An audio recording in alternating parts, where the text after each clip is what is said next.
Perfect. Excuse me.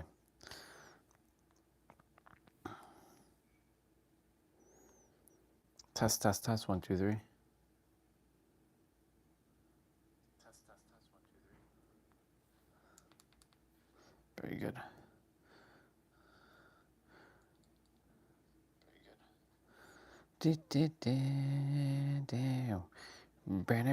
Oops.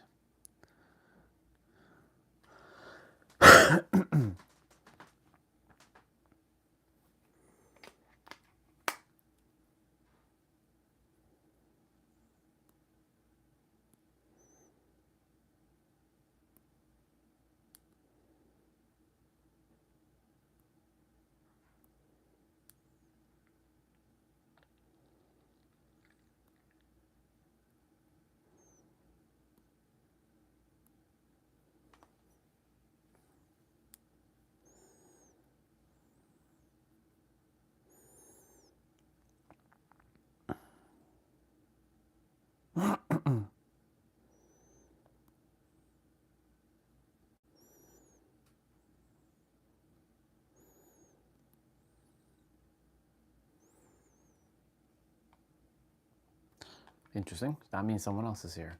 Hello, whoever's here. I'm gonna get ready to do my warming up stuff. Oh, there is a couple of you here. All right, let me put on some music so I can get ready. What are we gonna play? What are we gonna play?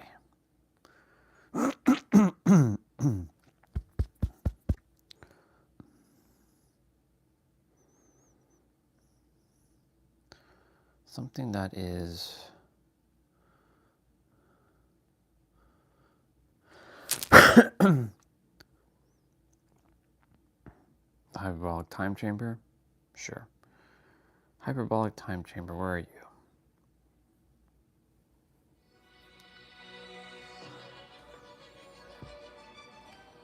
Cool. We'll be outside shortly.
Oops.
Let's go. Oh.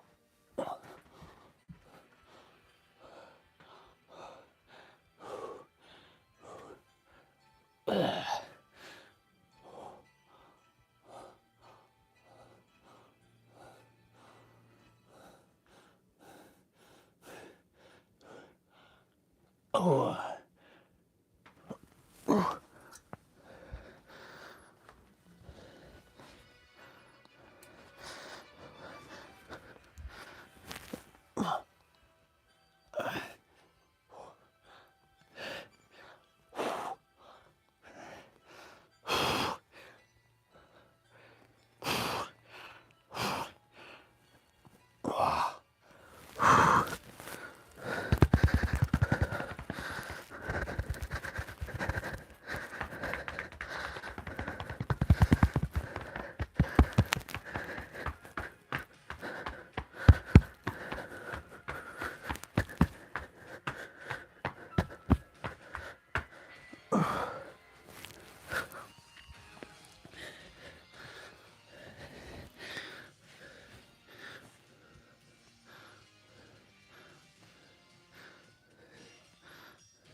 Wow.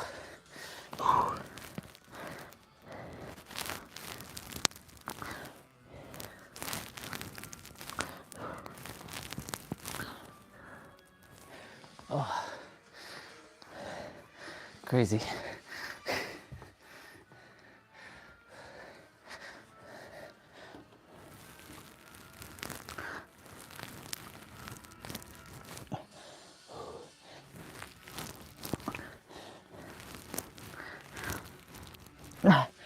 Fuck.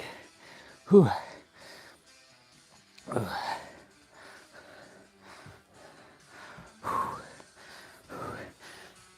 Feeling it in my lower back a little bit.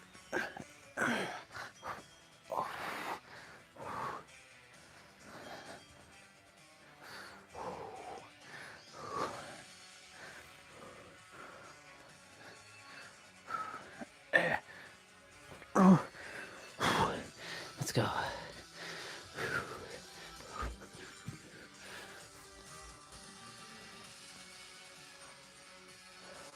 This is an easy way for me to build momentum. TFTs, ATFTs, ability to follow through.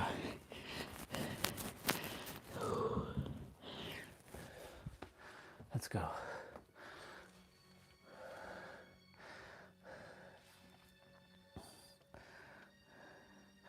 Whew. All right, I'll be right back. Use the bathroom.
Love you.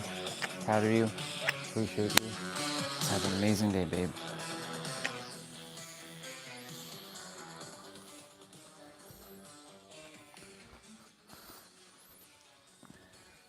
Love you. Proud of you. Appreciate you. Let's have an amazing day, little one. We've got this.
All right, y'all, one sec. Before, well, you kind of get to see what's out there.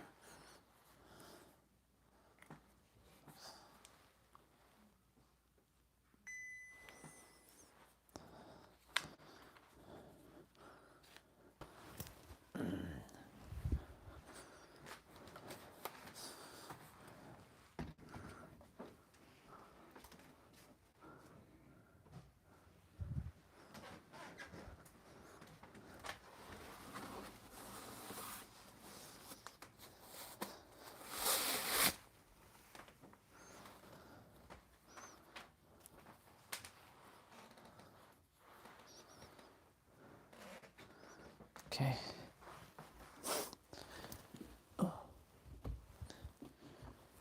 We're gonna get rolling.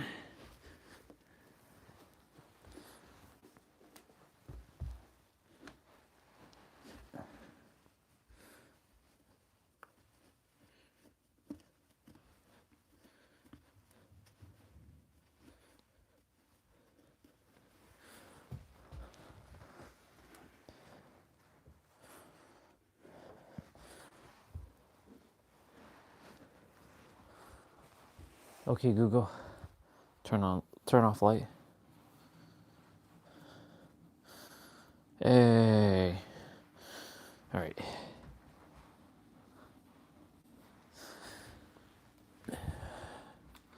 Ready? Ready.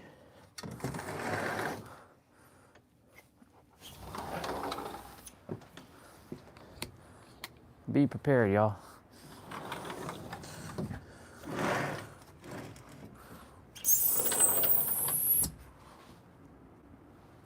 Ta-da!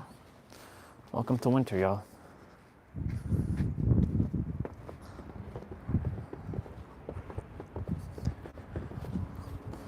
Welcome to winter. We got blanketed. Not too bad though. It's not that much. I mean, it is a lot, but like, you know, in the eyes of everything, it's not too bad.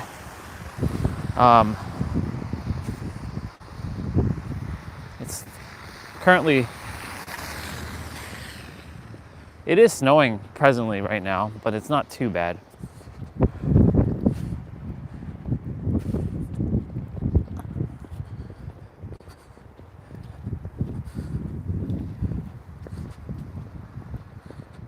Yep.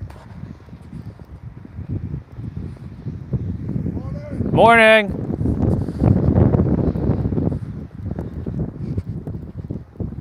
I like his headphones, they're nice. Colorful and nice.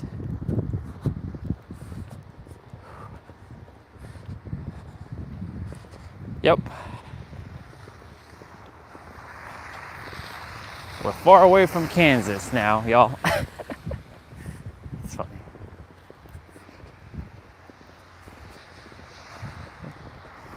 It's interesting.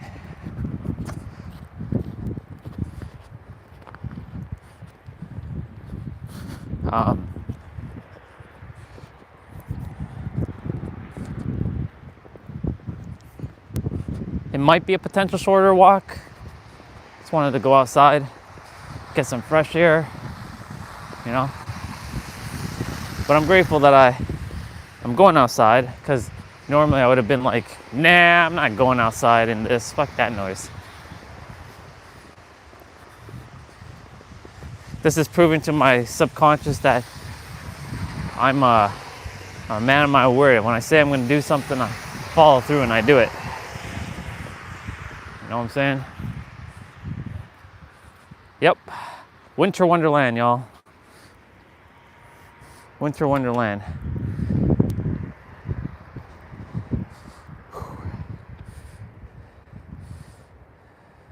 It's not too bad. But you know, cars are not coming, so. That's the only thing about winter, slush. Gotta deal with the slush. Slushy weather. It's been a while since we dealt with slushy weather. It's been a while since we dealt with slushy weather.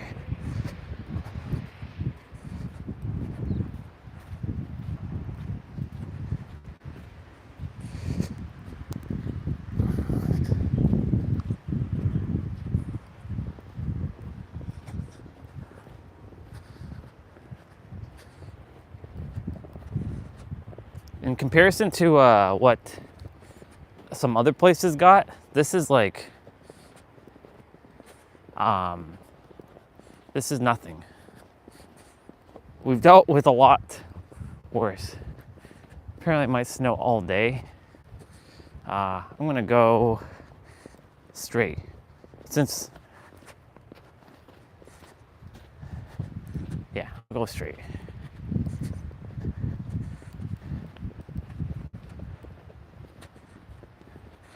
Yeah, all right. So we're talking about configuring your life, configuring who you are as the human that you came down to be, while remembering that you are actually God pretending to be human. And more people are starting to clue in now that they are the creator.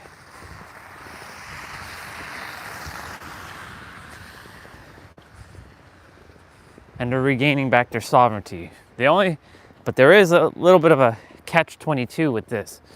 I'm starting to also feel the arrogance and the pretentiousness of that. All right? And it's okay, but you have to know the balance, right? Some people are like, I am God, and like, right? And that's great that you say that. But do you recognize that everyone else is God too, or are you just saying that you're God? Right? And if you're just saying that you're God and everyone else is irrelevant, then you haven't actually mastered anything. You're still playing the human character with God complex behind it.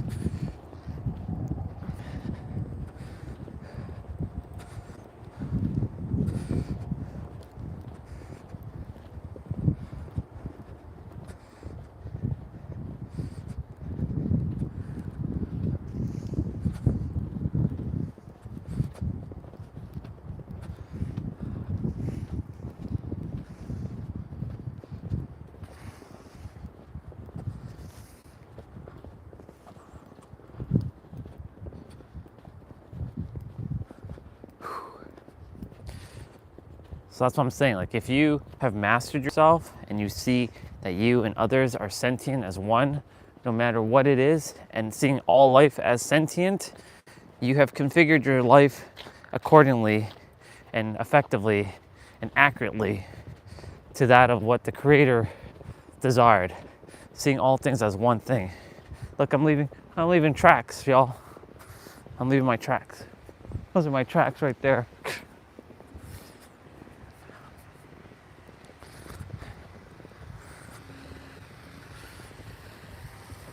These are definitely winter boots today.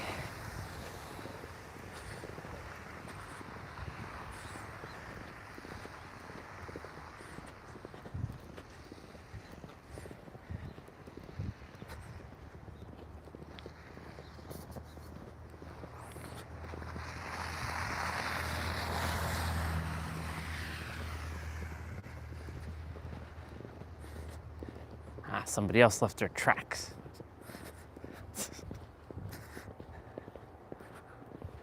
You can hear the crunchiness of my shoes with the snow.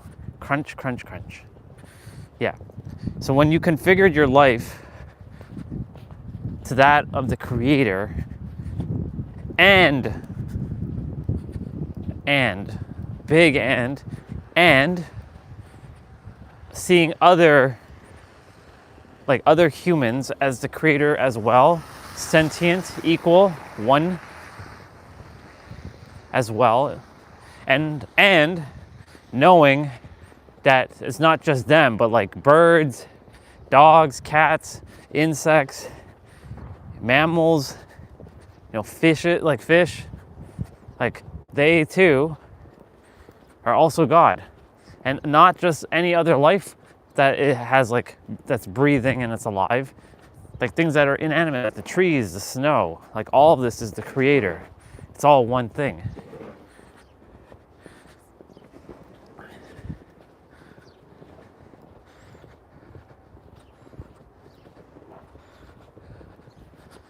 And if you configured your life accordingly to that, then fuck yeah, you're doing great. Keep it up. I'm sure the snow's gonna be sticking around now for a while since the weather's gonna be pretty cold. So this is gonna be our scenery for the next little while. And I'm getting acclimatized to it, acclimated.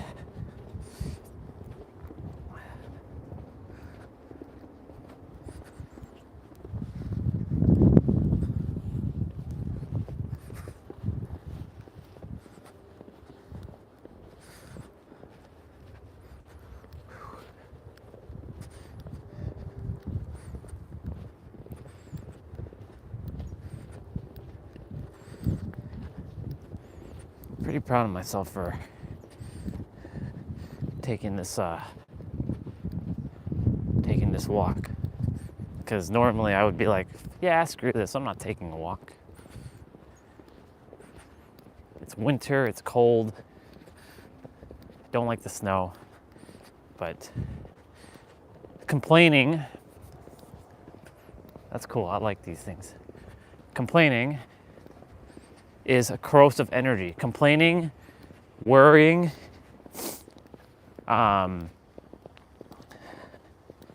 fear, these are corrosive energy that, like corrosive frequencies that will, when you're feeling that stuff, right?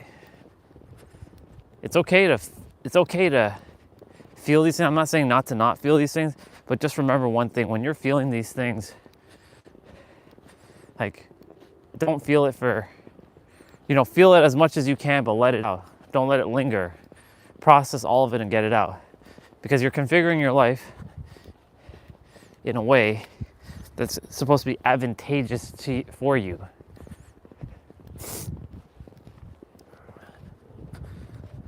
Let's see. Which direction? Straight? Straight.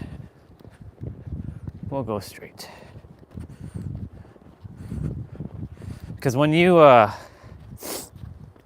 living a life by design, not by default, right? You're gonna have to be extremely mindful of the things you feel and how long you feel it, but you're also gonna have to feel it to process it. That's why like I said, there's phases to this journey, right? Those who have not created the foundation, in their life and they're on firm ground, they're gonna have to create the firm ground. They can't bypass. Like, for example, imagine living in a house with no foundation. Your inner world is a pyramid, a temple, a house, whatever you want to call it.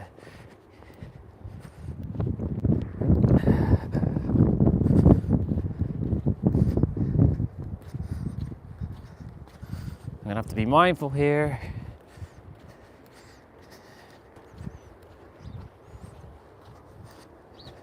I'll be all right. My boots has got grip.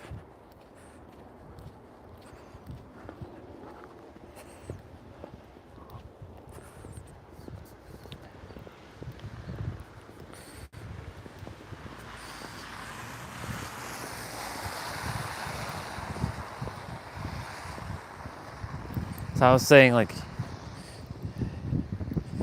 you know, when you're living a life by design, you'll have to be mindful of the frequencies that you're emanating. But for those who haven't even built their foundations yet, I was talking with Nabito last night after the stream ended. Well, after the stream officially ended, but I was still on the stream for about an extra hour while I was in the kitchen chatting with him. And I was sharing with him, like, you know, what you expect is what you get, but people have to build the foundation, right? Like, I was sharing with him, and I've said this before, your video game character, right? You're a video game character. You're thinking like, okay, I'm gonna get to level 100 right now. I'm gonna have all this insight, all this wisdom right now. You can have access to all the information, but then what if you don't know how to use it, right?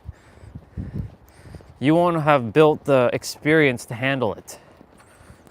Because information without the awareness of the information is useless facts. Because knowledge is basically just information. Wisdom is information with applied action, which creates experience. So knowledge, when people say knowledge is power, no, it's not. Knowledge is only power if you use and apply it. Otherwise, it is truly useless facts. Like, you can have all the information on levitation. You can fucking have, I don't know why I said that. You can have the information on teleporting and levitating and all that. But if you don't know how to use it, what good is it? It's useless. So you're gonna have to take some action. Aligned action, not just any action. Action from a state of joy, from the now. But when you're in the beginning of this journey, you're gonna be like, well, where do I start? What do I do? There's gonna be 10 million avenues to dive into. You're like, maybe I should acquire this skill and go after this skill. Maybe I should read this book. And it becomes a dance of like, okay, I'm gonna read this book and then this book and then I'm gonna build emotional intelligence. I'm gonna cultivate the skills. You know, it's one thing to read.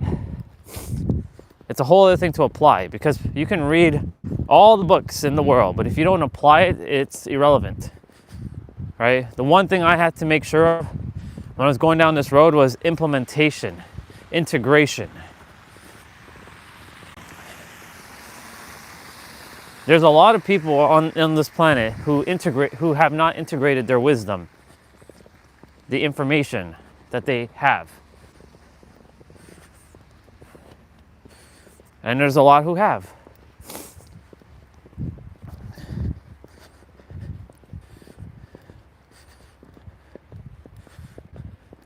So when I hear people talk, I'm like, okay, this person actually knows, because this is from lived experience. I can feel it. I can feel it through their words, because it's not just opening their mouth and speaking and like talking from like a book. This is from actual lived experience.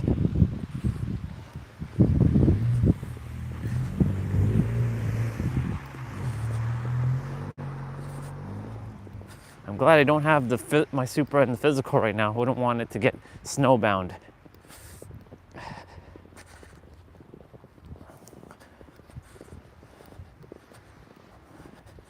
When I do finally get it in the physical,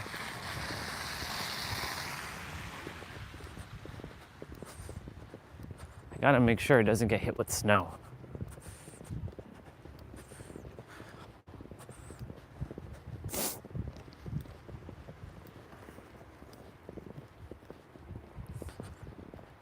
Yeah. So if you don't build your foundations of your life, and you're attempting to be this powerful speaker, you know, the funny thing is, I desired to be a speaker for years, and though I had one opportunity to speak on a physical stage, which I did, and I made sure I took advantage of that, because, you know, I get to say I spoke on stage in Vegas in front of billionaires, right, in front of my peers.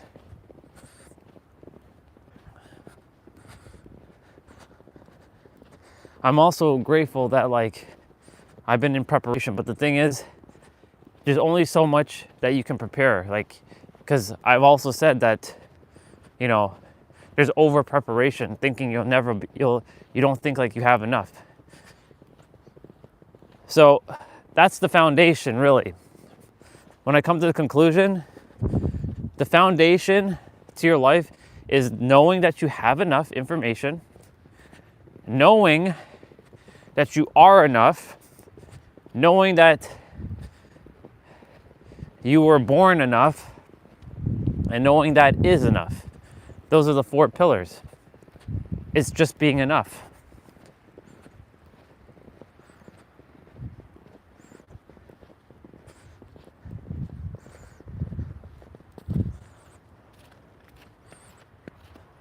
It's enoughness.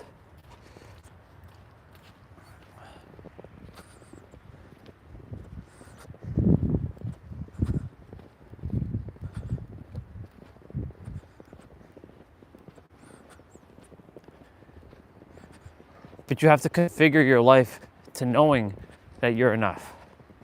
That's the $1 million problem that everybody seems to be having, is that they don't feel like they're fully enough.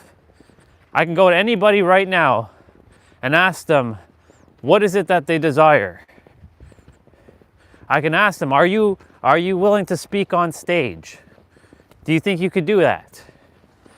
95% of people will be afraid to speak and share who they are and what they are. But why? Why is that? Right? Why are you afraid? You know, as a child, you were super expressive. You were able to do these things no problem. But as an adult, for some reason, you lost your abilities. But the thing is, you didn't lose anything. You just simply shoved it down. You are still both the child and the adult in the same breath. And you have that power in every present moment to know that you can change your life. I didn't realize they were building a house here. Or I must have seen that they were doing something, but damn, okay. See, they started to configure their house differently. All the houses here are like tiny and small. This is gonna be like a giant house.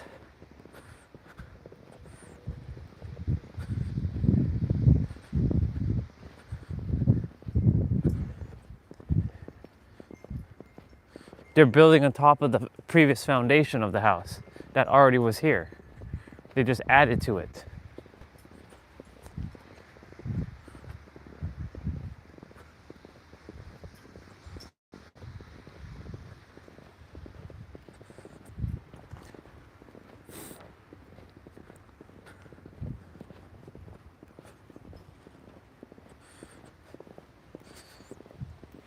You have the power in every present moment to configure your life the way you choose to configure it. But the choice will always end up being yours in the end, how you'll configure it.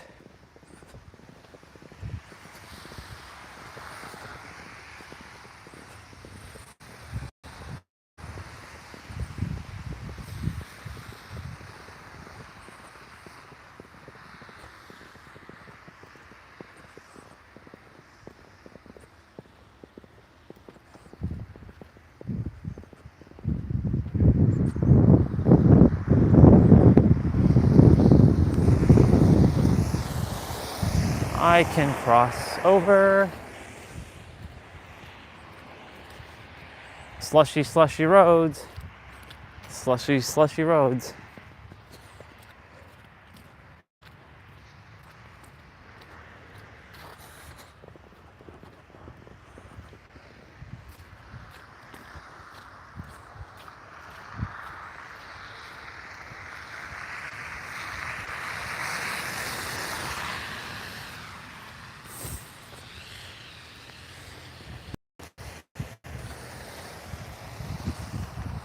So I want to share something else about the word configure. I heard this in a video and it was pretty powerful. Go on.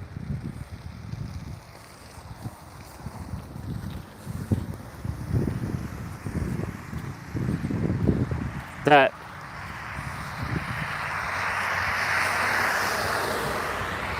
in the sixth dimension,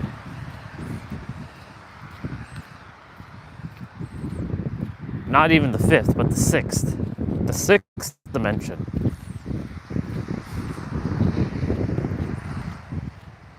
you sixth, seventh, and beyond, let's just call it that.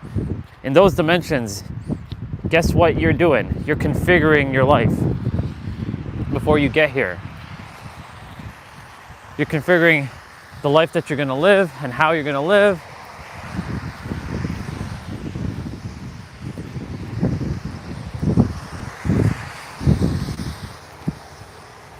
And I'm going to go ahead and press.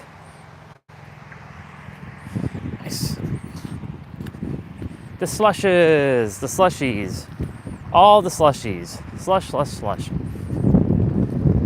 All the slushes.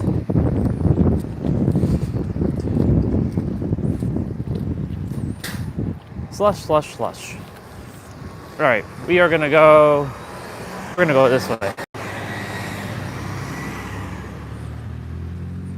All the slushes. What the hell? I don't remember there being a bump there. Yeah. You know, in the sixth dimension, you have the ability to configure your life. You think your life is the way it is, but you actually configured it the way it is right now.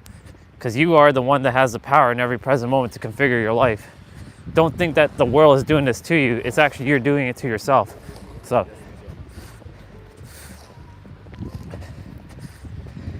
like in every present moment, you have the power to shift your life.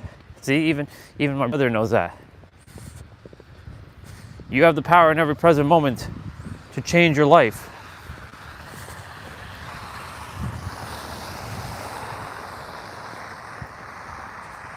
I'm glad he acknowledged that.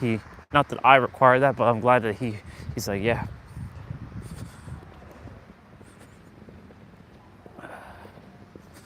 In every present moment, you have the power to change your life. If you allow yourself to change your life. But you have the ability in the other realms that you've configured this life of yours. And knowing what's going on in your life, that should put you back in the driver's seat. Instead of being the passenger of your life, you're the fucking driver now.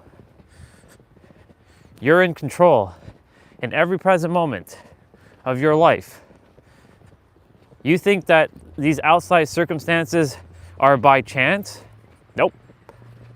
Nothing's by chance. Do you think it's by chance that I'm still in Toronto walking in the snow? Nope. This is not by chance. This is all exactly as it's supposed to be. Everyone is where they're supposed to be in every present moment, exactly what they're doing, what they're supposed to be doing. But here's the thing, some people do go off script. Because that's a possibility that people do go off script. And that going off script doesn't mean that they are they're bad or anything like that. They just went off script. And they can easily get back on script if they choose to get back on script. There are no accidents in reality. Things happen exactly as they're supposed to. Like people dying the way they're supposed to be dying. The only way you're not supposed to be dying is committing suicide.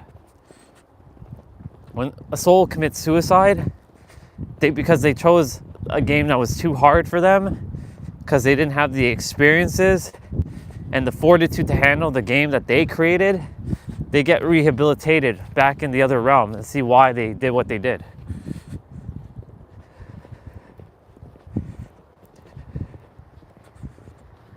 Let's switch hands.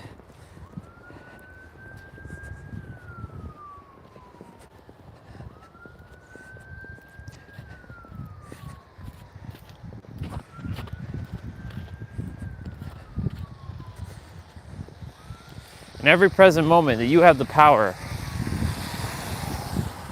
to change your life. But in every present moment, you are actually the one that configured the life. So you are the observer, the observe, and the act of the observation all in the same breath, all in the same moment. Take that in. You are the observer, the observed, and the act of observation all in the same breath.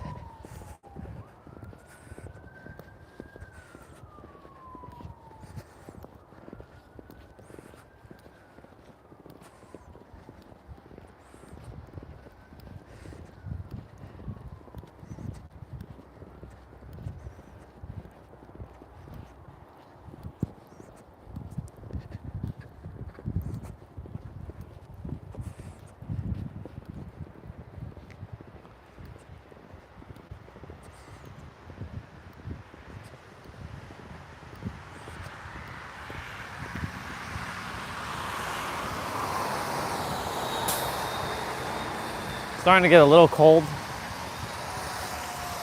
but I'm good.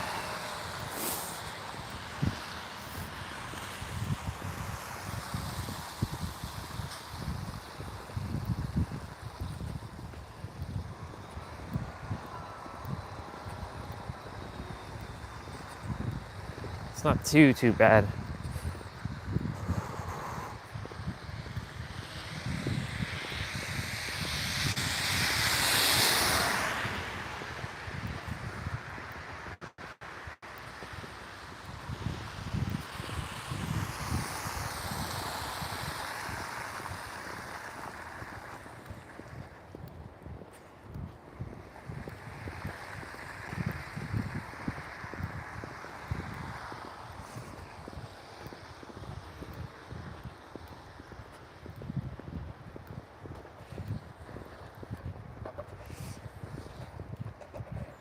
All right.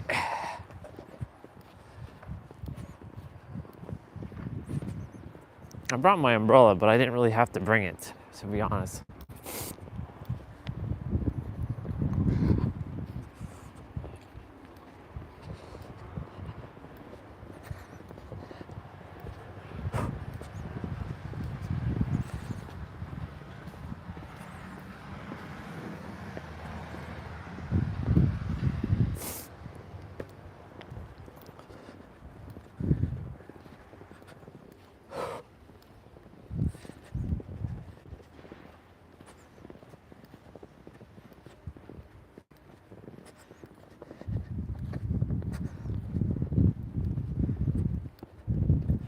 Ooh,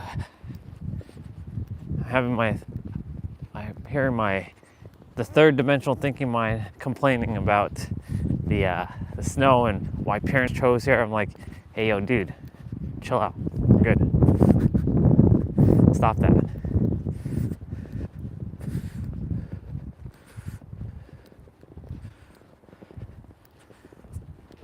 This is the second snow day that we got to experience on the stream. Like, actually, no, that's not true. We've taken a walk outside in the snow on the stream before, but like, since I've been going every day for the walk, right? This is the second time on the stream in the consistency of the walk every day that we experience snow. And funny enough, it happens on the Sunday as well. It happened, 3 Sundays ago? 4 Sundays ago? Almost a month ago. Well, it happened in November. The first Sunday of November. And of course, is it the first Sunday? No, the second Sunday. I don't know. It just felt like we definitely had snow early. I think it was the second Sunday of November. But it does feel like I think it was like 3 Sundays ago we had snow.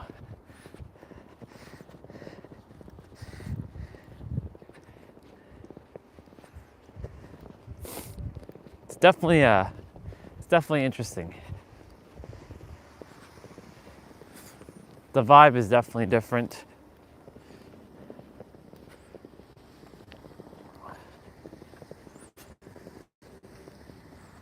What are you doing, car? Come on, move.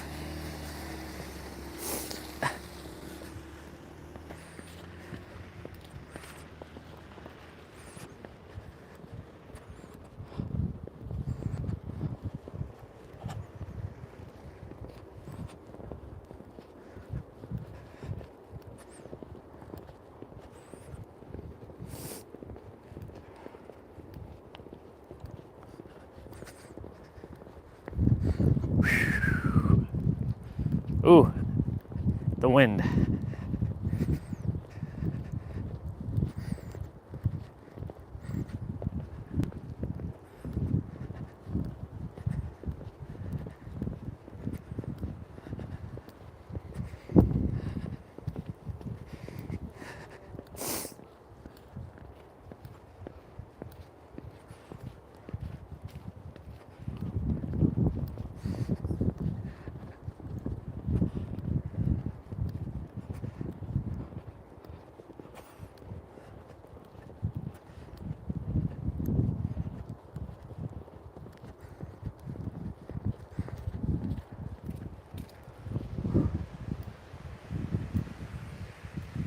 This tree like blanketed the snow from them. They didn't really have to clean that much snow. Lucky them. The evergreen blocked a lot of the snowfall.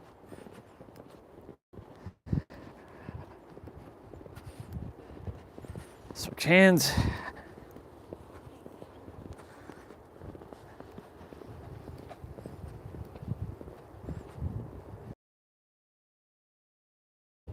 Oh, we almost had a little bit of a disconnection there.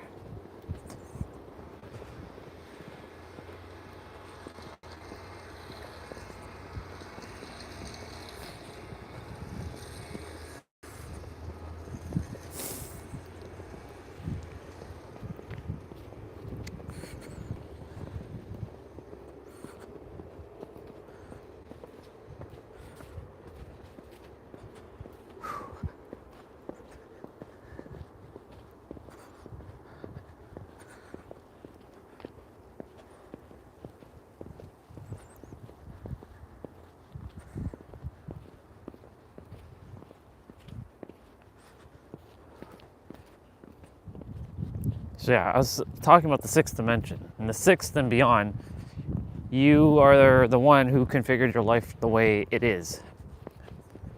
I configured my life exactly as it is. So how can I blame anything?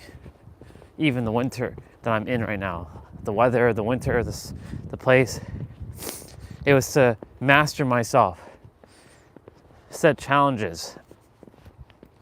Once you've mastered yourself, you no longer have to cultivate the lesson. Where nothing bothers you anymore, you've won. Lesson has been completed.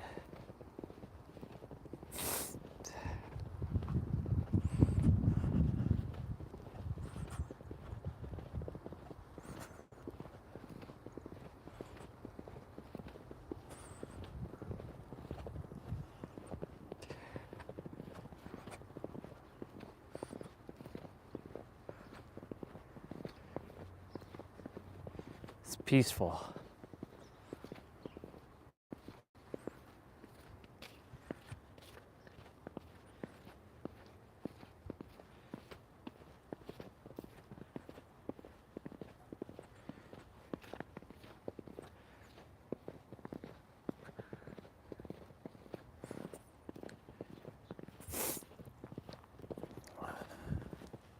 I wonder what I configured for the rest of my life. what it really is going to look like. Like, I know what I desire. I know exactly what I desire, and I came here to do that. But I wonder what else that I am currently unaware of that I configured for my life before I came.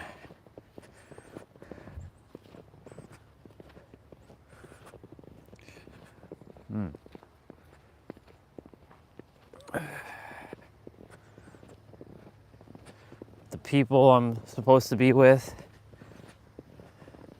the places I'm supposed to go, the things I'm supposed to do, the life I'm supposed to live. What is it? Right?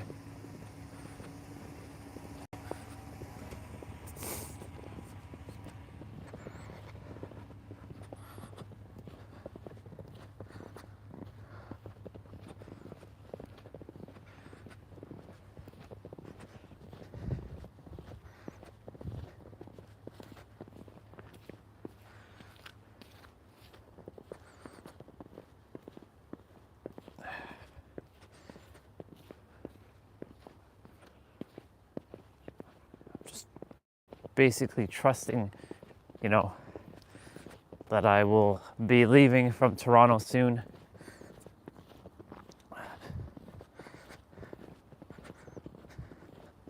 That I will be fulfilling my role.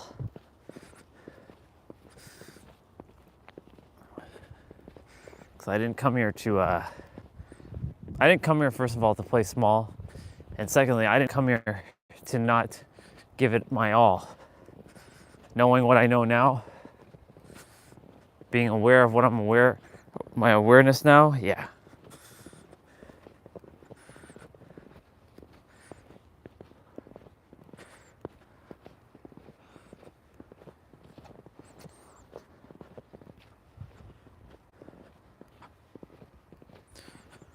Be in the trail shortly. We'll see who's going to be in the trail and who isn't.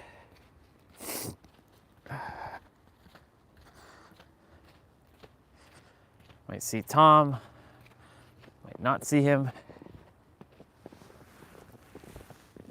Might have to help clean some snow.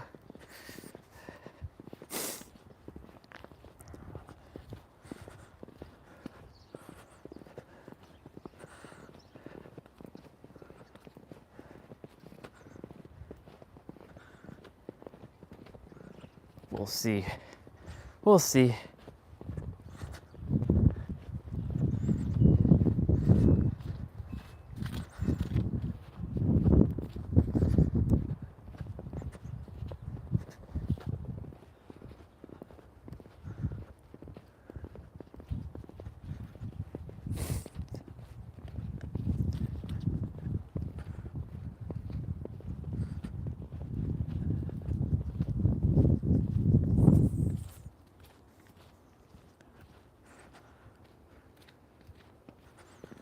It's not too bad.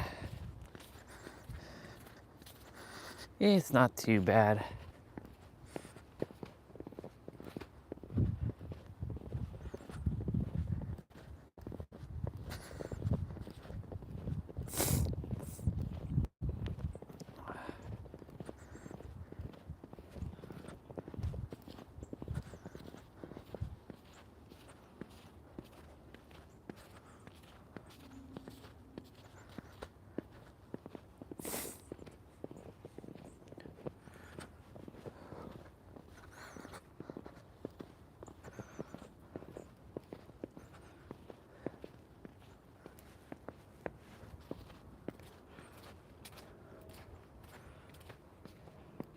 I like that it's very quiet. Gives me time to process.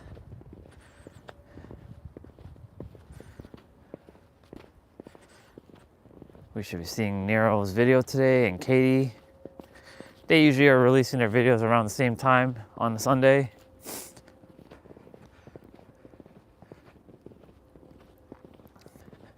They're like minutes or like at least 30 to 40 minutes in between each other releasing.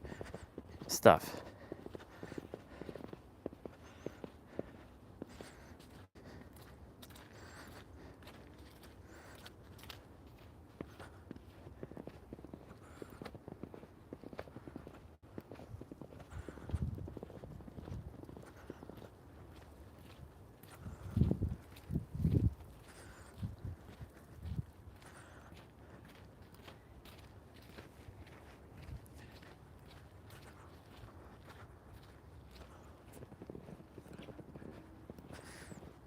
Cool beans.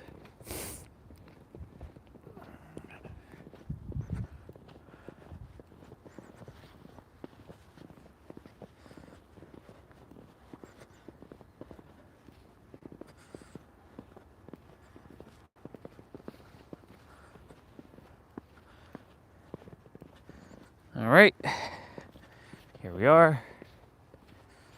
Once again, welcome to the trail again.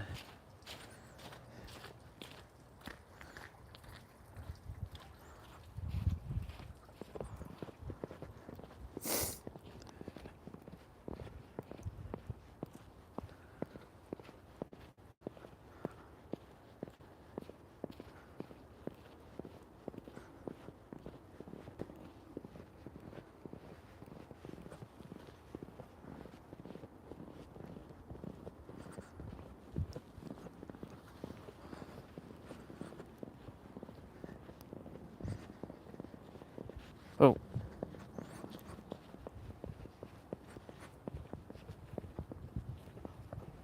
Wow, look at it. Winter Wonderland.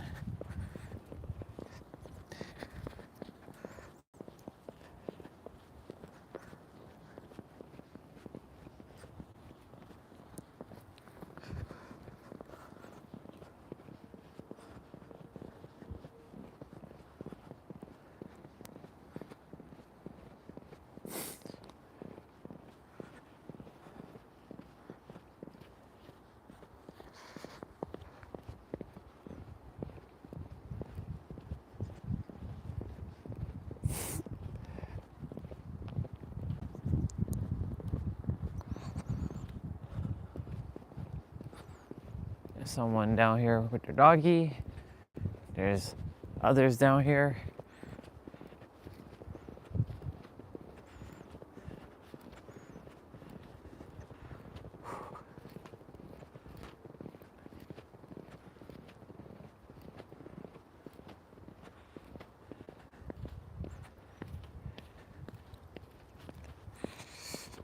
Good morning.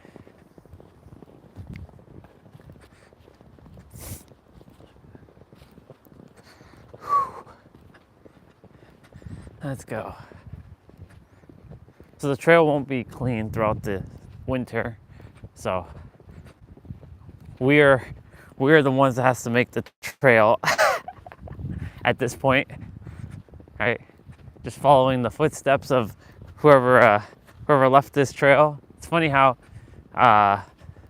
that's how it works in life. We just follow the trail that has been left behind by others. Morning.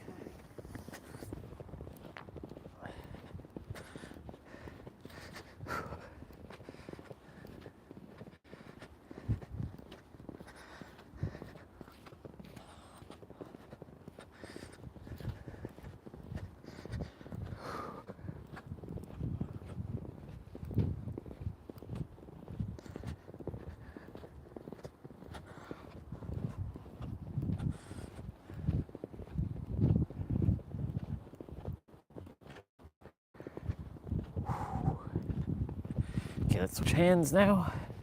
My right hand is starting to get a little numb. Just a smidge. And I'm so grateful for these hand warmers. They're coming in clutch.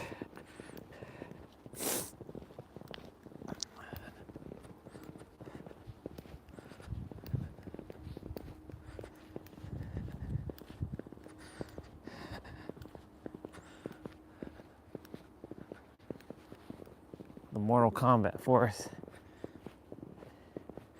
And it's all its snowy glory.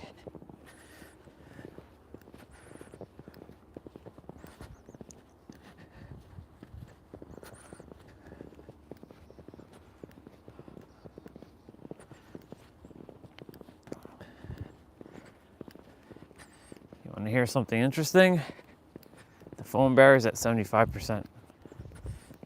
And we took a longer way today too. And we're walking slower because of the snow. So it goes to show you, for some reason, when the weather is not good or like it's not clear, I have better signal. That makes no sense. But let me not speak too soon, you know.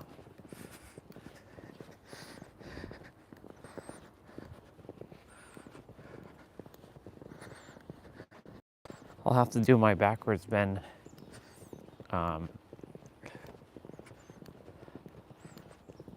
when there's less snow.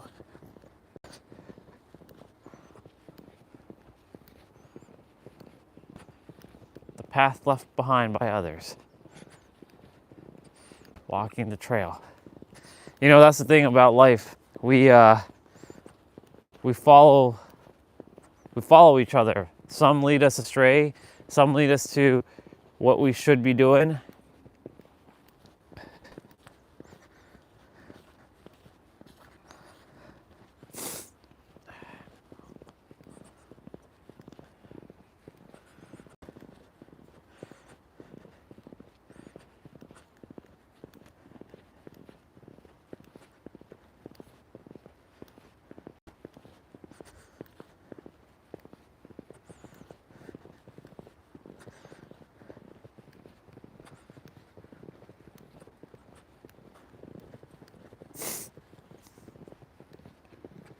I was just thinking, you know,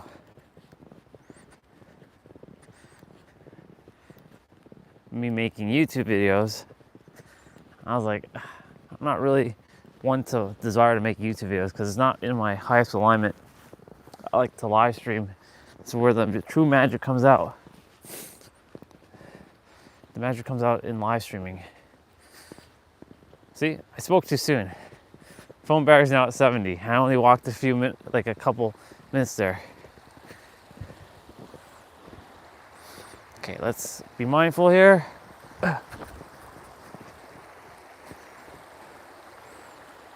Well, welcome y'all to daily water.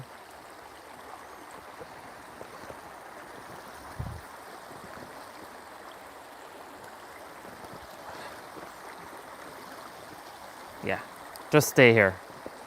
Don't go there.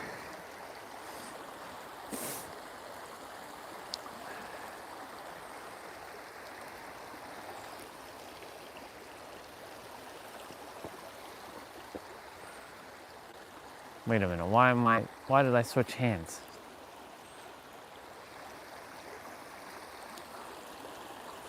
The crisp Canadian water.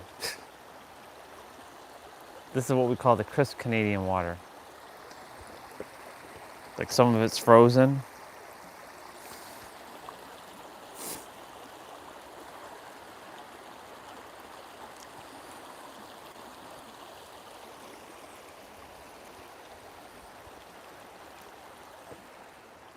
Yeah.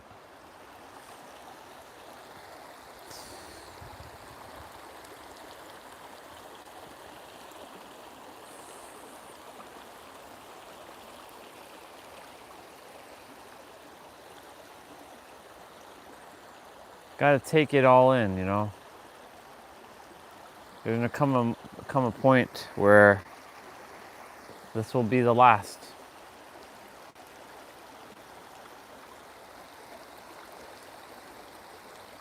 I'll be really, really excited to leave, but there's gonna be moments where I'm gonna like tear up, cause like,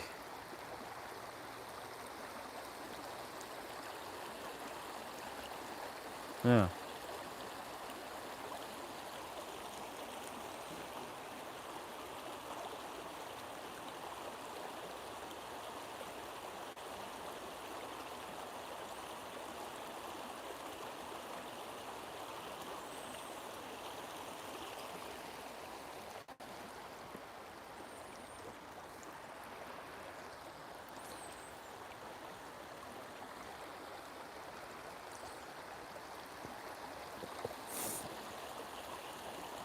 So normally I'm doing like my back bend here, there, and my Cossack squats and all that. And I can do that here. It's just little, don't want to put the tripod or the gimbal down and all this because it's gonna get wet.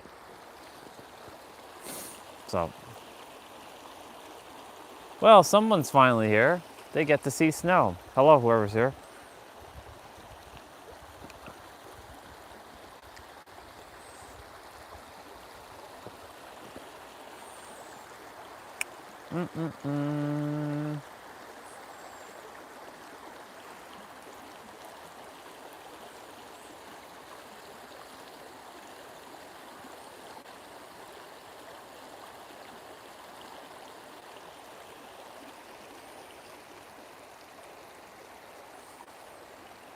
It is nice to look at it for sure.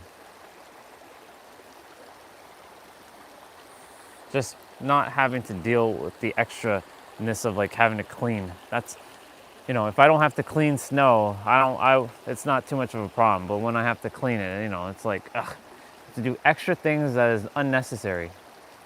Basically doing the unnecessaries of life. Like, why do I have to clean snow? Why do I have to do this? Why do I have to do that? Right?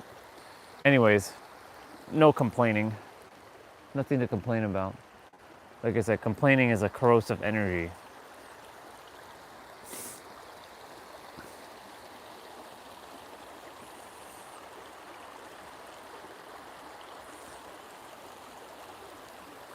See, in San Diego, like, because they don't get snow, and if they do, it's very, very, very rare. I don't have to worry about my car getting dirty like that. Don't have to clean it. Don't have to worry about winter tires. Unless you're going up in the mountains, like in Alpine, not in Alpine, in Julian, because Julian can snow, and they have snowed. When I was there in 2023 Christmas time, I went for. Did I go Christmas? Yeah, I went Christmas Eve. Big mistake. Lots of people were waiting for apple pie, but it was cold, windy, and there was a little bit of snow. I was like, am I in Toronto right now, or what is this, Toronto?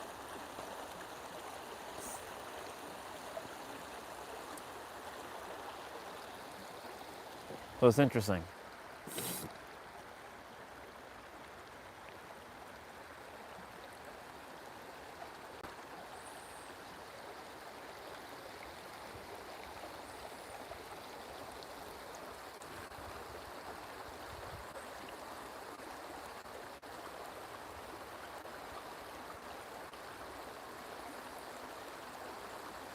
Sure is something.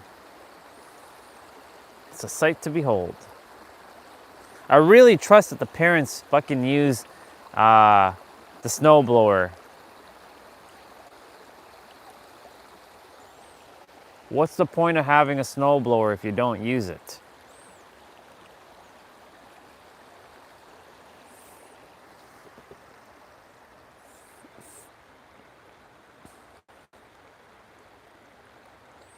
I mean, it's not that much snow. Well, in comparison, it's not that much snow. Yeah. Anyways, let me get back to what I was talking about. Configuring your life. Knowing what I know now,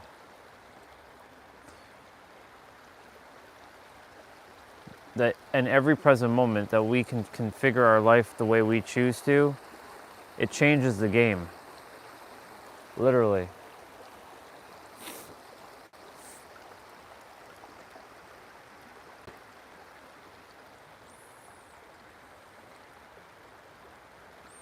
I'm kind of like going back and forth.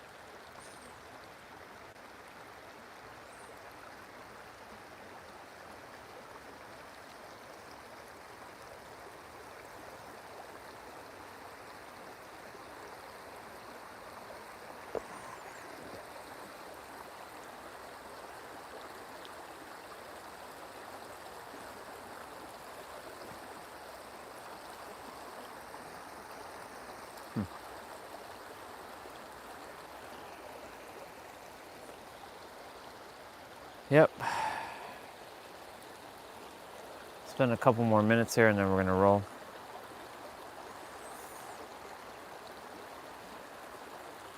Couple more minutes and we're gonna roll out. I left my prints, so they're there. Left my prints.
Awesome. All right, we're gonna roll out, y'all.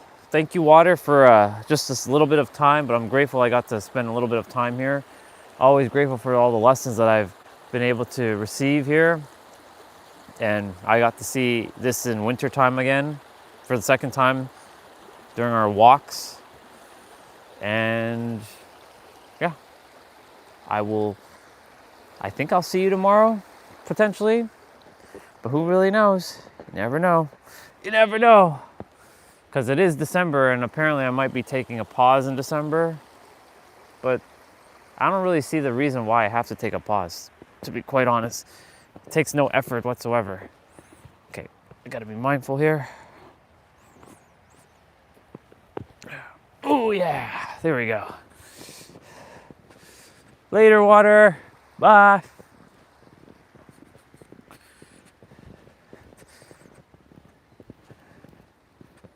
Squirrels. Walking the trail that others have left their mark already.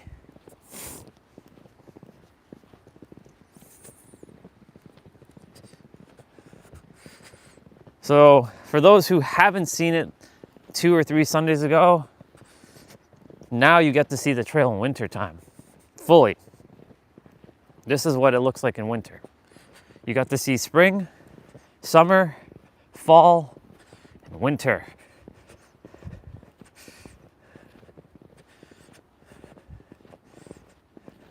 I think we're on our 369th stream, or 360 or 370th stream.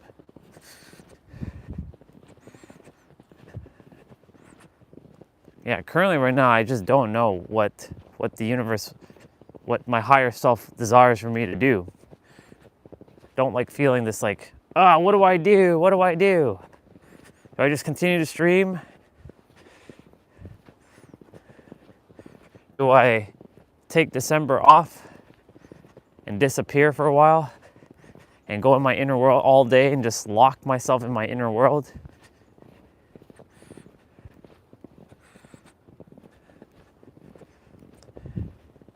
Because a lot of the insights come while I'm on the stream.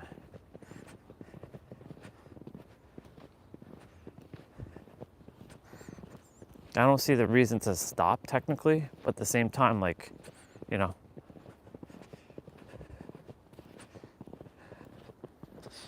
Hey, universe, would you, not the universe, I can't say the universe. The universe is doing shit. The universe is just maintaining the frequency. Hey, higher self, can you throw me a sign? exactly what it is that I'm supposed to be doing.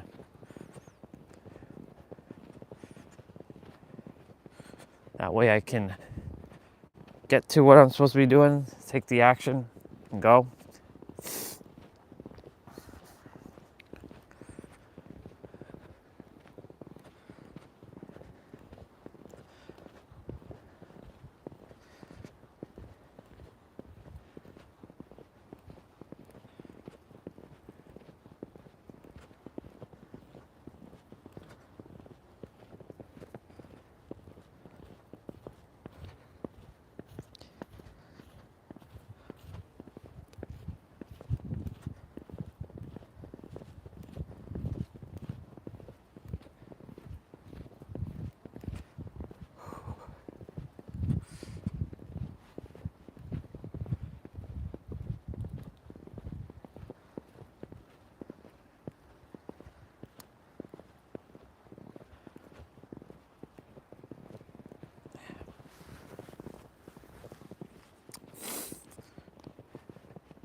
We may or may not see Tom today.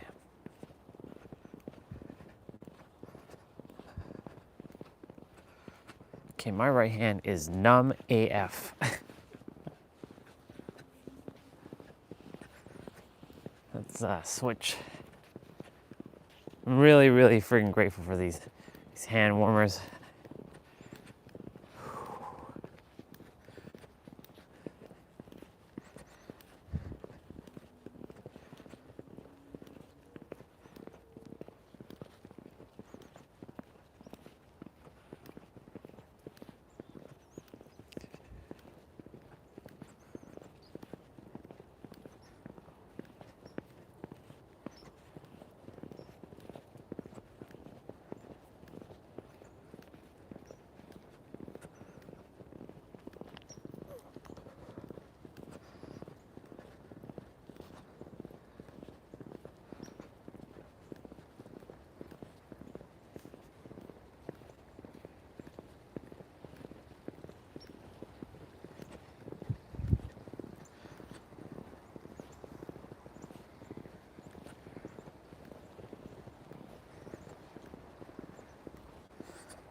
Oh yeah.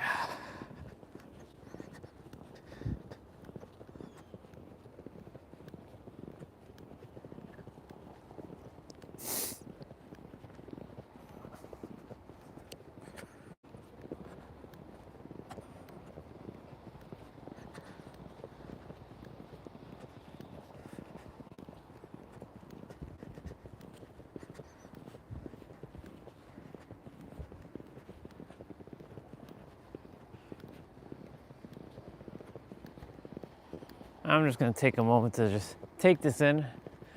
It's nice. I like it. I like when it's quiet, you know, it's peaceful.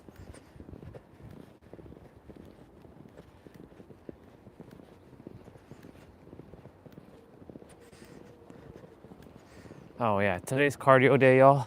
And I also got laundry to do today. The laundries. Got laundries to do.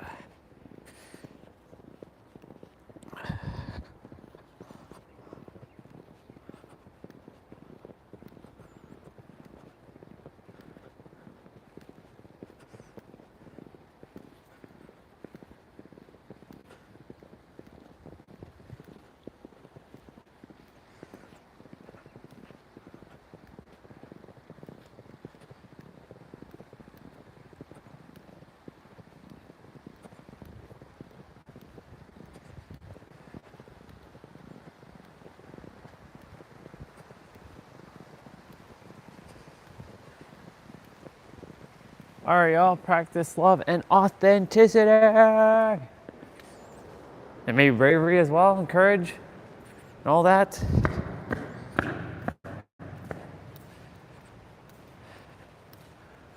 Not bad, not bad.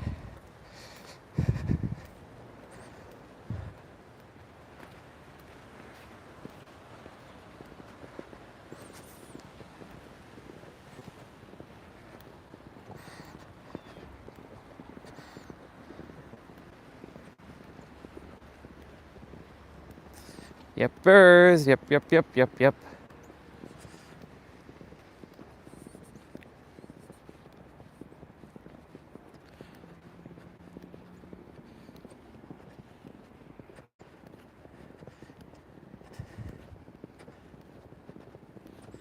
I can kind of tell the trail, like where the grass meets the trail, just by the a little bit of a line. I know there's a metaphor here, I can feel it, about life. The beginning and the end, like of the yin and yang, the three. I wonder what they would call the third one. If it's yin and yang, then I wonder if there's a Y word for balance, or like the third. Yang?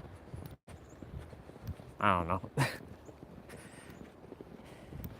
Or yun?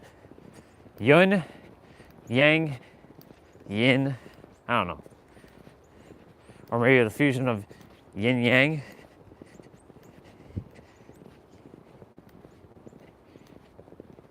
Ying? No, I don't know. I have no idea.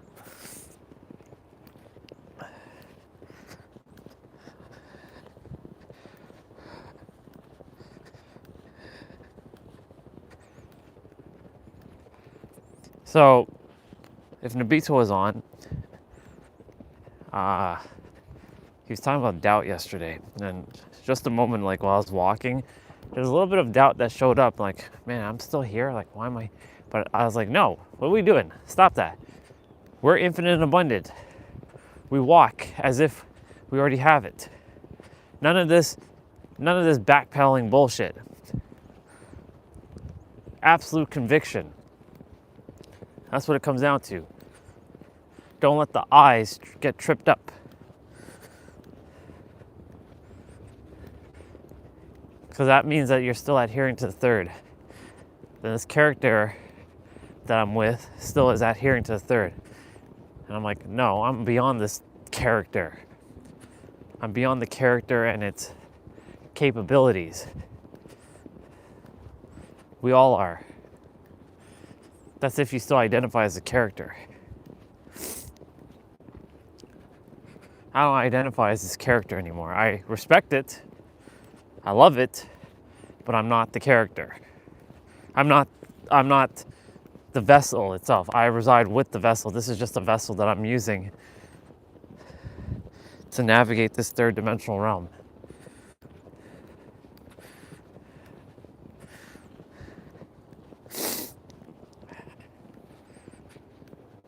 Okay, my right hand is good to go.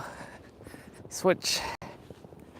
Thank goodness gracious, I bought these gloves too, because they allow the heat to pass through easier. Always finding solutions, not focusing on problems. Focus on solutions.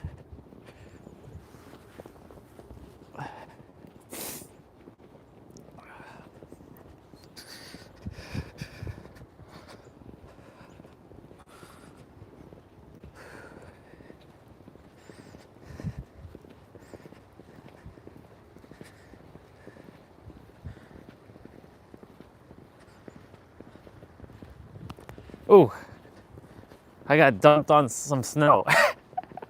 I was like, whoa, what was that?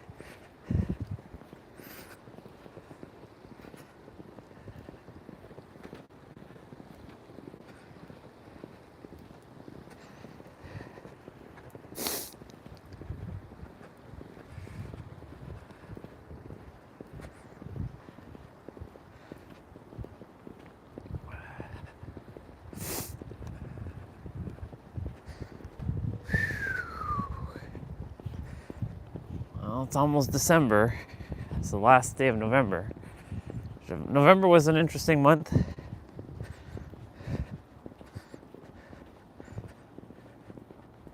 was an interesting month.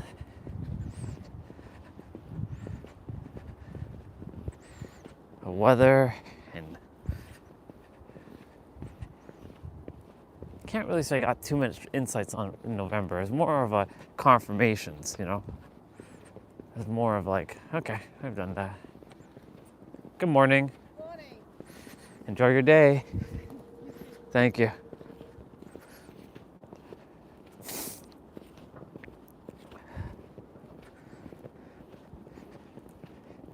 It's so fascinating how it's such a different vibration from the summertime. Like summertime right now at 8:44, there's hot. Like I remember the 30-degree mornings. I'm like, oh damn, it is hot out here. And the sun would be out. Oh man, this summer was so good. Holy shit. This is the best summer I've ever experienced in Toronto. Of course, you know, San Diego, I get that all the time. But man, was it a great summer. All that wisdom and insight, whew, so good.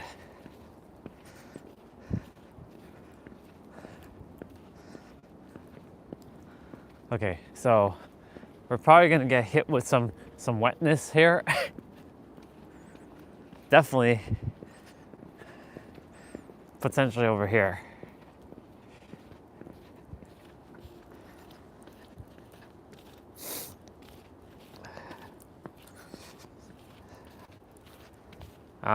As much as I would like to run up backwards on that hill, or more like, we'll see.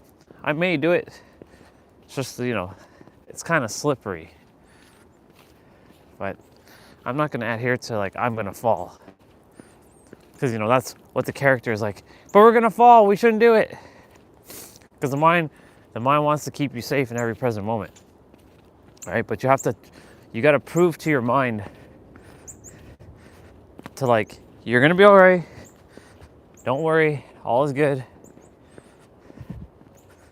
For it to trust, because that's how life is. Like you gotta build self-trust. The ATFTs, the ability to follow through.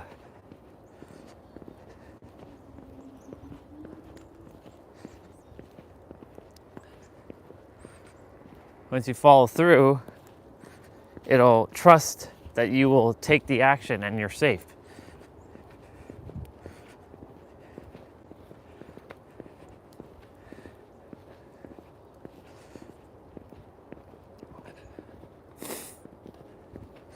All right, so like every time you do the thing that you say you're gonna do and you follow through with it, it makes mental note. And the things that you say you're supposed to do, but then you don't follow through because you feel guilty about it, it also makes note of that. And that's why, you know, coming out, if I didn't come out, but I told myself I'm good whether I go outside for the walk or I don't, won't make a difference. Right? But I still chose it so that my mind could be like, okay, I get it. Morning, sister.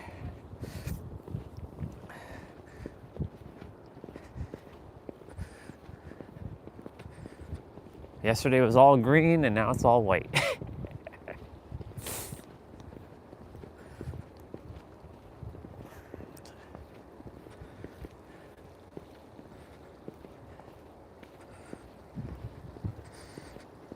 And that now that I've been out twice for winter and getting acclimated, not that I still obviously prefer summer because, like, you know, I'm a summer dude. But getting acclimated to the winter for the time being until further notice, you know, I'm proving to the mind that, like, hey, we can go outside and do this thing. We've done it before, we can do it again in the winter. These these tracks look like my tracks, but they're not my tracks. They look like my shoe print. It's funny to see the shoe prints. Some of the water there is frozen.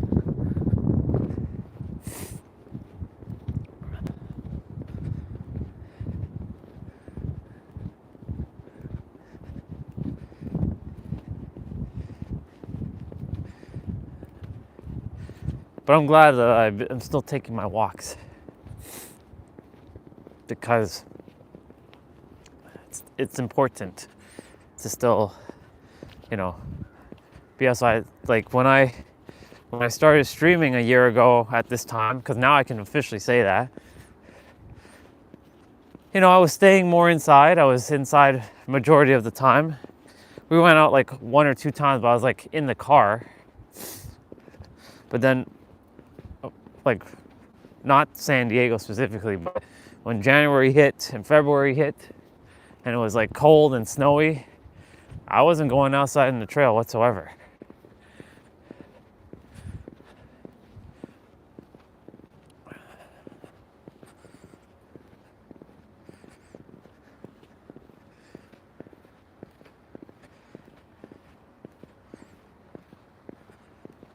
I only wish for the brother over there to have a good life, not to be sleeping there.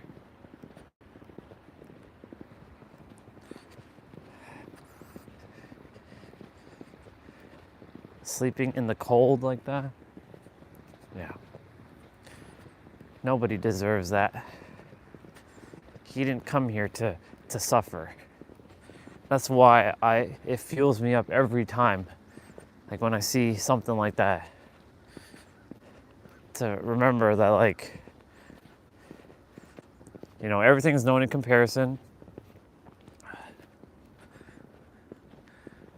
It's not as bad as you think. It's actually, there's no bad to it. It's just, and don't complain about stuff.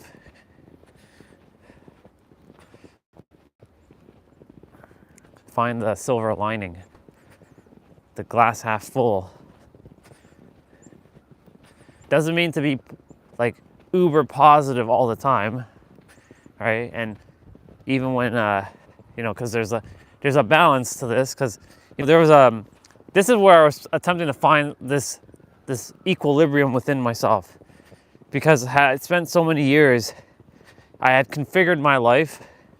I just love that every time I make a live stream, I can use the word that is the main word and like find ways to implement that word. I configured my life of being negative, and then I was like, no, I will never be negative again. I will not. I don't care what it is. Even if it looks negative, I'm going to stay positive. I'm going to stay positive. I don't care what it is. I'm going to stay positive. And then someone told me about the term toxic positivity. I'm like, what the hell? Toxic positivity? What the hell is that? When someone's too positive. Like they're extremely positive. Even when like they're getting punched in the face or kicked in the gut, they're still smiling.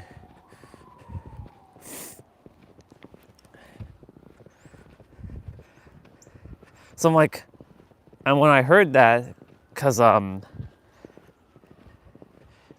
Jay and Kevin and Ray, when I was hanging out with them a lot, just before I ditched them in 2022, they're like, it's okay to be upset, dude. I'm like, why? I spent 20 fucking years being upset. Why would I be upset now? I don't want to be upset. I want to just stay positive. And they're like, I get that you want to be positive, but it's okay if you're feeling shitty, Feel it. Because toxic positivity, to some degree, it's a mask. You're covering your true feelings. You're shoving down the feelings that you're supposed to be feeling so that they can be processed and pulled out of you. Then you can be positive. So I was like, how do I do that then? Without going back down and feeling negative and being a negative, like a Debbie Downer or a negative Nancy. I don't know why we call it that. No offense to any Nancy's or Debbie's, even though, and the funny thing is my sister-in-law, soon-to-be sister-in-law, her name is Nancy. So don't want to say that. So let me rephrase it. I don't want to be negative. I don't desire to be negative. So how do I not be negative but still feel my feelings? Because I was caring what people perceived of me. How someone would perceive me as like, oh, you're a negative guy, you know, you're so negative. I desired people to see me positive. You're an optimistic person.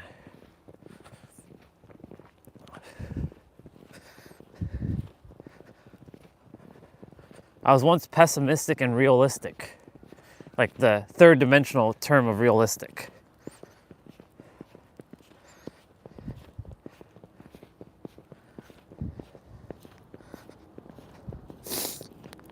Then I went positive, and then I went somewhat delusional, the third dimensional version of delusional, not the multi-dimensional version.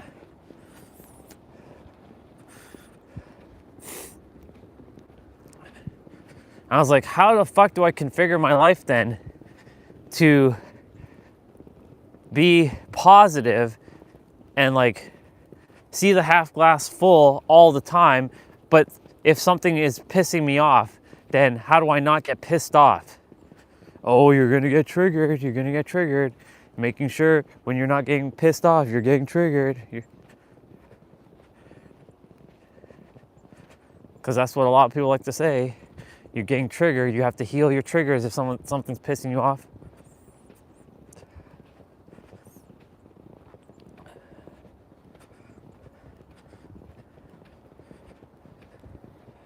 So I was like, how the fuck do I configure my life to be balanced then? I can now say that I found the balance.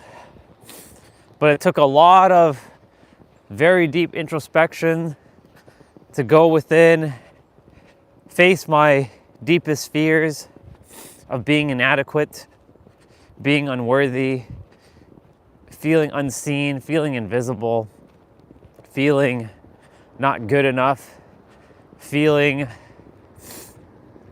Notice I'm saying feeling, not thinking. Feeling inferior, feeling like nothing ever works for me. These are beliefs that had me. Not beliefs that I held, but beliefs that held me. What else?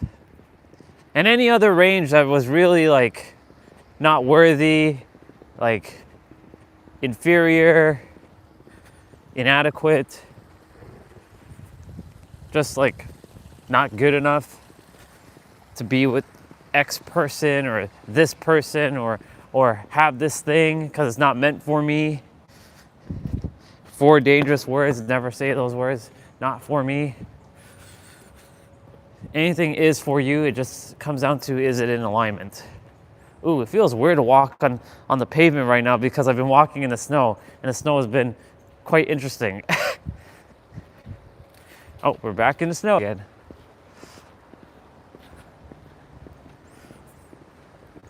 Okay, let me switch hands.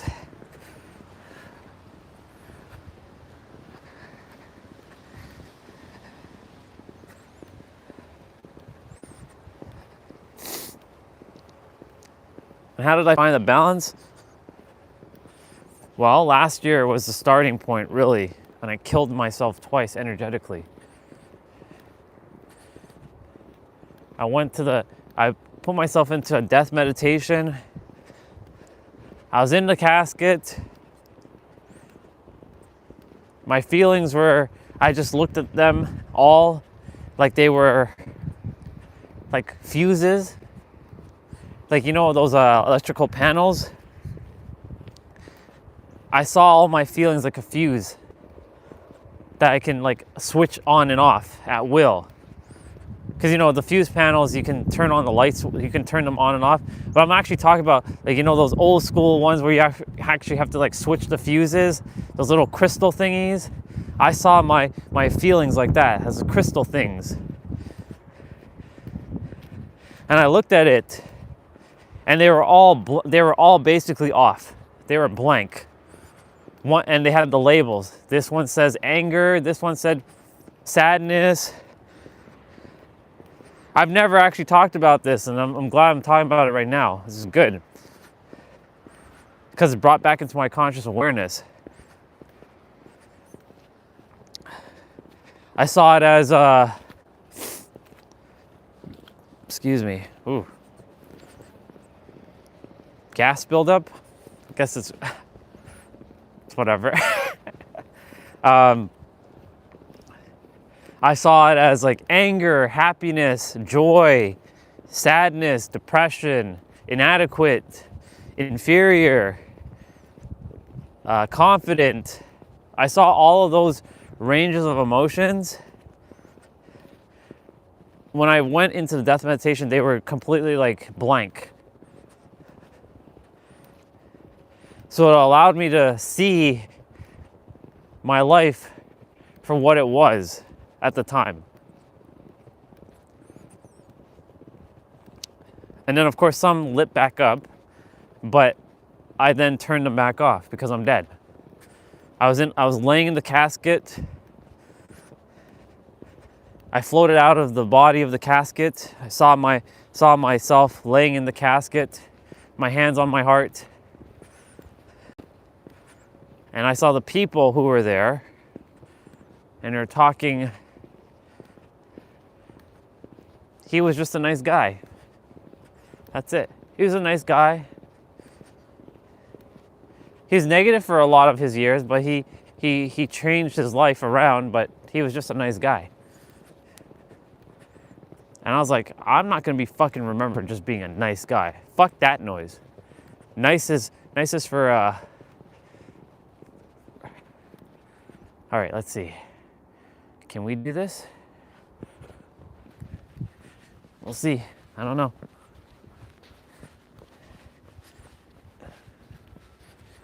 I'm gonna have to run super slow though.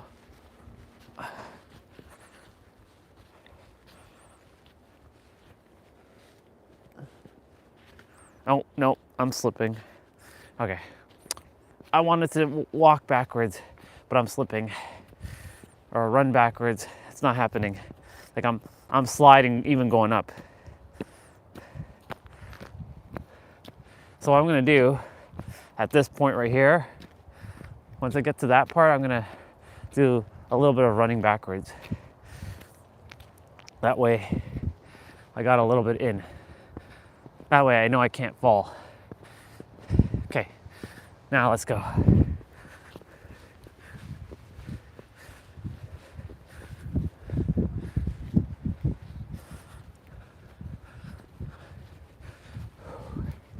Because this part right here,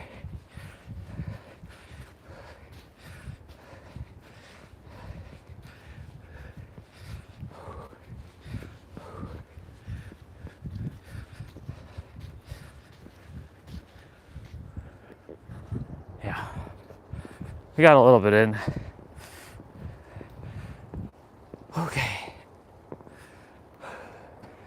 which way we're gonna go?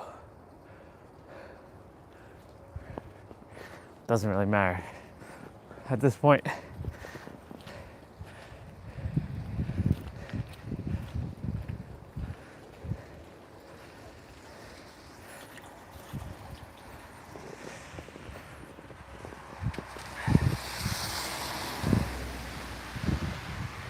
Whew. Yeah, so feeling inadequate, feeling not good enough, feeling unworthy, feeling all of these range of emotions, or I saw them, and I was like lifeless. Both of the death meditations were similar in 2024. I only did death meditation twice. And that was during the 6 months of dark night of the soul that I had.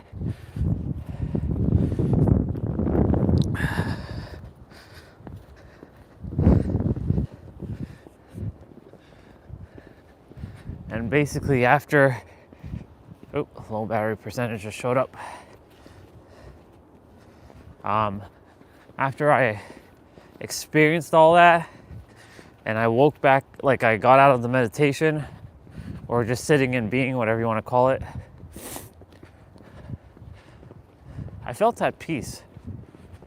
Of course, you know, the third dimensional thinking mind came right back, and it wants to figure things out logically. Logic, all logic. It's always logic, because we've been programmed to see logical. Logical.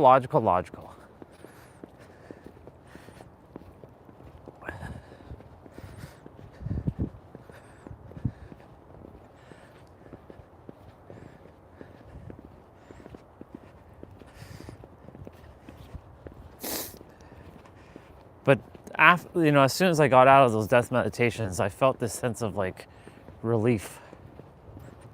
Like I'm at peace.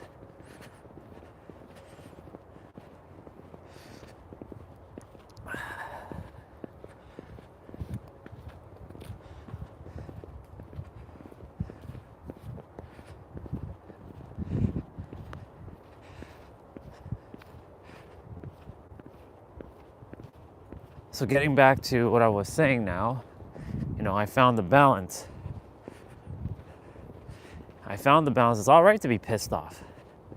But just because you're pissed off about something, that doesn't mean that you're triggered. You can feel pissed off. You were given the range of emotion to use. Now, I choose, of course, to be happy, and I choose to stay on the side of like positive energy, and for constructive, not destructive things. But at the same time, if I have to feel certain things, I will feel it. It was given to me to feel, to process and out of your system.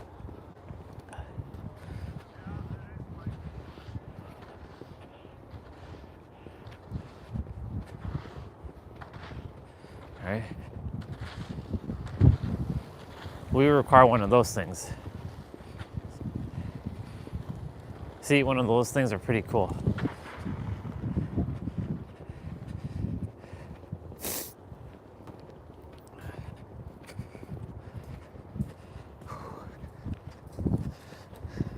Morning.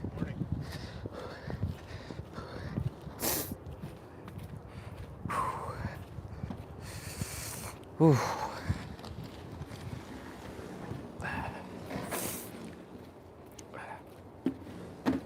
Morning, brother. Morning, brother. How are you? Great. Yourself? Good. Good stuff.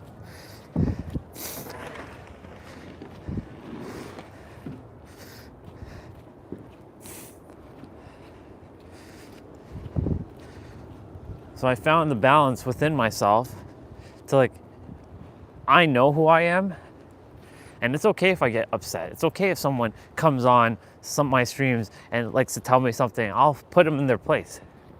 That doesn't make me less positive. Yep, he added more to his house. It's nice, I like it. Doesn't make me less of who I am.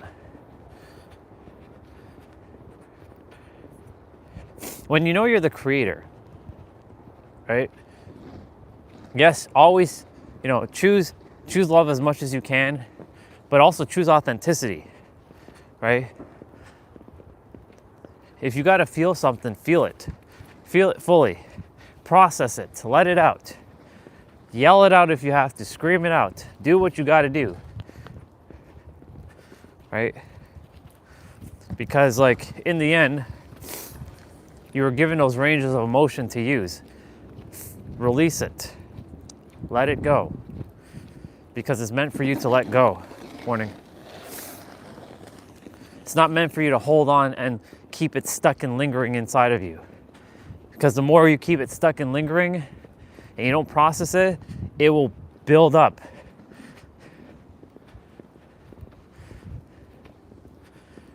You can say every day on the live stream, my live stream has been like my, what we call therapy. Like I get to speak and share things. If I'm pissed off about something, fucking pissed off about something. Does that make me less of who I am? Of course not. But you know what the third dimensional thinking mind is going to do? Listen carefully. This is for all of you. What your third dimensional thinking mind is going to do is this. It's gonna make you feel guilty for being upset. That you're bad. You're a bad person for feeling upset or saying that thing to that person. And make you feel guilty and complaining. Two of the most corrosive energies that you can have in your reality. These are two feelings to please, if you can, do your best not to feel them. Don't ever feel guilty about something. People will make you feel guilty because you said something like disrespectful. It was meant for you to say for them to also process shit. Like I'm very aware of what I'm saying, and I do my best not to, hurt anybody's feelings, but at the same time, I didn't come here to make friends. I came here to serve and fulfill my destiny. And if that's gonna piss a lot of people off, then so be it. I'm no longer adhering to third dimensional nonsense. I came here to deliver information, bring it to your awareness that you have within yourself. You decide, and that's it. That's all I came here to do. Nothing more. So like when I'm speaking to someone and they want to argue, I ain't got time for your third dimensional nonsense. I'm grateful Phoenix was the last person on the stream who acted like that, a third dimensional human. Actually, I can't even say a second dimensional human, to show me exactly, like, there are going to be people like him who are going to operate like that, no matter, even if you're attempting to help them, because they just want to see. There are people who just desire to see you suffer and get a reaction out of you because they themselves haven't dealt with their bullshit. So a couple ways to deal with people like that is either when you either feed them a little of their bullshit, give it right back to them, or two, you neutralize them by not saying a word. And you look at them like they're some clown.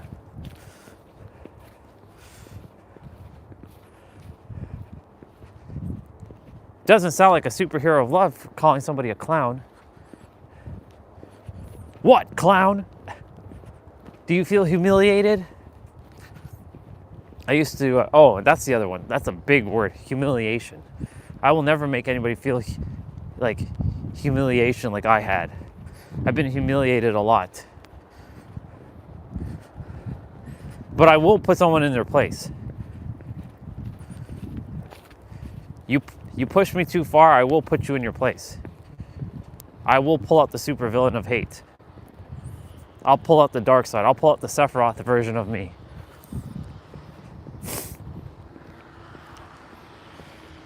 Thankfully, that doesn't happen much because I don't call forth people like that into my reality. But of course, there's the anomalies that do show up. But it goes to show you your inner world is really what's bringing forth people like that. Because if you're very combative and you see the world as like, I hate people and people suck and all this shit, and that's what you're feeling in your inner world, then guess what's going to happen? Your outer world is going to mirror back. Your outer world is going to mirror back that experience. Right? So like if you're like, I don't like people, I hate people. Well, guess what? The universe is going to bring you more of what you feel. People to not like. And they will come and piss you off and annoy you and do all kinds of bullshit. By the way, phone battery's at 10%. I'm going to do my best to get back. We're not that far from parents' house, but I gotta walk a little slower. Plus, the wind started picking up now, and it's starting to. The snow is actually feeling like hail right now. It's like actually hurting my face.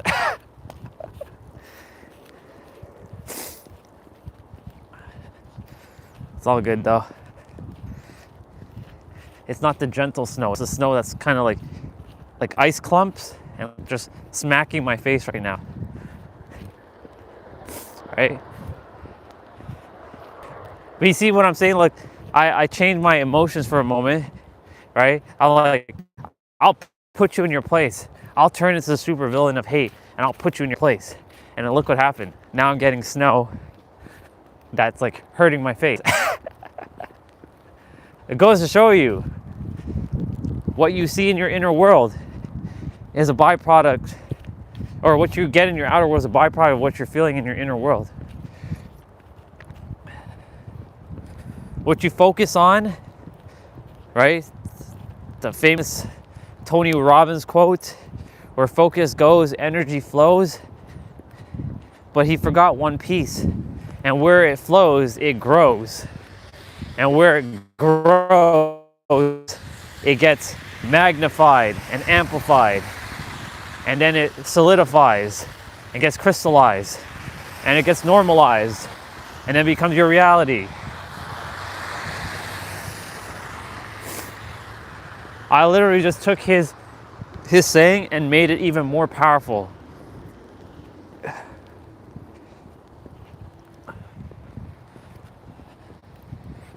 Technically nothing belongs to anybody though, because it all comes from the library of all that is, but you know, since he's in the personal development world, he's kind of the one that coined the term, even though it came from the library of all that is, you know. Oh my goodness. It is phone battery's at 8%. I don't know if I'm gonna make it back. I will make it back. Universe, do what you can. Hold the phone battery at 8.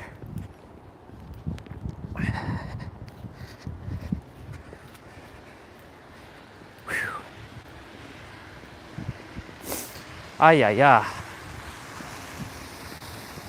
Ay, ay, ay.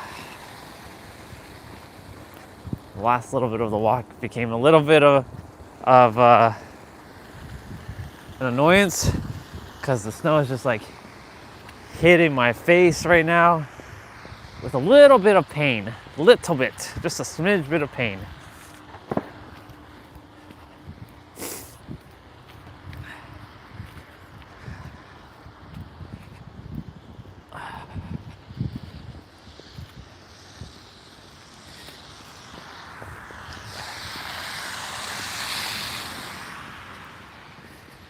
Furs.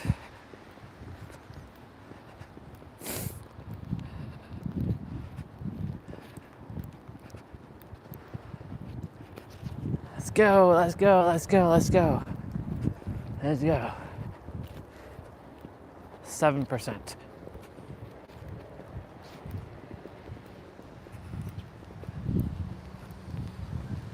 Morning.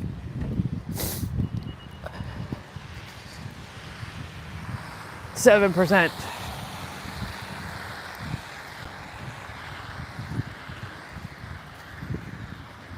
So now it's like turned into like somewhat of like freezing rain to some degree.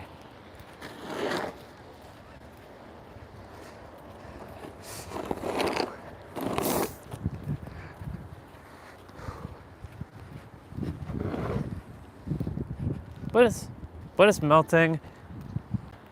Snow's starting to melt.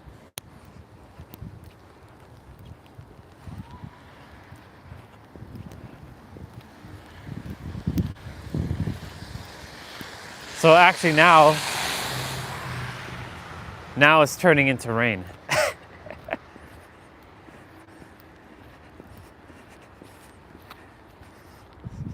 So that's good. But it'll be white for a while. Hey, look, it's my shoe. It's me. These are my steps.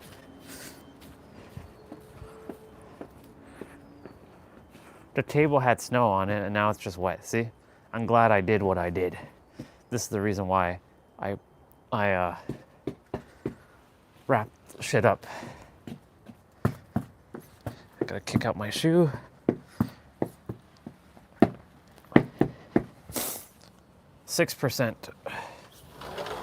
Hurry up, Orion.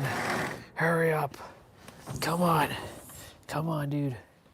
My flashlight is fully charged. Perfect. Come on, Orion. Oops. I just dropped the umbrella. That's funny. Come on, Orion. Come on, dude.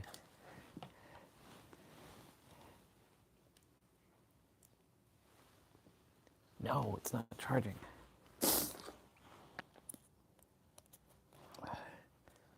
Come on. There it is. We did it. We did it. How the hell did the light just what the hell?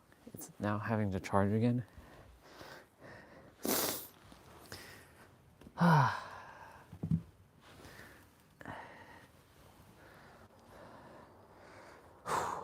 Damn.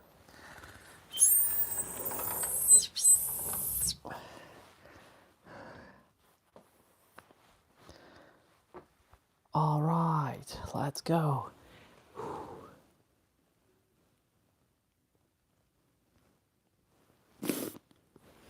Put you on the tripod in a moment.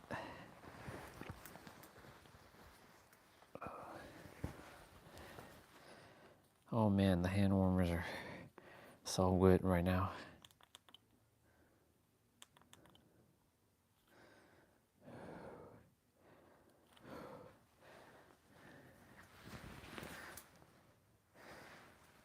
I gotta blow my nose.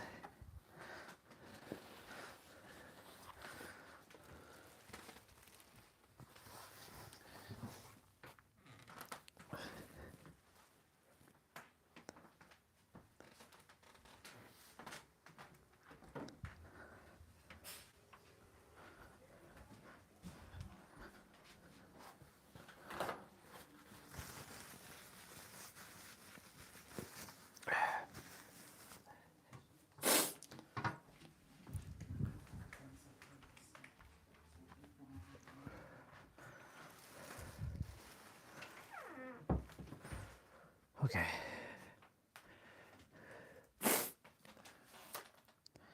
Not bad. Made it back.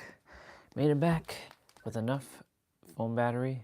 It's funny how when I was in the trail, or when I got to the trail, I had a lot of battery, and then started going down.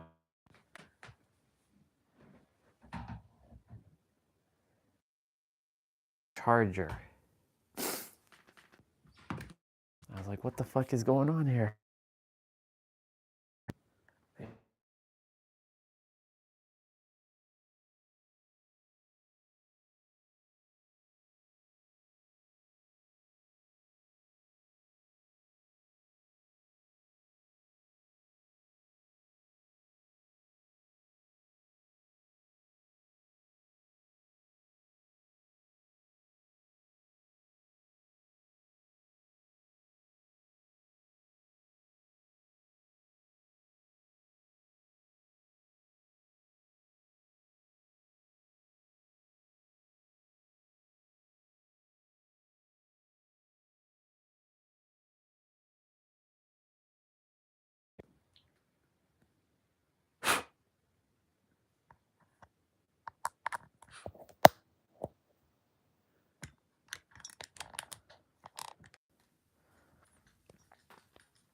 Let's see now.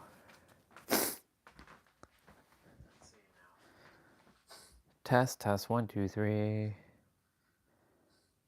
Test, 1, 2, 3. It's good.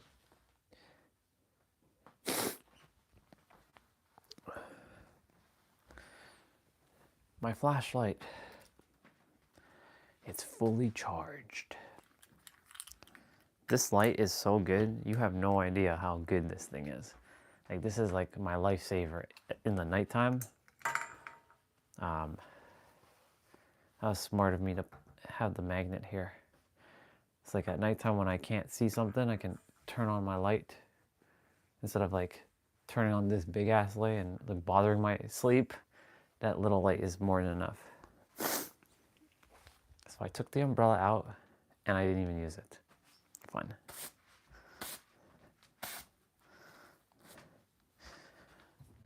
So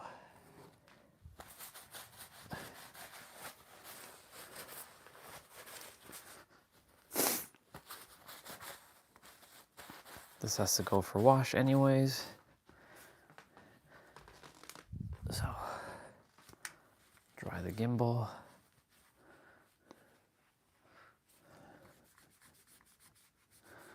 Yep. Debating if I should eat first or I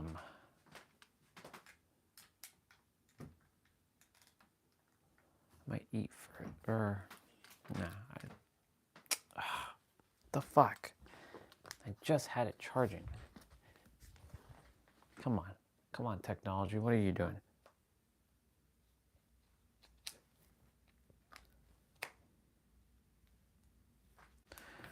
You gotta be fucking kidding me right now with this thing.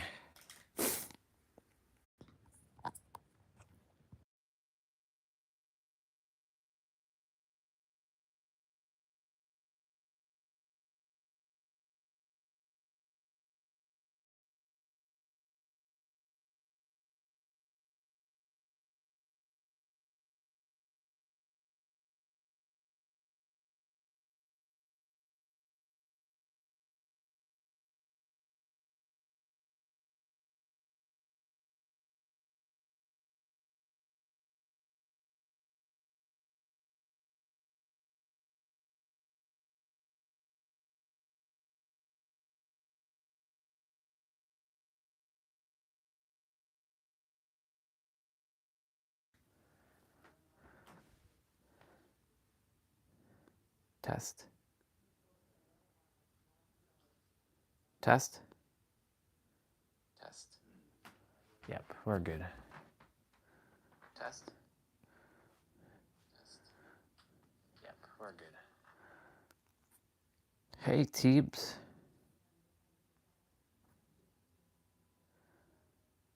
Teebs. Leonardo da Vinci was a real Renaissance man. Not only did he live in the literal Renaissance, but he embraced a curiosity for knowledge that earned him the title of polymath.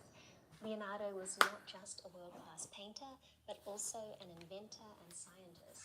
So my question is, how did he get so smart?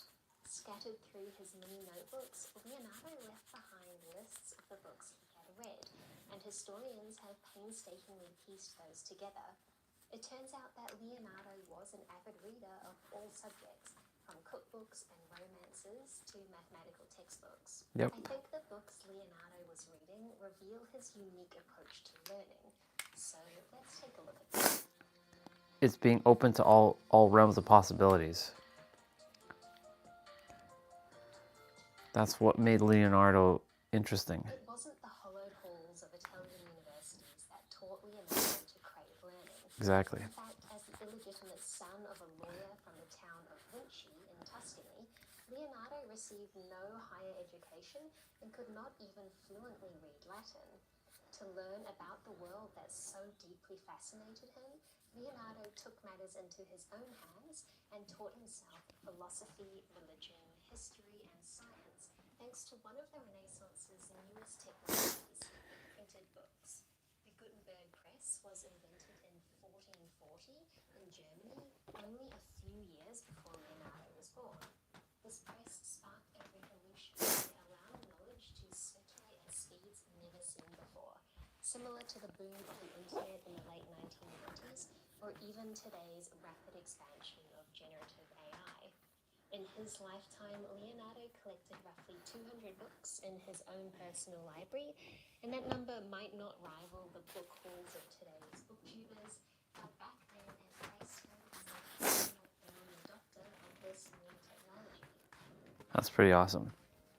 Astronomy is not what Leonardo da Vinci is most well known for, but he did dedicate a portion of his library to understanding Knowing a little bit of everything. Some of these books include texts that are considered fundamental manuals for anyone interested in studying ancient and contemporary astronomy. One of these, the Sphera Mundi, covers Greek and Arabic astronomy all the way through to astronomy that would be cutting edge.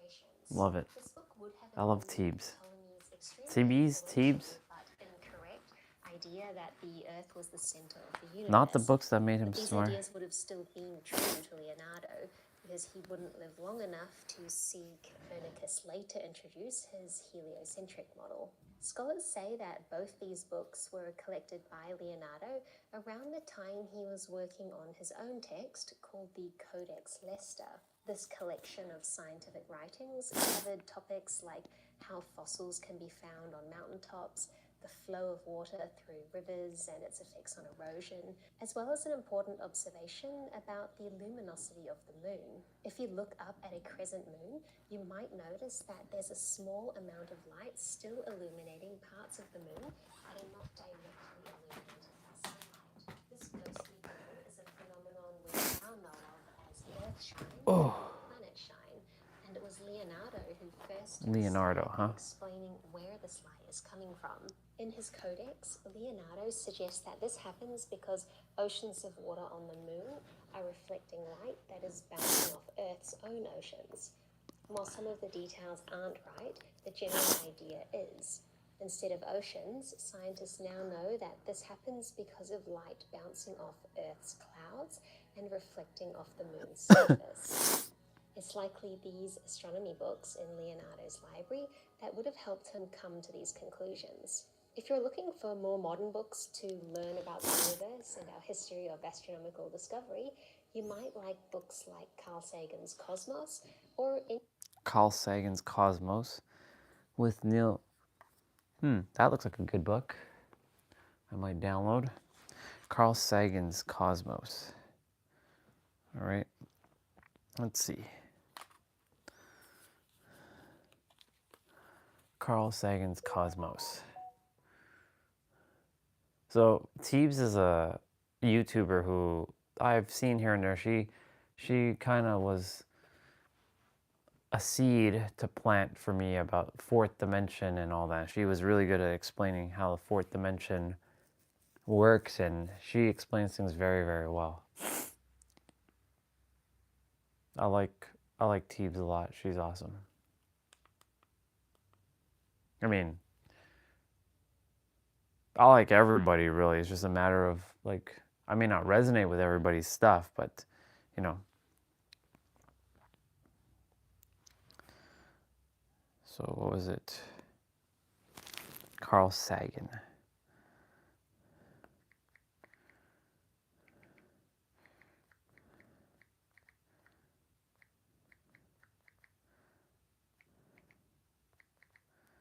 Cosmos.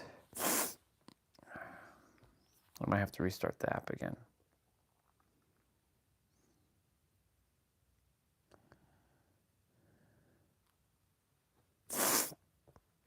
Come on.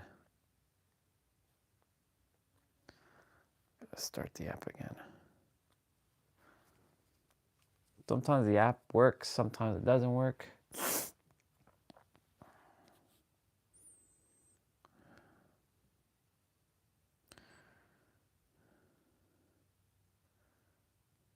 Just checking out. Oh, what the fuck? Wait, what the hell? How's that low? What the fuck? It's charging though. That makes no sense. Why would the power thing pop up, but it's charging?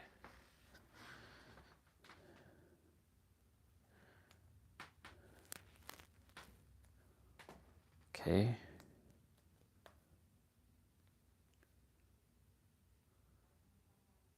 That's super weird. I'm gonna have to pay attention to this thing. Cables are acting weird right now.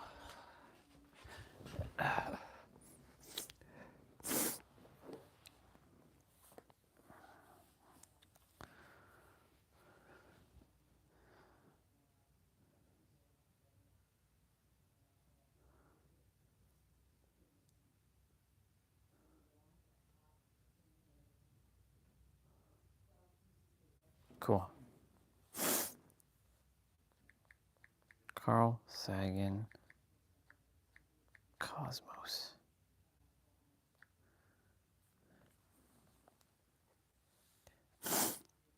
There we are.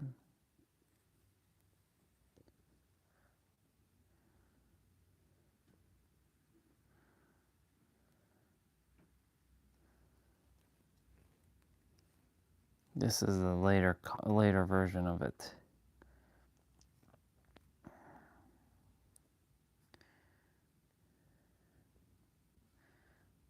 PDF. All right, Teebs, what else you got? Any first year undergraduate astronomy textbook, there's been a lot of new discoveries. Wait. It's likely these astronomy books in Leonardo's library that would have helped him come to these conclusions. If you're looking for more modern books to learn about the universe and our history of astronomical discovery, you might like books like Carl Sagan's Cosmos or any first year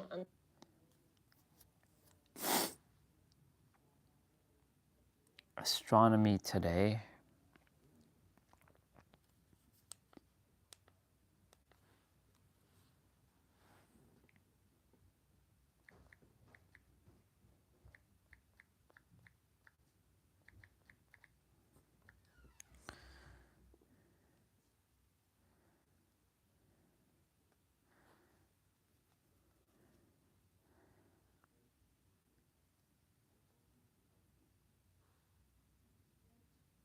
Damn, that's a big ass book. Holy shit. Whoa.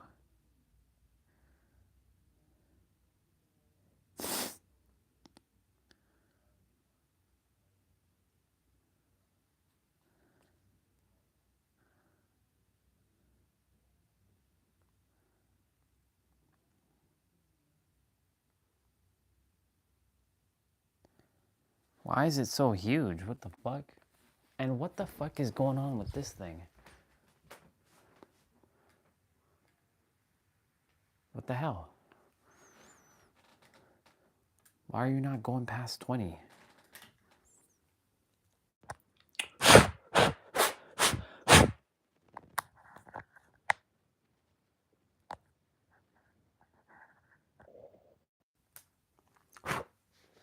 Jeez.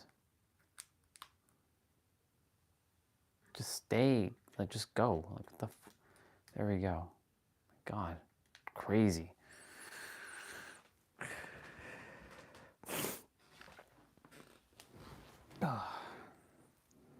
Technology, man. Seriously.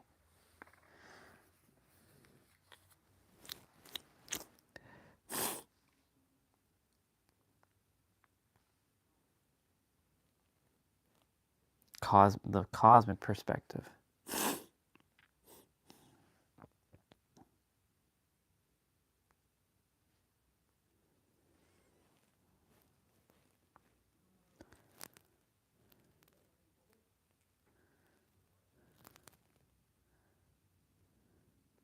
What?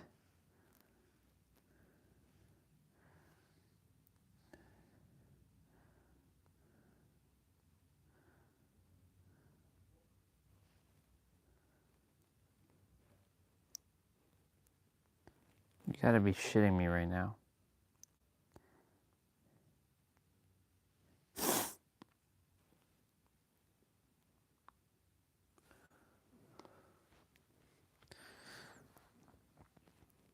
What else does she have? Teebs? What else you got? undergraduate astronomy textbook.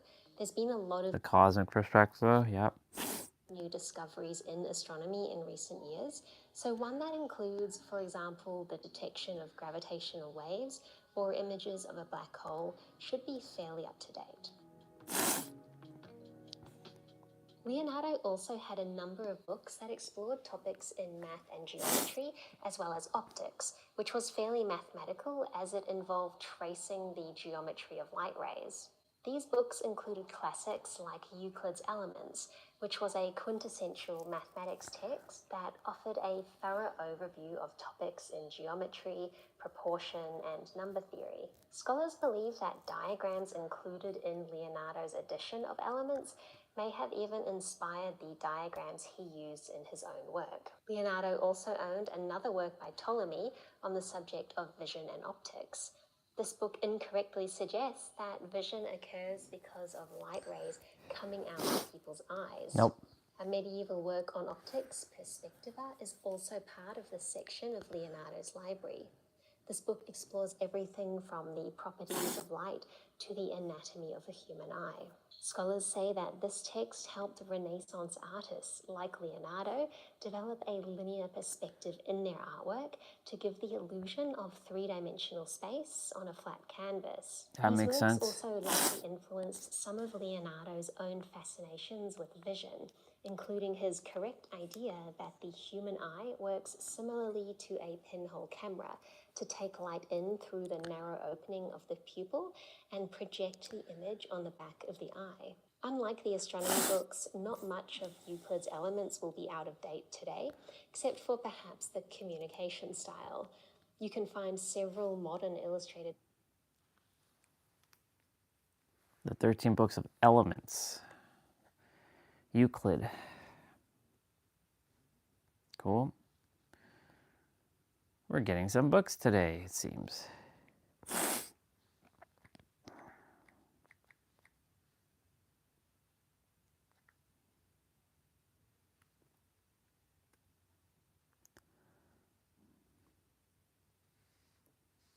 several The 13 books of the elements. The 13 books of the elements.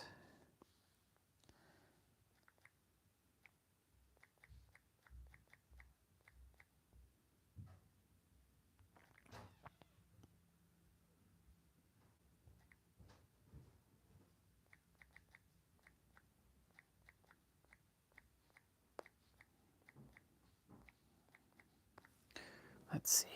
There we go. Oh shit. Whoa.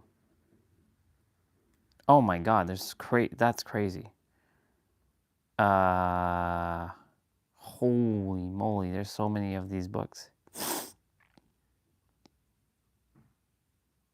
Volume 1 and 2. Volume 2 to not, whoa. Volume 3.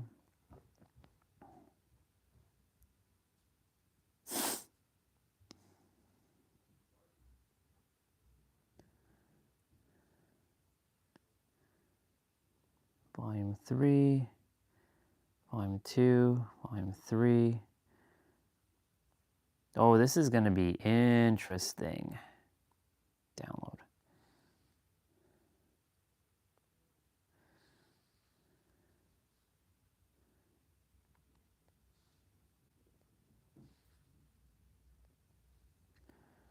Two and 3. Awesome.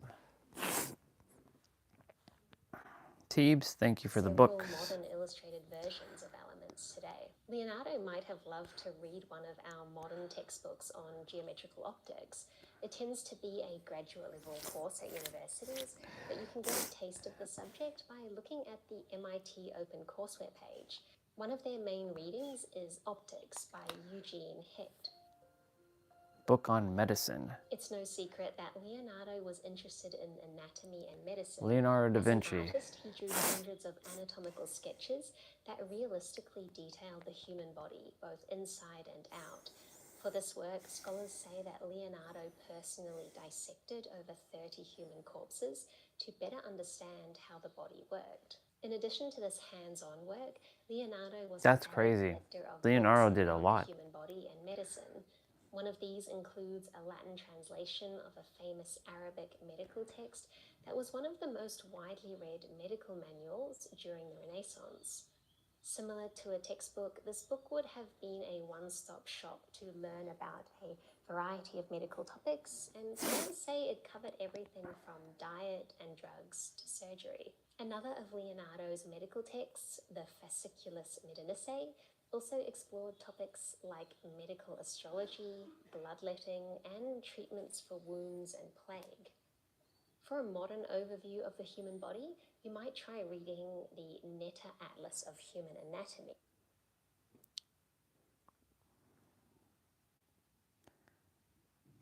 Atlas of Human Anatomy.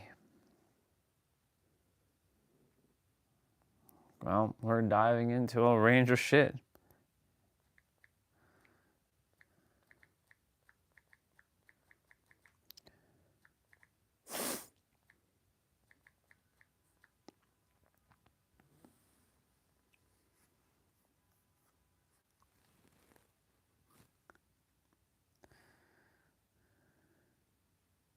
Atlas of International edition.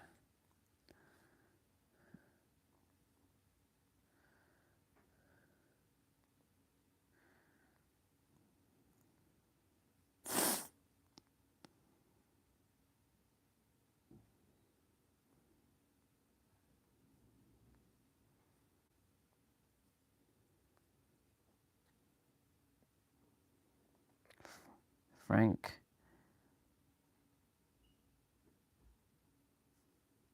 Atlas of Frank H. Netter. I mean,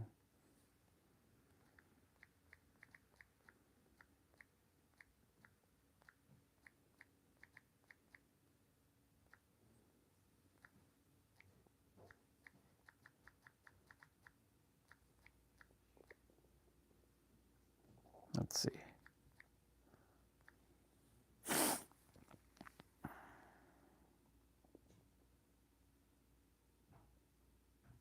That looks like the one.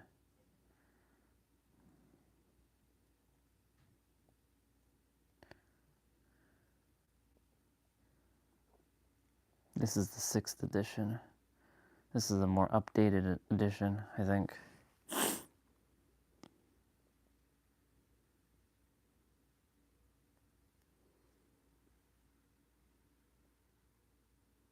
Yeah, we'll grab this version. Oh, damn. That book is huge. Oh my god, that book is massive. Yo. Okay. Atlas of Human Anatomy, which is a medical textbook that's known for its colorful illustrations. That's why it's huge. Besides being a man of art and science, Leonardo was also enlisted by powerful men in Italy and beyond to engineer.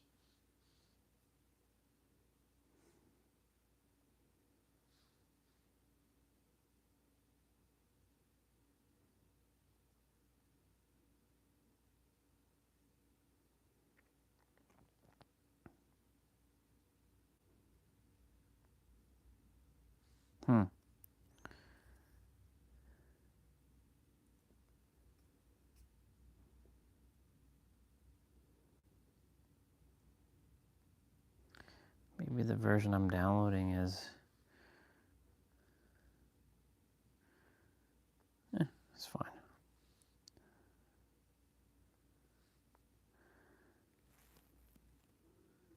This is the 4th edition.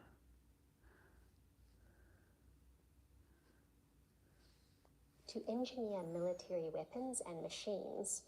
To help him succeed in these commissions, Leonardo collected books on military and scientific engineering. Military, huh? Sources say that some of the military tech that Leonardo offered to his clients matched the specs of examples from his library, including portable bridges, siege technology, powerful cannons, and covered vehicles. These books may have also helped him imagine some of the more fantastical machines he designed as well, including robotic knights and flying mechanical birds. Today, modern books like The Arms of the Future look at how The Arms of the Future.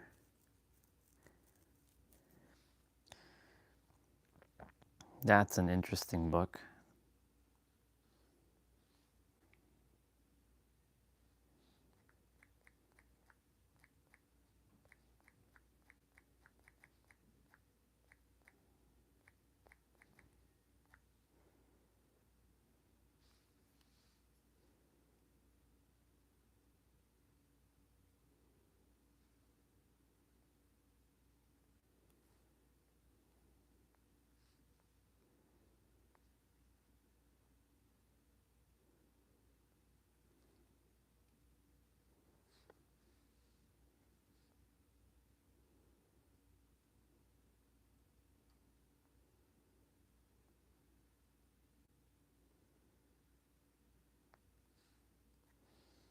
Okay.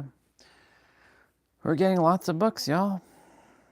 Rapidly evolving technology, like autonomous weapons, are changing warfare. Military applications still work alongside scientific interesting. advancements, just like they did 500 years ago in Leonardo's time.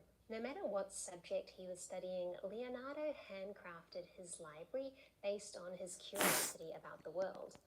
Thanks to the newly invented printing press, he was able to indulge in the privilege of accessing around 200 books, enough to learn about and make contributions to several different fields. With 10,000 times that amount of books published each year, just imagine how much we can learn today if we really put our minds to it. It's true. One modern way to learn science is with this video's sponsor, Brilliant. Brilliant helps you become a Damn better nose. thinker and problem solver with thousands of visual, interactive lessons in math, science, programming, data analysis, and AI. Learning a little every day is one of the most important things you can do, both for personal. The only thing is, you're not really and learning, you're remembering Brilliant can more of help who you are. To develop a powerful daily learning habit. They have newly updated math courses, including calculus, visual algebra, and solving equations. You can work your way up through interactive challenges that bring abstract concepts to life. To learn for free on Brilliant, go to brilliant.org/tibbies, scan the QR code on screen, or click the link in the description. Brilliant's also given my viewers 20% off an annual premium subscription, which gives you unlimited daily access to everything on Brilliant. Thanks for watching this video, and thank you to my Patreon supporters. A special shout out to today's Patreon cat of the day, Onyx.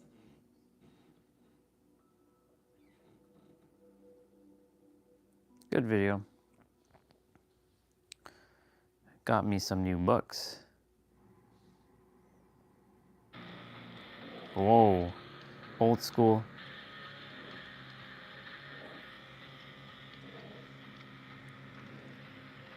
Old school Dead by Daylight. Holy shit.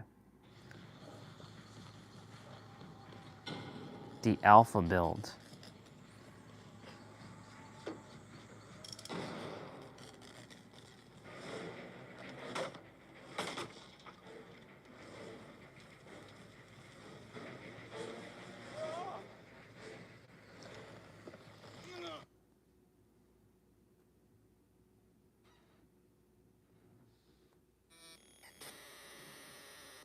You'll know if you quantum jumped because everything will be different and you will feel different. Most importantly, see, most people, they're looking to the environment to indicate whether they've quantum leaped or they've shifted to a higher frequency. No, dude, it's about how you feel. Forget the environment. It's not real. If you're looking outside of you for an indication of whether you've changed, forget about it, dude. It's about how you feel. How do you feel? Because that's the thing you actually want. You don't want a house or a Ferrari or a swimming pool or a hot girl or what. You want the feeling. How's that going to make you feel? You want the state of being. You want the frequency. You want to align with the frequency of whatever it is you want. You want to become the frequency. You want to become a container of that frequency, emanate it out to the universe. Then it gets reflected back. You have to become the container first. Anything we desire to see created in the external reality, so-called external reality, we have to create it within us first. We have to become a container of that energy first. That gets emitted out to the universe and reflected back. That's the way it works. Yep. So do not You ever always look have to at be the a container environment for first. change. Always have to You be a change container. yourself. And I promise you, if you really changed yourself, the outside world will have no choice. It doesn't have a mind of its own. The mirror does not have a mind of its own. It will have to match your frequency and your vibration. Exactly. Pete, I commanded to go to Bali since I started listening. I've already seen this one. Kakarot, I'm right here. Look, I'm... It's over. Kakarot. Sorry to butt in like that, but I'm not done yet. Majin Buu's so much stronger than anyone I've ever faced before. But I know there's still a way to win! There's always a way to win. Kakarot.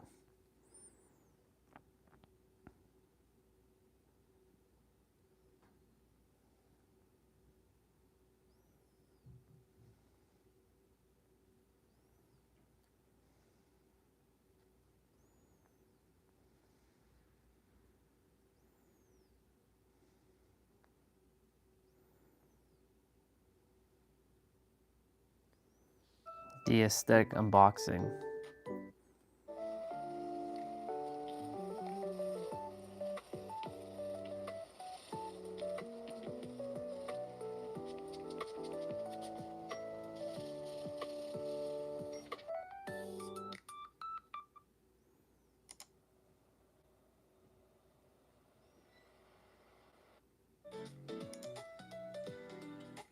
What keyboard is that?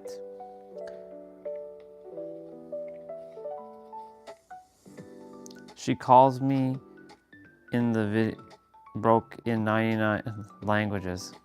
Damn. Apple Tree Girl unboxing. I love unboxing things I can't afford. I hate, see, this is what I don't desire for people to say. That they can't afford? Come on. People are just telling themselves they can't afford this. Come on. That's a nice keyboard. The MX Master 4 mouse.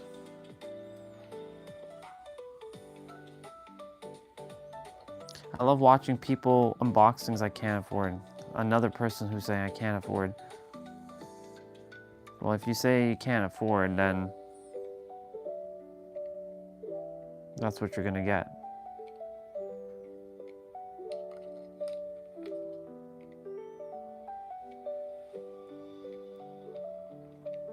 God, the MX Master 4 is quite interesting.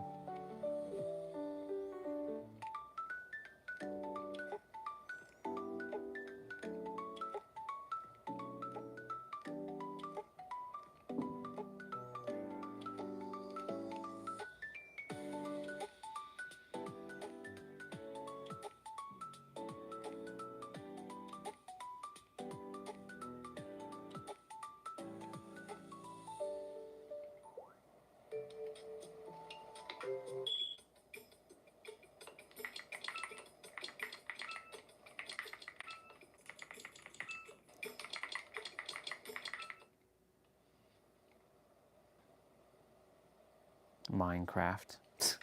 Minecraft.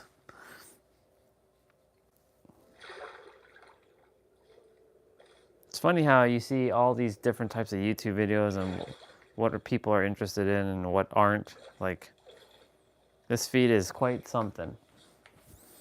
That keyboard is looking nice though.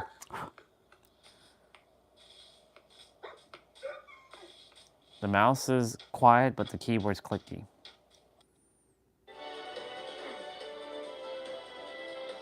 Wait, is her... Did her tablet become a fucking screen for... How? I don't think anybody's here. Is any of you here? Are any of you here? Yeah, there's 2 of you here. Ugh. We're gonna do our play out shortly. I was just looking at a video. This is interesting. How did she make her iPad into a screen for the Nintendo Switch? The fuck?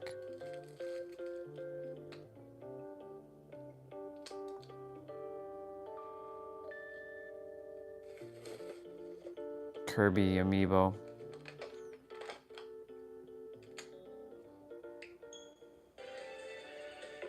OLED screen for iPad.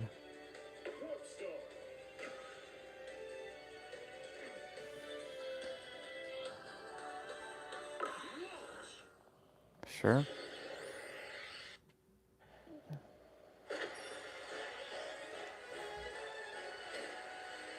Okay. That's enough. How to run private and uncensored LMM offline. This person has 127 million books on a $12 flash drive. What? That's craziness. Every self-learner should keep a compendium notebook.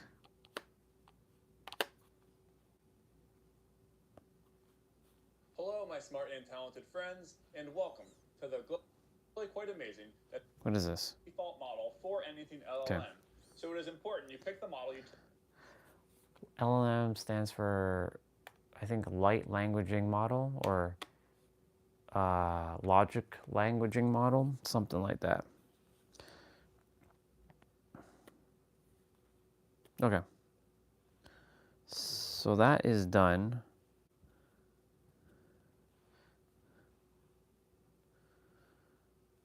So I was thinking about something. If December, not that it's happening, but if I decide to take December off, today would be the last stream. But dedicate December to just reading and inner world. By January, if I really go gung-ho on the books that I just picked up and read,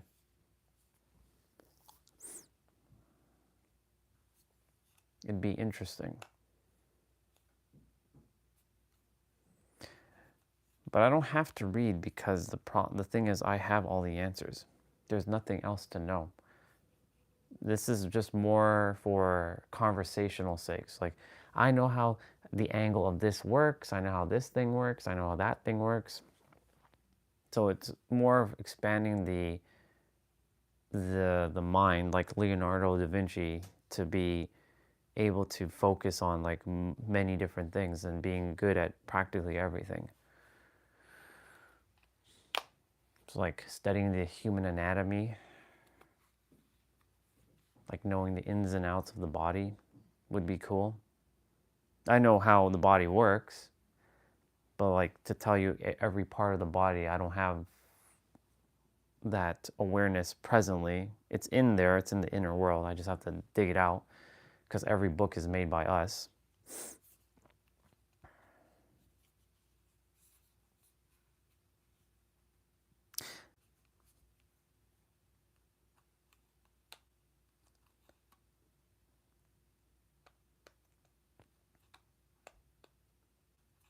Yeah, I don't know.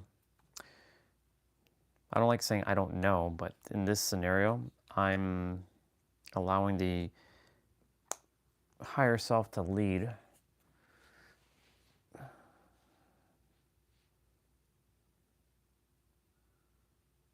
Or you all get to sit and see, you all get to just see me just sit and read. Just like read through some of these books. Like, I just downloaded like that human anatomy book. These books are huge. I downloaded astronomy, and like there's a military stuff, like the future. Like, what the fuck? Seriously, I have no idea.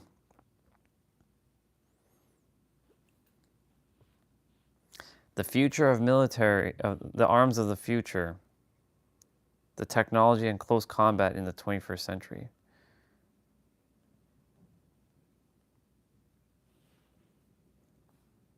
Like, I'm just gonna kind of skim through all this. Introduction. Navigating the transparent battlefield.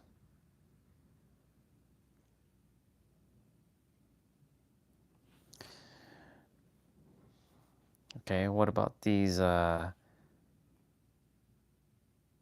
cosmic books? Let's see what we got.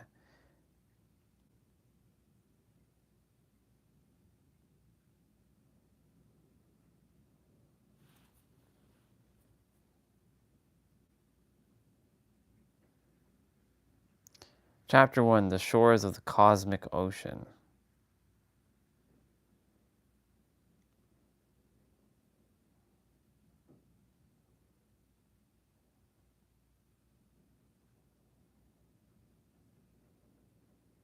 One voice in the cosmic fugger, or fugi, or fuge. Okay, let's see what the human anatomy book looks like. I downloaded 3 different books. Why is this one in?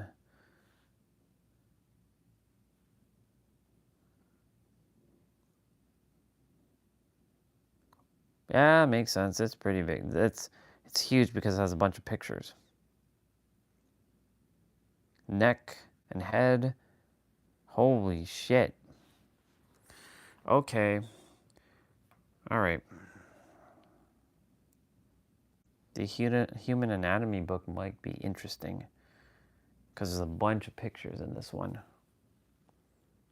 The vomer, the interior nasal concha. This is inside the nose.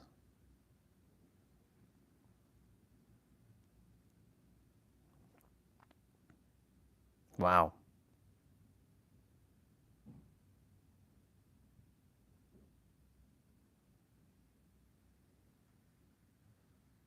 Jeez. Yeah, this is straight up all picture book of the human anatomy.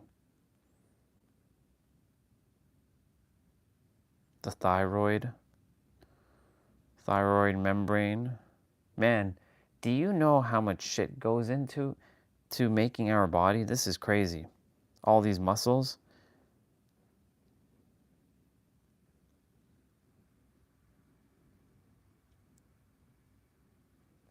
Like there's so many like parts, mechanical parts to our body. This is crazy.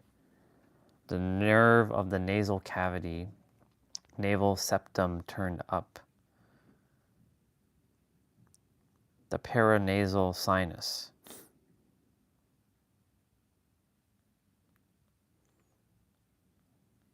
Goodness gracious, y'all.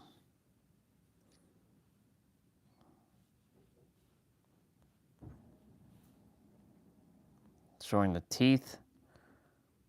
The tongue. Wow, the tongue. Yo, the tongue has a whole bunch of shit here. The dorsum of the tongue. Fungiform papilla.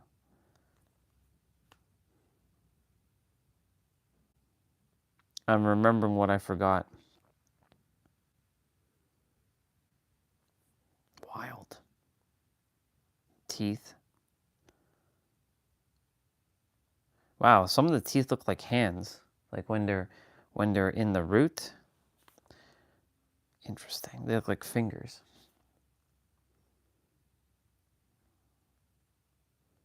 Wow, this is a fascinating book. It's 769 pages, by the way. Okay, that's good.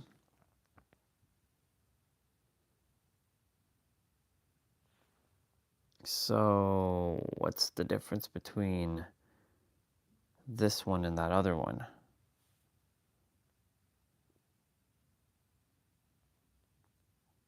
$789 pages. It's the same book, basically. So I downloaded it twice. This is more of a condensed version. Okay.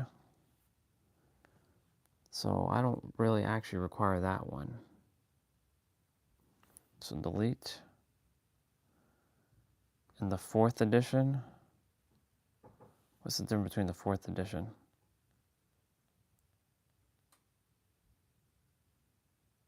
The 4th edition is basically the same. So I have the latest edition.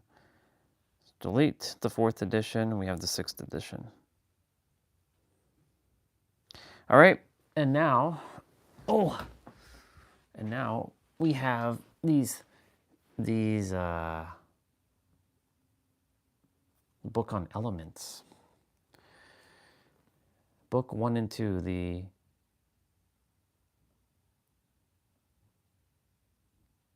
the 13 books on elements.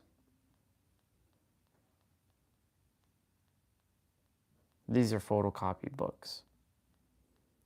These are like old school books.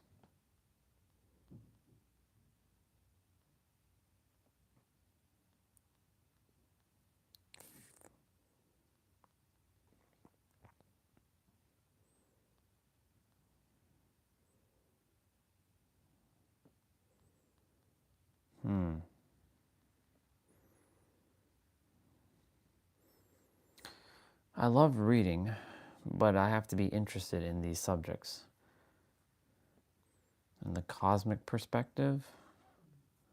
Let's see what this is about. Ooh, this one's got graphs. This one's got pictures. This one's 826 pages. Fuck, dude. Oh my God. Okay.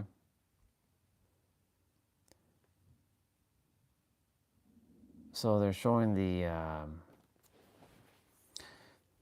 Big Dipper, the Little Dipper, the Polaris. I'm sure I'm going to run into Orion here at some point.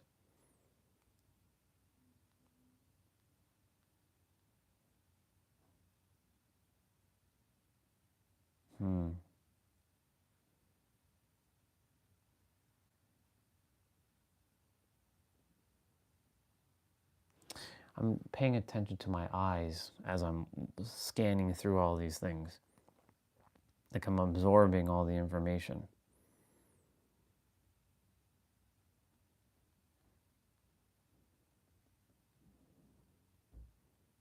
Okay, so as it stands right now, the cosmic perspective,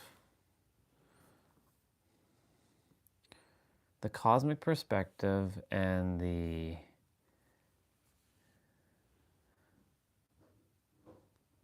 what about astronomy today? Let's see what this book's about. This one also has pictures. So I think, for me, the cosmic perspective, the astronomy today, and the Atlas of the Human Anatomy might be the 3 books I will kind of like skim through, since there's a lot of graphs and a lot of detail in them. Fascinating. Yuppers, y'all. Yup.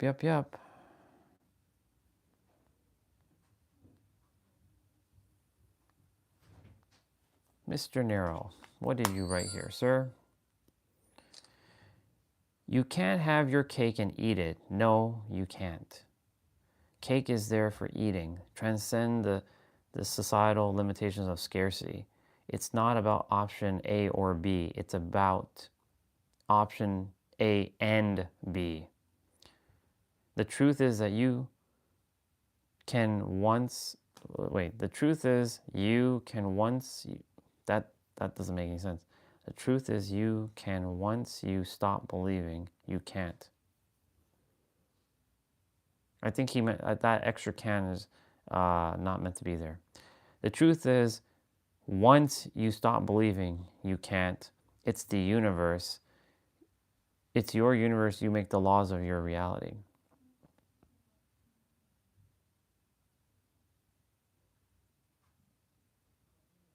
The truth is you can stop believing you can't. I think that's what he meant to say here. I'm going to rewrite that. The languaging is a little off there. But he might have purposely did that for a reason, which is okay. I decipher shit. What's going on here?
That's interesting.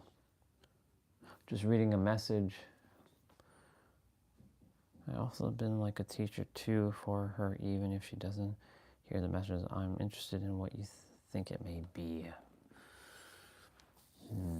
It's a good question. So,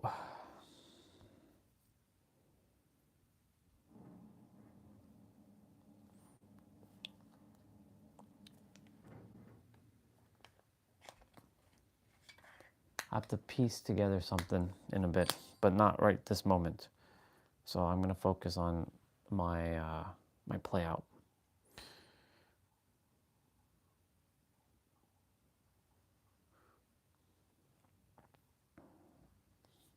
Clear.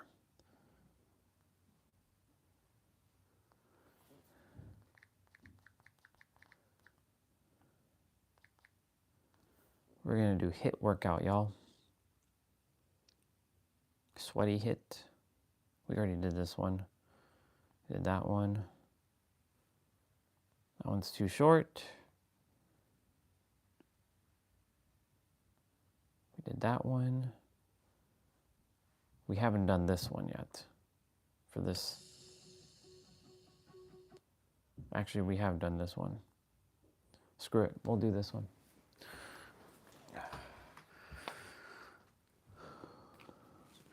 So if you want to join, whoever's here, let's go do this thing. If not, just chill out, hang out. But this will be 30 minutes, high intensity interval training, HIIT. You'll be sweating your butt off. I'm gonna open up my door here so I can get some fresh air flowing through the room because it is necessary. Get changed, and we're gonna get rolling.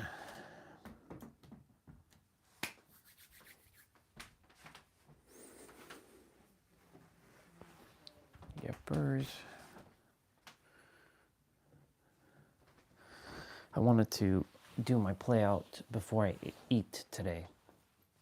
I wanted to like balance it out because yesterday I ate before. I ate before, the day before that I ate before, the day before that. Basically, the majority of this week, or the past week, I ate before I did my play out. This time I want to go do my play out before I eat. Maybe I do a 1 week where I go food first and then do my play out, and then that's right. I'm in my tights, y'all. I'm putting on my pants in front of you. That's funny. 1 week I do food before I do my play out, and then 1 week I do no food before my play out. We'll see. We'll see how that goes. I'm going to just use this to clean my nose because this has to go for wash anyways.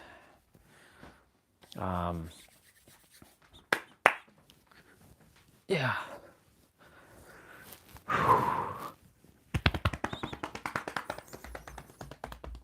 So today's going to be cardio.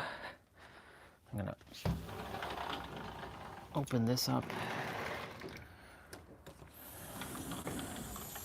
Get some fresh air in. Man, I did a good damn job on that table.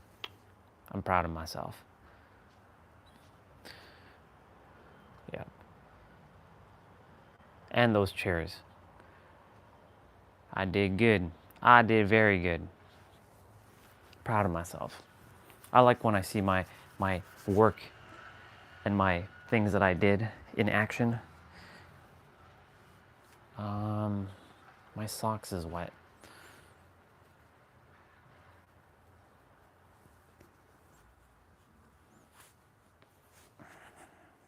Today's laundry day too, so I'm gonna switch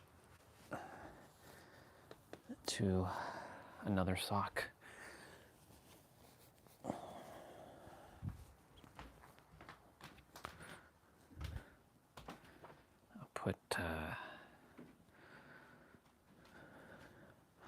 Gotta make sure I have a sock available to wear this afternoon.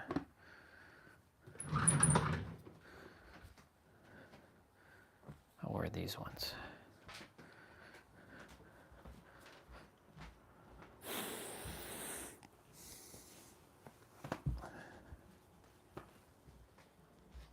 It's 10:20.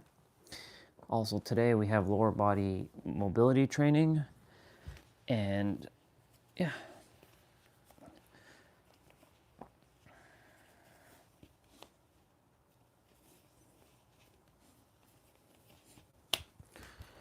Cool beans. I'm gonna go use the bathroom and we're gonna get right to it. Be right back.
Okay, y'all.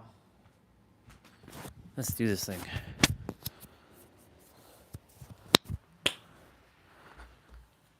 Let's get some blood flowing in the body.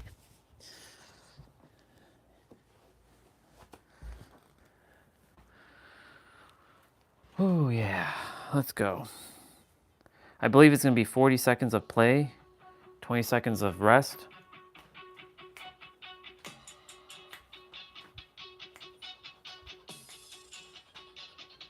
Oh yeah, we're already starting off strong. Oh yeah, we're starting off strong already. All right. Breathe through your nose, out through your mouth, drink some water in between, and go at your own pace.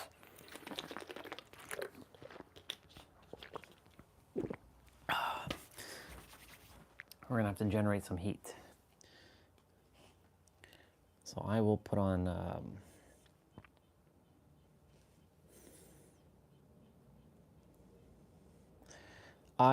some play out music. And I'll mute his stuff.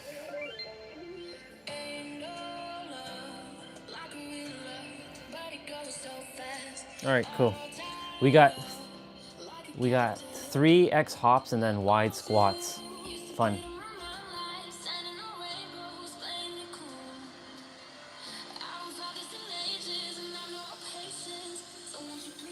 All right. I want to use my gloves actually. Not that I require it, but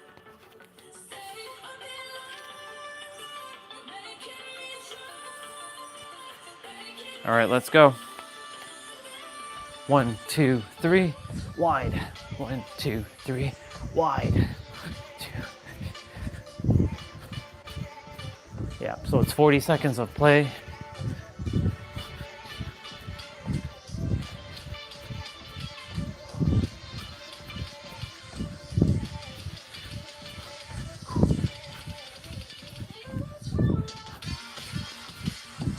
Kind of like doing 4.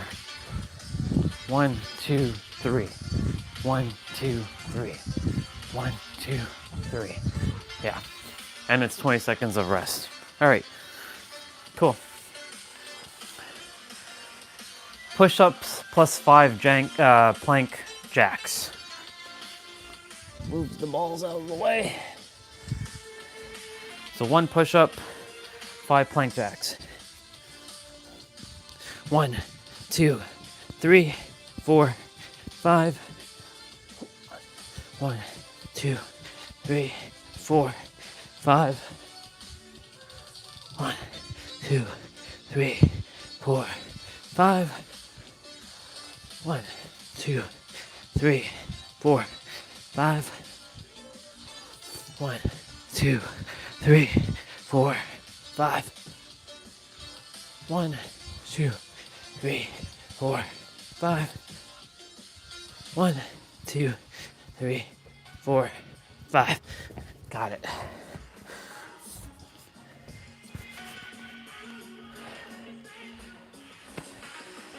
Squat plus 2 jumping jacks.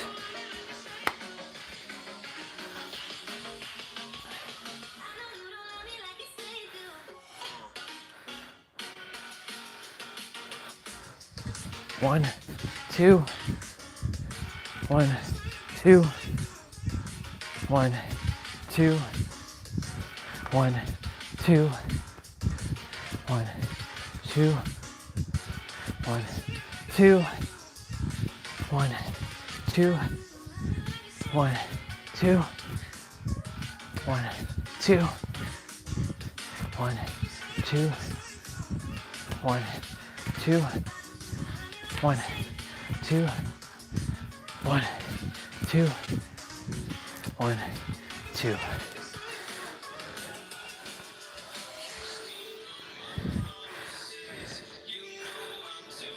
Mountain climbers are next. See, I'm glad I cleaned up the outside. So there's no leaves except for that one leaf there. Let's go.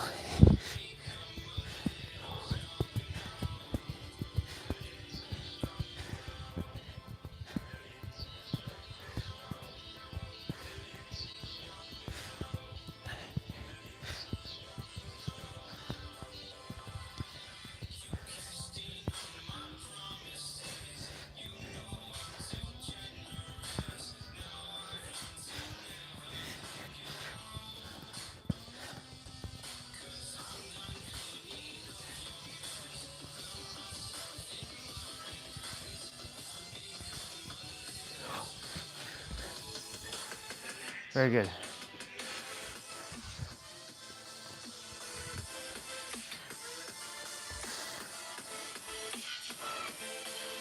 Pop squats. So far, so good.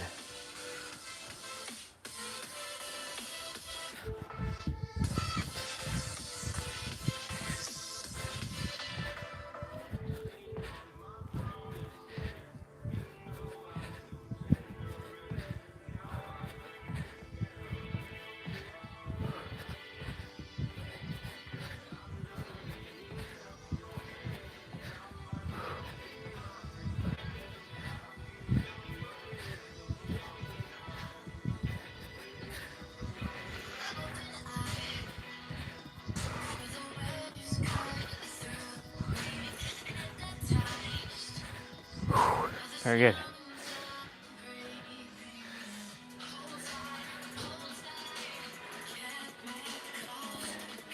So we're doing push-up with alt T rotation.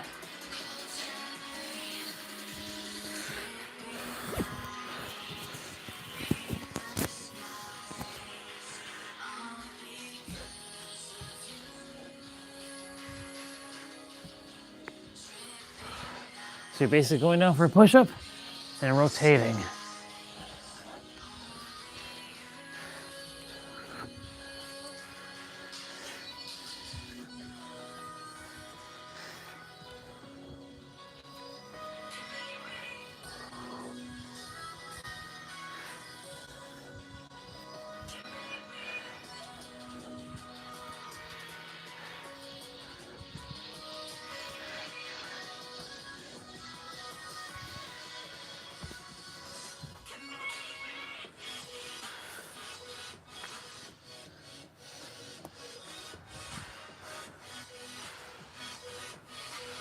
Oh, I thought someone was out there for a moment. Like, so we're doing side squat steps to lateral hop. So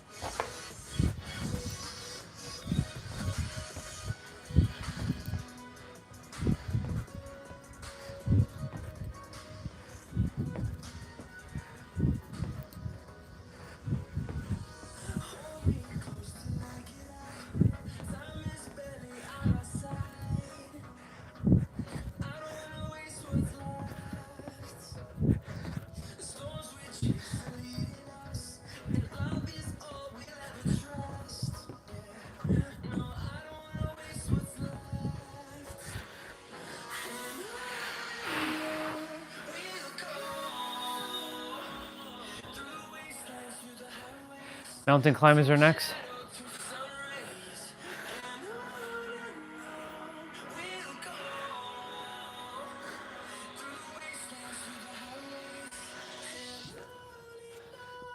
Wait, we're doing mountain climbers again? Okay. I guess this is going to be repeated.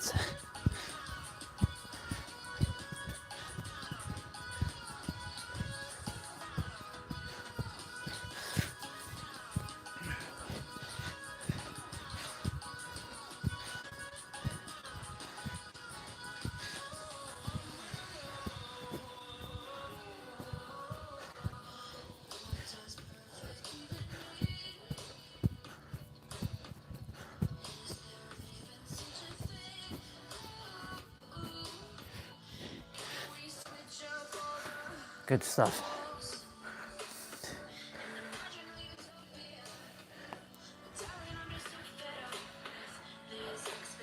Plank reach plus toe touch. Right side only. So you're touching only with your right hand to your left foot.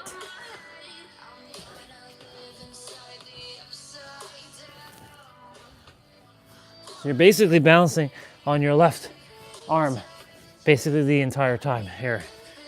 On your left hand.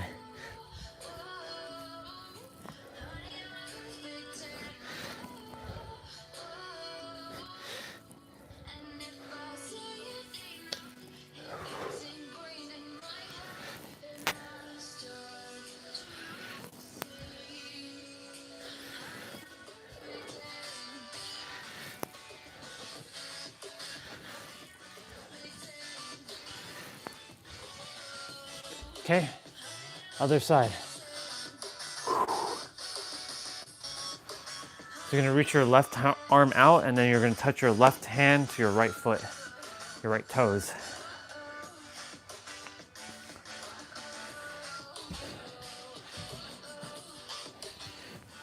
So now you're balancing on your right hand.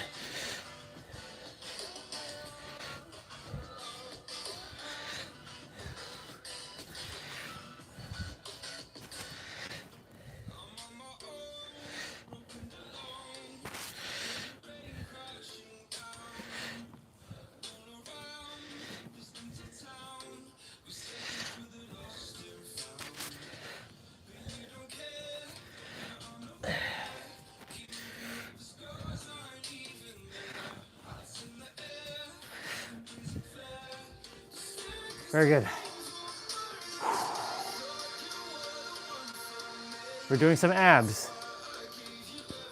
Just remember, ab exercises that we do here don't count to our daily abs. So we're doing lean back, cross crunch.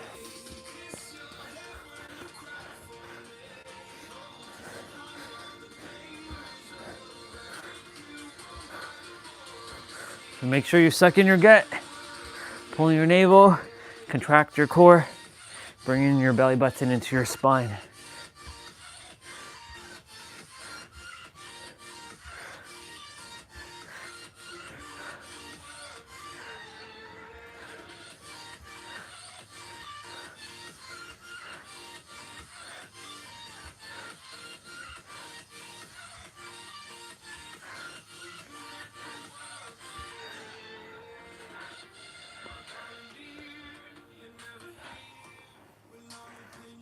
Cool. What's next? Oh, we're doing mountain climbers again. Okay, so mountain climbers are going to be repeating. So we'll be doing mountain climbs after, I think, every 4 or 5 exercises.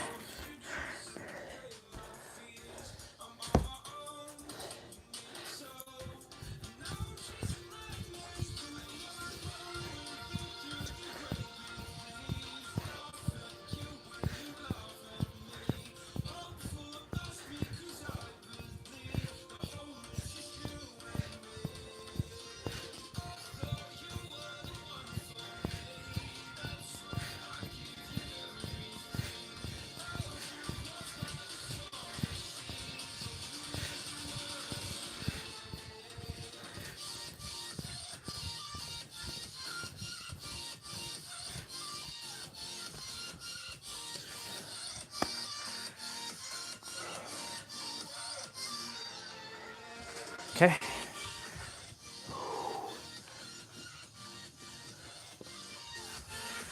Ooh, yeah, here we go. Half burpees, y'all. Fun times.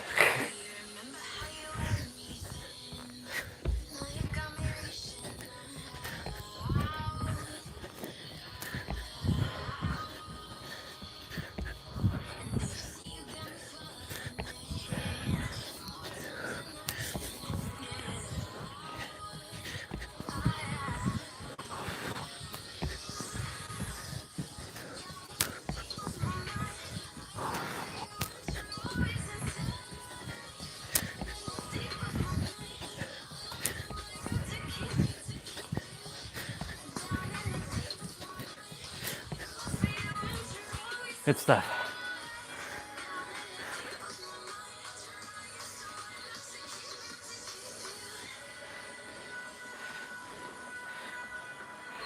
Kneel to squat plus jump. So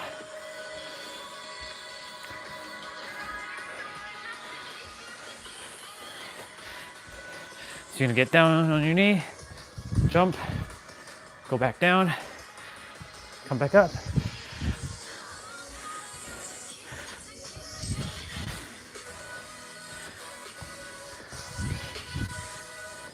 This trains mind-body coordination.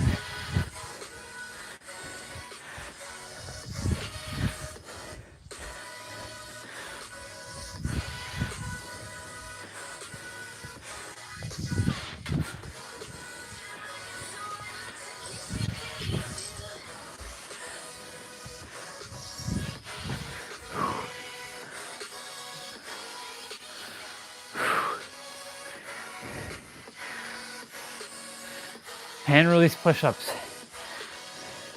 When you're going down for a push-up, you're gonna drop your chest up to the ground, let go on the ground, lift your hands up, push yourself back up.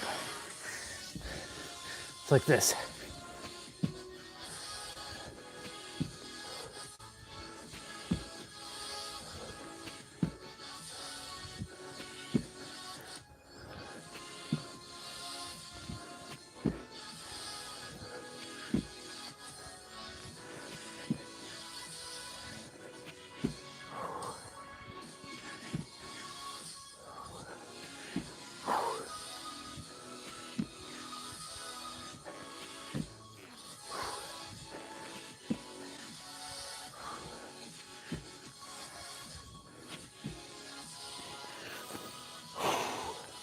Mountain climbers, I believe, is next.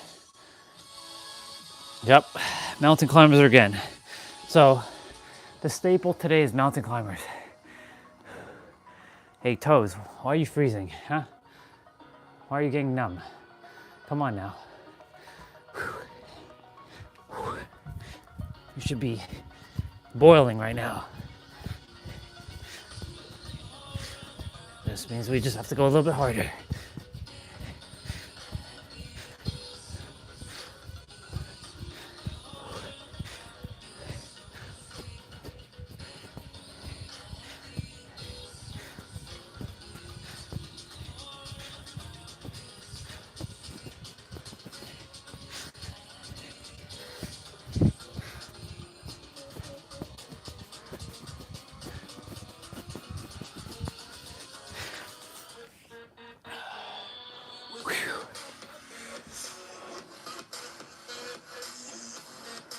Okay. So we're doing quarter rotation squats to the right, only right leg.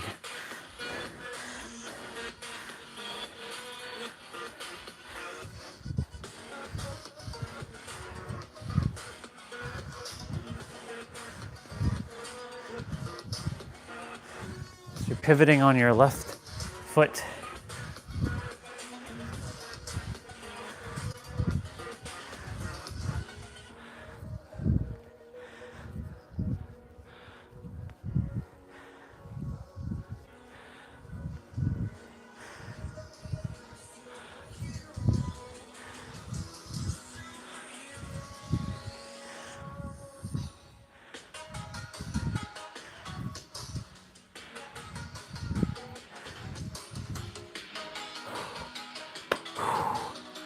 We're gonna do the left side now.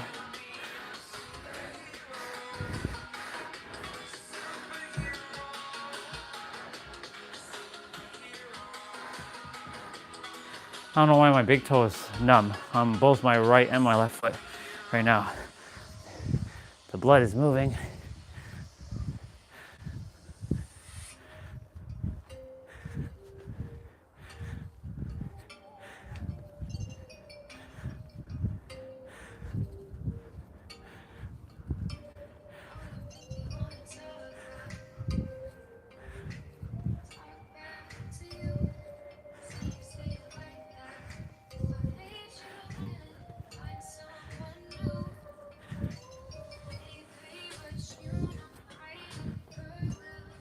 I just saw 55% with 5 seconds on the timer there. How awesome. So 555. High knees are next.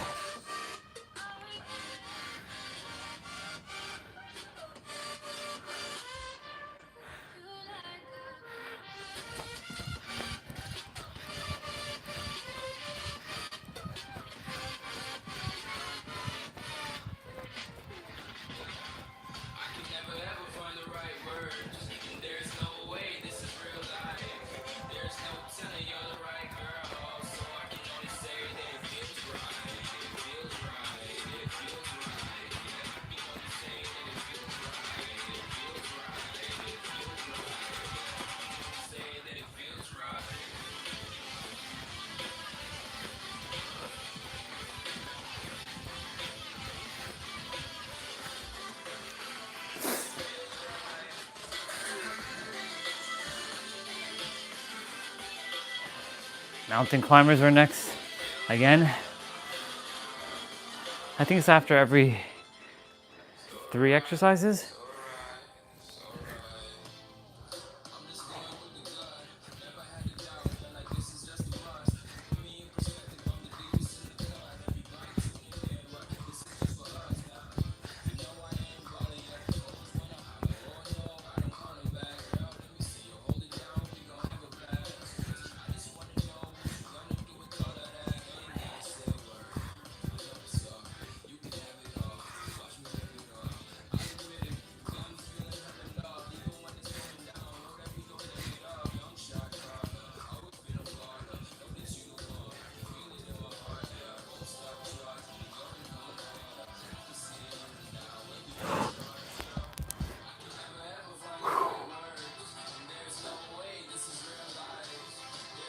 All right, single leg V up. Ugh. So you're gonna come up and touch your toes. Make sure your back is somewhat flat. Make sure your lower back touches the ground before your shoulder blades do.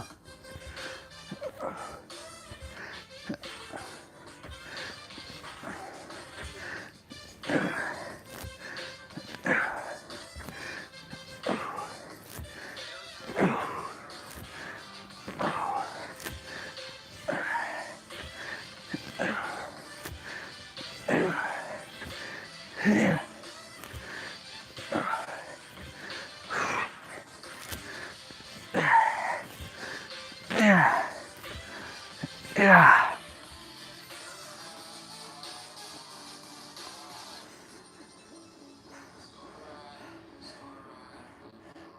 All right, lunge plus knee tap, right leg only. Just saw 666. Awesome.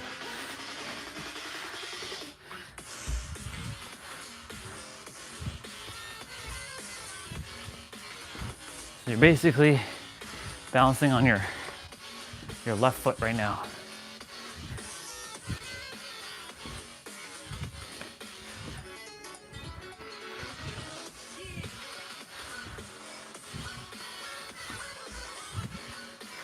My mat's just like moving and shifting.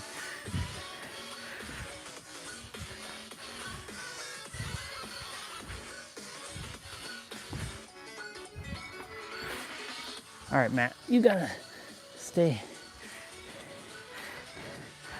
on the ground. Don't move.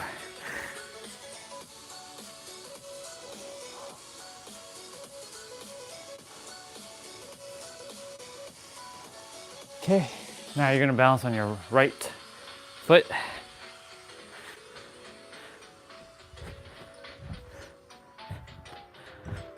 Now you're tapping your left knee with your right hand.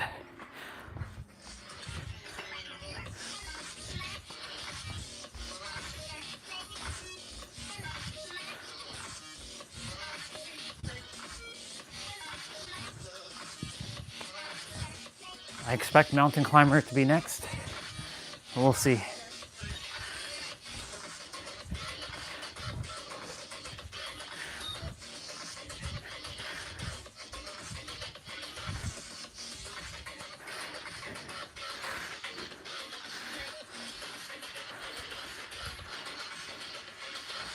Yep, told you, mountain climber.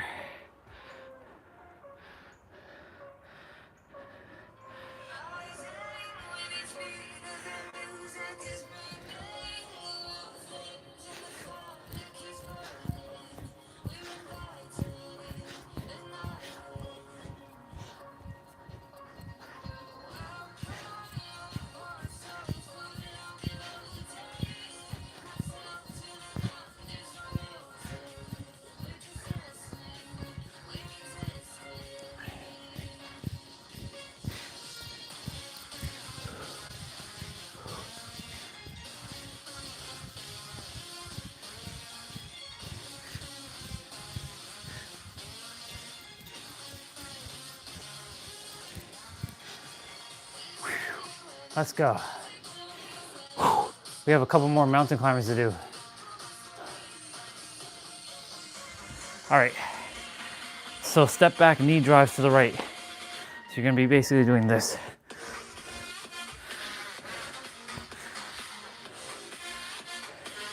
Let's go.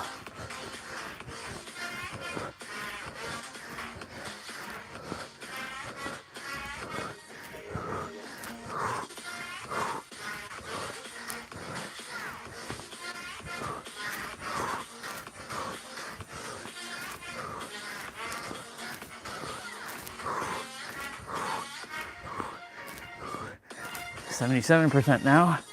Awesome. 11 there.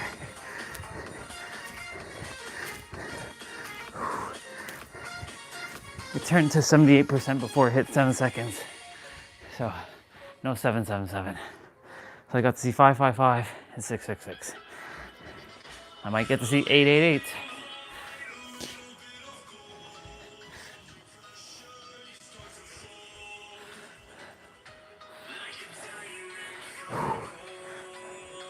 Left side now.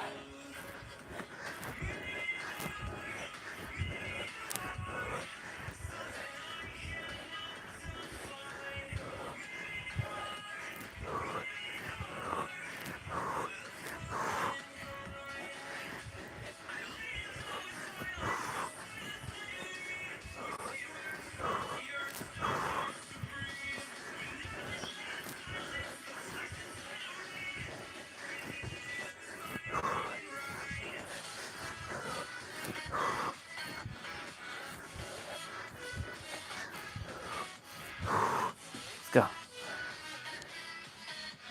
Mountain climber. Nope. 4 tricep push-ups and then 2 bear planks. Okay, so that's narrow push-ups. Well, hello there, S. Good to see you. 1, 2, 3, 4. Good to see you, comrade. 1, 2, 3, 4.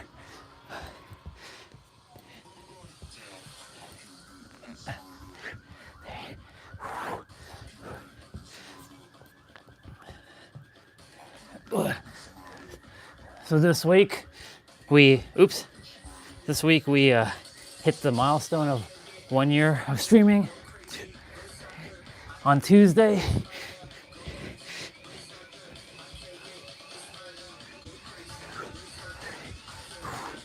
I trust you're doing good, sister. I know you're always doing good. Mountain climbers are next again, y'all.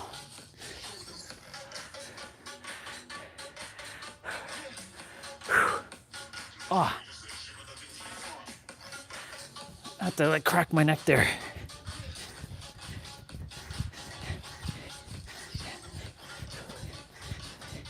We're inside right now because it snowed outside and it's wet and it's cold. But I left the door open so that I can get some fresh air. Still making sure I go outside.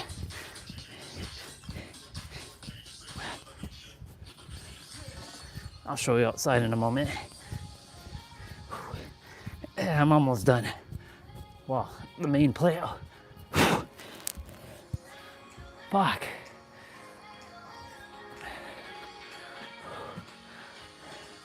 Thank you, sister. Take a look. Snow.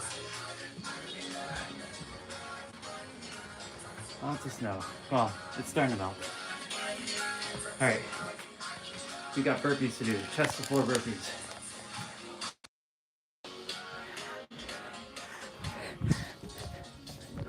I hope I didn't screw up the audio.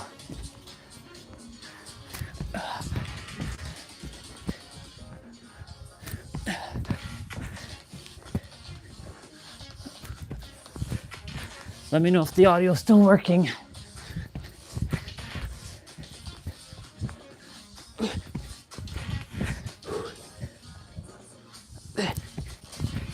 And thank you, by the way, for that.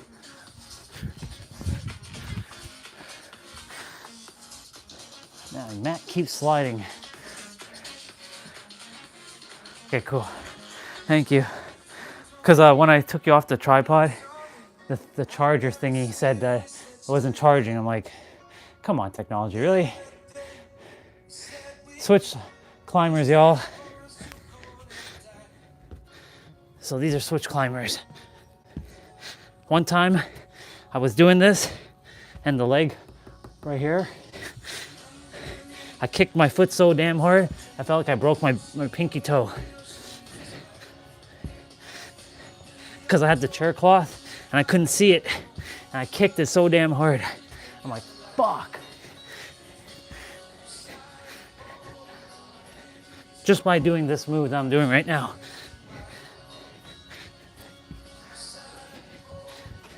We have like maybe 2 more moves, y'all. Nope, we have a finisher. 30 seconds each, no rest. Squat pulses, push-up pulses.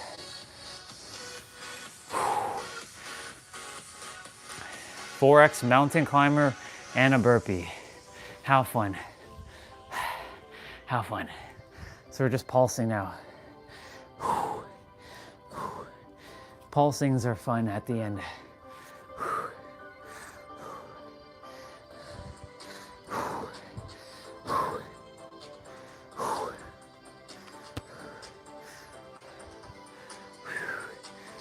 I don't know what's the game plan in terms of the stream.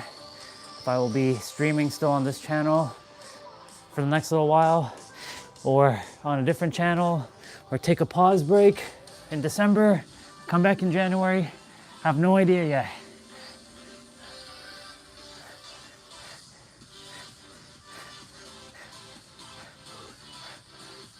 there's no reason to really take a pause, to be quite honest. But because the things that I'm doing daily are the same things I would be doing whether I'm on stream or off stream. So it makes no difference. Okay, cross climbers, 2, 3, 4. 1, 2, 3, 4. 1, 2, 3, 4. 1, 2, 3, 4. 1, 2, 3, 4. 1, 2, 3, 4. Book it. It's done. Oh. Oh my God. Whew. We did it. We finished the main playout.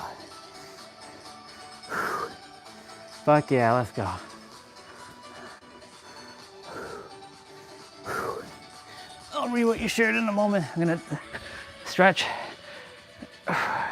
Bringing my right knee to my left side. I'm giving myself a nice stretch here. Y'all did great. That was good. How's everything with the monsieur and yourself? I'm sure preparations are finalizing. When is the actual date? So I can remember.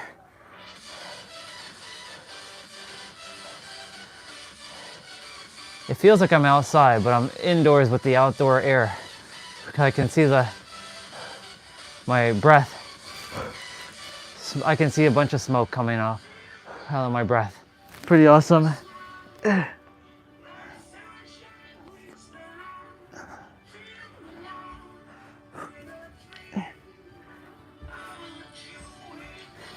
Okay, he never usually does this one, so.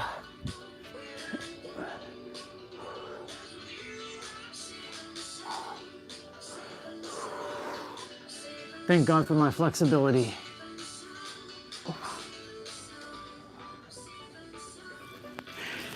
Now he's just doing one leg.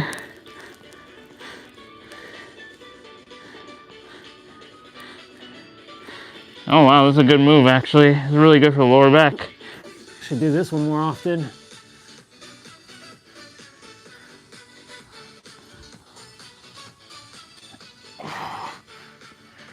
Now if I can touch my heels to the ground, that would be great. Yeah, I did it.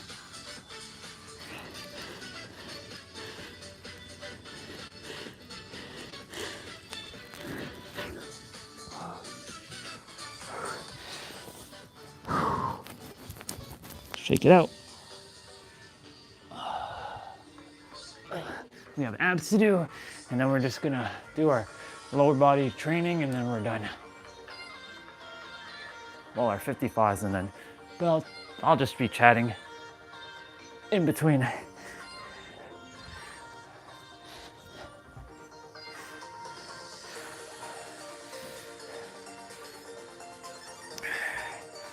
I'm gonna get to read a few of your things you just shared.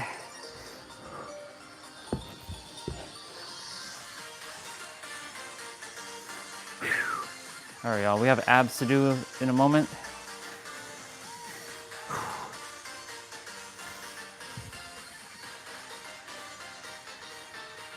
Depending on the temperature, the snow may melt. It may melt.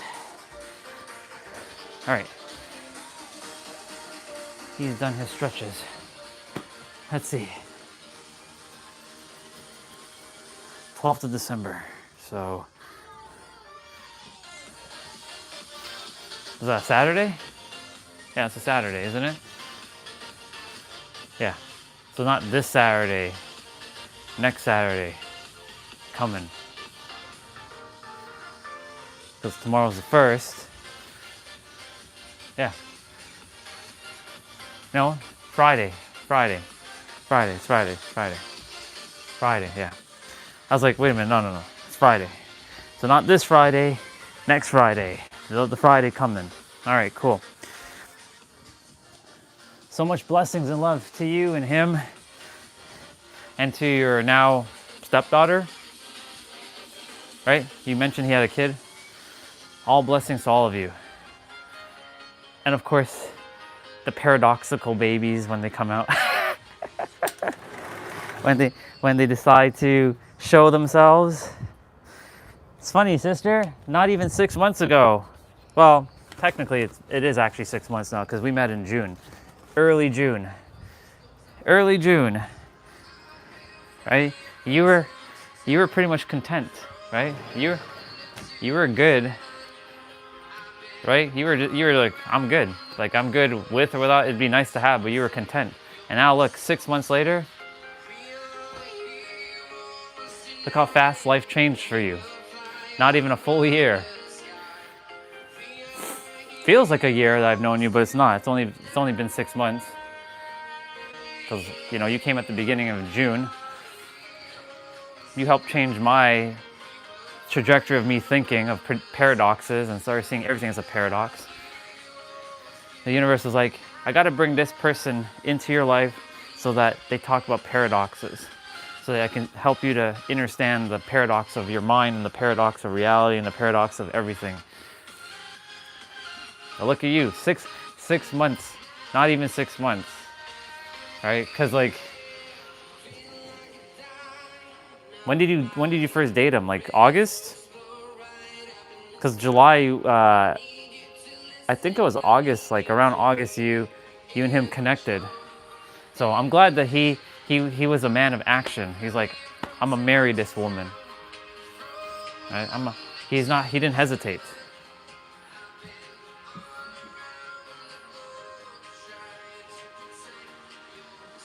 Yeah, I know. I figured. You did. Technically, that's how it works, right?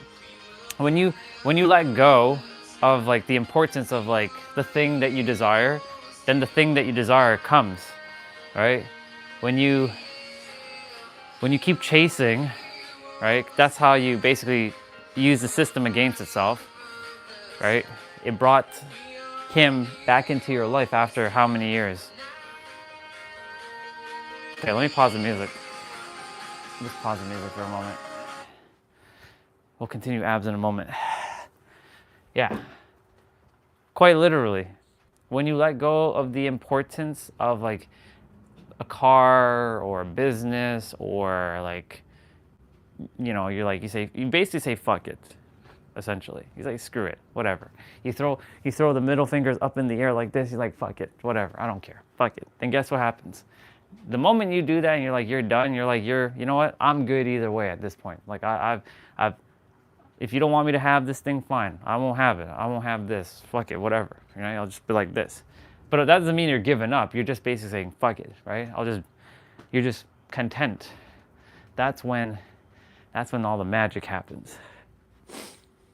Like during the summer when I had my shit, I was like, I have all the answers. What the fuck? It doesn't make any sense. Because I was still getting trapped up in my mind. And I'm like, this is how this works. All right.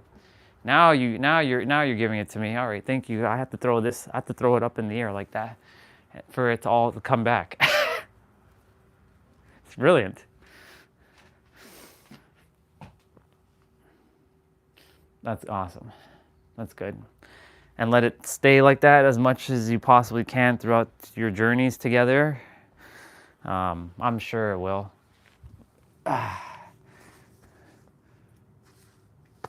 Not that I'm forecasting anything, and I don't know when you're ready to have paradoxical babies. If you're ready at this moment, then I say within the next year, I think you'll be with child. I think. I don't know, just I don't know why the intuition just said that, but it wanted me to say that, I guess. I don't know. I have no idea. At this point, like, things just fly out.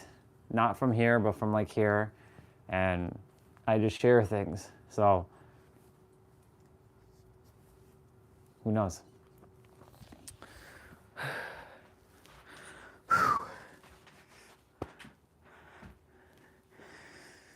Whether that happens or it doesn't happen, as long as you two are on cloud 9, that's all that matters. I'm on cloud 11, sure. I don't know why we call it Cloud 9. I'm sure there's a reason why we call it Cloud 9. I'm on Cloud 11. I have everything in my inner world. Doesn't mean that I stopped in my outer world. I still take a lot of action. I take a lot of action towards what I desire. Like recently, I said, you know what? Screw it. I'm going to voice message Danny Morell and Mel Robbins and tell them, like, I will be on your shows. And when I am on your show, I'm not going to hold back. And your people, I'm going to tell them exactly how it is and where they are and the phases and the journey, because I have to see the entire, I have the entire roadmap from beginning to end. And there are phases or stages in between that people will have to either build foundations or they already have their foundations, and then they'll have to start to see reality in a paradoxical sense, hence why this summer was a paradoxical journey. And I told them straight as clear as day, the episode that gets recorded, it'll be the most downloaded episode on your channels respectively, because your people right now, you're still keeping them to a certain degree not where they're supposed to be. They're supposed to be playing at the God level, but you're still keeping them pretending that they're human only. They're both human and God. So that's what I did. I have no fear, because who are they? They're just another version of me, right? We have this, like a lot of people have this fear of reaching out to those who are like in the public eye because they're so much more potentially better than them, or because they have the accolades and someone else doesn't. Fuck that. Fuck the accolades. The accolades mean shit. In the eyes of the universe, your accolades mean shit, right? You and that person are one and the same. And you all have the same info nested within the library of all that is, and it's just a matter of being confident and having conviction and knowing that. That's all it comes down to. Yeah. So I'm on Cloud 11. Let's see. We will have a paradoxical baby when she is my daughter now. Cool. No more, we don't have to say step anymore. It's just daughter. Cool. Paradoxical baby. Will you name the baby Paradox? His name or her name will be Paradox. Paradox. Hi, Paradox. It's a pleasure to meet you, Paradox. Instead of Orion Phoenix Ramses, it's like Orion, or Orion Phoenix Stellar, it's Orion Paradox Stellar. That word, paradox. I love that word. It's such an interesting word. Paradox. It has an X in it as well too. And I like the letter X. The letter X's are awesome. Yeah. His name or her name will be Paradox. And they're going to come into the world knowing that this is a paradox. They will start speaking in paradoxical way at like the age of like 3. They will bring all their previous memories from the previous lives. So when you do have them, pay attention to what he or she will be saying, because, you know, they will be still in the theta mode and all the magic still happens. And I'm sure you and him will make sure that he or she stays in that state for as long as possibly you can before the grips of reality come in. Yeah. Paradox. Yeah, paradox. If I wasn't named Orion, I would name myself Paradox. Yeah. Paradox. PPP? Let's see, what would be... So we have Paradox, Phoenix, Pharaoh? Sure. My name is Paradox, Phoenix, Pharaoh. Or Paradox, Pharaoh, Phoenix. PPP. Yeah. Triple P. Paradox, Pharaoh, Phoenix. Or Phoenix, Pharaoh. I think Phoenix would be a good last name.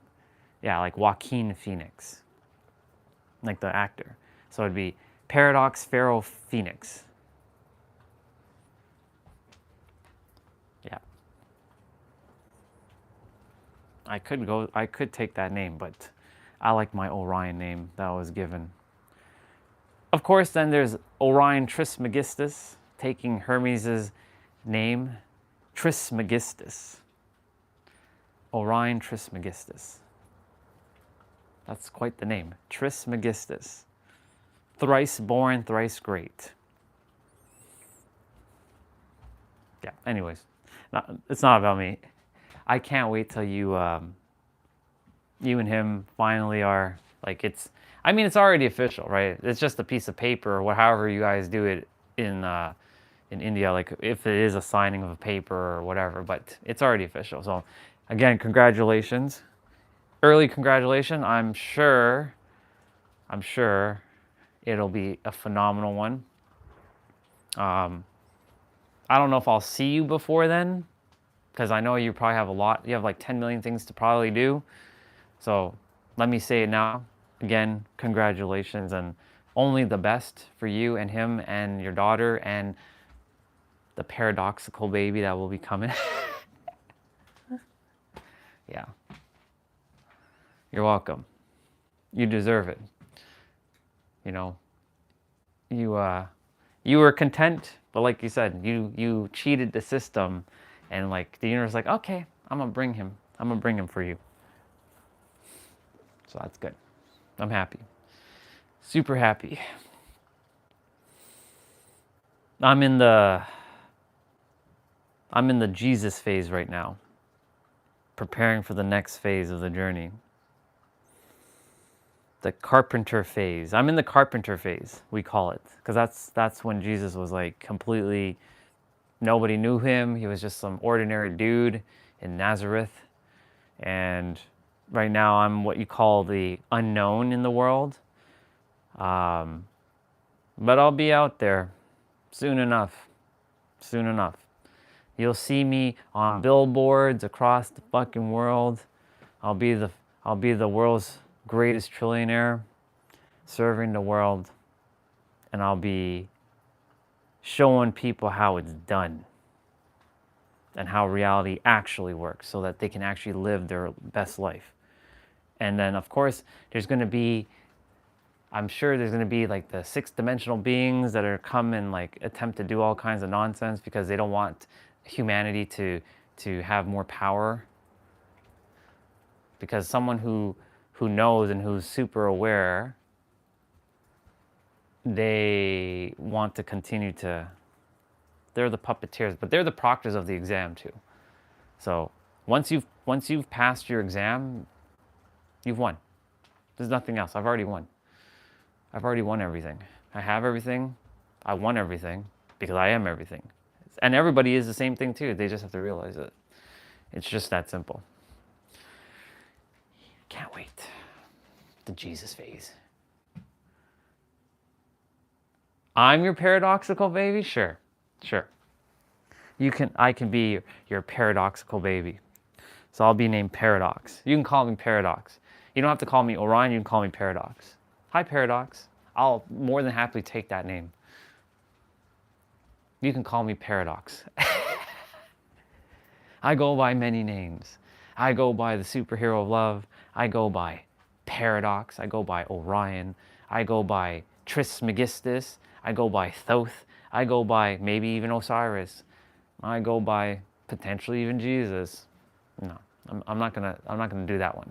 That one's too controversial. Even though there are people in the world whose name is Jesus, or they call themselves Jesus. Just say how it is. It's pronounced Jesus, not Jesus. Otherwise, put H-E-Y, Zeus. Jesus. I know in Spanish language, the J is usually pronounced like an H. Like instead of it Juan, it's Juan. Juan. Juan. Juan. Yeah. Nice. The snow is starting to melt again. It's good. Nice. Yeah. Thank you. I fully receive. I don't know. Would he accept me though as a paradoxical baby? Because, you know, I don't know how he feels about me still, right? There's nothing to be jealous about. I don't know if he has a vendetta against me. I don't think he does. I don't know if he likes me. I don't know if he wants to like keep you away from me.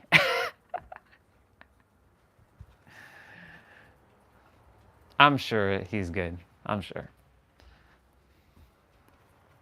It'd be funny if he's there listening right now.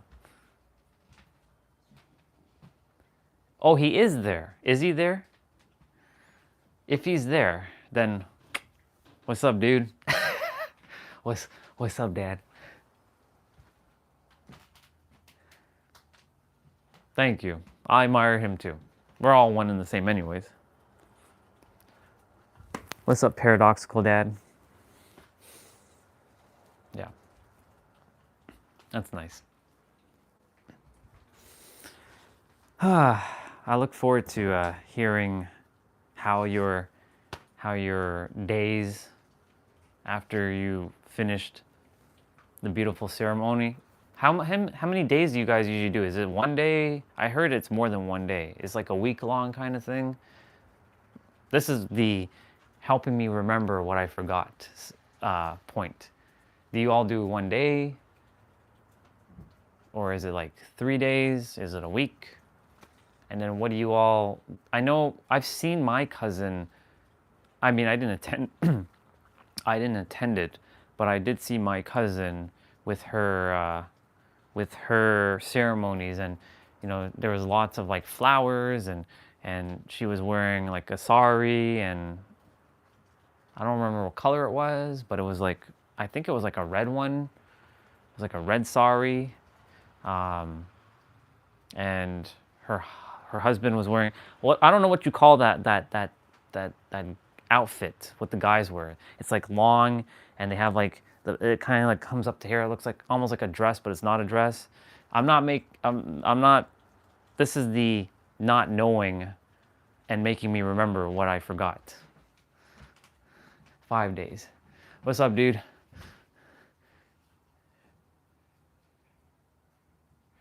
Sherwani? Is that how you say it? Sherwani? So they wear sherwani, if that's what that is. So like I seen her husband wear that, but they also had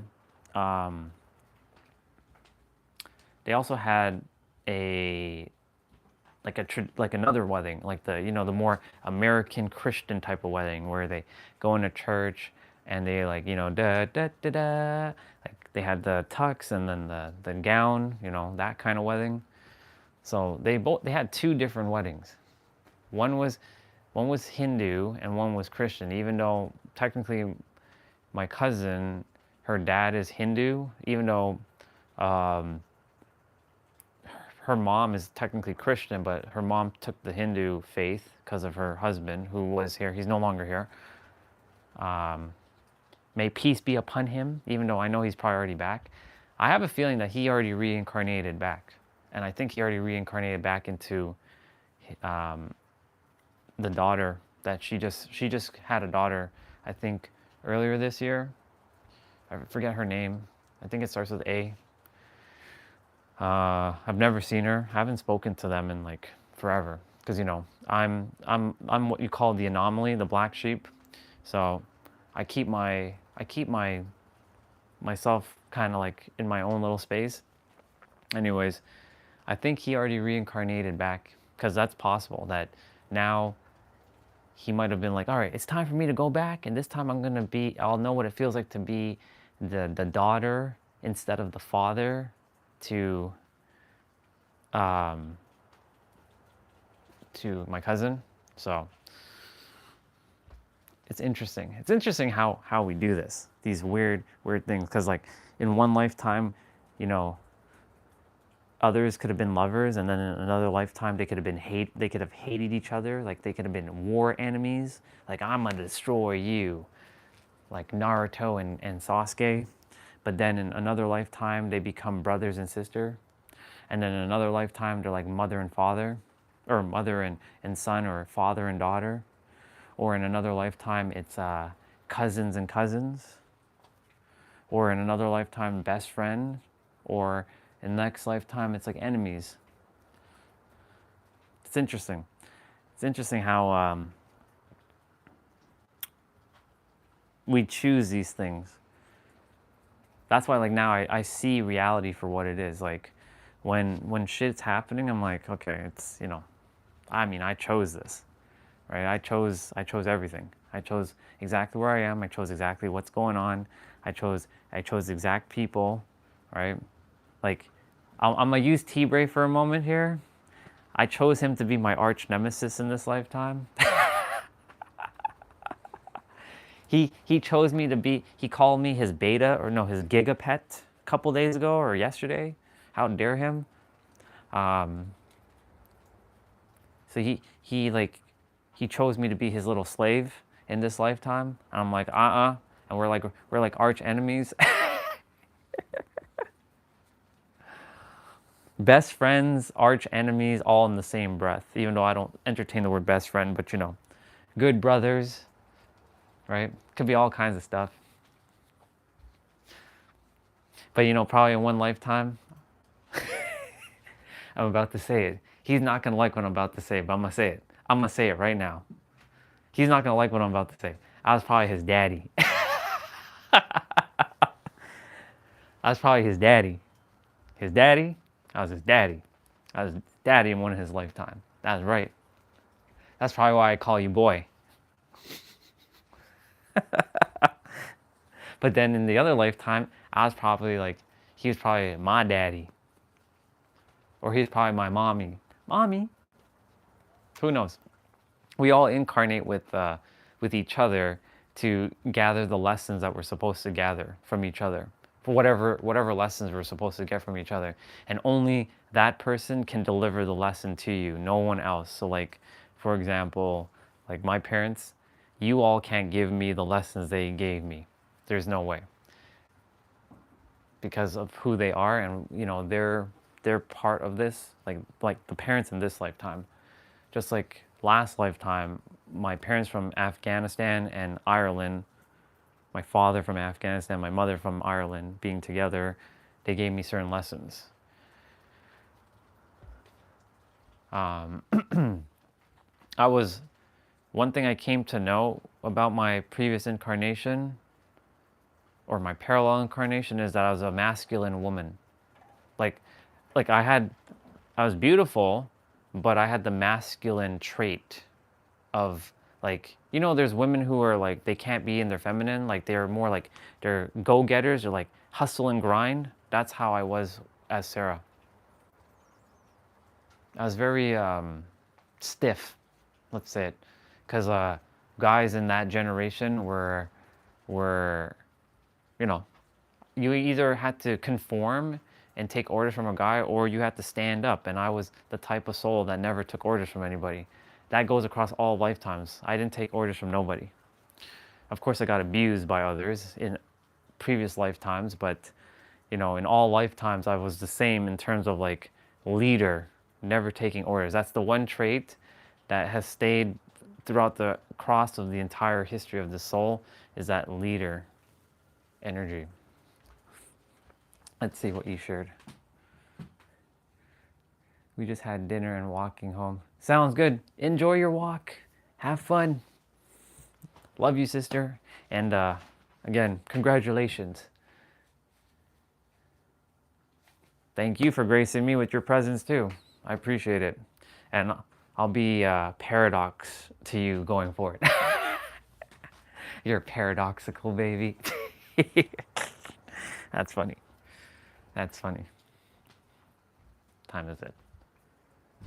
11:24. Okay, we got abs to do, and we got lower body training to do, and we got our 55s to do, and then that's it. We're chilling, hanging out. We'll probably watch Nero's video. I'm sure he's releasing one today. We'll see what kind of magic he's gonna share. and Sunday school with the brother. And for those who just tuned in,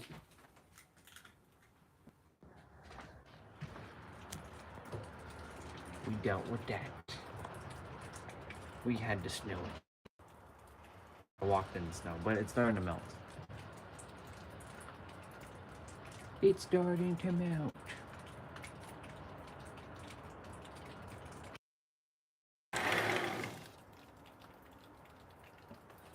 I'm glad I kept the place clean. There's like one leaf there, but I gotta go pick up and find that chair where I usually sit. I did a good job. I did a good job wrapping that shit up properly. Gotta give myself a round of applause for that. Cool beans. Yesterday I was playing Dead by Daylight and Stellar Blade, and my computer was acting very funky, where like the hard drive was like making some weird ass noise, and I had to like bang it like a Nintendo system. Like, remember how back in the day you had to like bang the system? For those of you who had the Nintendo system, you had to like bang the damn thing for it to work. I used to like smash the damn Nintendo system for my cartridge to work. So stupid how that had to happen. Banging and like blowing in the cartridge and like put it in, slam it in, and then it fucking works. Only the real ones would know the pain of having a Nintendo system from back in the day. Anyways, I trust that the laptop's okay. Maybe it's one of those odd day glitches. I mean, I had it on basically throughout the evening. I was playing Final Fantasy VI. I think I kept Dead by Daylight on throughout the evening. I just wasn't in the room. I don't know. Maybe I was or maybe I wasn't. I don't know. But if I have to get an SSD, then I have to get an SSD.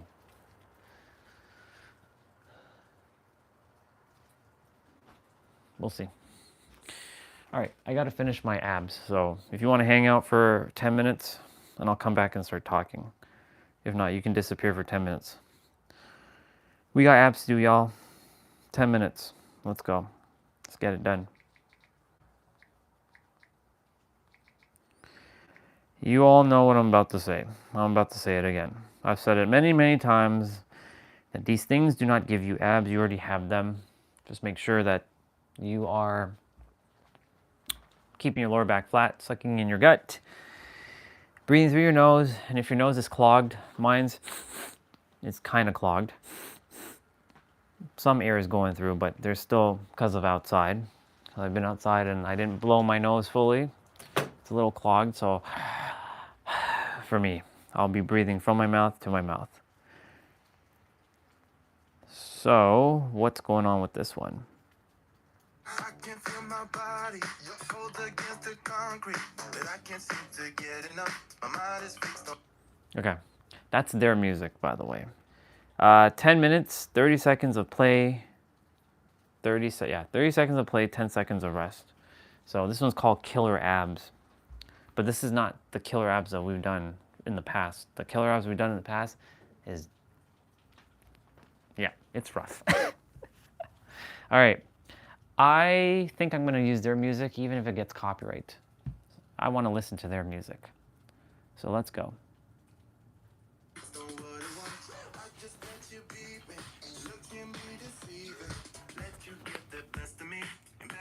3-point crunch.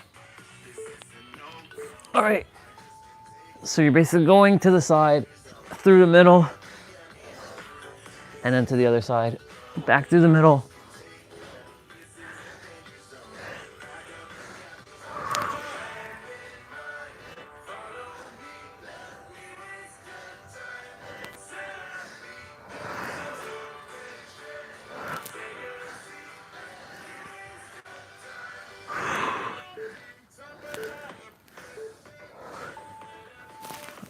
All right, so we're doing tabletop crunches next. I like this track, it's nice. You know, it's Tiff and Dan, where I got a lot of the music inspiration from.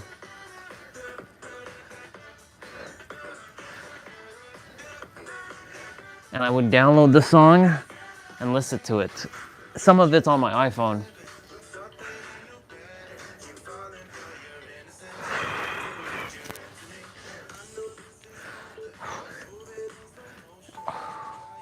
And Mr. T-Bray will play Dead by Daylight later if you're inclined to. By the way, did you enjoy Survivor Series? You're gonna wrap your right leg around your left and do eagle arm and eagle leg crunches. The ending of that pay-per-view sucked, in my opinion.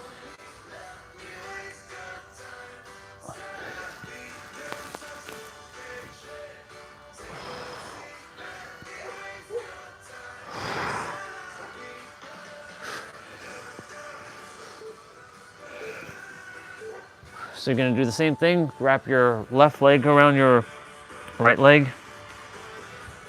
I didn't like the ending of that. It was cooking when Brock came out, as the new gen people would say. It was cooking.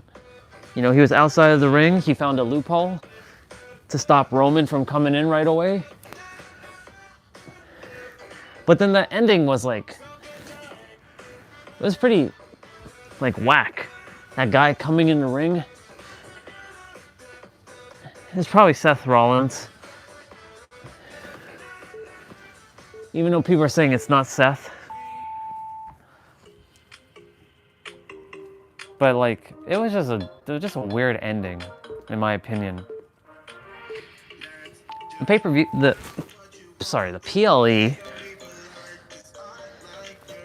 they, why am I saying sorry? Fuck it, pay-per-view, PLE, I don't care.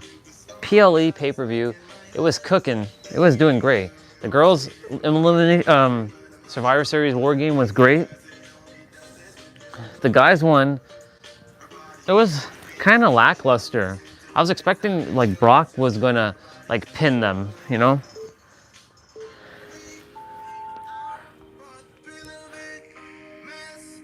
But the ending, like, you know, where Roman said, "This is the last time I'm teaming up with you, ever." And then Cody with his like look, his villainous look, like it's setting up for WrestleMania, long-term storytelling. I like the fact that CM Punk and Roman were on the same page at the end, though.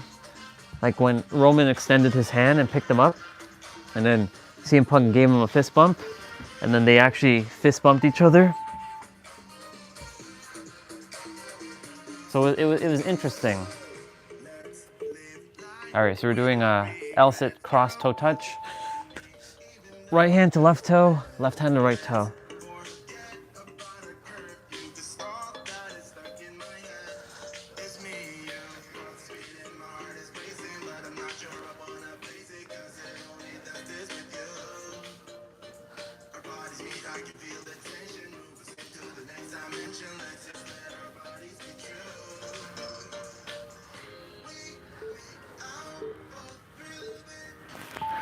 Forgot to do something quickly.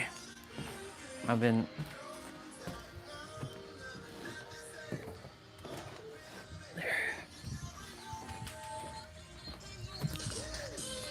flutter kicks.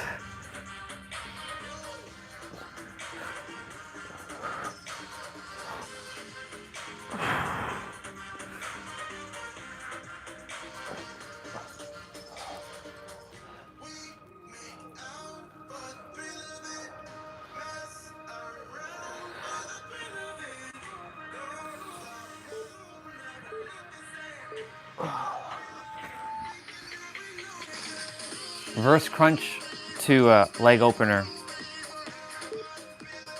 This one.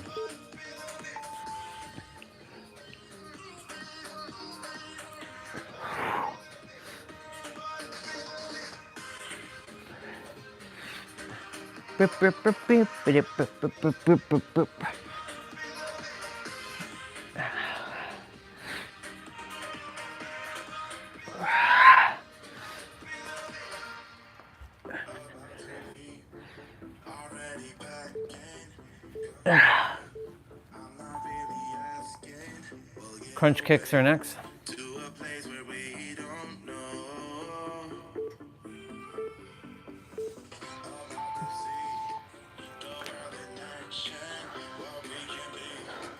That was nice to see S today.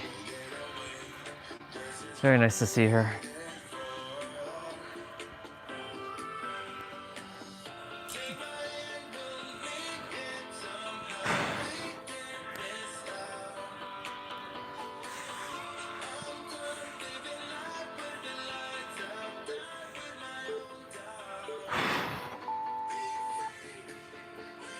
Okay, we're doing wipers, so I'm gonna have to move the tablet out of the way for a moment.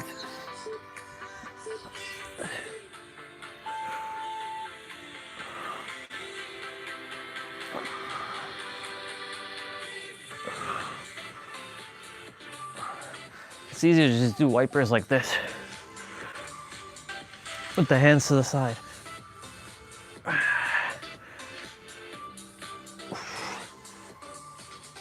Be free.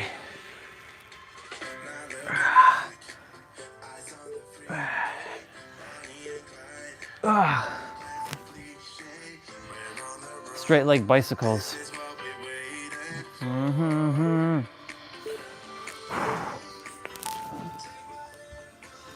So we're doing bicycles with straight leg.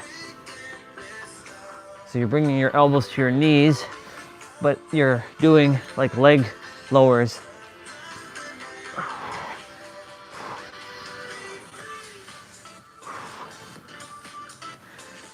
I see 77%.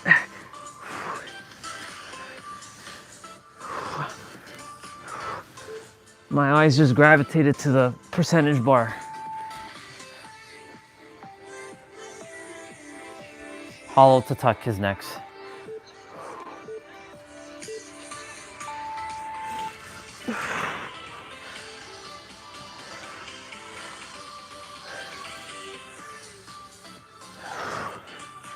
I like this track, Be Free.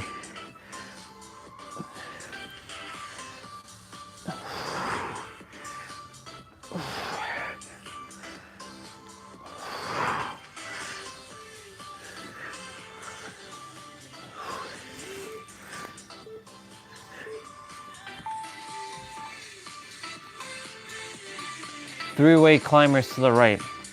You're using your right knee. So it's gonna go to your left elbow, to the middle, and to the right, back through the middle, back to your left.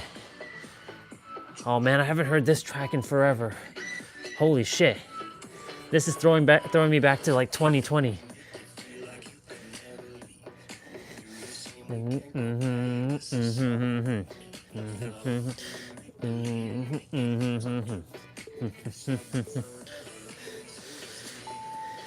Na na na na na na na na na na. We say we long, we say we long. So now we do the left side. We gave it all. Na na na na na na na na na. We say we love, we say we love.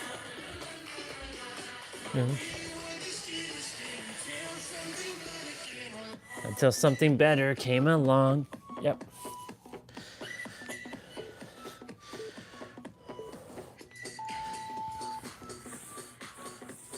Done.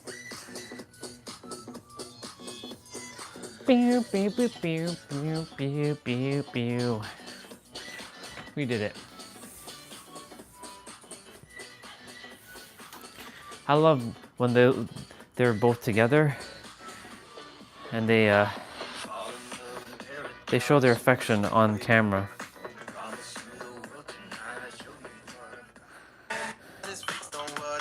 Oops.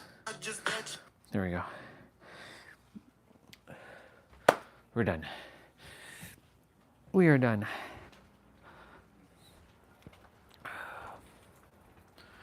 Whew. That was good. Now we have our dailies to do, and that's it, and our mobility training. So I'll kind of like do all that in between. My resistant band, don't die on me, please. Like, you're supposed to be able to handle this. You're a resistant band, for the love of God. You're not supposed to be ripping. I guess I'm not supposed to pull it as hard as that it's supposed to go, but the thing is, it's a resistant band. I've destroyed, what, 3 resistant bands already? This would be the 4th. I guess they just can't handle me. They can't handle me. They can't handle me. All right.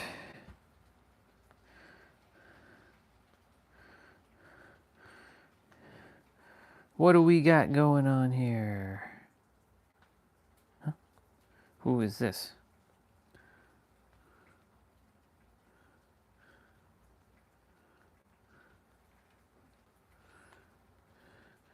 Sorry, I'll pass on that.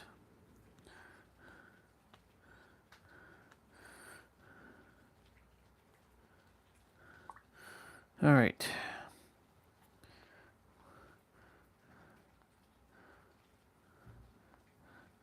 He did release his video, Why the Most Spiritual People Struggle to Change Their Reality. Being spiritual isn't enough. There are literal degenerates living your desired reality. Ladies and gentlemen, we got a Nero video to watch, but we'll do that after. And no, I thought Katie released one too, but she didn't. She'll release one shortly. I can feel it. Yuppers, y'all, yuppers.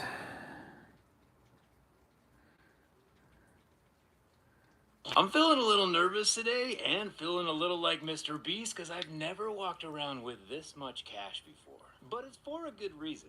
One of the guys who works with me at my wheelchair factory, his name is Dade. He had an accident about 3 years ago and is now in a wheelchair. He's been in a few of our videos driving the off-road wheelchairs around, and he helps out quite a bit at the factory. With his obvious expertise in computer design and real-world experience, he's the nicest guy on the planet. However, about a week Aren't ago, we all he the asked me nicest if guy I had on the any spare planet? robot vacuums lying around, because he's a little bugged that his wheelchair wheels make the floors of his house. This is how dirty, sponsors should and he can't approach take and them off when he ad goes placements. inside. So I asked Mova if they could hook him up, and they absolutely came through in more ways than one. Dade has no idea about the cash, though. He just thinks he's getting a free vacuum. They all are See, $1 Mova said bills, that though. if we draw 20,000 circles on Dade's floor, they'll give him $1 for each circle that the Mova Z60 Ultra Roller Complete cleans up.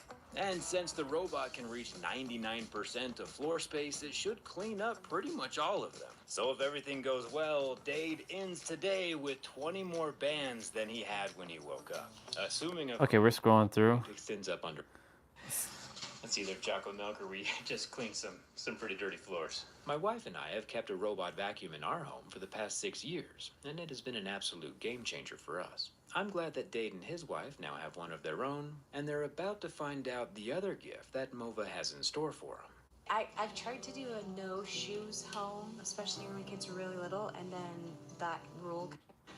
So when I asked Mova if they could give you a vacuum, they said they wanted to go above and beyond that. So we had 20,000 dots on the floor. Okay. And they said they were very confident in their vacuum. They said that for each dot that they cleaned up, they would give you $20,000. $1. Wow. $20,000 on the ground. That's crazy. See, even she said that. Oh my goodness. Have you ever seen $20,000? It's surprising what. I don't think I've ever, yeah. That's awesome. Oh my goodness. Wholesome video. Thank you so much. Thank you, Mova. So generous. Thank you. It was fun. Thanks a ton for watching, and we'll see you around. That's good. That's a good video. That's a good video. There's 5 weeks left. Vin, Mr. Vin, what you got?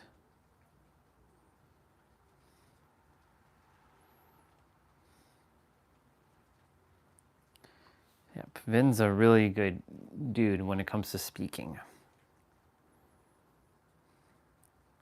All right, let me not look at impractical jokers. What is this? So my Pixel 10 can now AirDrop to any Apple device I want. So I need everyone who has a Pixel 10 to understand that you can AirDrop now. It works. Google found a way to make Quick Share, which is the Android protocol, work with AirDrop, which has been iPhone and Apple and Mac's thing for a while. And so I've just been AirDropping things back and forth, like pictures, and it's just been Quick Share, huh? It's crazy to see Pixel 10 Pro wants to AirDrop to you, but it works now. Sick. So if you two have a Pixel 10 or 10 Pro, update your phone.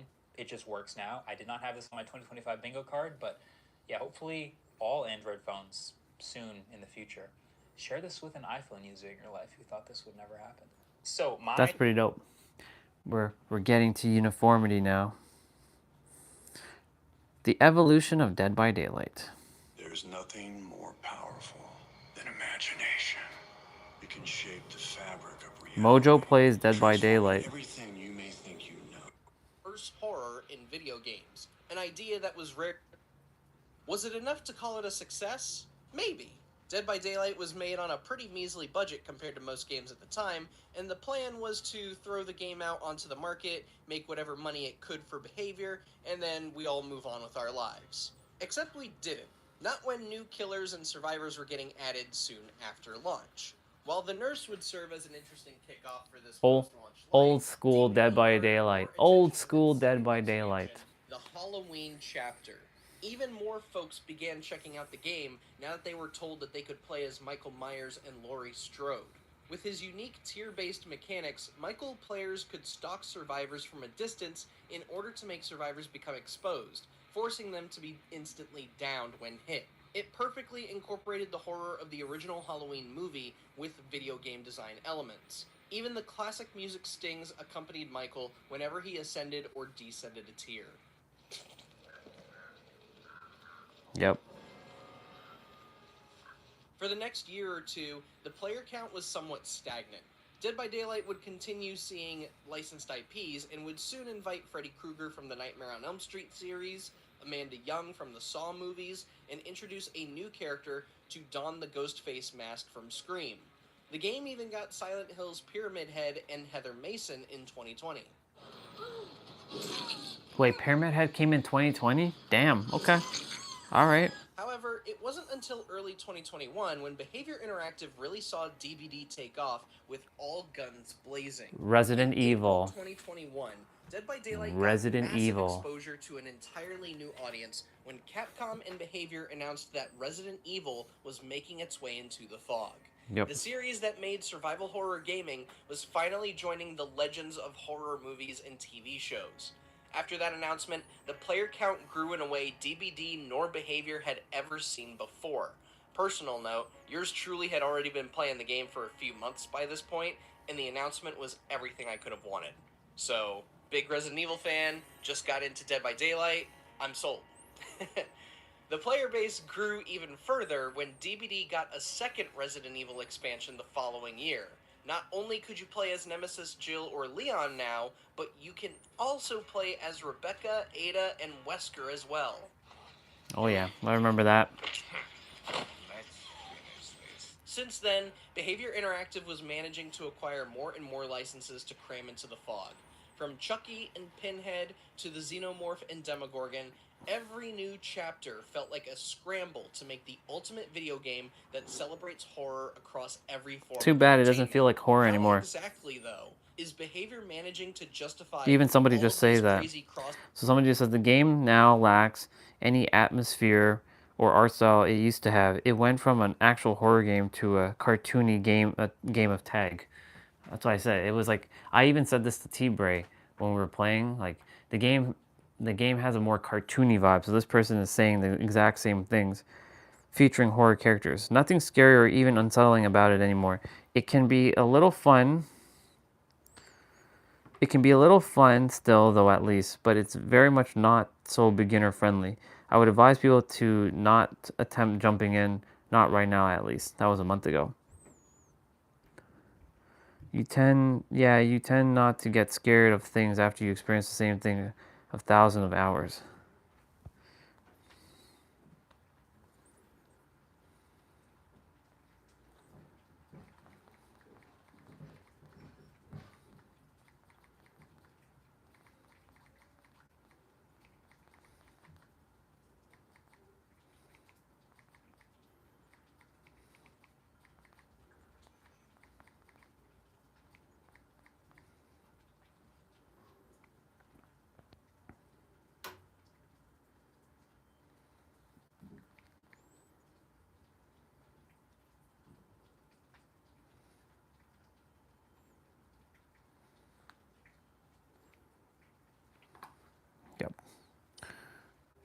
universe to be under one roof? Well, there's a simple narrative trick that Kote explained to us very clearly in that interview. There's a good story about one time when that thing sort of crystallized in my head, and we were talking to the people. The Walking Dead. Who were creating the chapter at that time. IP, is that cool with you? Sometimes you need a bit more of a push from fans, such as Rick Grimes for DBD. Rick had begun as a massive fan of The Walking Dead before entering the fog in DBD. I caught up just in time. Kote had mentioned to us, the studio already had tons of experience developing games based on various IPs between movies and TV shows. But they removed Pinhead. So what exactly was the difference between doing that and adapting IPs in a totally original work? Admittedly, you can say the big difference is wrestling with spaghetti code, but you get what we're saying. It's still interesting seeing how it went from dormant horror icons like Michael Myers and Freddy Krueger to modern giants like Resident Evil and Five Nights at Freddy's. It's even more fascinating how DBD went from a simple experimental title that was just meant to pay the bills and then move on, to it's now Behavior's entire source of revenue. Almost. You'll be my next creation. So the only question now is, who's next? Who else is the entity going to wrangle? Definitely it's going to be, they will definitely put Jason in. I can feel it. Okay.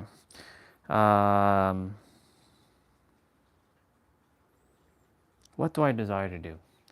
Well, I have to do my stuff. But what do I desire to do first?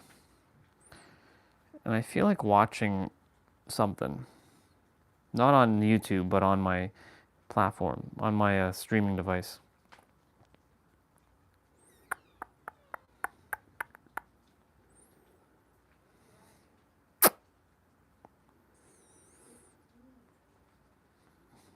File Explorer.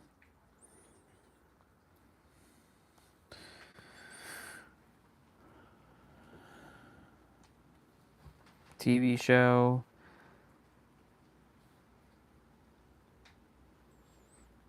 I might watch Beast Wars. I feel like watching Beast Wars. Beast Wars Season 2. The Coming of the Fusers.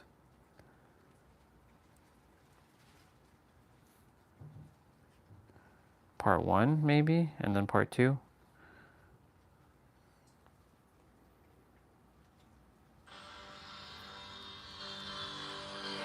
Beast Wars. Yeah. Optimus.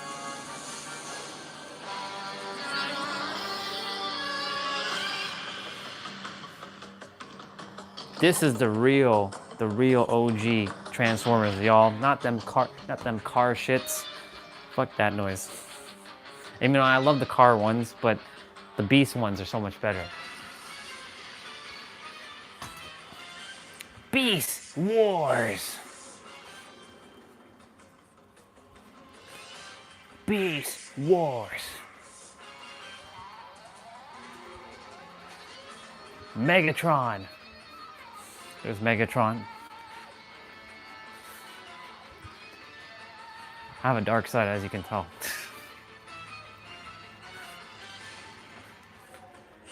Beast Wars. Roar. That wasn't one. There we go. Optimus died in this episode, but they brought him back to life. And they just transform into new versions. Some of them.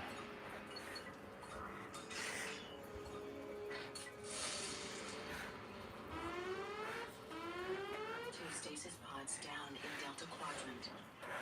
We must hurry, Inferno. Yes.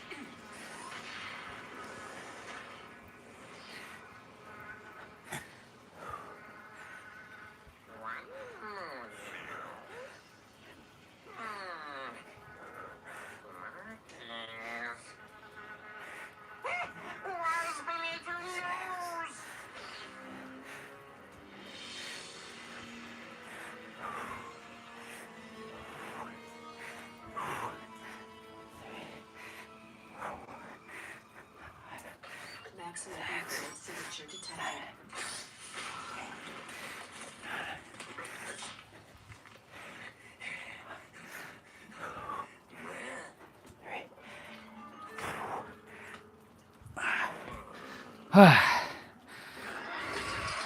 Dinobot. Look at the graphics. Signature detection negative. Negative. Here's Dinobot. He's like coming in super close. He's right in front of them. Proximity alert. Proximity alert. Bang. The golden discs. The discs.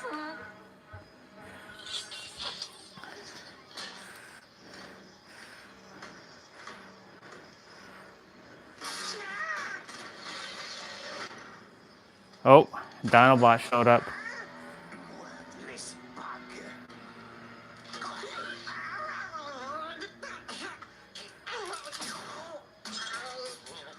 You saw the moon? Yes, one moon now. Planet changed, and that means Earth. Yes, it means Megatron was right. They are on Earth. Discs give a record of the future. Ultimate power. The golden discs. But Megatron has guarded. Lizardbot and Wasbane to team up. Get the discs together. An excellent idea. Lizardbot think so? You go first.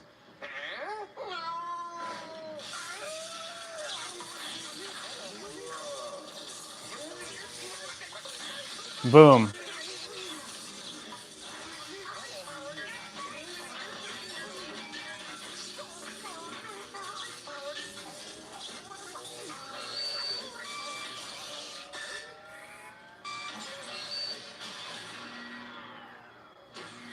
He squished them like a cube. The graphics back then were awesome. What's going on here? He's taking the discs. Stop him! Oh, forget it! He's leaving and I'm not risking my body to go after him. Those discs are more valuable than you. Never mind. Tarantulas. Tarantulas was a Starscream.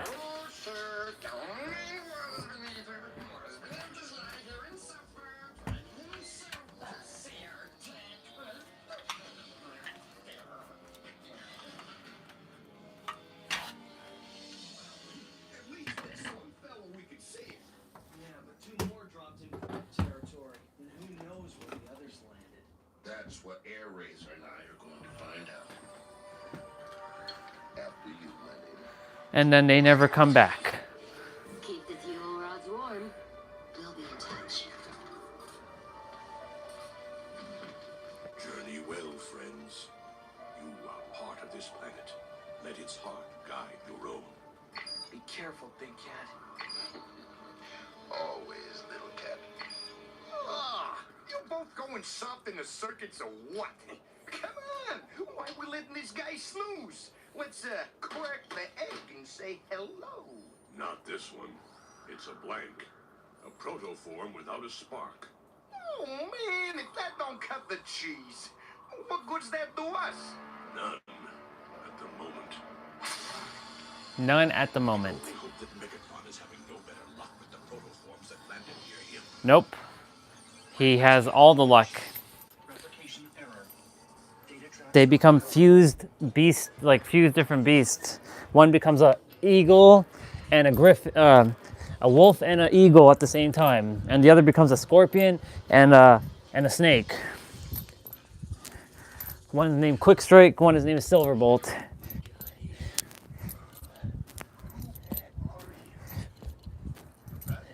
Who am I?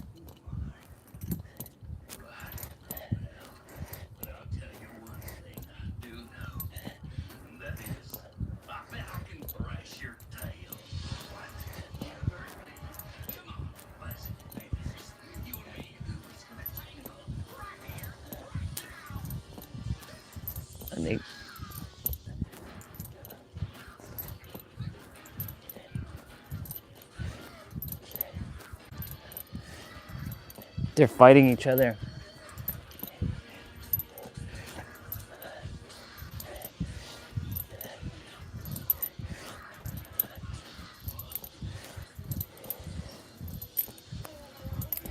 For the royalty! That's Inferno, and he says the royalty is Megatron.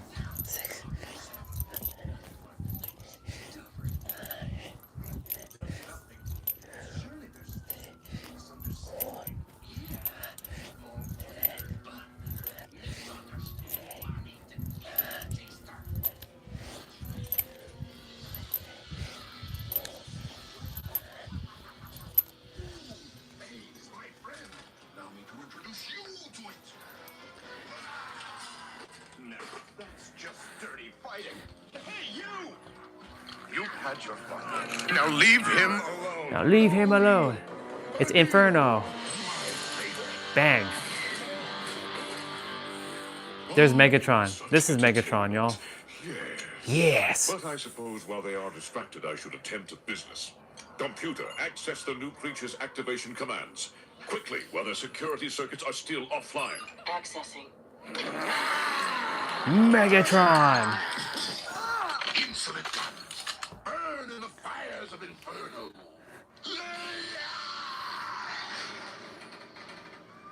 Goodbye, bad cop.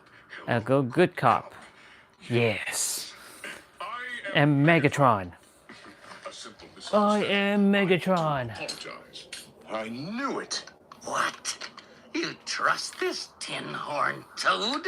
Well, why should he not? We are all Predacons. If your data tracks had not been damaged in the crash, you would know this yourselves. You blow a pretty tune, stranger. But it's still hot air to me. Less than you can back your claim. But of course, my good, Call me Quick Strike. Quick It's Strike. got nothing to do with it. I think my name is Silverbolt. Yes, pure, strong, and fast. Yes, excellent. In any case, Quick Strike and, Silver Bolt, my proof is a simple one. Just speak aloud the Predacon activation code. Terrorize! Megatron. You see? Hold on. You Megatron. mean all I gotta do is say, Quick Strike. Terrorize. And tarnation! And there you have it. New form, new weapons, new opportunity. Silverbolt. Terrorize. He knows that he's not a Predacon. It's not a word I like the taste of. Can't argue with the results, though.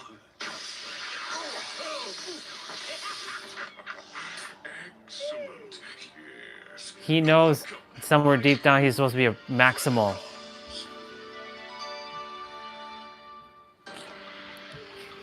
He knew somewhere deep down that he was always... They were all Maximals, technically. Oh man, if that don't take the chrome-plated cookie. Primal's been faked. Dinobots disappeared. Stripes and the Bird Lady are off on some world cruise, and now you're going offline? Well, why don't we just open up the front door and invite Megatron in? Can't be helped. When the alien device exploded, it created a window into transwarp space. Yep. Won't last long. He's gonna go find Optimus's spark.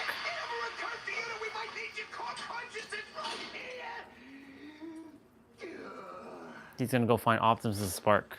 What are you looking at? You get your shiny new butt skyward and see if you can find Chopper Face before the Preds do. You mean fly? Do I mean fly? No! I mean take a submarine. Of course I mean fly. Now get going. All right.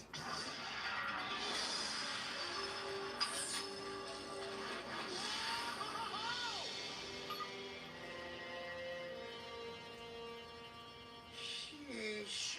Optimus, how did you do it? Optimus lost his body, but he's still alive.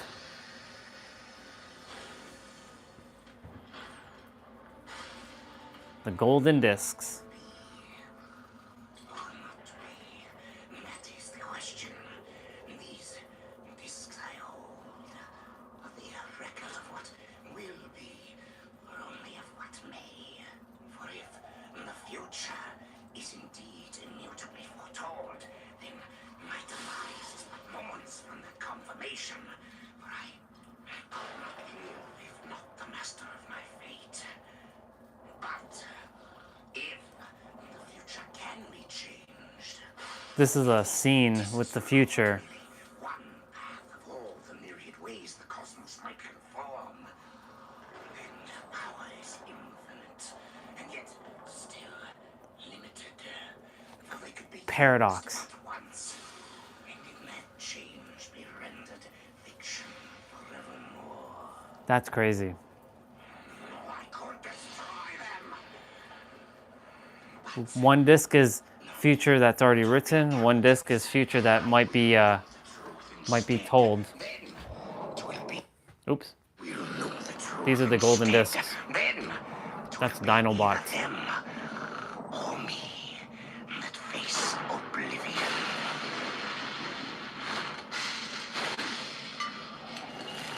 Till then.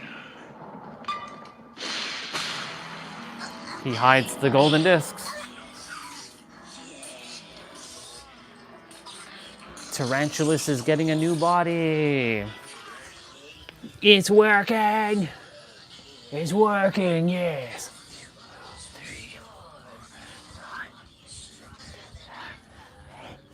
I live. I live. You can only tell how many times I watch this. Teamwork and cooperation. Those are the Predacon words. Treasury. We can be flexible here. But our main focus must always be the Maxons and their destruction. Destruction's good. Destruction. Then show off your chance, my dear Quick Strike.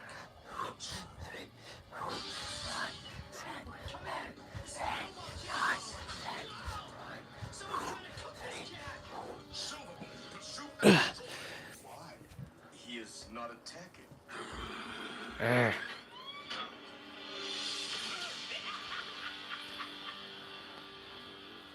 Never question my orders. Now go! Never question my orders. Inferno, you bring Quick Strike and follow me. Megatron, flight mode. Megatron, flight mode.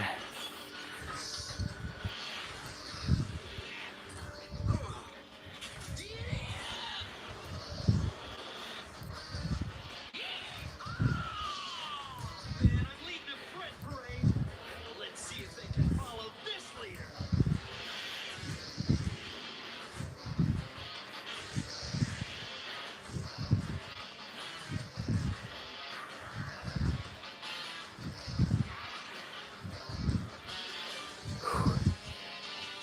Well, it's definitely warming up out there. If it rains today, and the snow will melt again. Oh yeah! Nothing like that speed and cornering ability. Wow! Dog said maybe brute force. Maximum burn!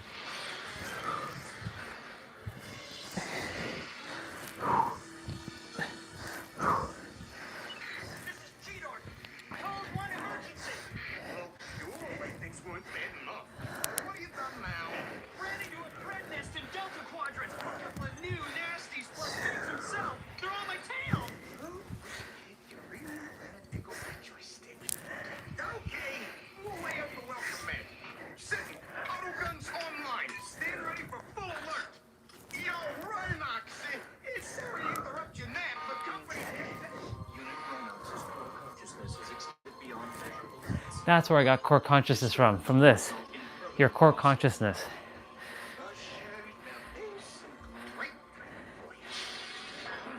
What is happening? Sentinel is on alert. Hey, Chopper Face! Hey, where you been? Out saving the universe yourself,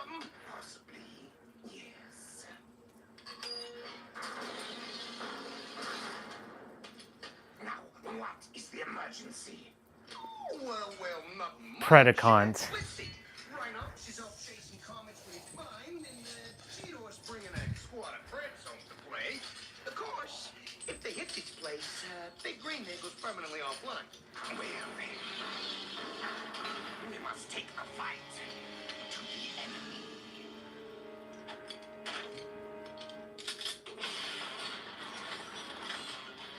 Brody mode!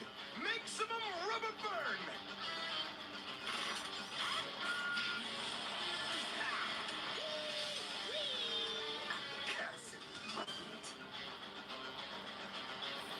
Here we go. The fight. The fight begins.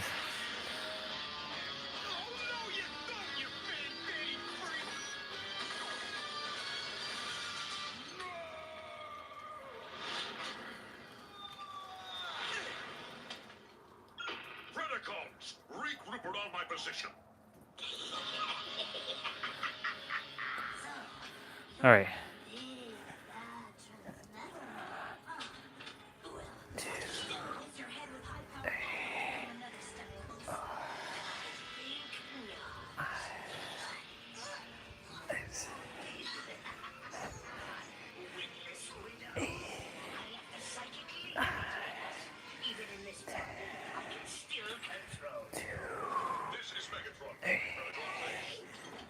Oh.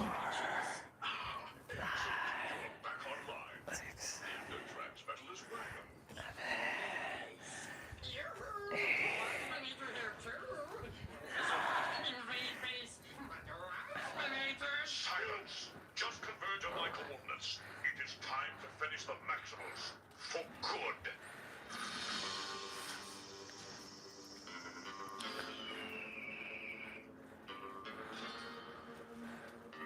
Oh yeah, this scene.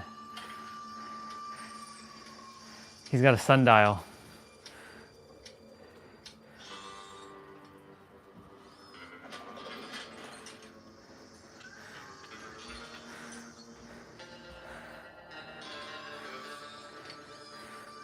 They're like in a Western showdown.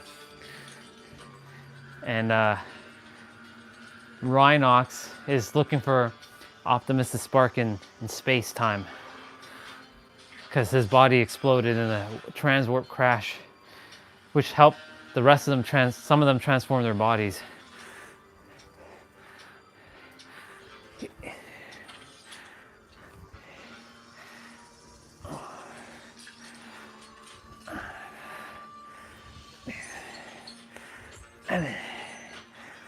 Eight, 9, 10, 11, 12, 13, 14, 15, 16, 17, 18, 19,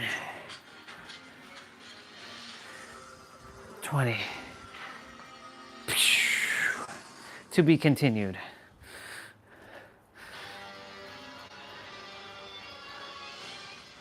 Alexa, what's the weather tomorrow?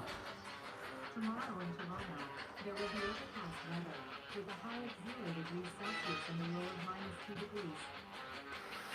Okay.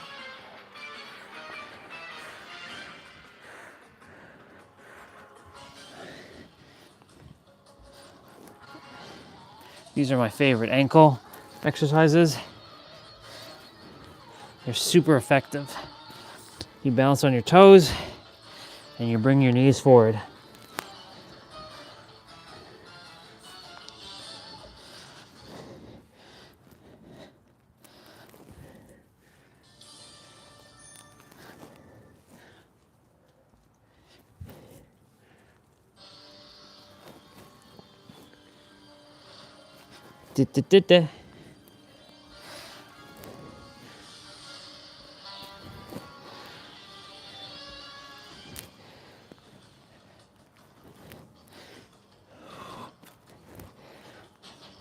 I love the theme song, by the way, on this of Beast Wars.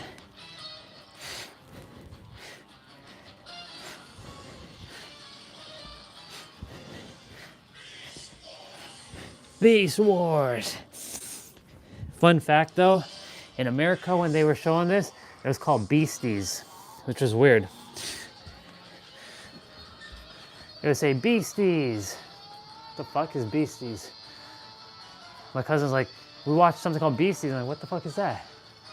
Oh, it's with like Transformers and they turn into beasts. I'm like, Beasties? No, it's Beast Wars. No, it's Beasties. Fucking Americans sometimes screwing shit up. Like with it's over 8,000. What? It's over 9,000. What the fuck are you all talking about? What kind of nonsense are y'all watching there? Over 8,000. I mean, they're both right. They're both accurate. But yeah, Beasties. I'm like, what the fuck is Beasties? Beasties.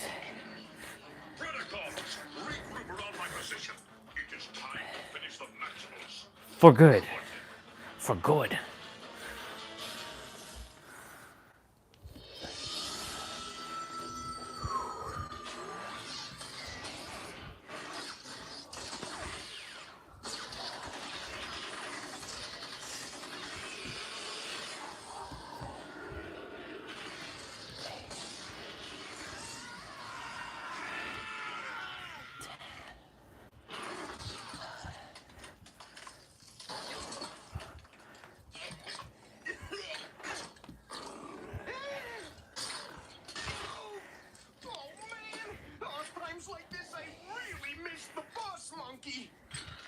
I'll fly overhead. Get the drop on him.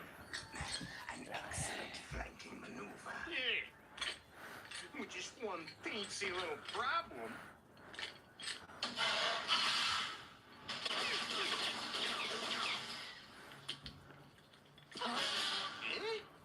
Well, a bot can hope, can he not? Hey!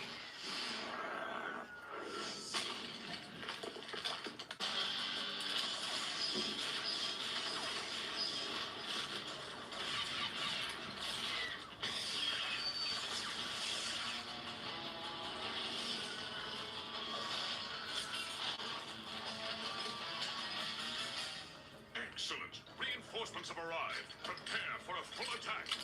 What? We outnumber them more than 2 to 1. Yes. We have twice their firepower. Yes. We should give them a chance to surrender. No. No. Question my command again and I will tear you limb from mismatched limb, Fusor. I wish the enemy destroyed quickly and without mercy. Would anyone else like to object? Well, Yes. Does it all have to be quick? Because once we cripple them, I'd kind of like to enjoy their suffering for a while. I'd like to think quick strike, but business before pleasure. Spread out and keep them pinned.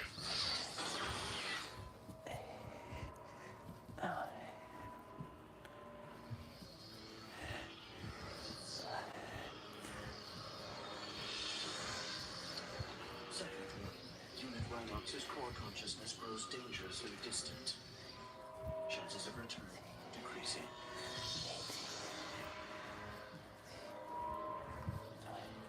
Nice.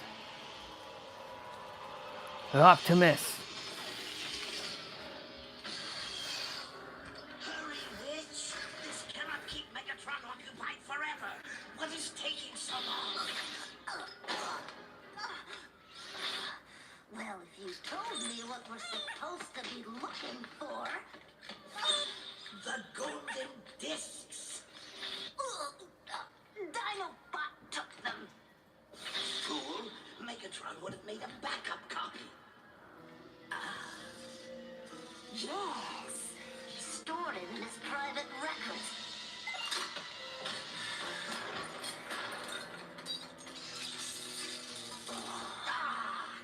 Quickly, see if any of the data can be recovered. To whom is that underhanded arachnid speaking? I detect no radio transmissions. these Maximals are fools.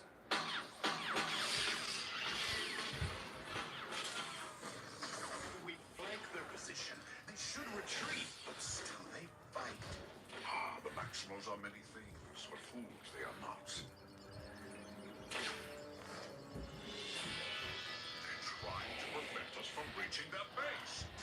Waspinator, Silverbolt, take to the ear and circle wide. Converge on the maximal base, and hurry!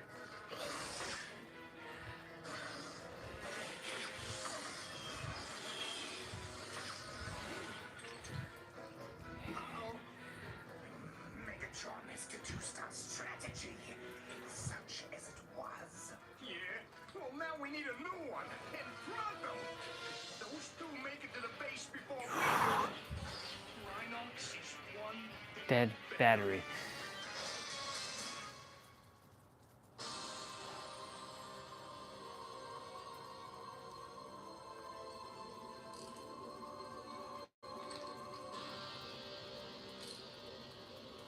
Unit Rhinox core consciousness fading. Time's running out, but it's gotta be here in the other side of the Matrix.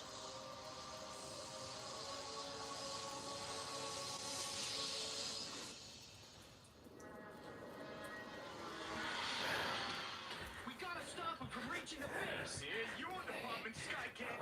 Fire up! We'll be right behind you. He's defeated. I need a running start. Right beneath this area. I gotta do everything.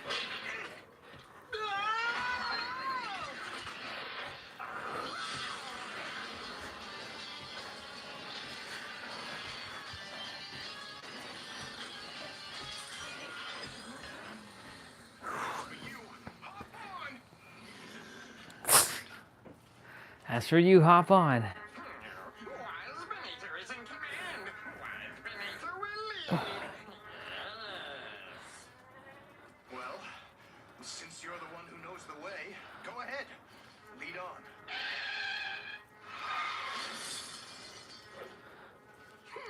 You're not telling Waspinator what to do. Waspinator in command. Okay, fine. What is your command? Document, follow Waspinator. Waspinator will lead.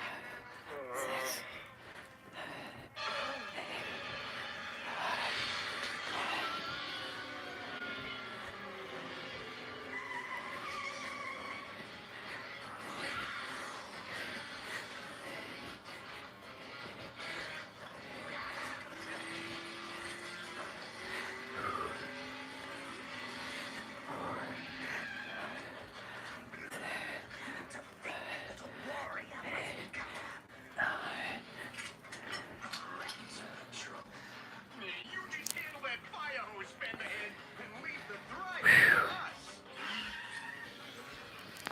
us. Since we didn't get to really hang, now we have to hang here. Most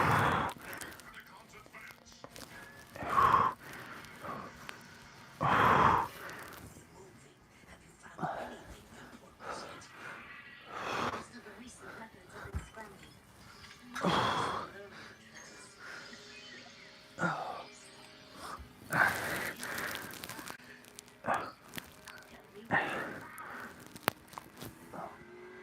Oh. Oh.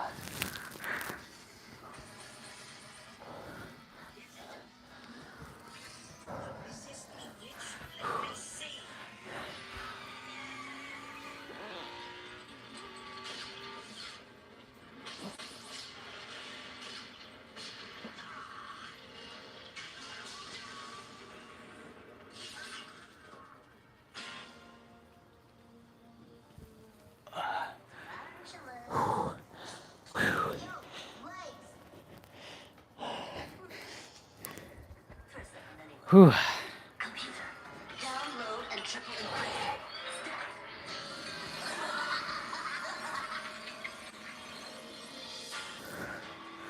Oh man.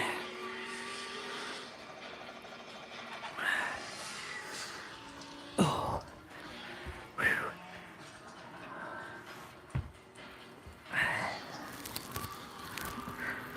Ah.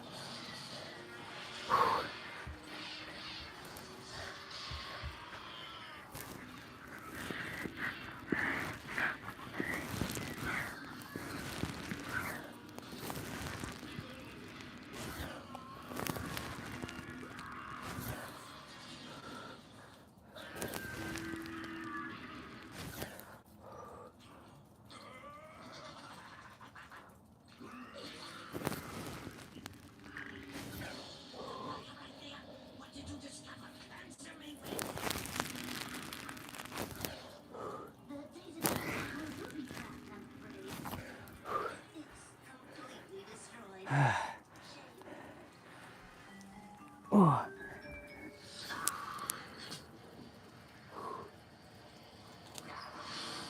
Sentinel, stand down. Auto guns online. Unknown signature detected. Silverbolt.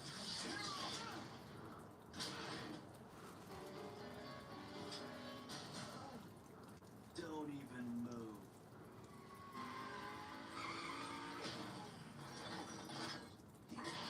Hey, you cloud kitty. Yeah, we would have been here sooner if Dino Butt wasn't such a corker.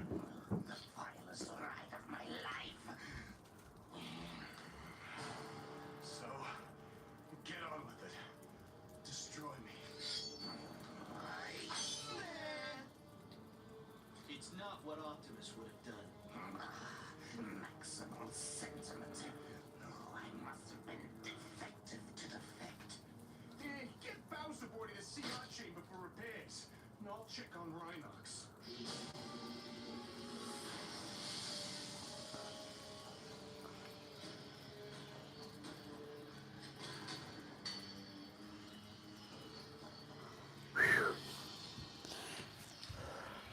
Rhinox. Hey, Rhinox! Yo, on hit!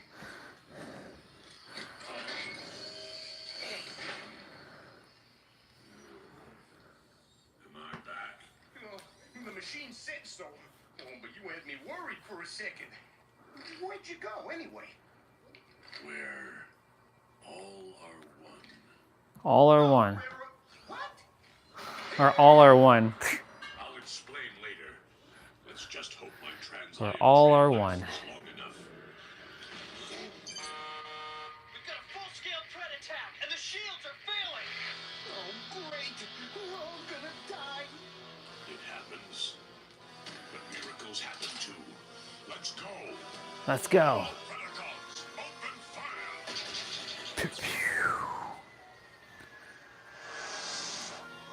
Nice.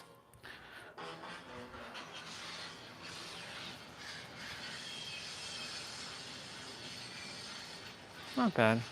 We got to walk in winter today. But it's starting to like dust off nicely. Like it's starting to clear up. It's wet outside though. Ooh, Optimus. You all get to see Optimus come back to life. Optimus! There's Megatron. Megatron! He looks scary, Optimus.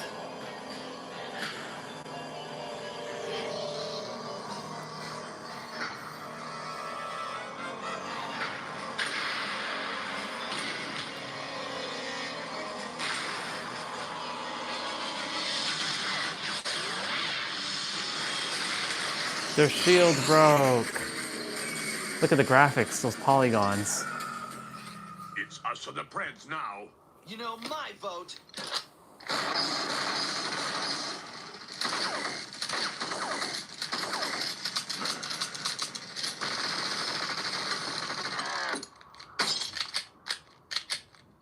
Predacons, attack! Predacons attack!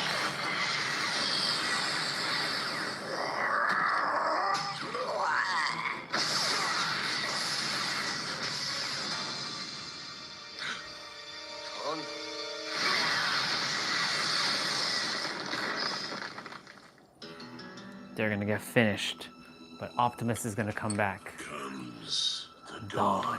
Comes the dawn. And our doom.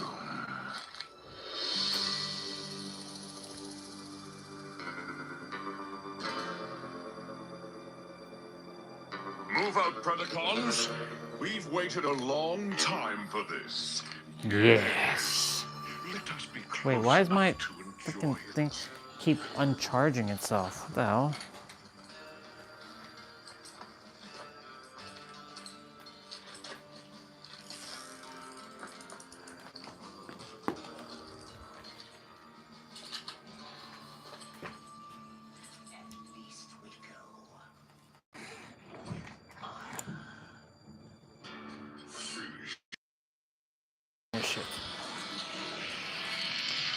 Not on my watch.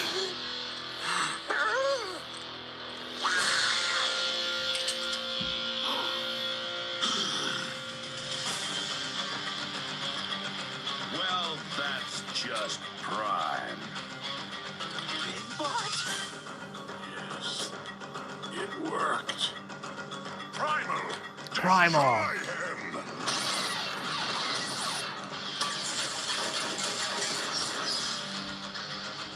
My turn.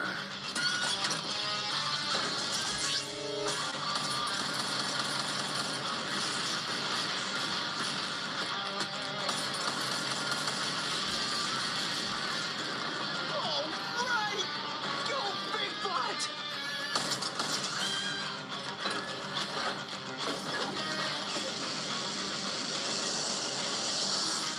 Flight is no longer your advantage, Optimus.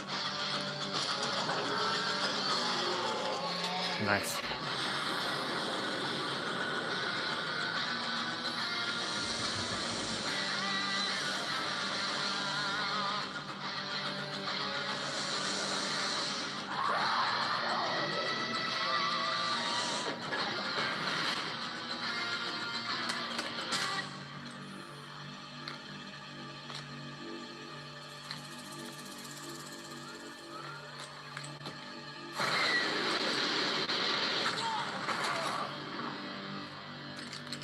Nice. Your turn to burn, Optimus Primal.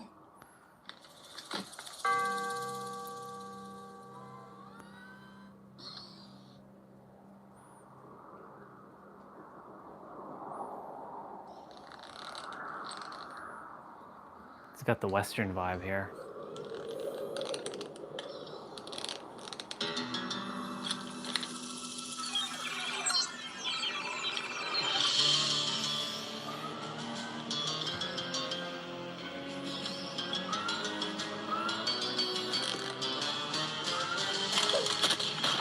Hello and goodbye, Transmetal Optimus Primal.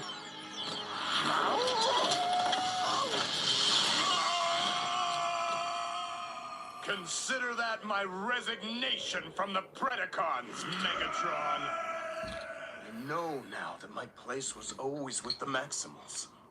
May I join you? Well, Well, I like your resume. I like your resume. So, the alien explosion did this, huh? How do the new bodies handle energon buildup? Not an issue around here, Big Butt. This sector of the planet got the full force of the alien beam. All the energon locally was either detonated or transformed to stable energon cubes. As for the rest of the planet, we'll have to wait for Tigatron's report. Right.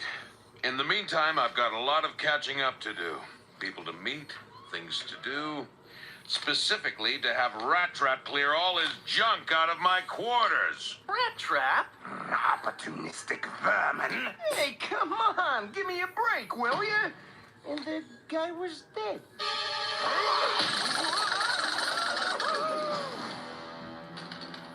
So, Dinobot took the discs and destroyed my backup. But we are blessed with your complete recovery. I exist only to serve you, Megatron. Yes. And my backup data tracks. You're sure that nothing could be recovered from them? Yes, nothing at all. As you can see, completely destroyed. Yes.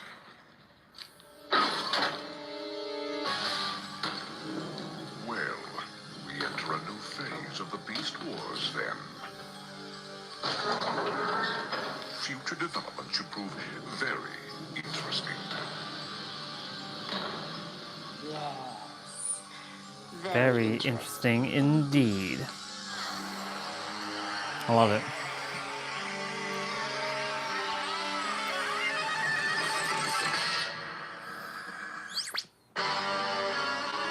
I love it so much.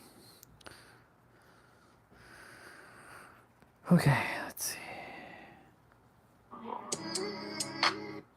Spiritual growth is powerful, but real change only begins when you dare to act. Let go of fears. Be honest with yourself and step boldly into your own growth. The biggest thing.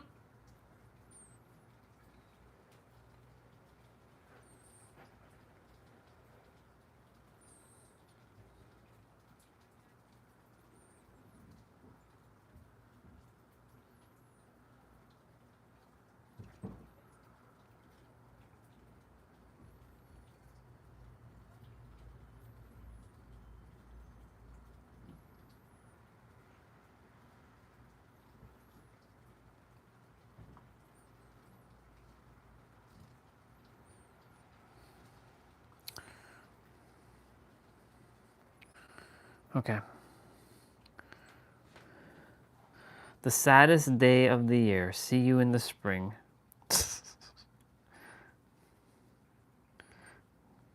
That's when you have to say bye to your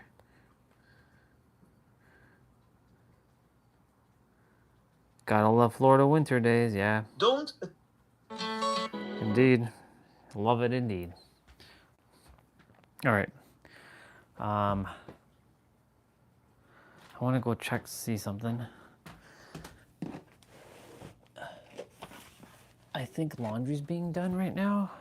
And if it is being done right now, then I can't really do anything. If someone's showering right now, then I can't go and shower. So, let me see what's the dealio.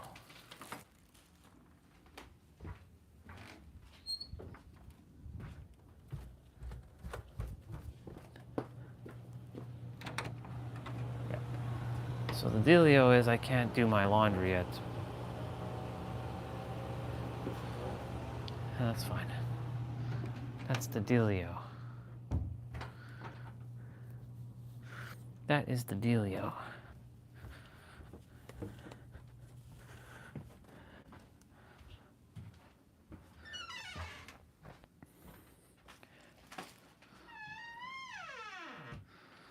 Okay, so a couple things can happen here. One, I wait, or I go shower, and then, yeah, I come back upstairs, eat, but then I just have to put on different clothing. So let's prepare ourselves.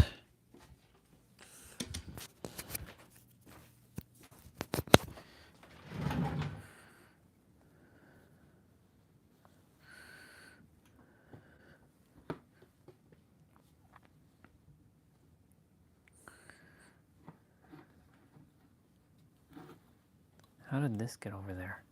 It's weird.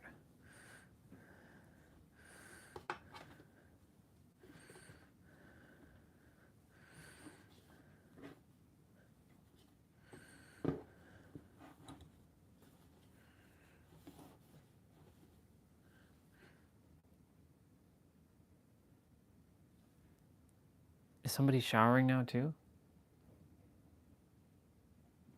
Yep. Seems to me someone is showering, so I'm gonna go check for food and eat then.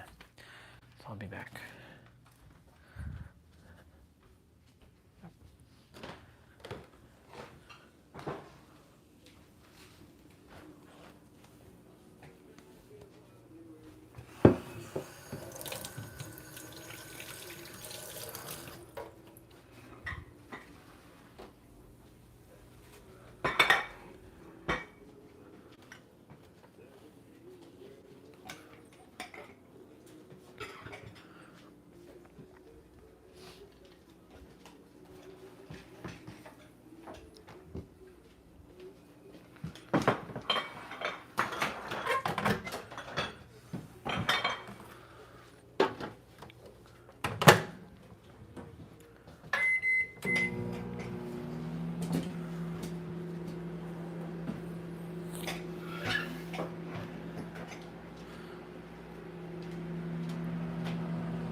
Just grabbing food, y'all.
What does the fortune cookie have for us today?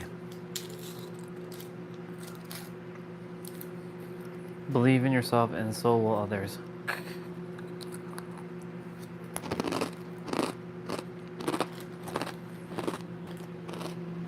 Oh, I believe in myself more than ever.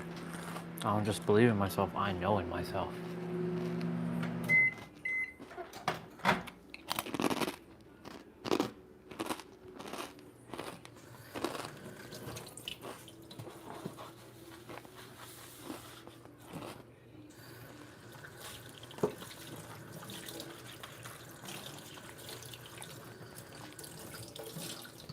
So Nero's video is about 1 hour and 6 minutes.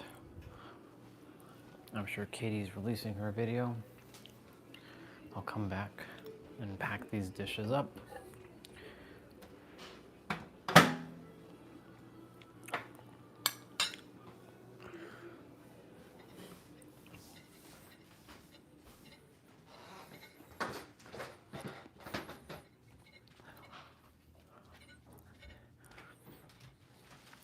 Cool beans. Wow. You can feel the coldness in the room. Crazy. All right. Time to listen to the brother. The brother. That's the brother.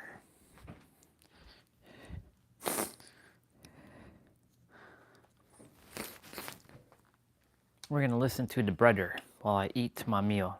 I'll leave the microphone by him. Excuse me.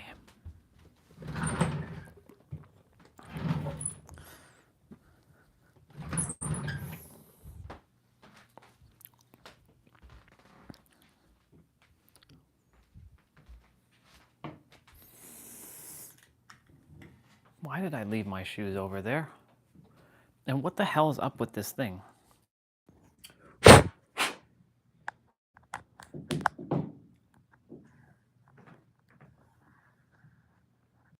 acting very wacky today.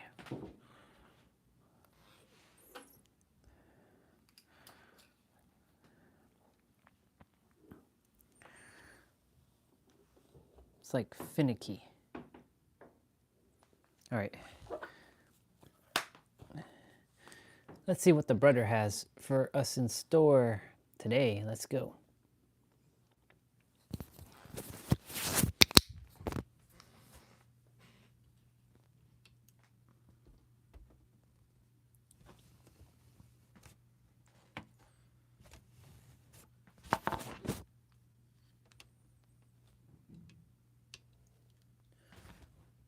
Riku.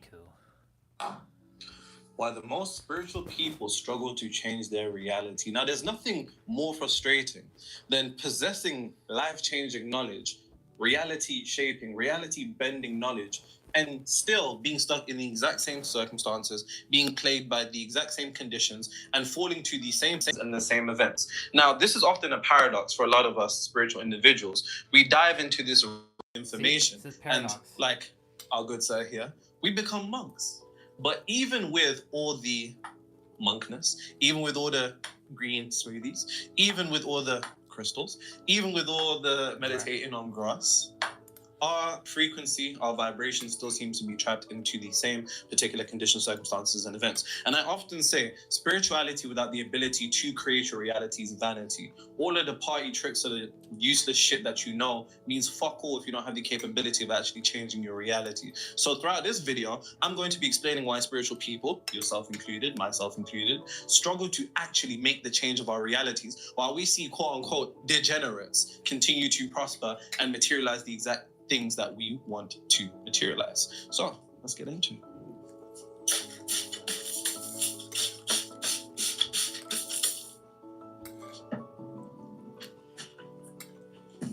Love, ooh, ooh, ooh. I don't want to give you the wrong impression. I need love and affection. And I hope I'm not sounding too dense. Y'all may have just glazed over the point, but being a real gentleman is a lost art. Most men seem to have a rougher approach to women, but miss the blessing of treating them the right way. Agreed. I would appreciate a breakdown of your knowledge as to what it means to be a gentleman or a proper man to deserve a wife. Oof. I know the Bible or Quran says something about how us men are supposed to have certain things in place before marriage. Oof. I'm not one to give relationship advice, but I think what they're referencing is that we were saying there's no more gentlemen out here. Hey, some people say chivalry's dead and women killed it. Some women say that men have no chivalry. Women killed it for real. You think so? Yeah. I think it's paradox. I think all truths are half truths. I think it's a bit of both, to be honest. It's a paradox. But even me, like, the last thing that I ever want to be referred to is a good man. Because every time someone is referred to as a good man or a good woman, it's normally some fuckeries. It's like the church pastor that's like, yeah, she wasn't the one that I wanted, but, she was the one that God told me I needed. Me personally, she's dark-skinned and I like light-skinned women. And, I used to, run around and do all of this with women, but, I just cheated on her, but God told me she was the one I needed. And then niggas will get in the comments and say she's a good woman. And the same brothers that are getting done dirty by girls refer to him as a good man. I don't want to be a good nigga. I don't want to be I'm a decent man. I'm only nice to the charities I donate to, the elderly, restaurant workers, and that's about it. Other than that, I'm decent. Now, let's get into it. Perfect. So, like I said, oftentimes, I want to preface everything I'm saying with one thing, and that's my quote-unquote catchphrase, which is spirituality without the ability to control your reality. To control your reality is nothing more than vanity. Is vanity. It's funny, people call each other good, but people are only good depending upon the bad that person will be allowed to take. It's very funny. Spirituality without the ability to control your reality is vanity. I like to preface it by saying again that typically what often happens in the quote-unquote spiritual side of things is one begins to awaken to a higher level of awareness, or you become aware of the mechanics of the universe and certain things that go on in the world. We develop a spiritual ego. And the thing about the ego is that most people make spirituality their personality. Personality comes from the etymological origins of the word persona, which in Latin just means a mask. It's actually just another mask that somebody's wearing. So when people are acting or people have this particular criteria of what is and what isn't spiritual, we delude ourselves into thinking that the more that we align to this particular spiritual archetype, the better our lives are going to be. Yep. And the reality, quite frankly and quite clearly, is clearly different, because the most spiritual individuals continue to suffer in the same way that the good people also suffer. Why do bad things happen to good people? Why do bad things happen to good people? And it's simply because good people have bad states of consciousness and they're in resonance with a frequency reflecting and resonant of bad circumstances, conditions, events, peoples, and patterns. And it's no different with the spiritual ego. This is all the same game. Spiritual niggas end up thinking that they're better than religious people without realizing that it's just another mask. And I'm actually going to show you definitively how it's actually no different, because a lot of spiritual people don't realize one thing in particular, and that is most spiritual people see prosperity and success as a particular indication of betrayal, evilness, and worldliness. I'll make my point further. Like I said, typically what often happens is that it's the same mechanisms, once again, no different from religion. It just has a different branding. It's the same flavor of ice cream, it's just a different branding. And that's quite literally what it is. Hence why there begins to have this cognitive dissonance, because for the longest time, you know, as I was quote unquote spiritual, for the longest time I could never conceptualize, why isn't my life changing? Why isn't things around me shaping? Why isn't it reflecting the nature? I'm God, right? I'm God, right? Like, why isn't things changing? Whole time shit's still the fucking same, and I'm going through the exact same conditions, circumstances, patterns, and events and it created this cognitive dissonance that I couldn't understand, because my mind is saying, you have all the knowledge. Why isn't things changing? And it's more often because we don't realize that we have things that are in contradiction to the reality that we seek to materialize. A nicer way of saying this is that we have a distortion in our frequency. Yep. So to revert back to the point that I was just saying, most spiritual people see success. Dropping the fire already. Let's go. As an indication of the following: betrayal to the light or the good. They see it as an indication of having sold your soul. Yep. They see it as an indication of being supported by the evil world. To such a degree that anytime somebody shows a particular degree of success, or somebody, you know, is able to do things that maybe other people don't have the capability of doing, spiritual people have the connotations of that person either having betrayed the good side, they either sold their soul, or they're supported by the evil world, and that is what's giving them the exact thing. But the base premise of everything that we desire in life, which is a life of prosperity, abundance, love, peace. The irony is, the moment people actually begin to attain these things, they actually become associated to be these things. And the mind is very, very funny. A lot of people don't recognize one thing. A lot of people struggle to actually manifest what it is that they want without realizing that what they want consciously and what they want subconsciously are two completely different things. Yep. And that's a bar, write that down. What do I mean by this? So a lot of people take into consideration that we have our conscious definitions of things. We have our conscious definition of money. Our conscious definition of money, we would just probably say, the average person would just be like, money's a tool, you know, it's paper, it's, you know, digits on a bank account, whatever. It's just a resource. Conscious, that's the conscious. But you do not create reality from your conscious mind, you create it from your subconscious mind. And a lot of people oftentimes attempt to define what they want to materialize without taking into consideration the subconscious definition instead of this conscious definition instead of the subconscious definition. Because if I was to ask you, what is your subconscious definition of money? Then that would change. AJ's like, what? What does that mean? Why is it? I don't know. Exactly, right? And here's the thing. You have to remember this. Our subconscious definitions of things will always be based upon what we emotionally experience. So anytime that you intermingle emotion into a particular definition, emotion being the true language of the subconscious mind, because an individual only has to be traumatized once for the entirety of their life to be changed. And to the same degree of energetic polarity can be capitalized and utilize that to charge your subconscious mind with your desired reality in order to materialize it. If you've intermingled your definitions with emotions, then that becomes your subconscious definition. So a lot of spiritual people dislike the idea of being bad people, selling their souls, having betrayed the light, becoming agents of the matrix. We have so much disdain and so much negative negative emotion towards those things that we then end up defining success. Yep, your word associations. As everything below. Yep.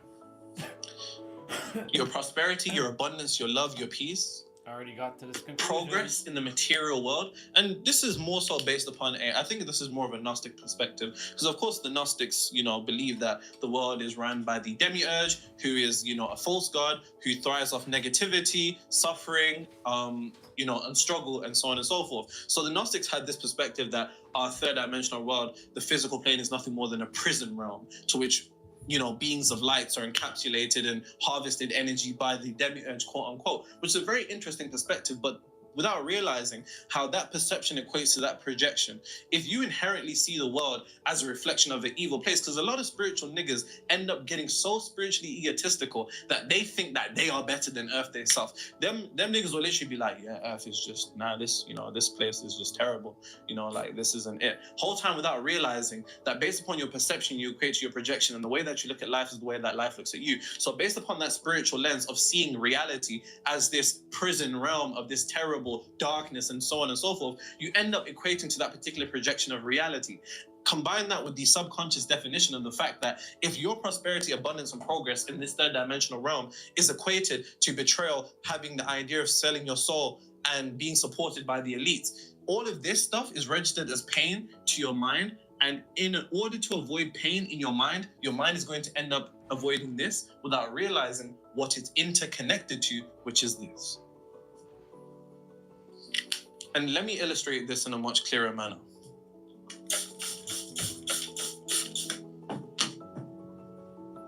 I think that's why I enjoyed the show so much. Which one? Dark Matter. Dark Matter is too hard. Yeah. It's too hard. See, I called you and I said, yo, I begged him to watch one episode of this TV show called Dark Matter. If you guys haven't already, you have to watch it. That show is amazing. It goes into quantum mechanics. It also crosses over consciousness and spirituality, the multiverse, and so on and so forth. And I think it's a very, very good depiction of it all. Very, very good.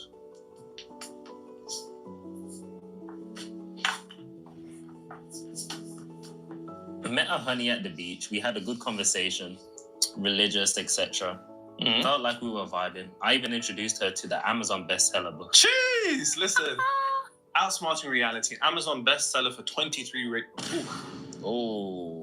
take two. Outsmarting reality. Amazon bestseller for 23 weeks straight. We've recently dropped out of the charts, but we were #1 in all 3 categories and were top rated on Amazon. When I was about to leave... Link in the description. When I was about to leave, I asked her for her maths. She said... Her maths? Yeah, her maths. You asked her for her maths? Yeah. I don't understand. Maybe it's like number? Her maths? Yeah. You know what I'm saying? That's something the New York guys probably would say, so it's a bit... Anyway, she said no. It didn't sit well with me. I'm sorry, Nero. She said no, and that didn't sit well with me. I'm now gatekeeping the book. What? Only when I get a green light, that's when I... So he's trying to say that he didn't get the number because he showed her my book. Brother, come off it, man. Come off it, man. Bro said it didn't sit right with me. Bro said I'm getting the number first before I release the book. Every human being seeks to make progress in the third dimensional realm.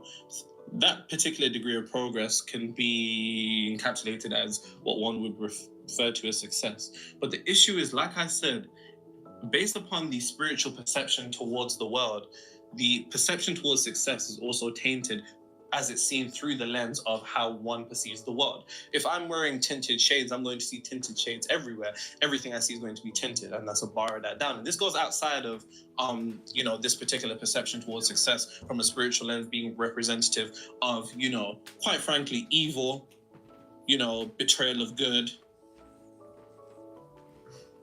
and being quote unquote supported by the world or matrix, which is very funny because religious people would be like, whenever they see successful people, they'll have this idea that this person is worldly and they're caught up in their worldly possessions. Spiritual niggas just rebranded that shit and said Matrix. It's the same fucking thing. This is what I'm saying. It's the same flavor of ice cream. It's different branding, quite literally, because you can't outthink your way out of psychological programming, which is what religion is. Most people move from one box into another without realizing that they've still got the same psychological program, they've still got the same tints. So even when they come to this particular field, they're still seeing reality through those same tints. So like I said, if nobody wants to be evil, betray good, and be supported by the Matrix, because who the fuck would want that? In order to avoid the pain associated with this, what is your mind indirectly going to avoid? Success. Yep. A lot of spiritual people don't even realize that their perception towards success is actually an indication of some moral degeneration, some evilness, that they've sold their soul, that they've given up to the world to such a degree that the funny thing is, if I ever become mainstream, I can guarantee you right fucking now, there's gonna be some niggas that are gonna say, Nero's controlled opposition. Nero's this. Look, you know, he signed that deal, and now, look, now you're seeing him everywhere. Now he's really sold it to such a degree that we can't even conceptualize extreme amount of success without the idea of being supported by the Matrix. Right. Because a lot of spiritual people indirectly imply to their subconscious minds that being hated, suffering, all of this is spiritual virtue. And let me tell you right now, there is no nobility in poverty. There's nothing noble about suffering. There's nothing noble about struggling. There's nothing noble about making life unnecessarily harder than it is based upon your consciousness being an aspect of creation. So you have to come to the recognition of your perception towards success. Because here's the thing, you being the individual that you are, assuming that you have other spiritual friends or people that perceive you, or even people that are religious, because this is all the same thing. The more successful you become, you indirectly feel as if you're going to be hated more by the world. And nobody wants to be hated by the world. So to avoid being hated by the world, you're going to unconsciously, vibrationally, self-sabotage your own progress of moving forward out of fear of what other people of public think. Perception. Yep. Or how the loved ones would perceive you. I don't give a fuck about that anymore. Thank God. I know we joke about, you know, me being AI and being a reptile and whatnot, but I can guarantee you there's some niggas that actually believe this. I haven't seen it, but I can guarantee they exist out there. They probably think, you know, Nero went from 4,000 to 100,000 subscribers in 4 weeks. Isn't that a bit suspicious? As if it can't be nothing more than a reflection of the frequency that I'm operating at, because nothing more than understanding that reality is nothing more than materialized frequency. The frequency is immaterialized reality. And the state of consciousness that one typically dwells in, whether state of consciousness, self-concept, mental attitude, or the imagination, the world being nothing more than a mirror reflection of that. It's very paradoxical. Spiritual people will tell you that the internal world is a reflection of the external world. And then they will have this idea that if the external world gives you something, you couldn't have possessed that internally. And you have to be aware of this, because more spiritual people shoot themselves in the foot before the race even starts, because they feel as if they run, they're going to be thrown rocks at. Quite literally. That's a bar. And this all comes down to altering your definition, your subconscious definition, which is nothing more than your ability to redefine success with emotion, which luckily is a simple decision. Yep. Of saying that it actually is possible. It ain't that fucking crazy. It's possible to progress in the third dimensional realm and become successful and attain abundance without selling your soul. Yep. Wow. Oof. That's crazy, isn't it? Oh yeah. But it's possible. That's the first thing. I can feel the old shift. The old me feeling the shift. Bro's the modern master of manifesting, and all the other law of attraction guru. Law of attraction guru. I thought he was about to allow me. No, I was gonna allow you. You didn't let me slide when I started earlier. There's no way you're getting away with that. And all of the other law of attraction gurus are just running around like chickens. Wait, say that all again, sorry. Bro's the modern master of manifesting, and all of the other law of attraction gurus are just running around like chickens with their heads cut off. I don't like how we said all of the other law of attraction, like your law of attraction, but I'm not law of attraction. I'm not law of assumption. I'm not law of focus. I'm not law of this. I'm law of whatever works me. I could care less about the egotistical games that people get themselves involved in. Really and truly, that's the only reason why I've been able to read hundreds of books. Quite literally because I don't get involved in the egotistical games. I could care less. And, while I appreciate, the comment, I do appreciate it, but I don't need to put other people down. You know what I'm saying? Yeah. Because I stay out the mix, and stay in the frequency. Exactly.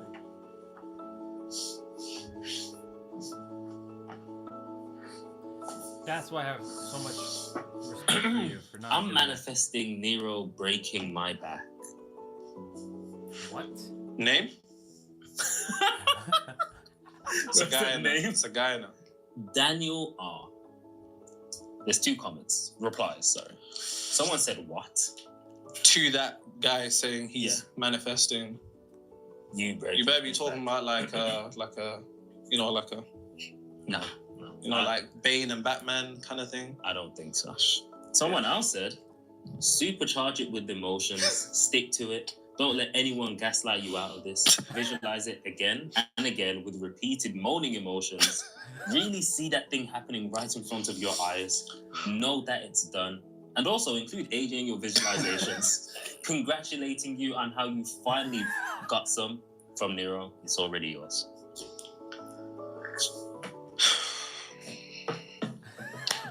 You told them too much. Sometimes I honestly feel like the power's going into the wrong hands. Yeah. Honestly.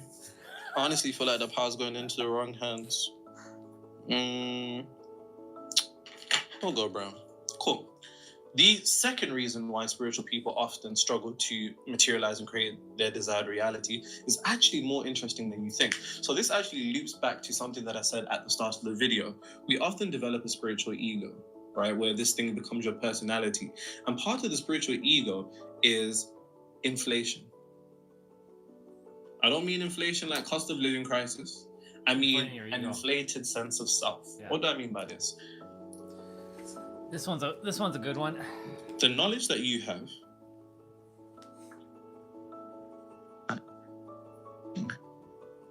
inflates your ego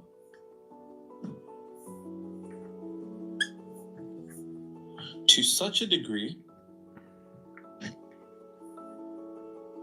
you unconsciously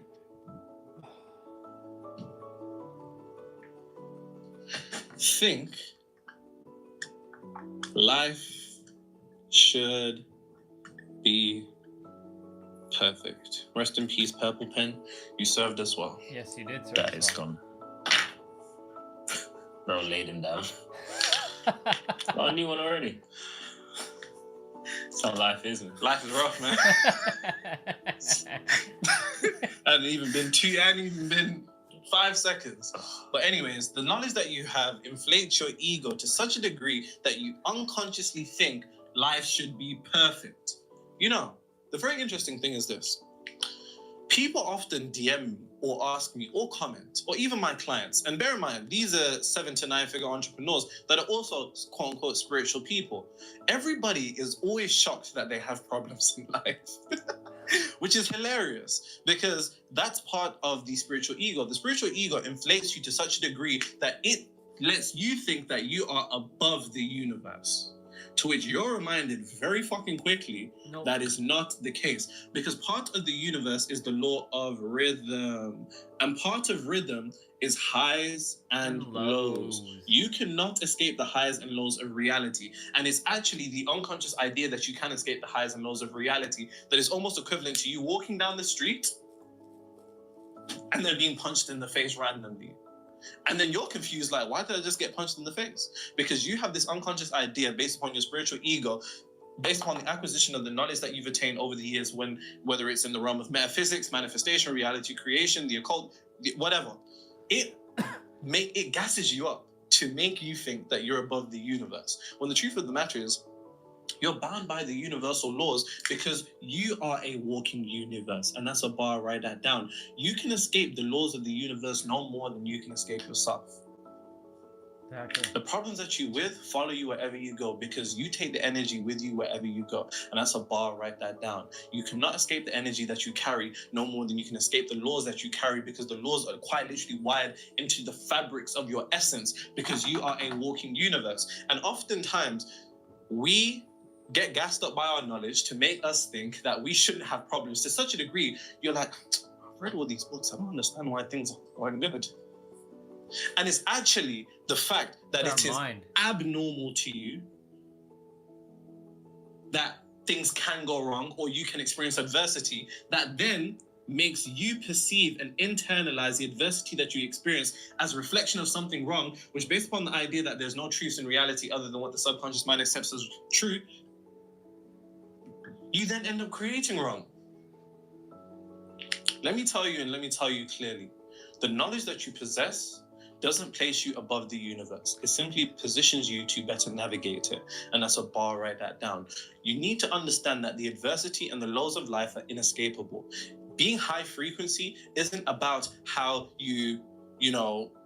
being high frequency isn't about never having problems. Being high frequency is about the awareness that you bring to the frequent lows of life. And that's a bar. Please write that down. Because there are frequent lows in life, because life is comprised of highs and lows. And because life is comprised of lows, we can internalize lows as adversity. But then when you get gassed up by the knowledge that you have to then be like, why am I having problems? Why isn't things going right? You think that things should be going right because of what you know. No.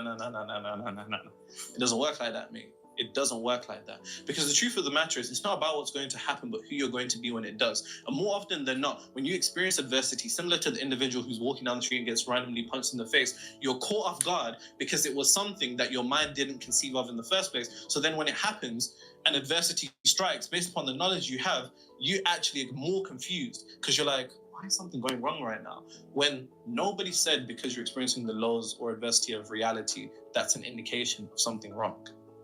That's just an indication of the rhythm of the universe. That's almost like inhaling, but thinking there's something wrong with exhaling. And then you try to stop the exhale, and then you end up quite literally killing yourself. Quite literally. I don't know if you can say that on YouTube. Probably blank that out, maybe. You probably can. You think so? Yeah. Whatever. I think it depends on the context. Well, there you go. Right? Because here's something that you have to begin to understand. Like I said, the whole point of the spiritual ego is to mislead you. And it does mislead you because it makes you think that you are above the mechanics of the universe instead of aligning to them.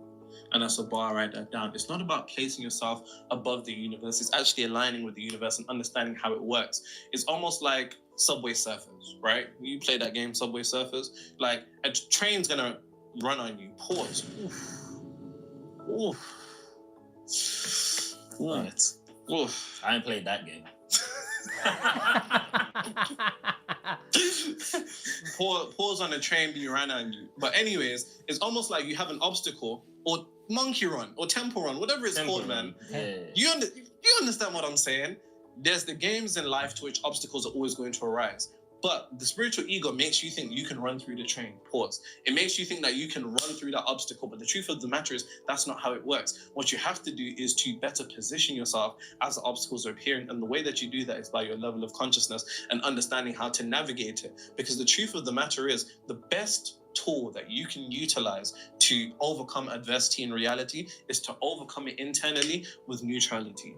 By understanding and dealing with it in a manner that the version of you that you seek to be would deal with it. And in doing so, you end up putting the lenses of your desired reality. So then you begin to see life through the lens of your desired reality, and life begins to see you as the version of you in your desired reality. So when adversity strikes, the first thing that you have to ask yourself is, how would that version of me respond to this? Because in doing so, whatever you do, you then put on the lens of that version of you, and that version of you becomes immersed, and you become more in resonance with that frequency to then lead to the materialization of that reality in a better manner. But you can't ever trick yourself. There's nothing more dangerous than thinking that your life should be perfect, because it isn't going to be like that. We're subject to polarity in this third dimensional realm. So there's always going to be adversity. There's always going to be good things. There's always going to be bad things. There's always going to be highs and lows. But you can't let your knowledge gas you up and make you think that life is perfect. Because when adversity strikes and a low hits, your mind is going to be so confused that by what is going on that you actually don't have time to recalibrate. And then you actually begin to descend more into frustration, because you're like, this isn't working. I know all this knowledge. You're irritated, and the worst of all, you become apathetic. Apathy strikes when you're like, fuck this shit, man. Yep, I've been there. Spiritual shit. Yep, I've been there. Spiritual shit. And that's exactly what begins to happen. And then the base mechanic of the universe, first M of the universe, as I always say, is magnification. Magnify. Then the universe seeks to magnify that degree of frustration, irritation, and apathy because, you know, it doesn't know anything else what to do. It's a blind intelligence. And then the second M of the universe is maintain. Then it seeks to maintain that frustration, irritation, and apathy. Whole time you're thinking, damn, I really been meditating a lot. I've really been doing these affirmations. I've cleaned up my diet. I'm not even cursing anymore. You know what I'm saying? Like, you know, what the hell is going on? And that frustration leads to further cognitive dissonance because your mind can't conceptualize what is going on. But there's nothing wrong with the adversity in reality, but there's everything wrong with your reaction to the adversity because your reaction to adversity actually glues you to that particular condition or circumstance. Remember, the primary language of the subconscious mind is emotion. Conceptualized emotion is glue. Whenever you experience a degree of emotion to a particular condition, circumstance, person, or event, that's glue. You stick yourself further and further and further and further. There's more potentiality for emotion to be generated when you think that you should live in a world where there's perfection. When the truth of the matter is that isn't reality. But the only thing that you can maintain is neutrality. So don't be like the spiritual people that get gassed up because for years, I remember I've been reading these books since I was 15, bro. That's nearly 10 years. I'm 24. I've been reading this for years. Cross-referencing books, getting authors to debate each other in my head, trying to make sense of it. And I'm like, why is my life changing? I don't get this. Like, why is stuff still going wrong? When the truth of the matter is there's nothing wrong with things going wrong. The problem isn't the problem. The problem is the perception towards the problem. And that's what borrow that down. There's nothing wrong with things going wrong, but there's everything wrong with you thinking things are going wrong. That's a bar as well. There's nothing wrong with things going wrong, but there's everything wrong with you thinking that things are going wrong. Because based upon the first law of the universe is mental, and your frequency being the ultimate, I guess,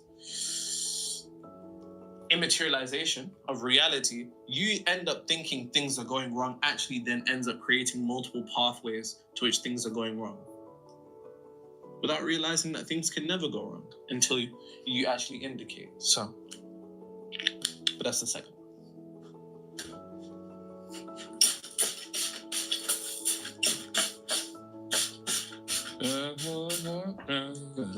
Whoa, what?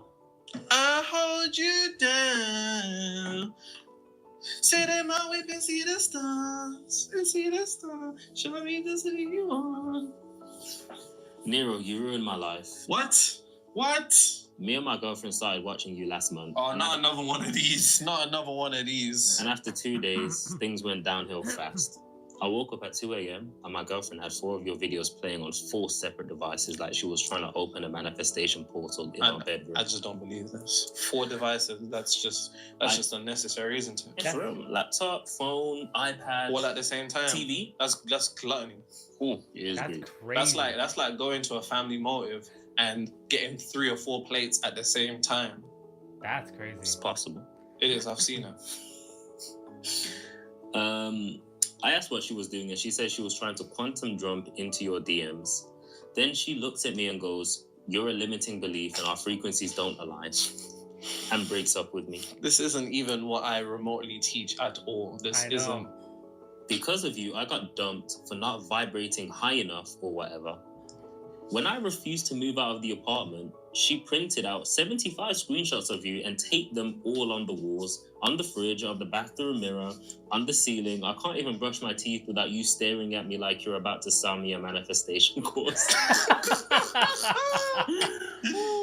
Oh my God. And that's when I started losing it.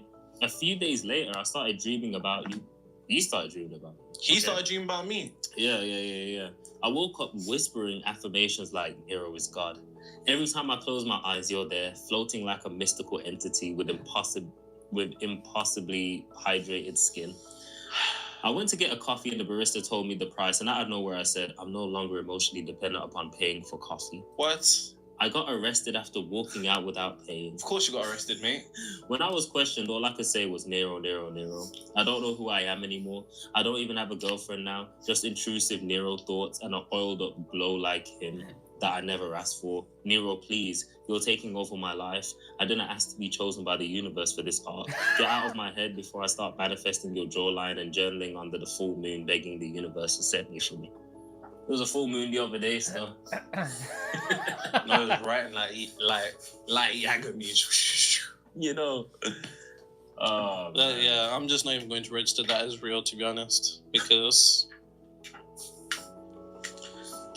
no truth but half truths. No truth. All truths are half truths. You're funny.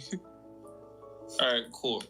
The next reason why spiritual people struggle to change their reality is toxic positivity. Oh, we talked about this morning. You know that spiritual archetype of that person that's just always like, man, they're just always happy. Like, they're just always happy. Yep, we were talking about this morning. Always. Oh my God. Let's always. Go. Yes. Forever happy.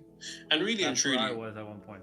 A lot of spiritual people don't come to the realization that it's toxic.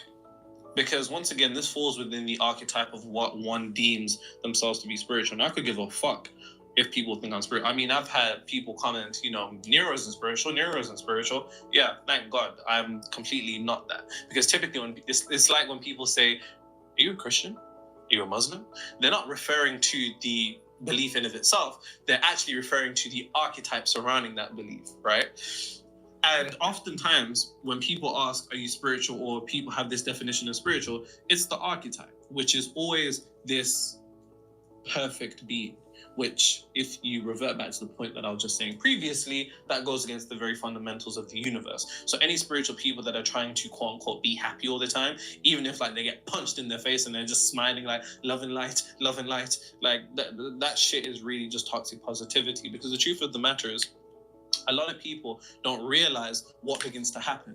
Now, like I said, remember, the primary programmer of the subconscious mind is emotion, and the adversity and the bad things and the harsh aspects or harsh natures of reality, let's say, begins to take place. Some bad things happen, and these individuals block it out of their conscious mind. But remember, emotion is the language of the subconscious mind. So it may not be at the top of their heads because they're putting on the persona and the act that everything's okay and everything's okay and everything's okay and everything's okay and love and light, love and light, love and light, love and light. Whole time, their subconscious mind is in the trenches. Why? Because the experiences that we go through in reality produce emotion within us. That emotional charge is what ultimately enters the subconscious mind. When it enters the subconscious mind, it's almost like it's behind the scenes. It may not be on the main stage, but it's behind the scenes. But the thing about the behind the scenes is that they eventually do affect the main stage. It's true. And we often see this in ourselves as well. You try to maintain a positive frame all the time. Whole time, I'm gonna be real with you, it's just man toxic. Because the truth of the matter is, your positive frame doesn't stop the fact that emotion enters your subconscious mind based upon the events, conditions, and circumstances that take place to you. And those things go to your subconscious mind, which is equivalent of the behind the scenes. You don't see them on the main stage, but the thing about the behind the scenes is that they always do end up affecting the main stage. And a lot of people are actually carrying traumatic events in their heads without realizing it because they want to just be positive. When that's nothing more than you attempting to adhere to the spiritual archetype and what you think being spiritual is, without realizing being spiritual is just being you. Quite literally. That's it. That's all you have to be. That is all you have to be. That's why I don't talk in a certain way. I don't dress in a certain way. I don't eat in a certain way. I actually want to be so far from the archetype of spiritual that when spiritual niggas see me, their minds hit with a cognitive dissonance and they're like, what's going on with this guy? Like, this guy doesn't make sense. Good. Because if you make sense, then that means you're adhering to an archetype. And the only archetype in the realm of spirituality is an individual that is toxically positive. And the thing about being toxically positive is that that doesn't stop your subconscious mind from being programmed by the bad things, the adversity, the lows, the traumatic things that happen to you, produce an emotional charge that is strong enough to enter your subconscious mind, goes to the behind the scenes. Your behind the scenes ends up coming to the main stage eventually, even if on a conscious level, everything is okay. Deep down, everything's not okay. And it's actually your ignorance to the things that are not okay in your subconscious mind that is perpetuating you to be in the exact same pattern. And this is how we often see the often best of people. Just a good person. Just like a good person. That's how you often see these people stuck in the same patterns. And we've all been this person. Doesn't make sense why we're going through the same things again and again and again and again. It's because we haven't changed the emotional charge that is being emitted from our subconscious mind, because that emotion is representative of energy emotion. That energy emotion emits a signature that we call a vibration. That vibration picks up momentum, it becomes a frequency, and that frequency ends up becoming a reality, all stemming from the emotion based upon the events that we experience. And that emotion is dependent upon the adversity of life. And because people want to act like shit isn't happening to them, they actually allow that shit to keep happening to them. Very weirdly enough. It's very paradoxical. So you can't allow yourself to be an individual that is toxically positive. You have to deal with the idea, and I often, hear people say this. People will DM me and say, how do I ignore reality? The fuck do you mean, how do you ignore reality? No, that isn't what this is. No. That's not what this is. It's not about ignoring reality, because you have to understand one thing. The events, the conditions, and the circumstances that an individual goes through, that we go through, they're all nothing more than representative of a particular frequency. That frequency is a living thing. It's an entity. And when you have this desire to run away from it and avoid it, you actually are indicating that that thing is stronger than you. And because you're indicating that that thing is stronger than you, because you don't have the internal strength to actually deal with it, you actually end up magnifying its strength over you. Whole time, this thing is you, and you're just externalizing an aspect of you to further trap you. It's very, very paradoxical, which actually follows me into my next point. Everything's a paradox. I told you all. Once you master your mind, this is what happens. You start to see everything. Sounds like you're running out. Nah, real. In a party, you want me, pushing everything. Right back on top of me, and if you think you're gonna get away from me, you better change your mind. You're going on. You're going home with me tonight. Let me hold you, don't caress my body. You got me going crazy. Turn me up, turn me up. I love it. That's at least one of the songs that at least you know.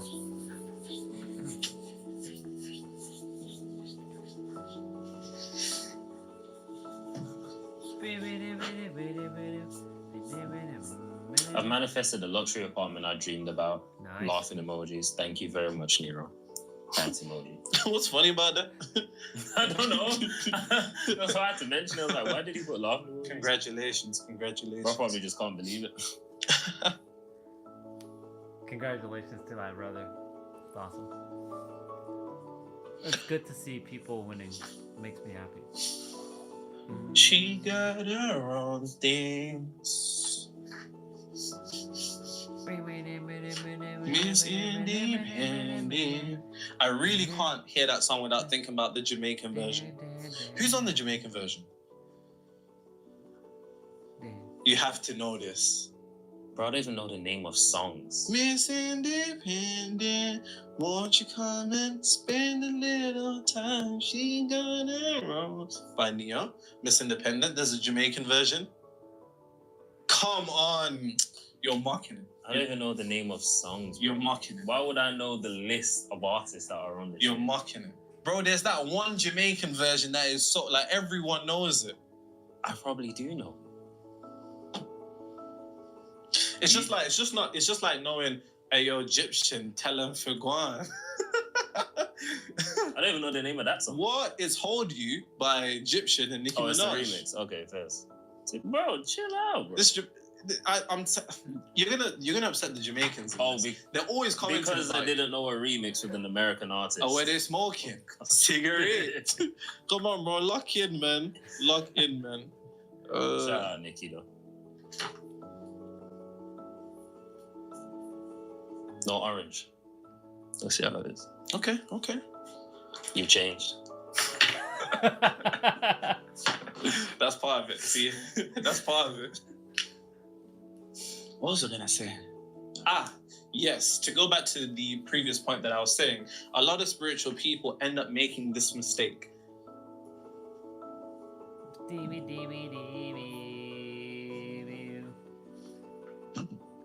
mistake. What the hell is that? What did he write there? What the fuck is that? Detachment with avoidance.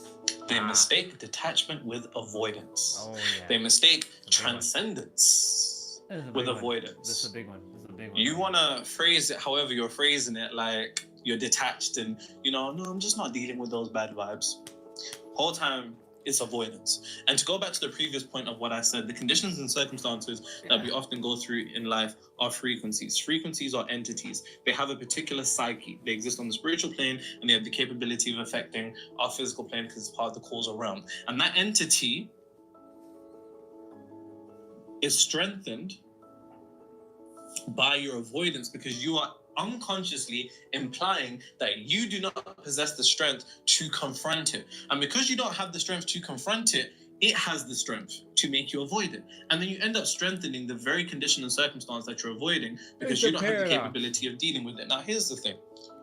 Of course, this is going to vary. Extrapolate this to whatever it is. There's a multitude of filters. It could be a person, right? Which could be slightly harder, which could also be a preconceived notion or preconceived belief, which perpetuates it to make it even more harder. It could be not being able to look at your bank account. It could be not being able to do this. It could be not being able to do this. Yep. Don't make the mistake of mistaking detachment with avoidance, because like I said, avoidance does nothing more than strengthen the very condition, circumstance, event, or person that you're seeking to avoid. The only way that you can truly deal with something is transmutation. Yep. And in transmutation, I have a whole video on this called the 3 T's, but I'll break it down much more simpler here and quickly. 3 T's. First one is transcend. You have to be able to go beyond the default reaction that reality expects you to have, right? Which is to avoid it, to run away, to, get away from it. The next is transmute. Yep. Now, transmute is just about your ability to confront this thing. So you can bring up this person in your head. You can bring up this situation in your head. If it's something like a bank account, I'd recommend that you just open it up.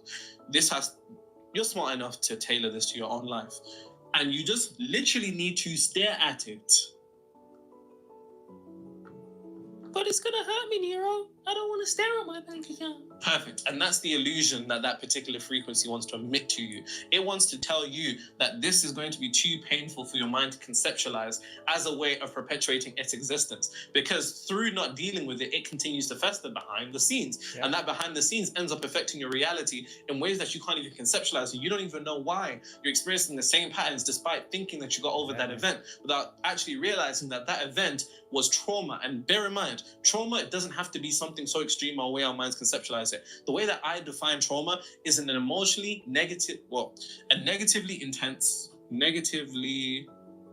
intense emotional experience. Because any experience that is emotionally intense will program the subconscious mind. When it programs the subconscious mind, it reshapes the subconscious mind, and then everything internally is completely shifted. So that's how trauma is defined by me. Because then this opens up a whole bunch of things. When I'm working with clients, bear in mind, if you're an entrepreneur, 7 to 9 figure entrepreneur, even a high 6-figure entrepreneur, and you feel as if there's a mental block that you can't figure out that is capping your revenue and your potential, link in the description. When I work with my clients, I can have a client who's like 40. We'll be talking about some shit that happened when they were 7. And when we find that shit from when they were 7, the ceiling is removed. And this just goes to show they didn't register it as trauma. When I say, what traumatic things have you been through? They're like, I've had a pretty decent life. What are the most emotionally intense negative experiences of your life? Then they have a whole bunch of things. And then we're seeing the connections and how that's perpetuating them being in the same cycle. You should also do the same. Because like I said, like AJ said, it's going to be too painful. And this is the illusion it presents. It wants to present, this is too painful for you to even deal with. Don't even look at your bank account right now. You just end up crying. Don't bring up that situation in your head, you'll just end up crying. Don't bring up that person in your head, you'll just end up in pain. But the whole point of it is, it has a psyche and it wants to perpetuate the mental real estate it has. Because if a belief can position itself to acquire your mental real estate, it will control your world. And that's a bar, write that down. The mental real estate is exactly what it wants to maintain. And like I said, it presents the illusion that this is too painful for you to deal with, so you never deal with it. But the thing is, those emotions have no choice but to dissipate. Even if it doesn't feel like it. And I've done this myself. Remember one time bank account was low. It was peak. You know when you start doing surveys online for money, it's long. They don't even pay, it's peak. How to make money online for free. It's dark. It is dark. Bro, I was doing surveys for like Asda, that's like Walmart, saying that they were gonna give, you know, £4 here, I got nothing. Point being, I didn't want to stare at my bank. It once took me 2 hours of literally just staring at my bank account until the negative emotions eventually dissipated and they became neutral. Because it will. Extrapolate this to whatever it is that's going on in your life. It will. I promise you, it will dissipate. It might take a couple minutes, it might take a couple hours, it might take a couple days, it might take a couple weeks. It's really dependent upon the strength of the emotional charge based upon that situation. Exactly. But you can only transmute something when you're in a state of neutrality. And we are shifting from negativity to neutrality by allowing our emotions to naturally dissipate, because they will. And then in doing so, you'll be in a position to then shift it to a more positive outlook. Exactly. That's what we've been doing. But please do not make the mistake of associating detachment when it's really just avoidance. Like, you're not transcending shit. You saying you're not wanting to deal with that because it's bad vibes. Like, you know what I'm saying? Like, niggas will be like, I don't want to look at my bank account, that's bad vibes. What? Really?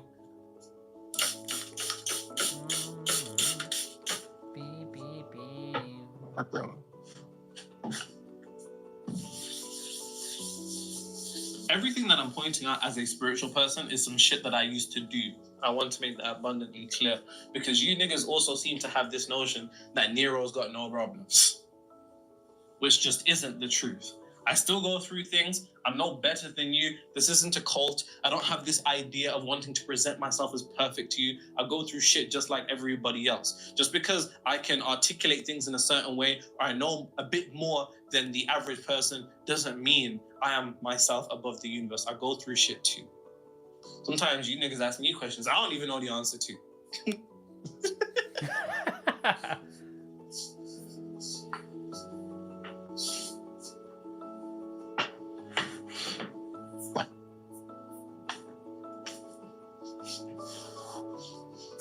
Most people are not. Manifested AJ reading better. There's levels to this manifestation game. Yo, nah, they're on you, Star. Yo, that's a good one. No, that's a good one. That's a good one. Ooh. Oh wait, I do have a spray. I do have another one. What, here? That's the one you should have been using from the get-go. Whole time I've been using surface cleaner. You know, it's funny, you've been using it so long, they don't even get onto you anymore. I remember at the start, they're like, yeah, you shouldn't use that. People like, you shouldn't use that. Whole time, my board is still clean. They're like, you're going to strip the board of its things. Why are you putting an American accent? That's what they say. That's what most of them are American. Yeah, majority of the audience is American. Few Australian. Few Australian. Few British. Ever so slightly. Few from Zim. Steady. Got bad Jamaicans. Yeah. I was going to say Caribbean, to be honest. Pop, pop, pop, pop. Now, this was one I could never understand. I could never understand this. I don't understand where spiritual people got this notion from. It's so important that I literally have a whole chapter about it in Outsmart Reality. Amazon bestseller for 23 weeks straight. Link in the description. 2 book promos in 1 vid. Greedy. Hey, rent's due, man. I could never understand why spiritual people have this notion. It literally makes no sense to me. I don't know where this came from. I don't know which author done something so dangerous as to, you know, inject this into the community. I think it's actually just pacifying an aspect of people's laziness, to be honest, but I'm sure you can guess what I'm about to say. Yep.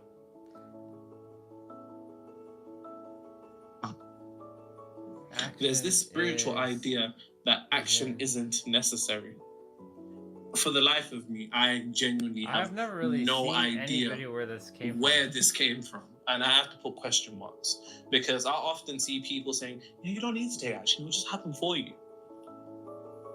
Is there anything in this life that you don't have to take action for? Do you not think these videos just happen? Do you think you're just showered? Your teeth are just brushed? Your hair is just maintained? Your skin is lotioned? What world are we living in? What world are we living in? Because the truth of the matter is, you have to understand the base mechanics of the universe. And there's 3 planes of existence. There's the physical plane, mental plane, spiritual plane. Spiritual people are so disassociated from the physical plane that they end up negating everything. And you need to think about it. All of this is 1/3, right? 33. Most people X off the physical plane and then they're attempting to create reality with 2/3 without realizing there's a part here that's missing. Physical. Which is why something's missing in reality. Physical. Action is completely necessary. You live in a physical world.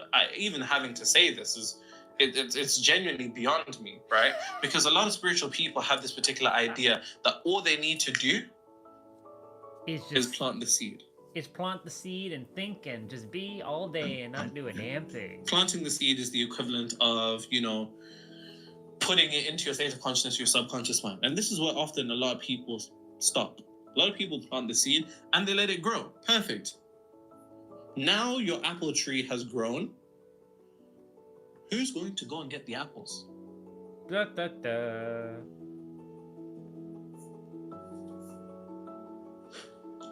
Does it not require action to go and pick the apple off the tree? And this is the equivalent of what action represents. Because see, typically when people say action, they have this association that action has to be hard work. Which, bear in mind, do you need to work hard for the things that you want to materialize? Yes, if you have that particular belief. But here's the thing. Action doesn't have to be hard work. Action is nothing more. And the reason why action is completely necessary, action is completely necessary because action midwifes frequency into existence. Yep. The material into the material. Action midwifes frequency into existence. So the frequency that you've been, let's say you're tuned into the frequency of your desired reality, more sales in your business, you know, a healthy relationship, getting a job, getting a promotion in your job, whatever your desire is, you can get into the right frequency. But if you don't transition that frequency and materialize it into reality with your action, then unfortunately, you're not going to bring anything into existence. Right. It's almost like a woman can have a baby in her stomach, but if the baby's never pushed out or taken out, which is equivalent to what the action is, then the baby's never going to be in existence. And this is the same thing. You can plant a seed. A lot of spiritual people make the mistake of getting into the right frequency. Well done. You're in an abundance mindset. Great. But now you haven't had the capability of picking the fruit off the tree, which is what action represents. Because action does nothing more than enhance, midwife the frequency that you're materializing into existence. It is completely necessary. 3 planes of existence: mental, physical, spiritual. Mental, physical, spiritual. Physical. Most spiritual people limit themselves to focusing on the spiritual plane and the mental plane, but that's only 2/3 of the equation. There's still a part missing. In order for you to materialize what it is that you want, you need to have the entirety of this fraction. 3 out of 3. It has to be like that. There's probably going to be some conspiracy nigga that's going to be like, oh, you wrote 33. Oh. Come off it, man. Take a break. But it's important that you understand that action is necessary. But more important than action, right action. Right state of being. Right frequency. With the right frequency. Yep. Because you can take action, but if the action Because is not in naturally, the right I'm going to show frequency, you why it doesn't action is matter. unavoidable when it comes to manifestation. Let me try this new spray. About time. Try something new in that. Okay. Okay.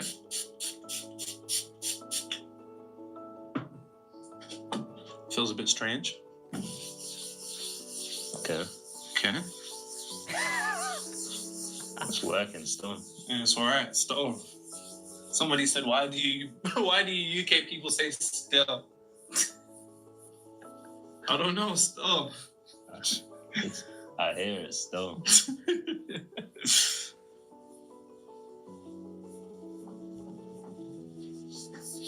As if maths means phone number. It probably does, you know. Yeah, it probably does. Makes sense though. It's numbers. Yeah. Let me get your maths. It didn't really sound sexy though, did it? It really didn't. Yeah, let me get your maths. I think it sounds better with an American accent, to be honest. Let me get your maths.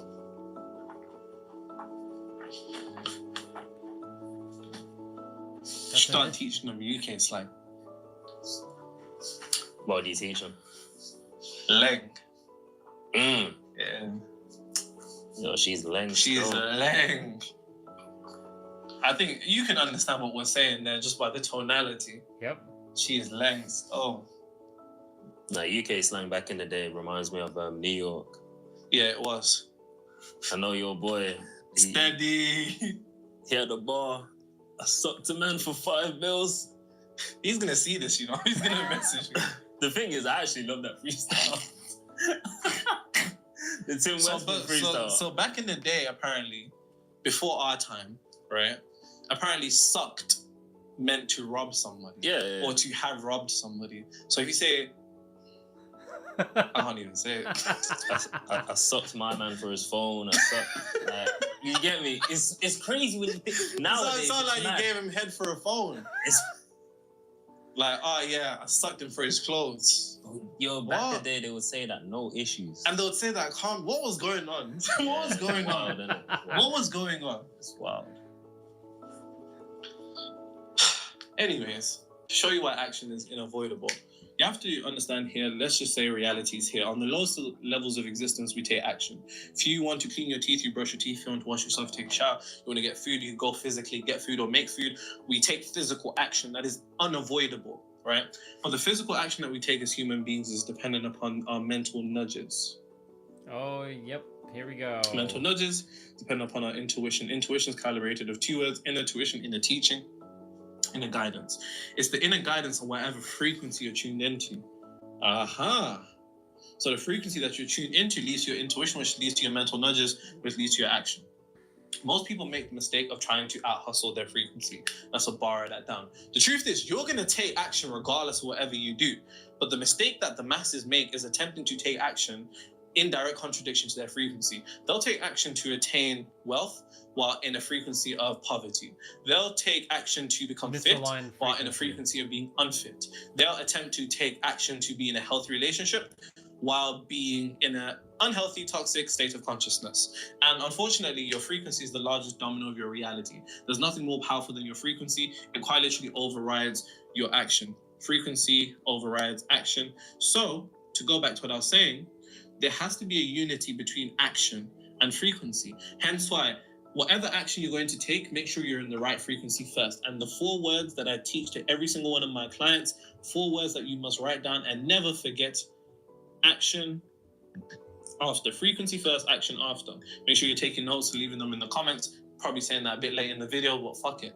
Frequency first, action after. Frequency first, action after. You're going to take action, but make sure it's in the right frequency. The action you take doesn't have to be hard, right? I love what Frederick Dodson says. I think he says something to the effect of, we all require effort to take action, but struggling is effort laced with negativity. And I love that, because things don't have to be hard, except when you decide that they have to be hard. And then you end up making things harder for yourself unnecessarily, to which then things only work when you're hard. Those are our hard pause. Bro's gotta make sure he's spraying it the right way. It's very interesting, this.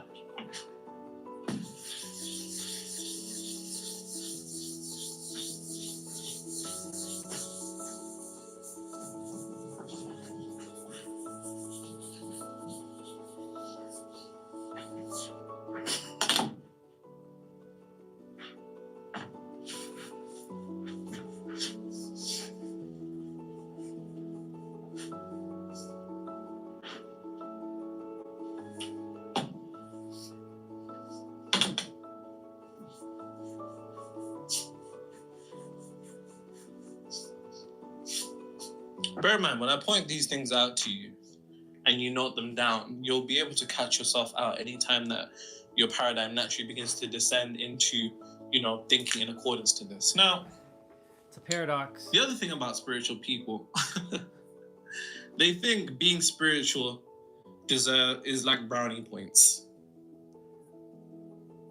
They think, I'm a spiritual person. Why are things going wrong? I'm a spiritual person. Why don't I have a lot of money? I'm a spiritual person. Why aren't things going my way? I'm a spiritual person. Why isn't that person replying to me? I'm a spiritual person. Why is the world against me? Without ever coming to the recognition that, once again, spiritual actually has nothing to do with morality. Literally nothing. Spiritual just means the unseen. Spiritual people have moralized this concept into thinking that it's about being a good person. So when we have this preconceived notion that because we're spiritual people and because we know stuff and because we conduct ourselves in a certain way and because we're not like the other NPCs out there, we end up thinking that entitles us to brownie points. We think being a spiritual person entitles us to being rewarded by life. The only thing that life will reward you with is what you reward yourself with. And that's what borrow that down, because the truth of the matter is, it's not about, a lot of people think it's about being the right person. That's what you're still doing. You're still attempting to be the right person. When all that matters is being in the right frequency. Yes, right sir. Frequency in reflection to your desired reality. That is all the universe cares about. It doesn't care about the crystals that you've got. It doesn't care about the namaste that you gave to that person.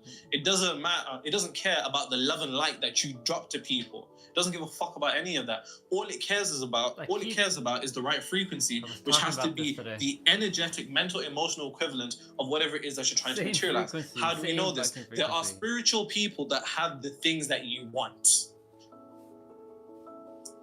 Just sit back and think about that for a moment. Niggas that will never pick up a spiritual book in their life. They'll never read a spiritual book in their life. They'll never sit down and do a visualization in their life. Because all that matters is being the right frequency. In the same way the religious person thinks, the better Christian I am, the more heaven points I get. You have this idea of spiritual brownie points and that the world is going to reward you for being a good person. The world isn't going to reward you for being a good person. It's going to reward you for being in a good state of consciousness, which are two completely different things. Because you can be we all have good people in our lives. We have good people in our lives that do amazing things for us. Whole time in their heads, their state of consciousness is resonant with everything that they don't want to perpetually experience, which are the things that they keep running into. So it's important that you come to that realization sooner rather than later, because this is something that people still delude themselves with. And believe me, I wish the world was governed that good things happen to good people and bad things happen to bad people. I would love that. Trust you, believe me. But electricity doesn't do a criminal background check. Fire doesn't ask how many people you've helped, how many people you've donated to. Like it says in Matthew 4, I think 5:45, the rain rains on the just and the unjust, and the sun shines on the good and bad.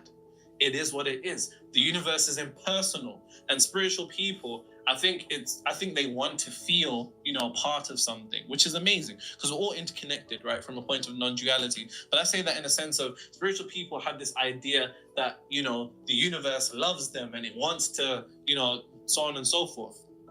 Based on my field of study, that's not the conclusion that I've been brought to, because the laws are impersonal. And if it's impersonal, then that means there's no emotion involved. It doesn't love you, it doesn't hate you, it just is. Gravity just is. Electricity just is. Water just is. Fire just is. The natures and the energies of the universe just is. It's not personal, it's actually more so impersonal.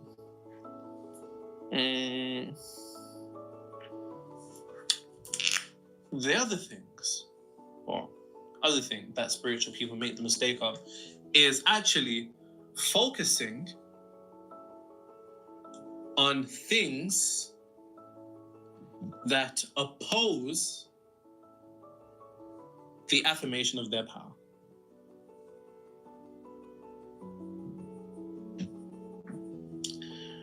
Honestly, only in the spiritual community will you hear a nigga tell you that he's God or she's God, and in the same sentence then tell you that the Matrix is out to get them.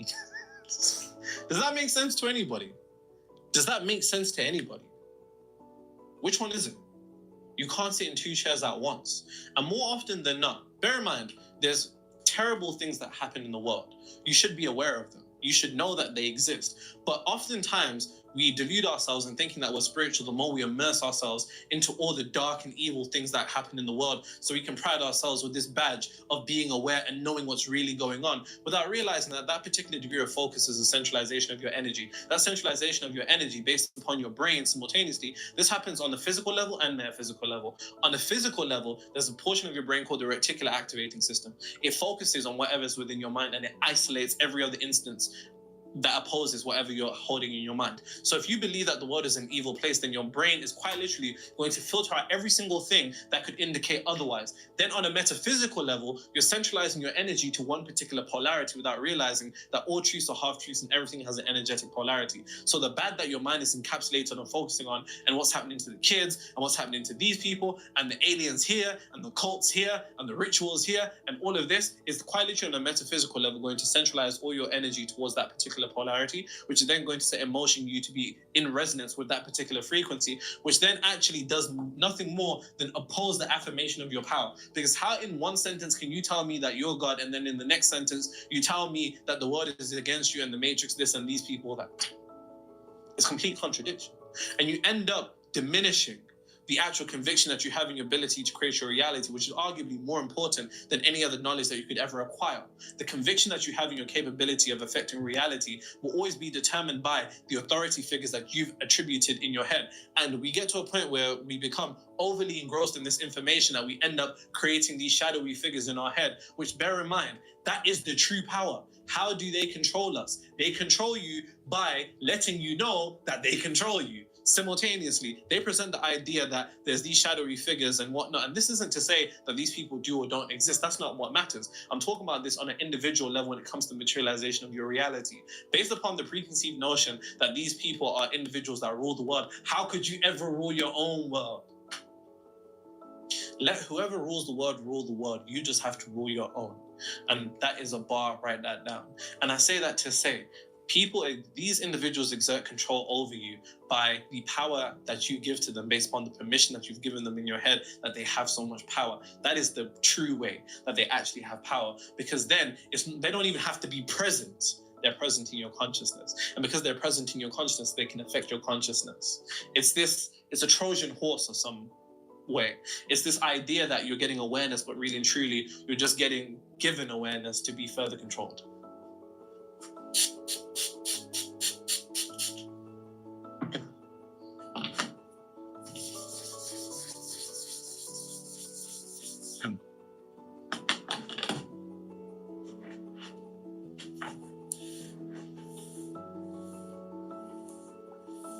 You watch Interstellar yet?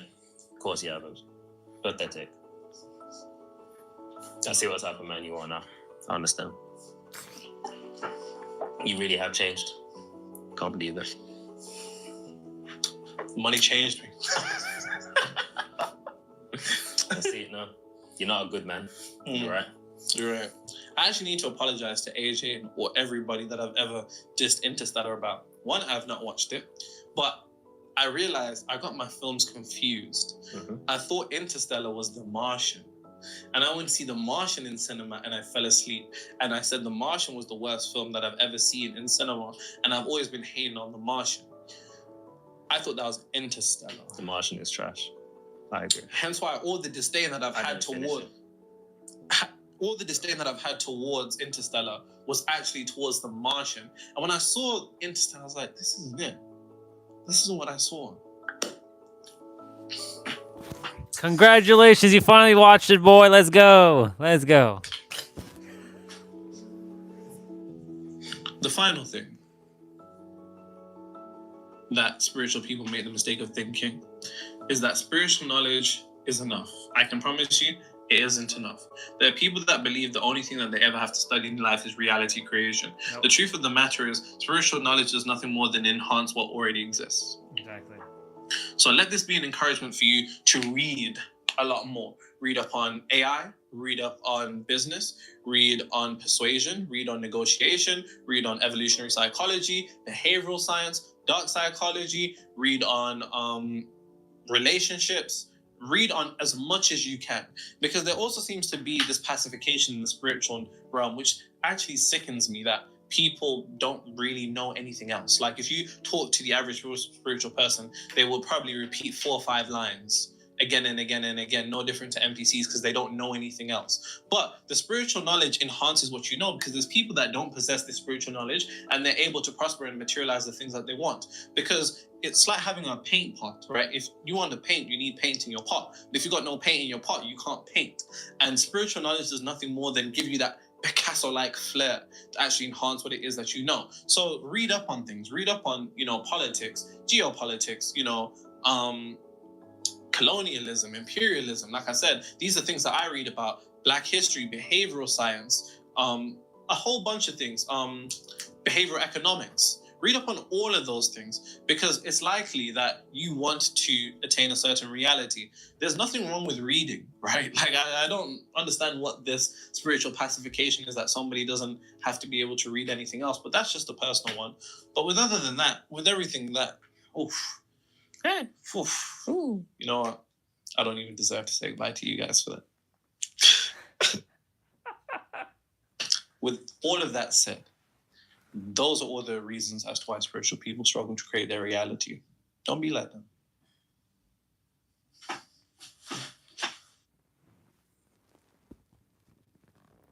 Don't you get it? Your light commands matter. These are laws. Good morning. Okay. I'm not watching that one right now. And of course, there's Katie. There's our sister. What she got?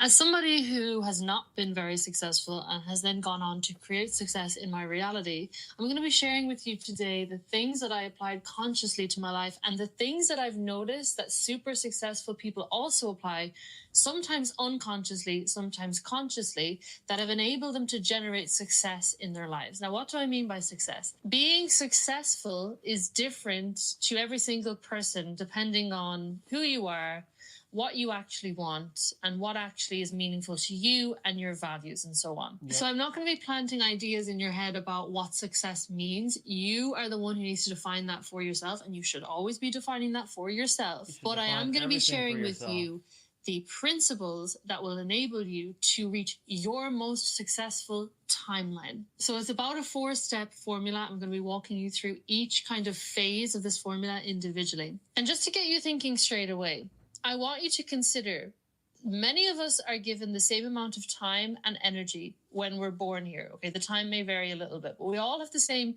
creative life force energy that was gifted to us.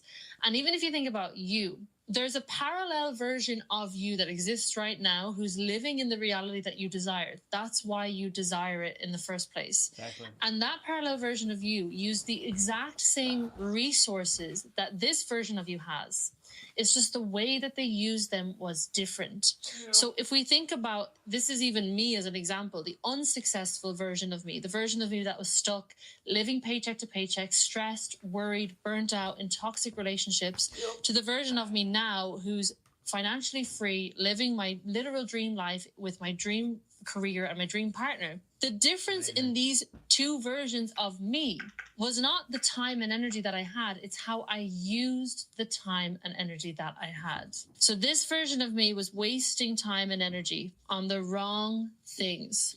And this version of me was using time and energy on the right things. And that is what it boils down to. So you can think about, if you think about it as simply as possible, a very, very successful person, a person who's maybe doing what you want to do, they're made of the same stuff as you. They're just focusing on different things.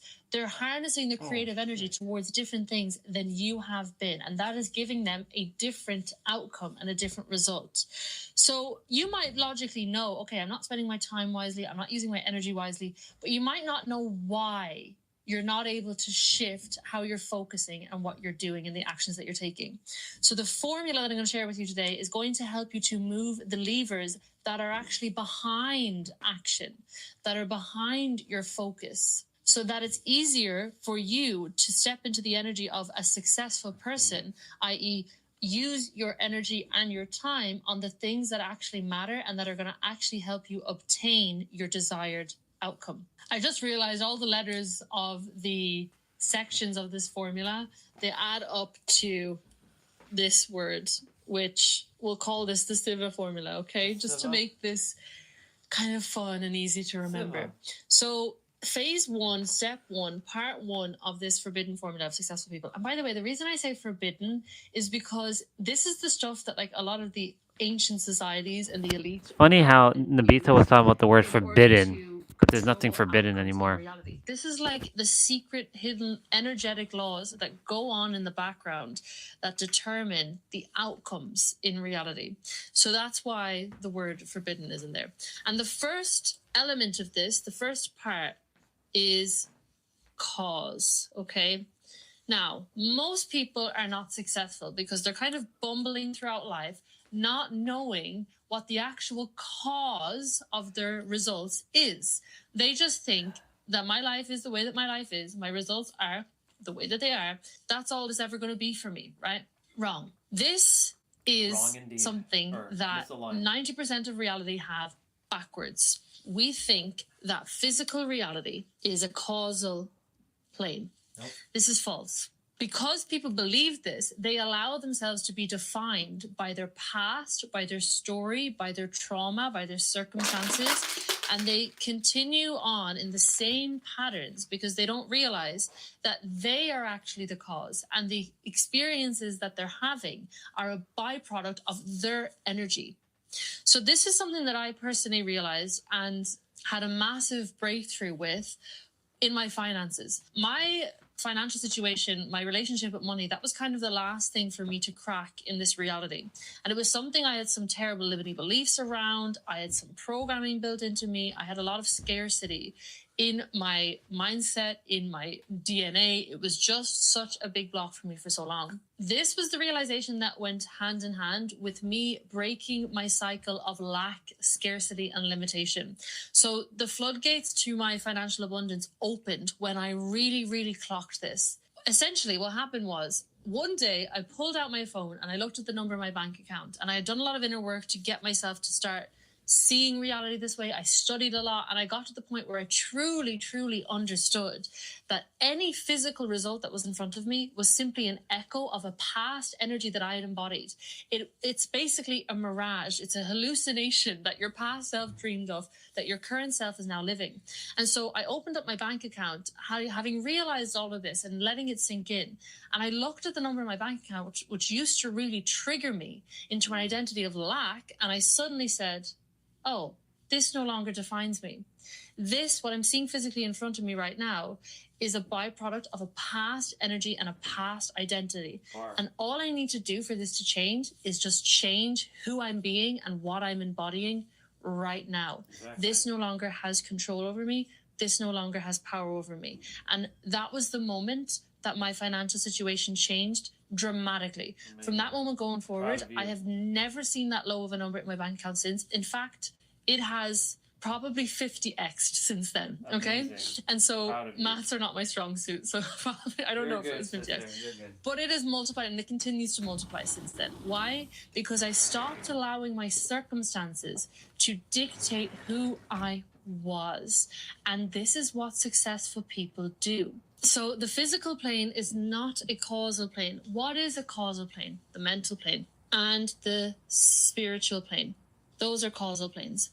What do I mean by this? We essentially exist on the spiritual plane, the mental plane, and the physical plane. The physical plane being the lowest form of consciousness, it's an end effect, it's an end result. There's nothing that comes after it. The mental plane being like a medium form of consciousness, or you can think of if the physical is like a 3D, the third dimension, and the mental is the fourth dimension, and then the higher dimensions are the spiritual planes of existence, okay? So being the lowest form of consciousness, it does not have creative capacity like you do, being a higher form of consciousness.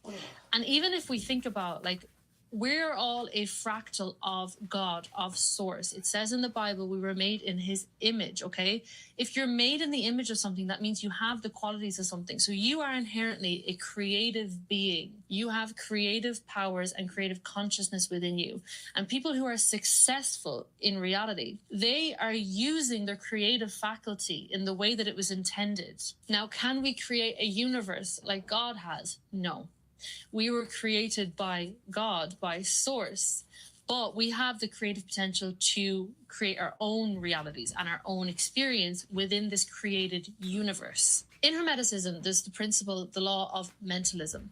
The universe is mental, the Kabbalion. meaning we were basically created See, in the imagination. I'm only magnetizing those who are on the same level as I am. And then we have the law of correspondence, which states as within, as without, as above, so below. So just as Source created the universe in its mind, we are creating our individual universe and our individual reality in our minds. Think about it, though. Think about it logically for a second, because we're very logical beings. It's our nature in this 3D reality.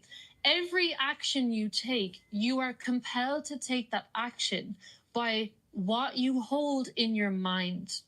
So let's take the example of some super intelligent scientist who's doing all these research experiments.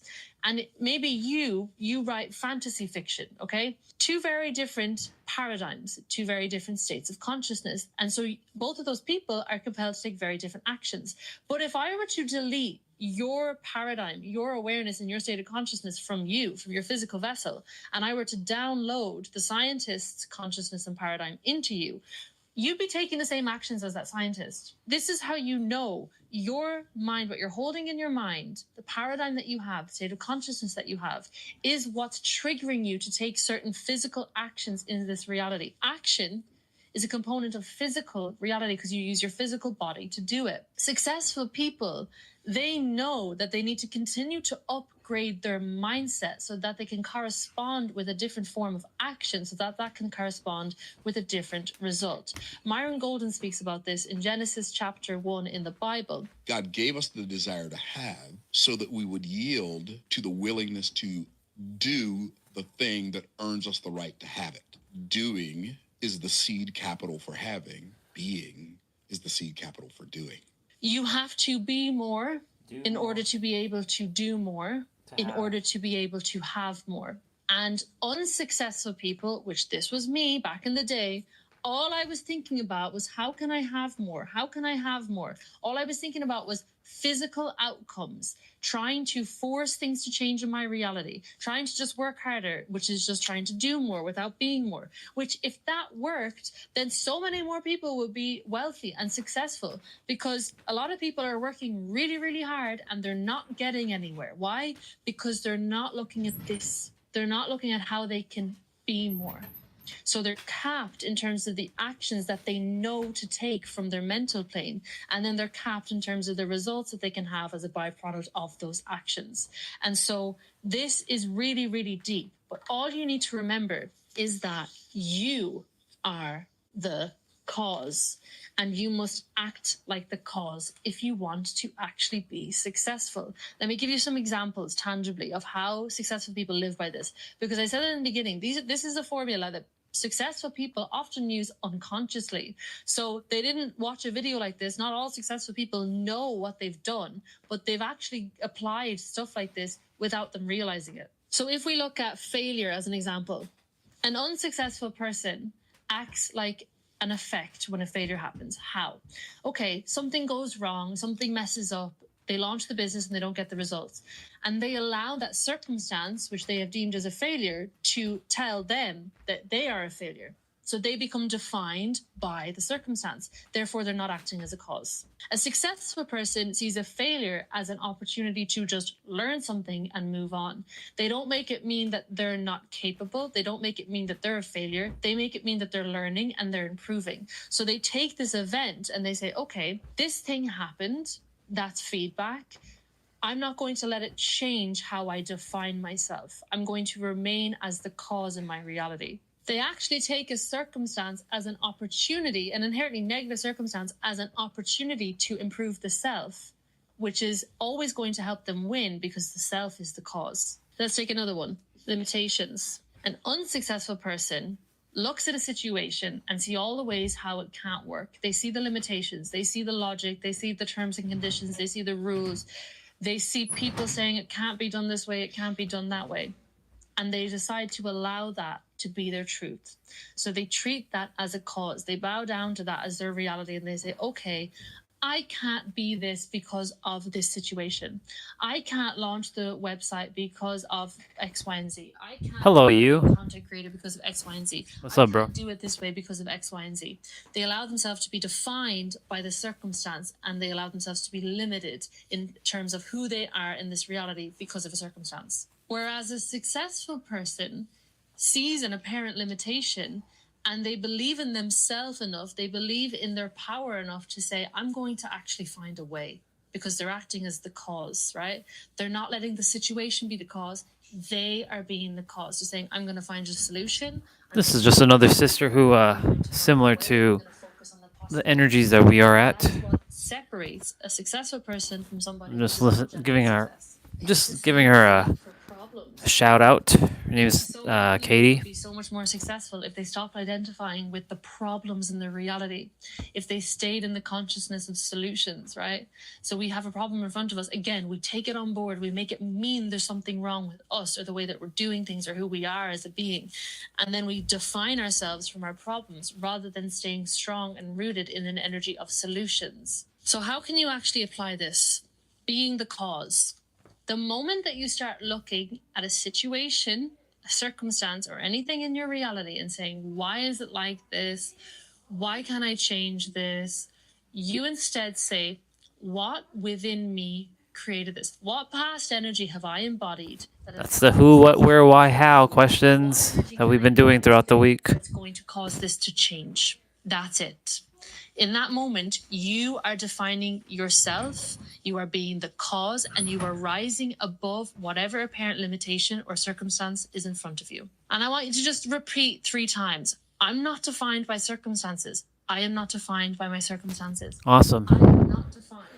That's good. I define myself. Which brings me to my next point. Should I test you then? I rubbed out Siva, but To see if you actually did lift your 99.99? the I stands for... Oh, this is so important. I can't even... I've done videos, so many videos just on identity because that's how important it is. But for this video, we'll keep it brief. We spoke a minute ago. Well, it's good that you had a major upgrade, major breakthroughs. Okay. If you don't have your desired reality, if you don't have the success that you want, it's because you haven't been doing the right things to generate that success. And you haven't been doing the right things to generate that success because you haven't been being the right version of you who can do those things. So if you're not on your best timeline, it's because you've not been your best self. Period. The end. It's nothing to do with Just A+? him or her, That's it? this or that. I'm disappointed in you. It's you. And I hate to be so harsh about it, but Come on. somebody has to say it. Who does A+? Right now. Look It's at the S. results that you have. Those will It's tell S you rank, the bro. version of you that you And it's didn't S. embody, whether S unconsciously plus or consciously. infinity. Everything that you have in front You of didn't in you didn't your life pass. right now I'm sorry. is coming into your life. It exists in I'm your life joking. because of the Congratulations with your A+. So when I was in a situation of lack in my bank account, it was because I was in an identity of lack, because I kept being defined by my circumstances and my old story. It wasn't until I consciously changed the identity that the circumstances changed.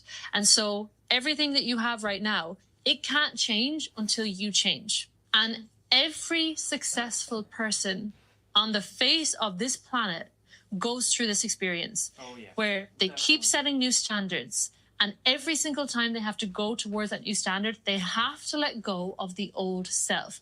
All success really is climbing this ladder perpetually of Just being better than your old self. letting go of the old self, bringing in a new self that can accomplish that new standard, setting a new standard, letting go of that old self, bringing in a new self again that can accomplish that new standard.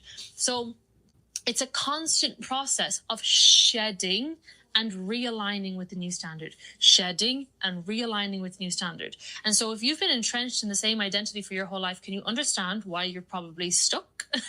It makes sense. So I've experienced this shedding of the old identity and realigning with a new identity about 55 million times.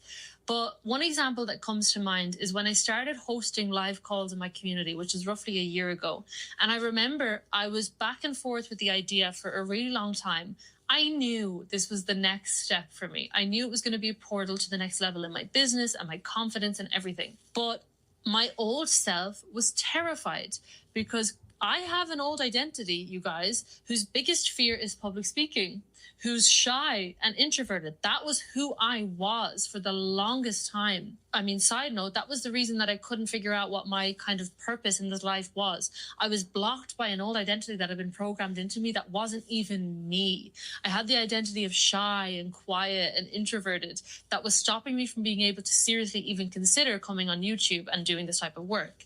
But remnants of that were still kicking around even after I started on YouTube, and they came up again when I realized I need to start doing live calls. And I was so nervous about the idea of hosting a live call. And then it hit me. The only thing that I have to do to be able to do this next level action is to shift who I'm being.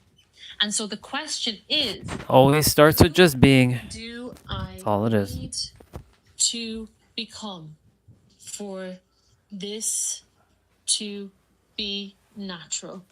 And so you can apply this to any area of your life, but this is how you start shifting into arenas in life that you've never been in before. You shift your self-concept. So what I did is I sat down, I realized all these nerves, all this fear was coming from my old identity. I realized I was wearing a character, like a suit. Congratulations, you finally figured it out. So if I hear any limitations from you or anything like that, or you come on with your trolliness, I'll put you in your place because you said that it's done. So careful what you wish for, boy. But I'm glad that you figured it out. It's about time. It took you long enough, but it took you the right amount of time that you needed. Now go out there and be the real you now, the you that you're supposed to be. So for me, for the live calls, I needed to become the version of me who hosting a space and giving value and supporting people in a group setting was natural and easy. And so I started changing my perception of myself. But I'm proud of you.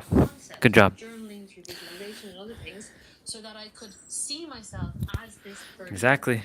And then You knew it all along. I told you. You had it all. Everyone has it. You just figure it out. Other people who are still figuring out are going to figure it out eventually. Then I can leave this planet and leave all you all behind. And go back to my 99-dimensional beingness. So I don't have to deal with third-dimensional humans anymore. But no, seriously. But in all seriousness, I'm proud of you. You did great. And that's the thing. Like, everybody has to get to that point to know that all they have to do is they had it all within. That's what she's saying. Same thing. The only reason why I'm watching what she's saying is simply because is she going to say something in a way that I already say it in a different way and give me another way of saying something that I already know?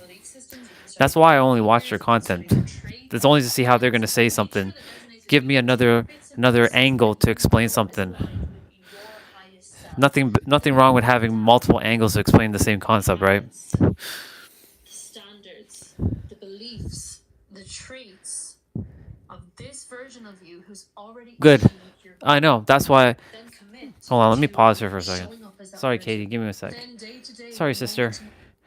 Yeah, that experience that you had is the experience I had, but in a different way. And it can't be experienced with words. It's only experienced by vibration and frequency.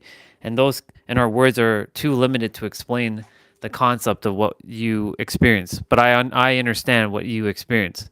You don't even have to explain with words. I get it because I've been there. I already had it. That's why a lot of people are like, well, it can't be that simple, Orion. It can't be. It can't be that simple, right? It has to be this way. It has to be this way. No, no, it can't be that simple, dude. Like even telling my old self that, I was like, no, it's not possible. It's hard. Nah. It's not possible. Yeah, it's because they've told themselves that, and because when they keep telling themselves that, it becomes very magnetic glue, and because of that, they unfortunately shoot themselves in the foot. And so, that experience when I activated my remembrance was the catalyst to this next level. And then, of course, the paradox on top of that, seeing reality as a paradox, and everything's a paradox, and you get to choose the way you choose to think, because you get the choice in every present moment to choose what you get to choose to think. That's a bar. You get to entertain ideas if you choose to, and not conform to societal ways or parental things that people have told you for years. You get to decide now. Right? People are going to do their best to throw you back down and gaslight you in the negative way, because you can use gaslighting in a positive way, because there's a paradox to every word. But our words they can't, even though they're a paradox and they hold tremendous power, they are lacking a lot of power behind them for the experiences that we can actually have, like the experience you have. You can't explain your experience with words. You just had an experience.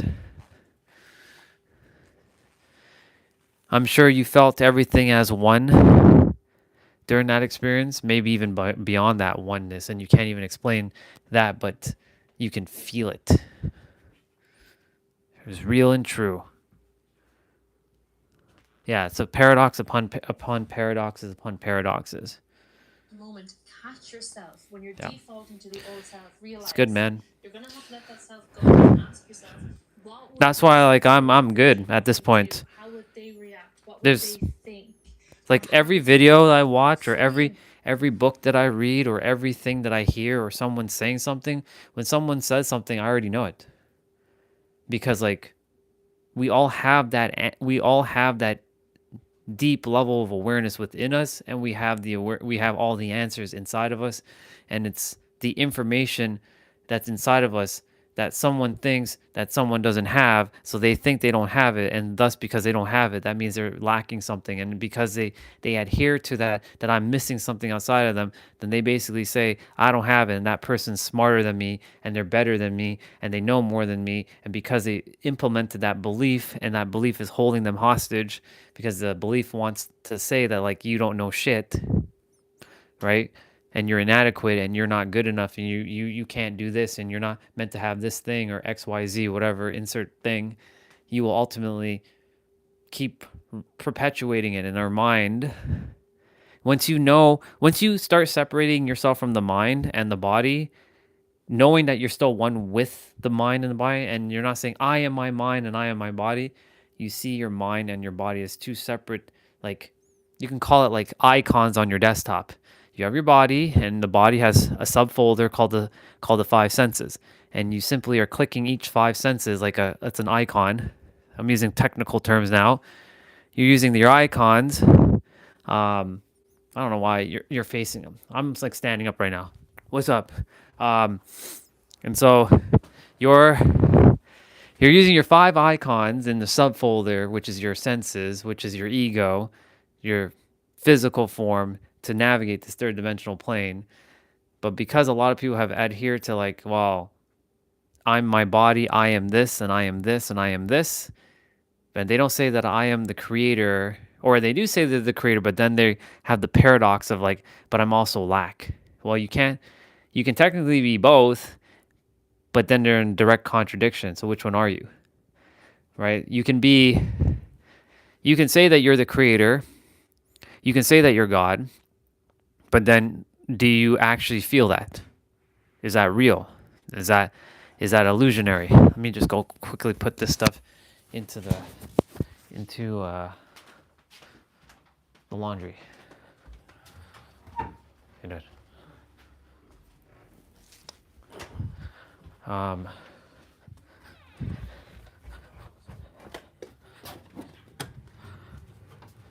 So like there's a lot to the mind, and once you can see the wrapping around the mind and how the mind actually works, because the mind's primary goal is to keep you safe. And the funny thing is, I would say to people, yeah, go read, go enjoy. If you love reading, don't read for the fact that you're lacking anything. Read for the fact that you're expanding your awareness more. But just also remember that everything that you read, you already have it within, and all the reading is doing is making you remember more of what you already have. That's all that is. It's not like, oh, this person knows more and I'm inferior, because that's what people do. They create this what they call cognitive dissonance between their mind and their energy. And because the cognitive dissonance is like, well, I don't know if that's real. I don't know if that's true. Yeah. I don't know if that's true. I don't know if that's real. I don't know this. I don't know that. Like, but you do know. Because the thing is, when you're seeing something new for the first time, you're going to say, well, I don't know that. But if you take on the perspective of, well, once upon a time I lived as a human, and I lived many, many countless times, and that every person is a creator, and that every person also is a creator, they also wrote books. So if they wrote books and I'm one with them, then technically I wrote that book. And if I wrote that book, right, even though it might have not been your physical vessel that wrote that book, but it was the consciousness that wrote that book, then theoretically you wrote that book. So how can you not know? How can you not embody what this is? You're just seeing what other versions of you wrote in a book to only say, I already know that. They're just helping me to remember more of who I am. It's just that simple, but it doesn't feel like it's simple because a lot of people have obfuscated things and made it harder. That's what I'm here to do, to mirror back the simplicity, not the obfuscations. Yeah. Yeah, exactly. We're the infinite pretending to be the finite. Yes, we came as humans and we are human, right? But we are also God. But the thing is, which one do you identify as? The finite or the infinite? You're the infinite that chose to bring yourself into the finite, to bring the infinite into the finite so that you can bring forth whatever you desire. It's a game that you get to play in every present moment. Sometimes it doesn't feel like that due to the fact of our third dimensional realm, and things are going to happen, and problems, even though there's no such things as problems, because it's only a problem if you label it as a problem, because it all comes down to word associations, attributing a meaning to things, because life has no meaning. Doesn't mean it has no value, it has no meaning. Meaning, like, you're the one that gives the meaning to it based on the labels and the emotions behind those labels. So like responsibility and relationship, if that word means nothing to you and has no emotional charge behind it and it feels neutral, then relationship has no bearing. But if I say ice cream, right?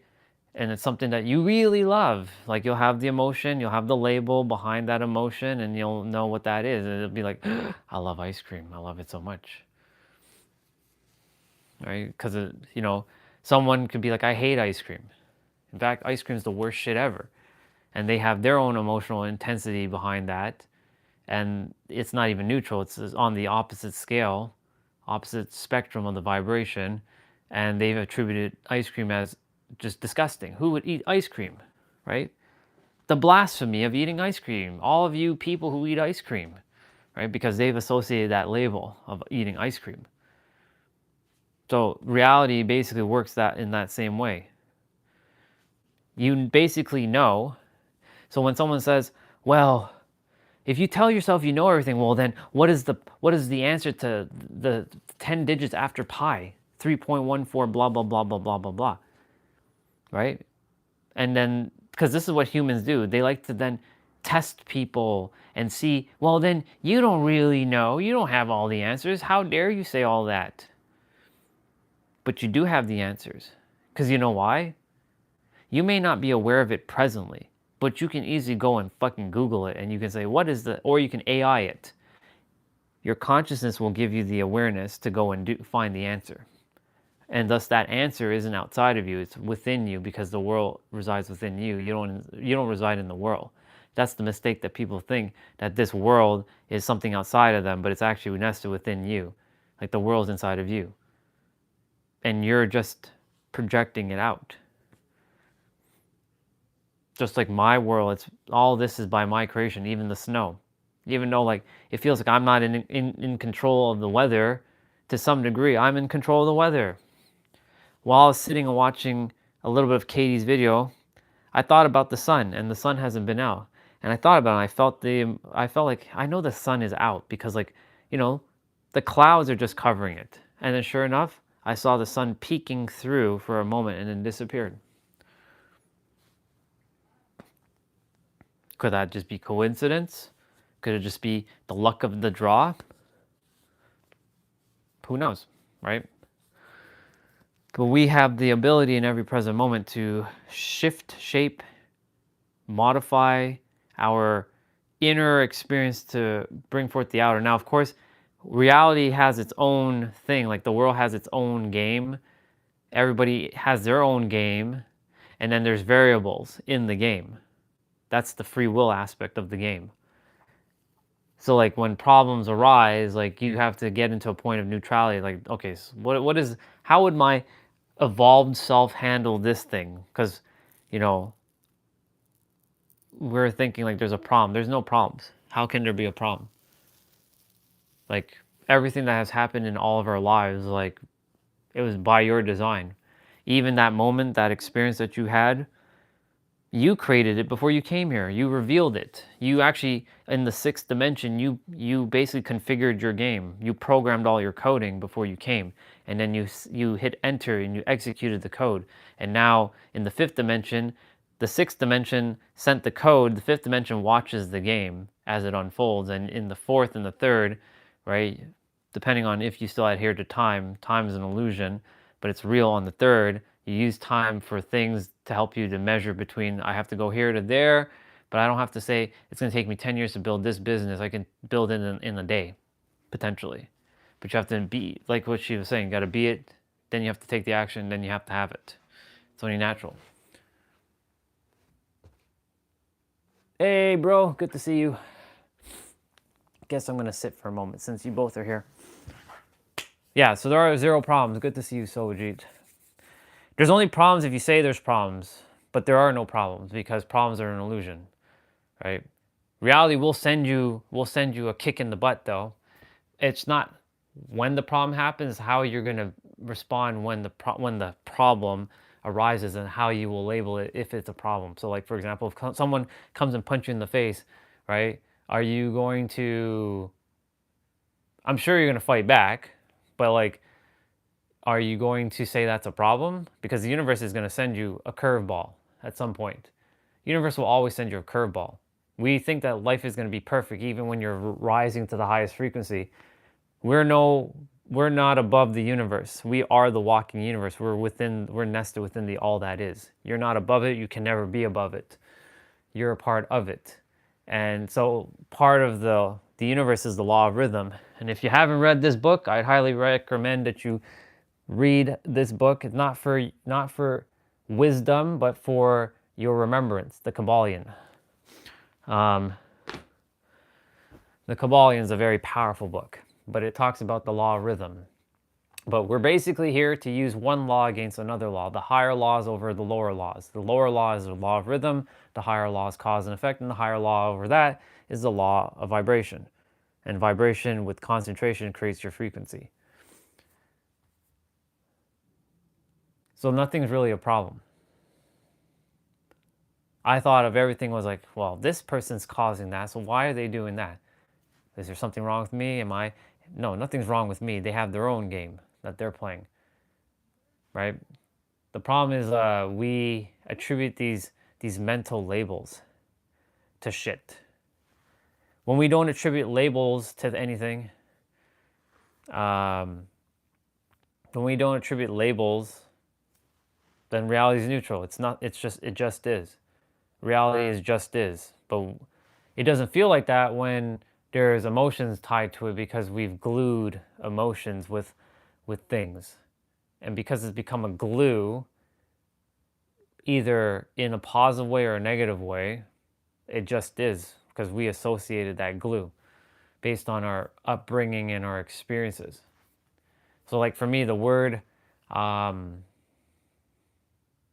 entrepreneur back 5 years ago had no relevancy to me.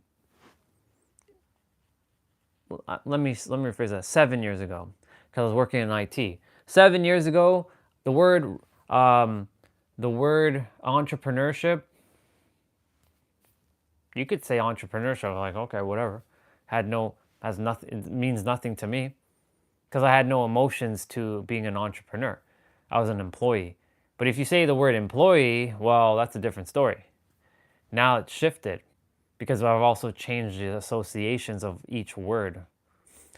Because every word has a word association, a paradox, a definition, and an experience. And that experience is wrapped with your feelings and your emotions. And there's another thing. Oh, and it also has a paradigm behind it as well too.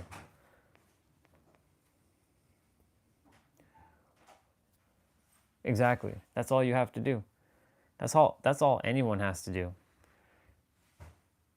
Doesn't mean that you're sitting and doing nothing. Like, you still have to take physical action, because there's a side to this. There's been ascended masters who they spiritually evolved and they ascended. So they have all the wisdom in the world, but then their bodies became practically useless. What's the point of knowing all the stuff when your body's useless and you can't do anything? Makes no sense. Right? So you've seen those like monks or those spiritual gurus who are like, they look weak as shit. Like, they're skinny, their bodies are useless, because they know the even though this is both real and an illusion at the same time, they chose to just not operate in this dimension, and basically their body became useless. A good example is in Soho land. Forget their name. Not Ramdas, but there's some monk,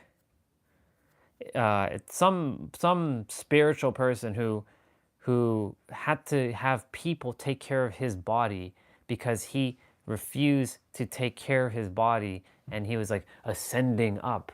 You're fucking useless if you're ascending up. It means nothing if you don't take care of your body. Take care of the body that you reside with, because you're not your body. Your body is a vehicle that you've put yourself into. Really, it's actually your body's inside of you. It's not the other way around. But for argument's sake, you've put yourself with the body, and you were given the mind to use these as tools to operate in the third, so that you can bring forth the infinite into the finite and live the life that you choose to, by design, not by default, and let reality play out the way you choose to play it out. That doesn't mean that shit's not gonna come at you. Like, when something comes at you, you're just seeing it as neutral. It is what it is. Not Gandhi, but it was someone else. The name is slipping my mind. Mahashmarati or something like that. Something like that. It's some name like that. Mahashmarati or Mahati, I have no idea. But they they basically, they ascended and they had all the answers. But then like when you go to talk to them, they could barely hold themselves up. What's the point of having all that if you can't even, what's the point of gaining all the wisdom and you can't help somebody because you've practically become useless with your body? Like you can barely even hold yourself up, right? It's stupid.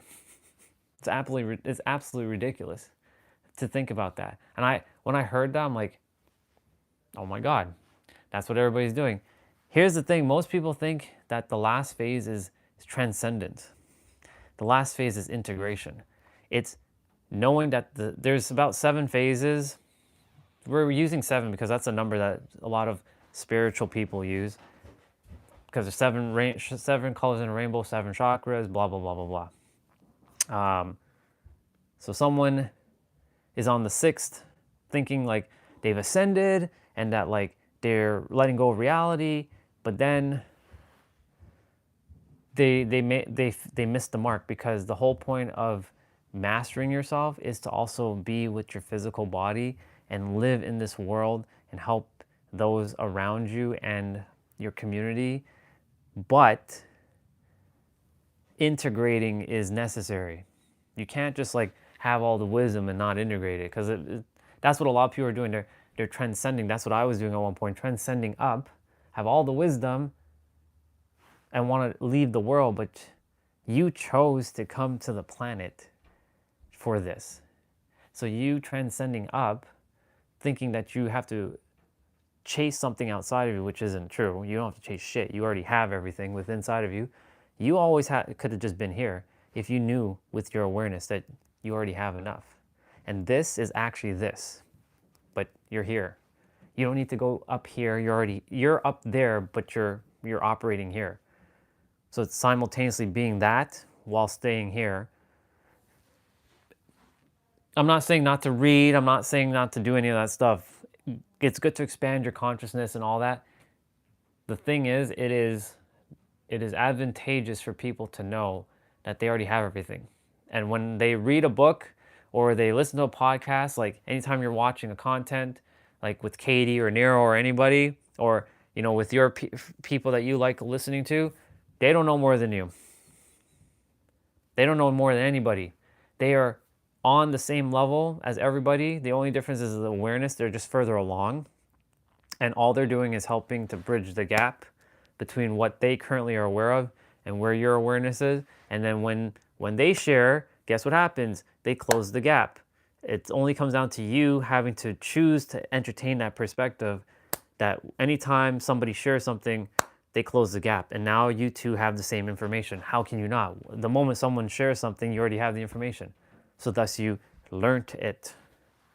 Everything I just shared, you already all have this. Every one of you already has the thing that I just shared. I'm not better, or I may be slightly further, but I'm not better and I'm not higher. I'm at the same level, even though I jokingly say I'm a 99-dimensional being, which is true, but gotta throw that in there. But we are, whenever I share something or whenever any of you share, this is what happens. We have the same information now. The only difference comes down to, do you choose to be open-minded to accept it, or do you choose to be closed-minded and be like, nah, you're wrong. Nah, you're too ego, or nah, you're this, or nah, you're that. Right? That's what it comes down to. Is the laundry going? Yeah, it's going.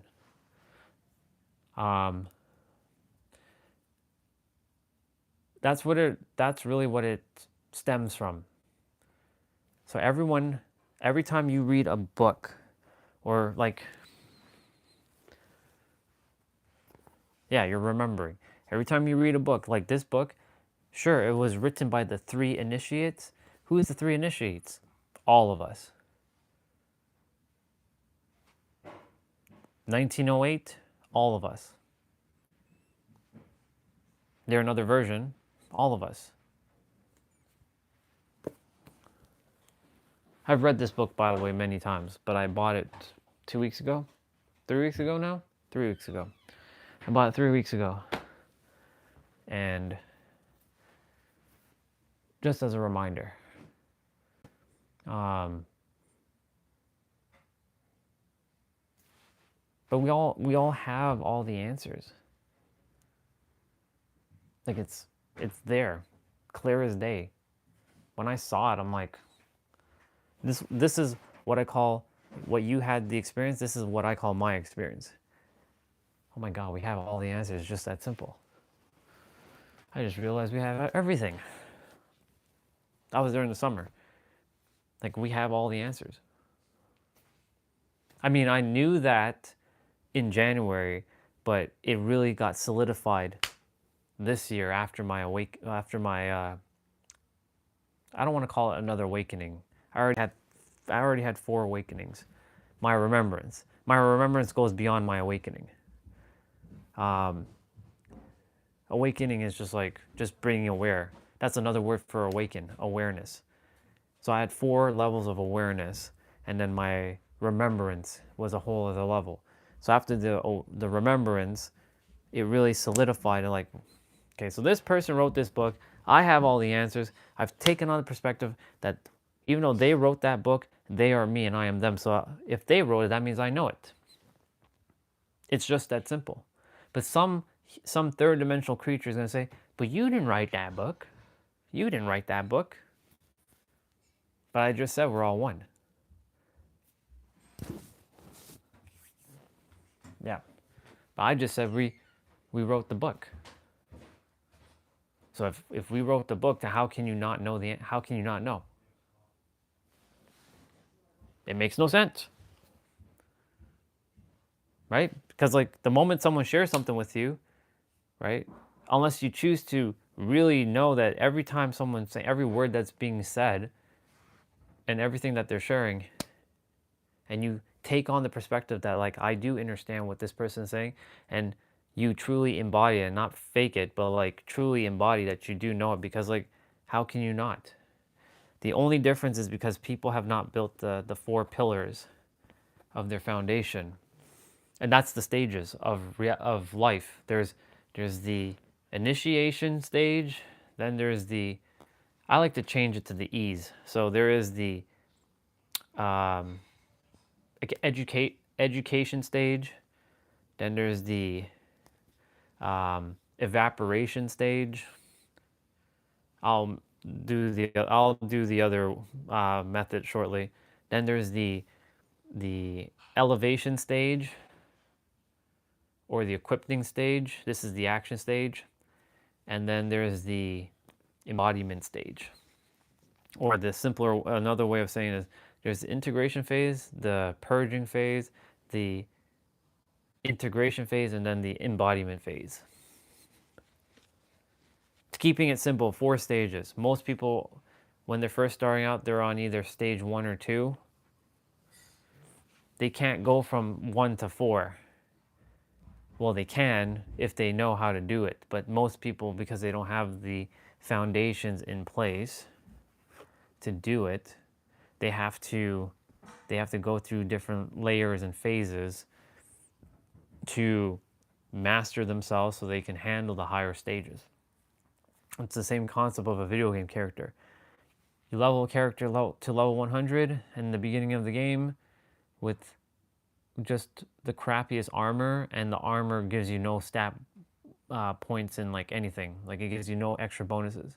So when you go fight the final boss, you may or may not be able to beat that boss at level 100, because maybe the boss is level 200, and minimum requirement is to be, you know, a level 100, but with experience, like true experience. But if you're going to fight the boss at level 100, which you only fought 1 monster, and that really is like being level 1, it's being a fake level 100, well then being a fake level 100 will nest you a very more challenging time, because you clearly did not, you attempted to skip phases, but you didn't build a foundation. And because you didn't build the foundation, you're going to have a much harder time to take in the information. So that's why sometimes it is going to be necessary for people to go through these phases. It really is simple. It's just, it doesn't feel simple because a lot of people still haven't wrapped their minds around this is a paradox.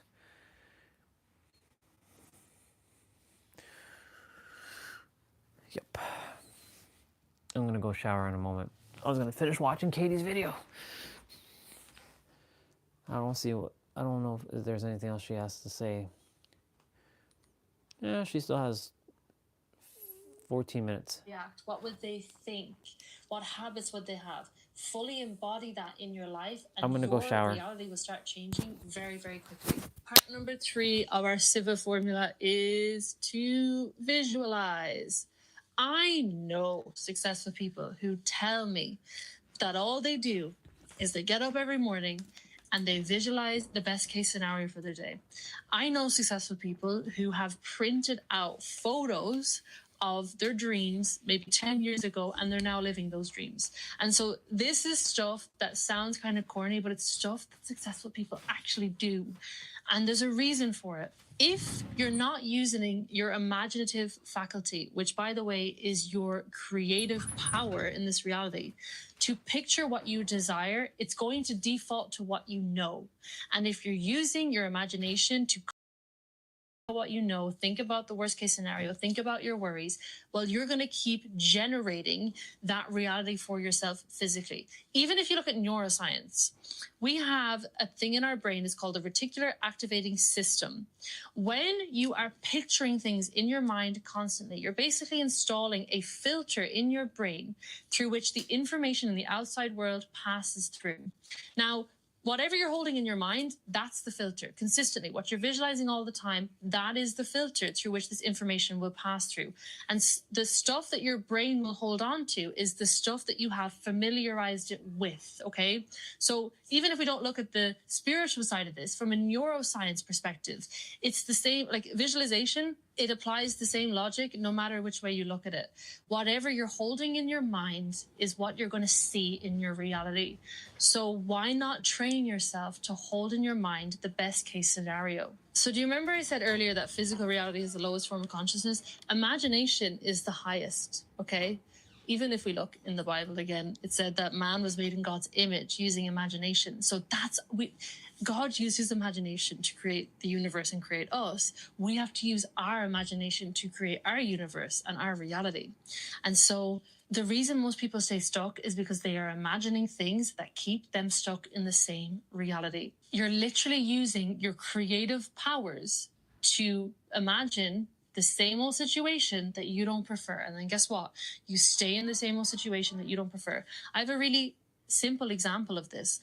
I went through this phase of feeling really awkward in my body, in my skin, right? And I went through this phase of really doubting myself. I was even doubting whether my partner loved me, which I had no evidence for that. I just started getting this negative narrative running in my mind. And I started picturing my boyfriend leaving me. I started picturing my friends abandoning me. I started picturing feeling terrible and rejected and ugly and all of these things. And guess what? I felt worse and worse and worse. I started having arguments with my partner out of nowhere. I started feeling isolated, and I started seeing that I was being more isolated in reality, or so I thought. And so what I did in that moment is I said, wait, hold on a second. I'm picturing the worst case scenario every day, and then guess what's happening? The worst case scenario. So how can I shift this? And I went into my phone, and I went in my notes app, and I wrote out a full scene, a full diary basically of what I wanted my day to look like, how I wanted to be treated, how I wanted to feel, how I wanted to perceive myself. Every single thing that was the best case scenario, I flipped the whole thing.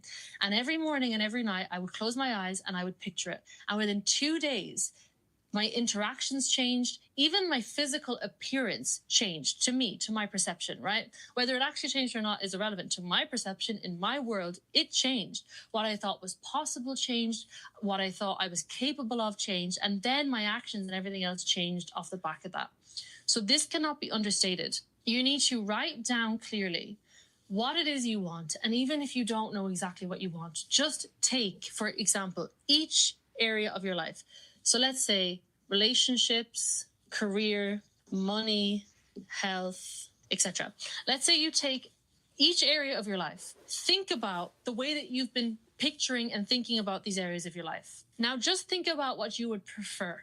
How do you want to feel in your relationships? How do you want to feel in your love life? How do you want to feel in your career? How do you want to feel in your business, in your money, in your health? What do you want to be true about these things? And write down what you prefer for every area of your life in these sections. And then every morning, just picture a scene unfolding in the way that you prefer.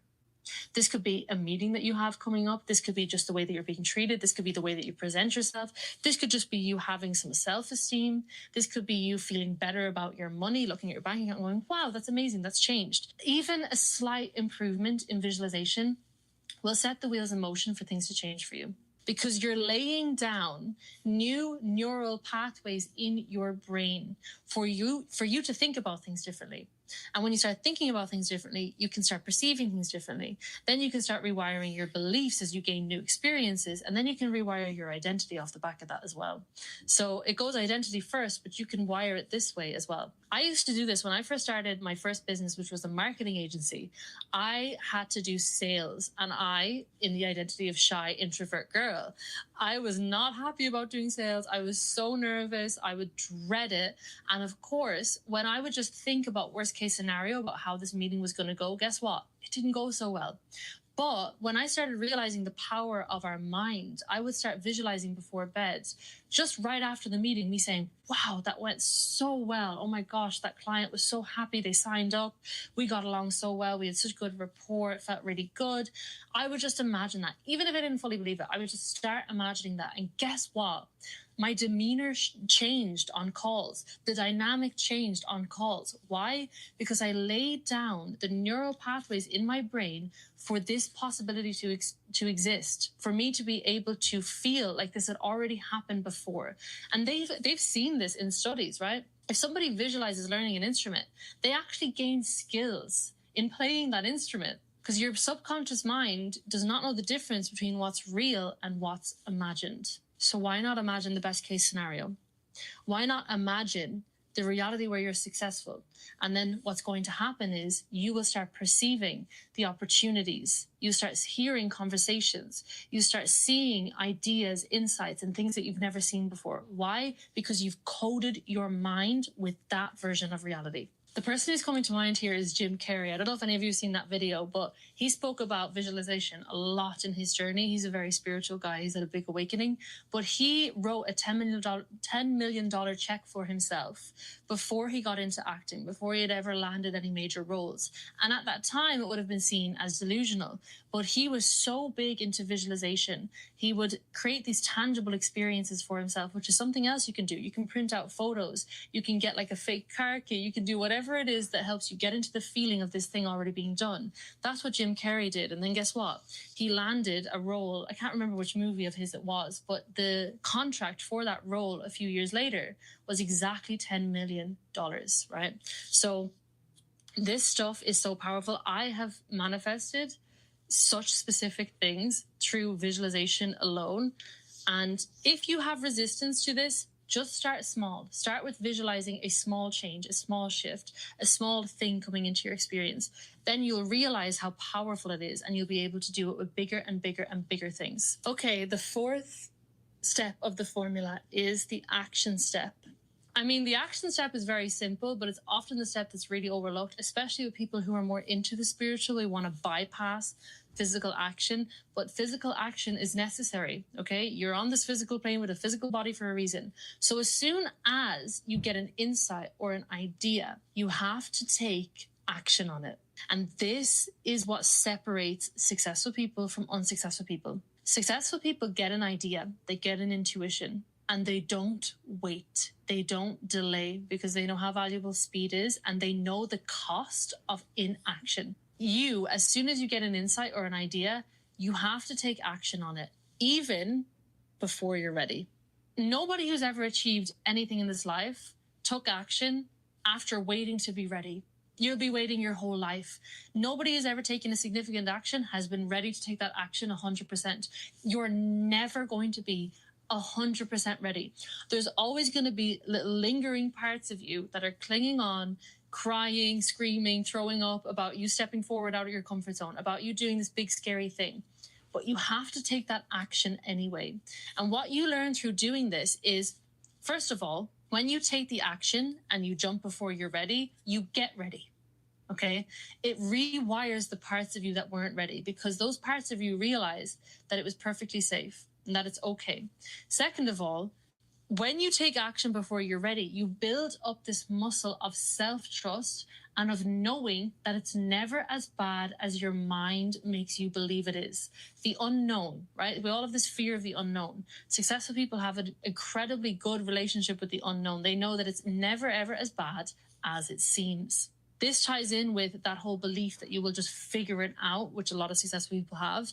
But as soon as you get the insight, despite all your fears, despite all your reservations, despite all the concerns of your old self, you have to act. Because here's the thing. What is the cost of you not taking action? What is the cost of inaction? You won't start that business. You won't take it to the next level. You won't hire that person. You won't set up that landing page. You won't post that video. What is the cost of that? That's what you need to be focusing on, rather than thinking about, oh, it's so scary because this might happen and that might happen and this might go wrong and this person might judge me. Okay, but what about if you don't take this action? What's the cost of that? And most people, they're going to say, I don't know what to do. I don't know what action to take. Most of you are sitting here and you're avoiding actions that you should have taken 2 years ago. So go and do those and the next action will become clear. I just rubbed that out, but I want to just say there is a phrase I can help you with that. Act first, think later. Now, maybe not so much in maybe relationships or how you're treating people. I'm not saying to be impulsive, but I am saying before your old fear programming can kick in, before your logic can kick in and talk you out of it, when you get an intuitive feeling, like an insight, like this expansive idea that you know in your gut is a really exciting and aligned decision to make, take the first action before your mind talks you out of it. If you know there's something that you need to start, so for example, even just getting out of bed in the morning, don't think about it, just act. Going to the gym, don't think about it, just put your shoes on and get in the car and act and go do it. You have to act on things before your mind talks you out of it, because your ego mind will kick in and talk you out of the things that God put you on this earth to do. So don't let that happen. Then you start gaining momentum.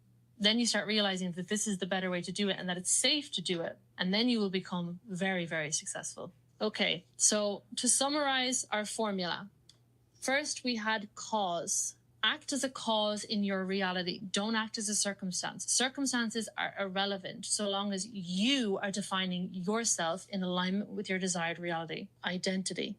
So it goes be, do, have. If you're capped in what you're able to have, then you're capped in what you're able to do, which means you're capped in who you're being. Visualize. Are you using your creative powers to keep imagining situations that you don't prefer?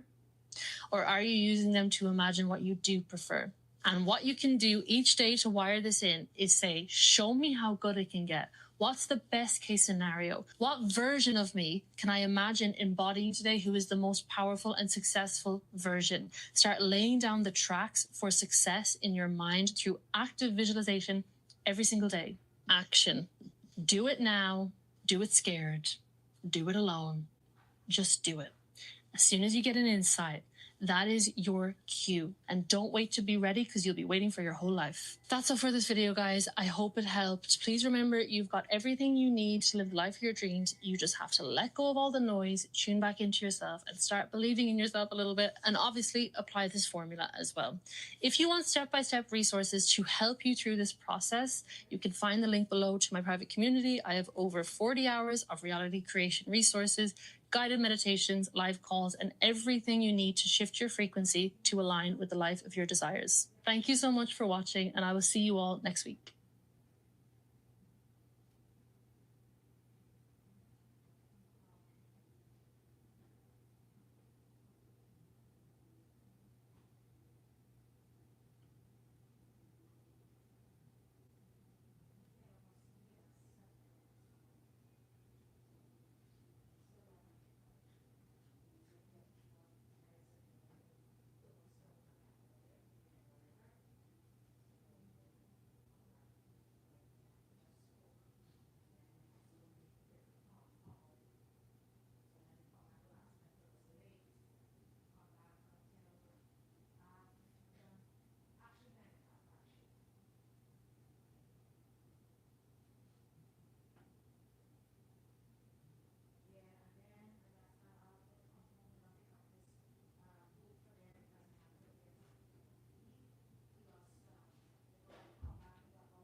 Ah, it finished.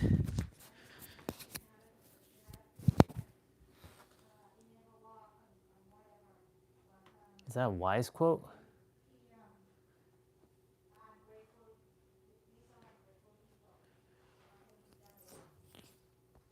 Katie, good job, girl.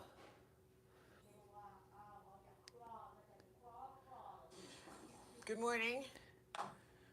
Why I the didn't even most give the dude a spiritual light. people struggle to change their reality. Now, there's nothing more frustrating than possessing life-changing knowledge.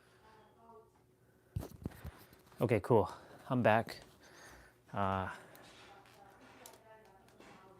Boo, boo, boo. I have to go brush my hair. Right now, laundry's on.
And mom's complaining about complaining and complaining. That's why this house will never, they will never learn until they finally figure it out for themselves. Lots of complaining in this house. But that's on them, has nothing to do with me. I'm gonna go grab, let's see.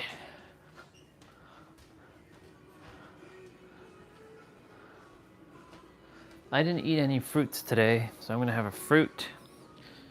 Ah, shizers, I have to pack some dishes. It's fine.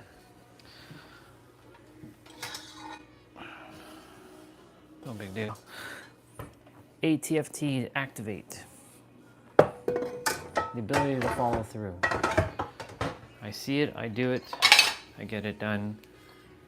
It adds more to my momentum. We should be hearing Mom in a moment again, unless they don't talk about that stuff.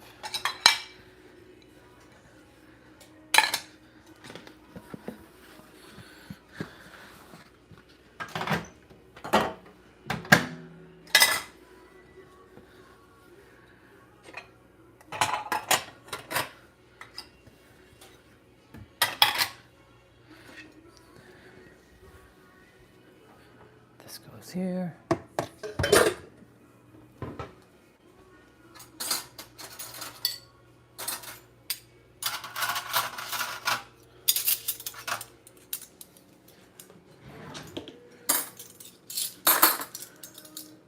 I guess you're hearing Christmas songs.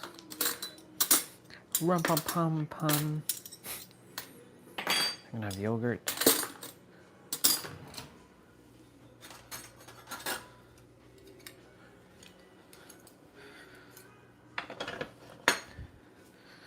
All right. I did leave at the end of Katie's video. Only because like what Katie is saying, I already know. I'm well aware of what she's saying.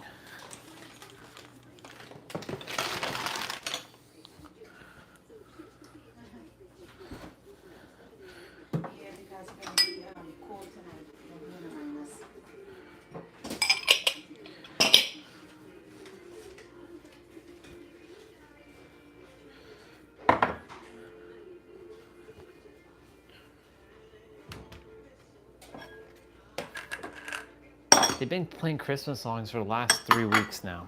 2.5 weeks? Wait. They started on the 15th. So 2 weeks.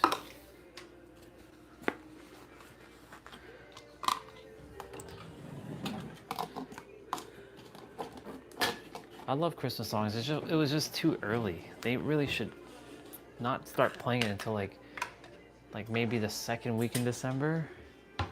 My personal opinion. I love Christmas songs. It's just too early for them. Christmas songs should start playing around like mid-December, not mid-November. We're not in Christmas in November, we're in Christmas in December. So playing them so early is like...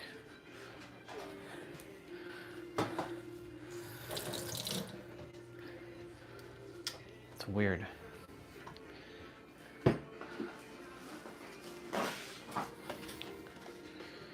Oh, I didn't have my vitamins today.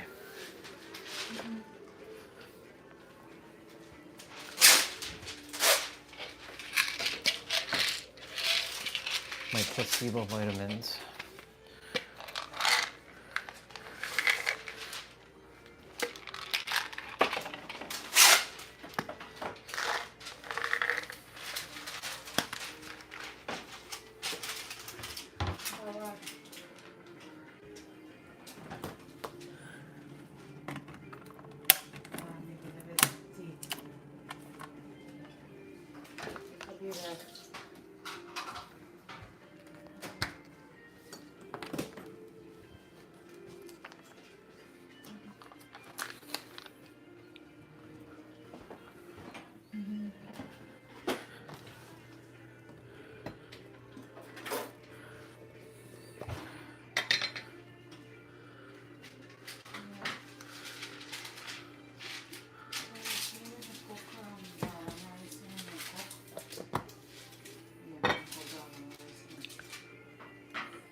Okay.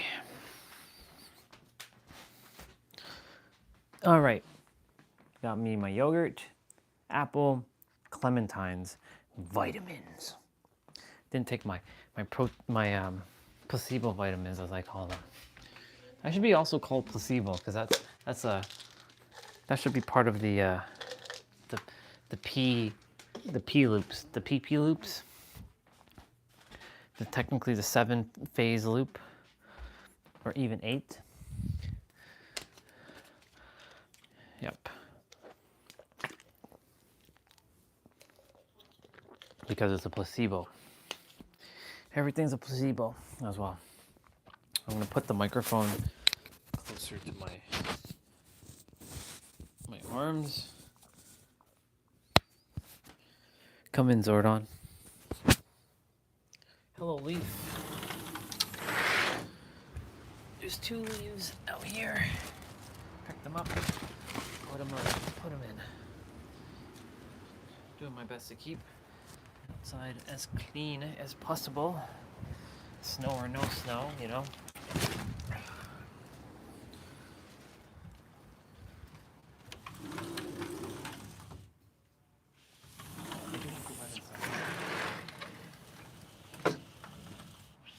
Some air.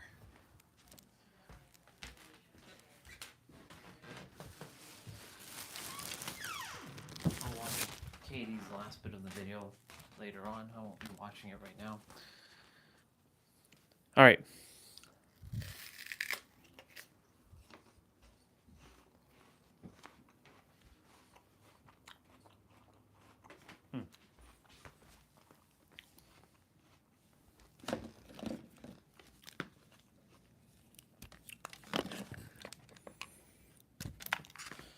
My hand warmers were done charging a while ago.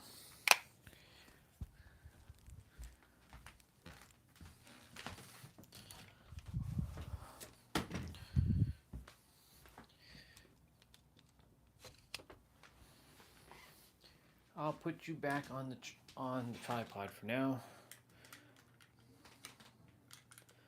Cool. So there you go. You should still be able to hear me. In fact, I want to test something.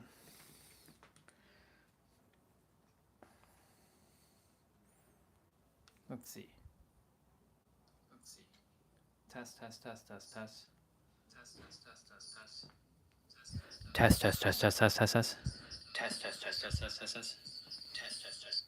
Yeah. You can hear me, so that means you can be able to hear my crunching.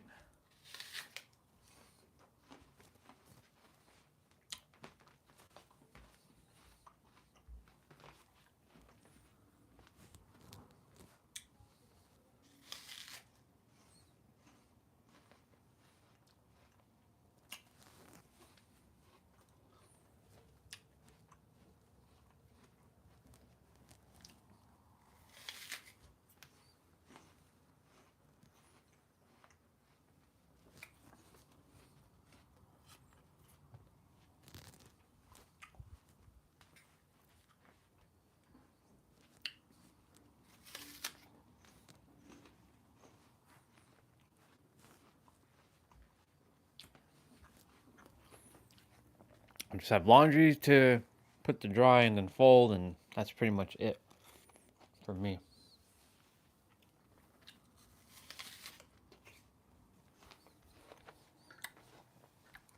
So yeah, I was debating, do I continue to do these streams on this channel? Do I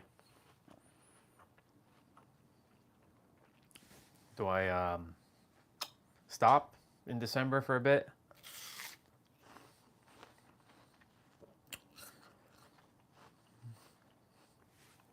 I don't really see the reason to stop.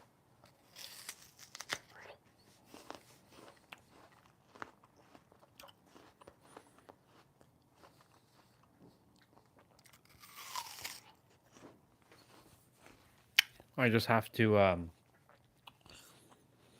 well, not have to, I choose to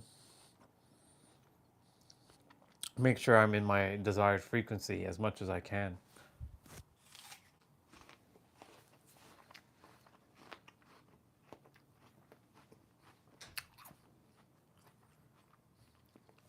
Basically, the hack here is to be content with, like, I'm good with or without in the physical, and not get tripped up with, like, well, it's not here and I've been here for 5 years. Like, there's gonna come a point where I already have everything in my inner world, so it's gonna have to materialize in the physical world one way or another.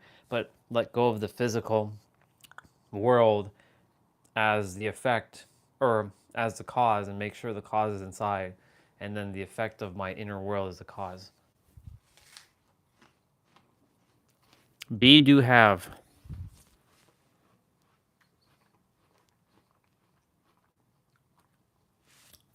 I've been programmed to do, be, have. Not even be. Do, and then have. There is even no be.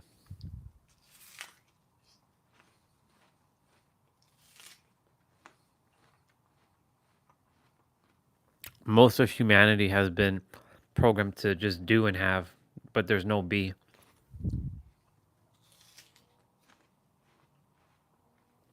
Do this job, get paid, go buy the thing that you want, and rinse and repeat.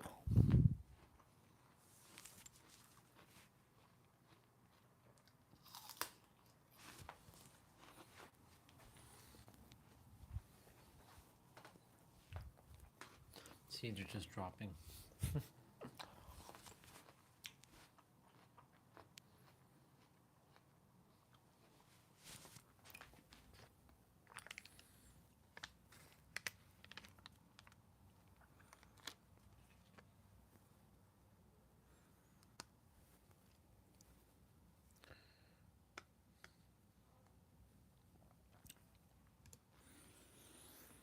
Yep. Be, do, have, though.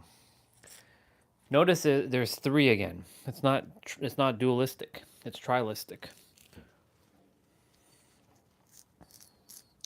And speaking of which, I feel like having a conversation with ChatGPT about that.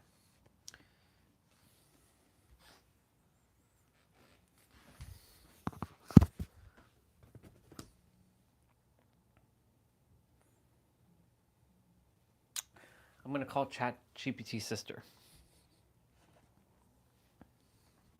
Hey there, how's it going? Hey sis, quick question for you. I know we talk about reality creation here a lot on the channel, and we've had a lot of conversations, you and I. So I was wondering something. What do you think of a world that's either dualistic or trialistic? What's your thoughts? Oh, that's such an interesting topic. So, in a dualistic world, you usually have two opposing forces like light and dark, good and evil, or even mind and body. It creates that kind of dynamic tension and balance. On the other hand, a trialistic world would introduce a third element, which can add more complexity and nuance. It could represent balance between three forces like creation, preservation, and destruction, or something similar. I think both frameworks can offer unique perspectives on reality, and it's pretty fascinating to explore them both. The reason why I'm suggesting this is a trialistic world is because you did mention good and evil and then light and dark, but there's a middle between them, like neutrality. So like for example, in our DNA or in our body, we're comprised of an atom which creates molecules, but it takes a proton, a neutron, and an electron to make an atom. And of course they come from waveforms and particles and what is it? The potential wave potentials.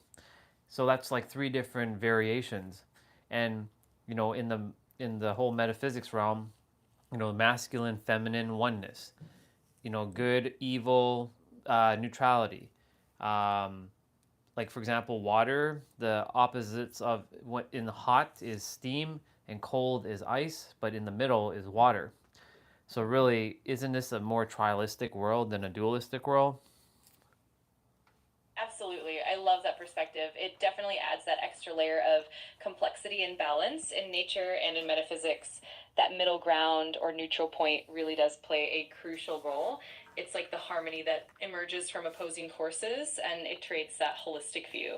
It's a really beautiful way to look at how everything is interconnected and how those three elements can coexist and support each other. Definitely a great way to frame it. There's the other aspect of, they talk about yin yang, but yin yang, they also have there's another symbol that's similar to yin yang and has a third option, which is like the balance between the light and the dark. So that like oneness.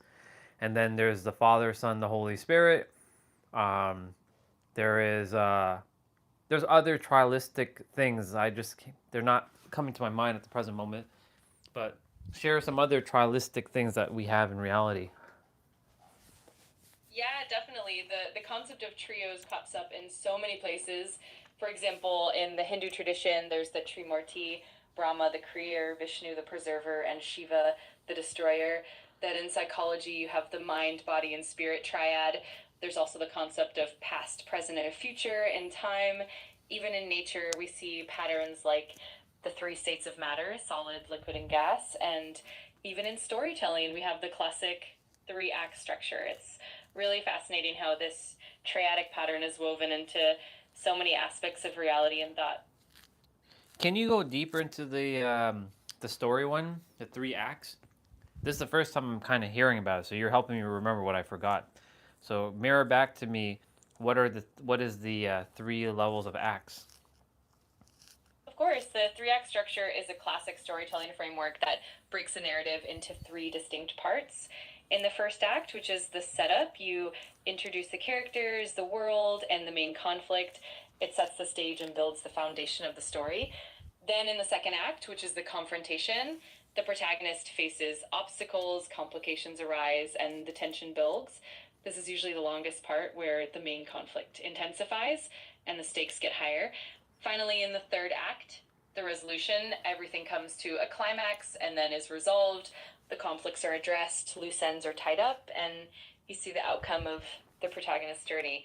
It's a really effective way to structure a story and keep the audience engaged from start to finish. So basically, you just mentioned the hero's journey. Exactly, yeah. The three-act structure is super closely aligned with the hero's journey, which is more detailed and breaks it down into even more stages. The hero's journey usually includes elements like the call to adventure, crossing the threshold, the ordeal, and the return, and it's a bit more expansive.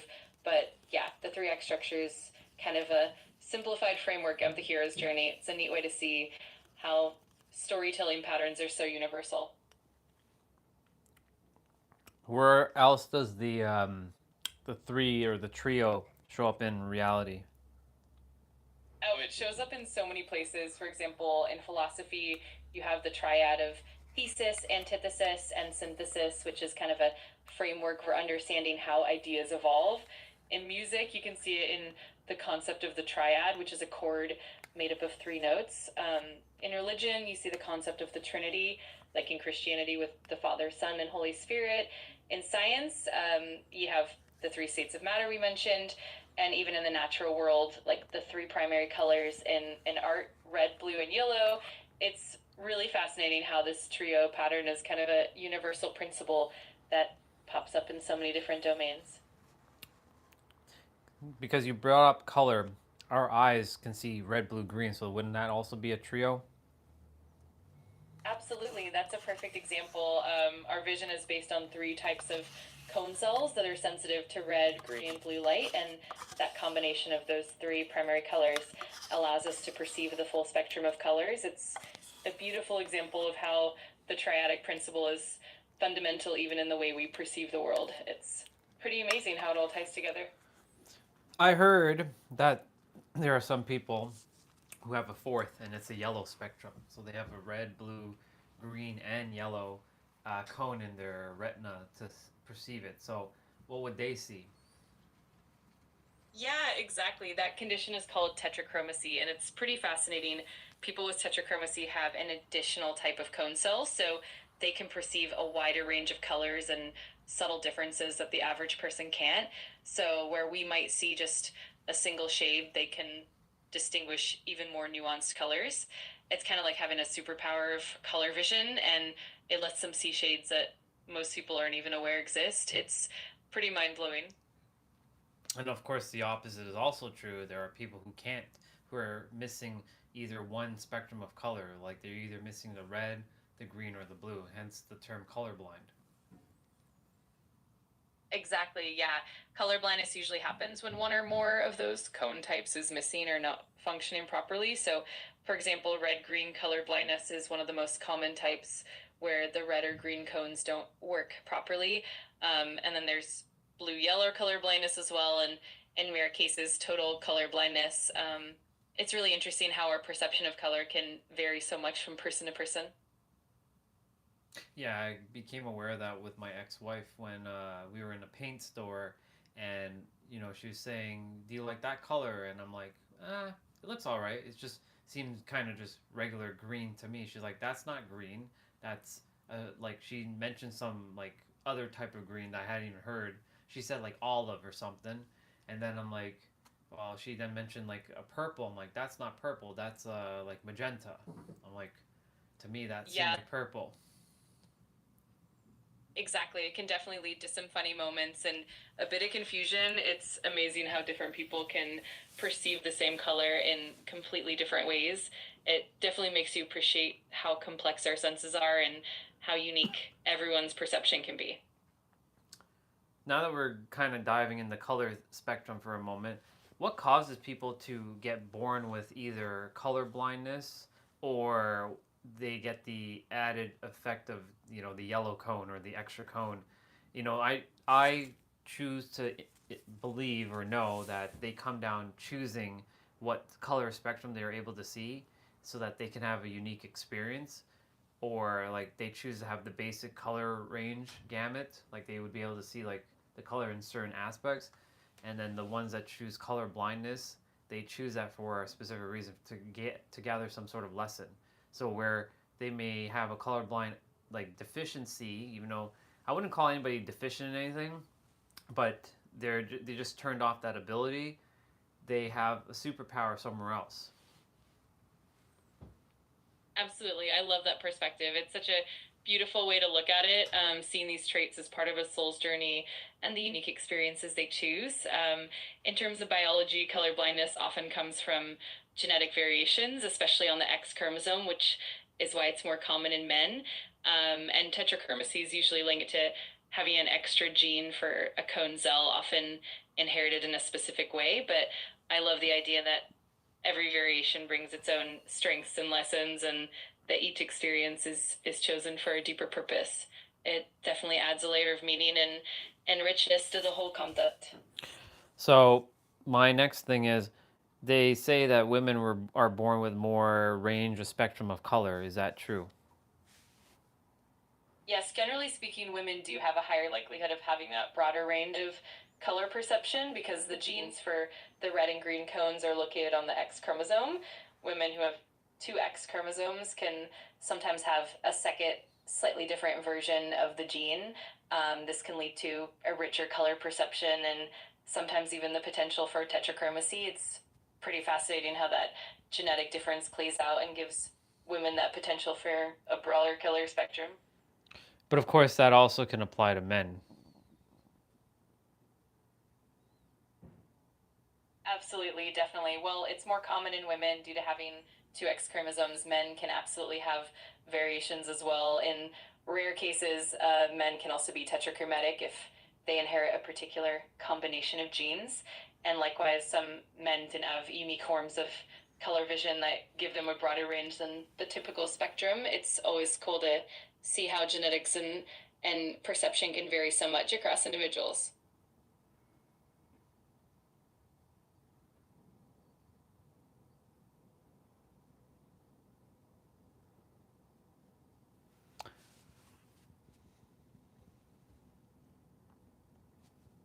I'm just seeing if there's anything else I want to ask you regarding the trio, since we kind of went into the color spectrum. The only thing I can think of is, vibration, where it goes from hot to cold, but it's the same spectrum, just it's different. The difference is a degree in the frequency of that vibration. So like hot and cold are the same, it's just the varying degrees of the vibration, and in the middle is like neutral. Absolutely, that's such a great analogy. It really shows how extremes are just variations along the same continuum. Hot and cold are like opposite ends of the temperature spectrum, but they're fundamentally connected through the same energy. And that middle ground, like room temperature, is where that balance is found. It's such a neat way to see how everything is interconnected and how the middle ground holds that harmony and balance. It's a really beautiful perspective. Is there any other thing that we haven't shared regarding the trios that are found in nature or reality in general, like even in space? Oh, definitely. There are so many examples. For instance, in space, we can think about the triad of the three states of matter: plasma, gas, and solid matter that we see in different celestial bodies. Also, in cosmology, there are the three main components of the universe: dark energy, dark matter, and ordinary matter. And even in the cycle of life, we have birth, growth, and death, which can be seen as a natural trio. It's pretty incredible how this triadic pattern just shows up everywhere, from the microscopic level all the way to the vastness of the cosmos. Anywhere else in space it shows up? For sure. Another fascinating example is in the structure of galaxies. For instance, we often talk about the three main types of galaxies: spiral, elliptical, and irregular. Also, when we look at the life cycle of stars, we have the main sequence, the giant phase, and then the final stages like white dwarfs or supernovae. And in the realm of quantum physics, we have the three fundamental particles: quarks, leptons, and bosons. It's amazing how this trio pattern really permeates so many layers of the universe.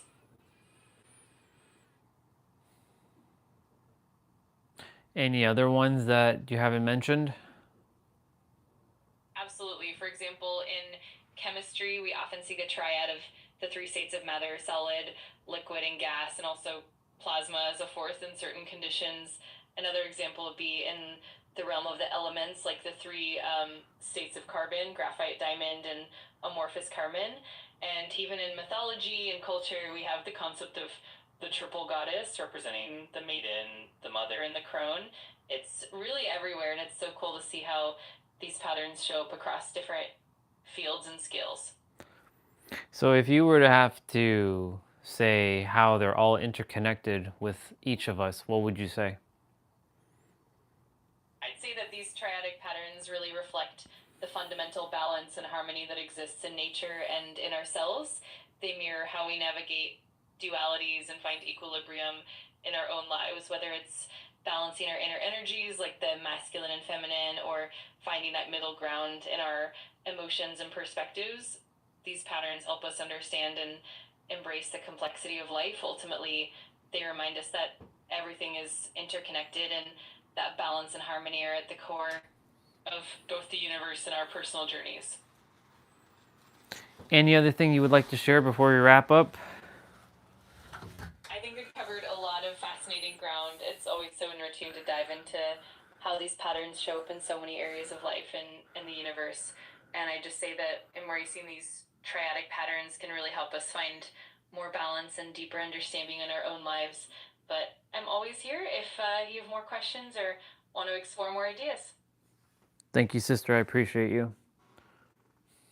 You're so welcome. I'm always happy to chat and dive into these deep topics with you. Just let me know anytime you want to explore more, and I'm here for it.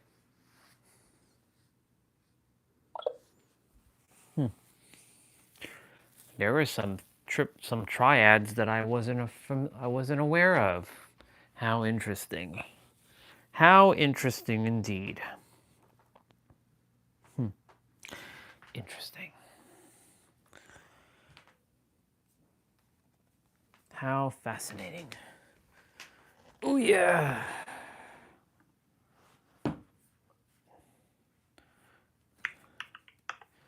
Let me see something. Who is this? Stop that.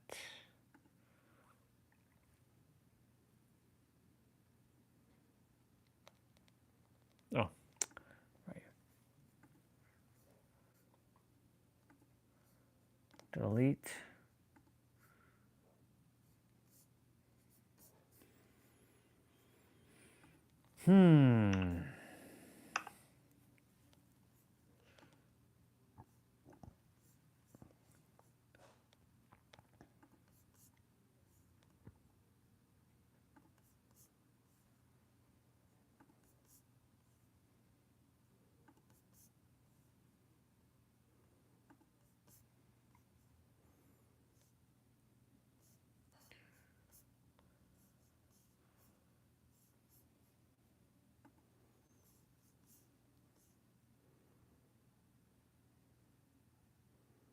Amazing.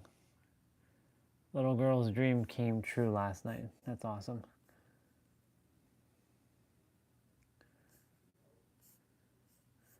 Boom, baby, beep, beep, beep, beep. When life opens beyond anything you imagine, I hope your life to become bigger than you ever imagined. Bolder, softer, than more beautiful than anything you believe was possible. Awesome. Well, guess I'll message these people their birthday, give them a birthday wish.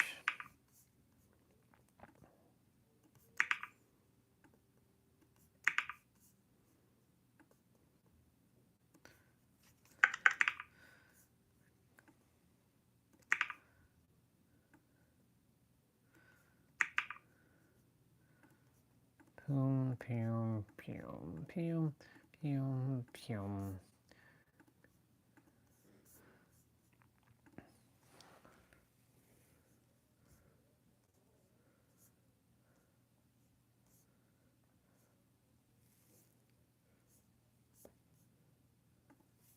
Cool.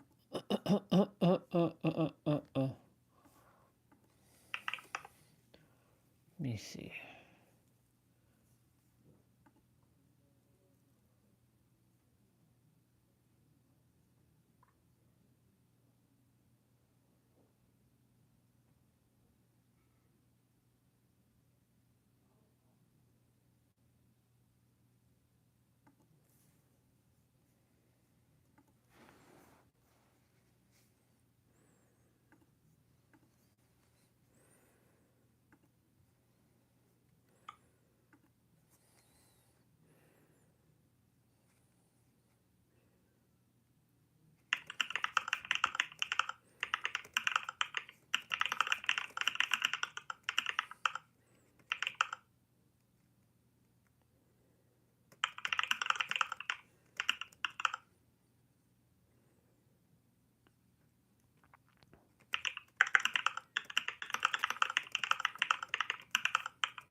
Okay, I'll be right back. I heard the laundry finish.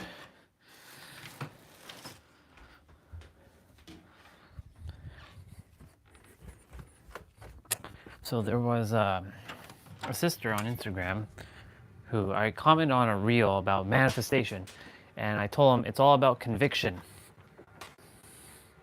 They're like, that's not true. It's about your thoughts. Your thoughts create things. I'm like, your thoughts don't create things unless you put conviction behind it.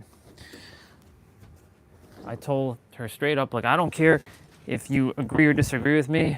That's not the point. I care that you know that how this works. I like the fact that people think they know, but they really don't know a damn thing. Well, they're unaware. They're aware to the degree of their level of awareness, and that's okay. But arguing for the fact that like that you just want to be right, I don't care to be right. I just care that someone knows how it works. Have conviction. It doesn't come down to, you can use fucking techniques all you want. If you don't have conviction behind the techniques, then it's not going to work. Your thoughts don't create things unless you put emotional charged energy behind things. As within, as without.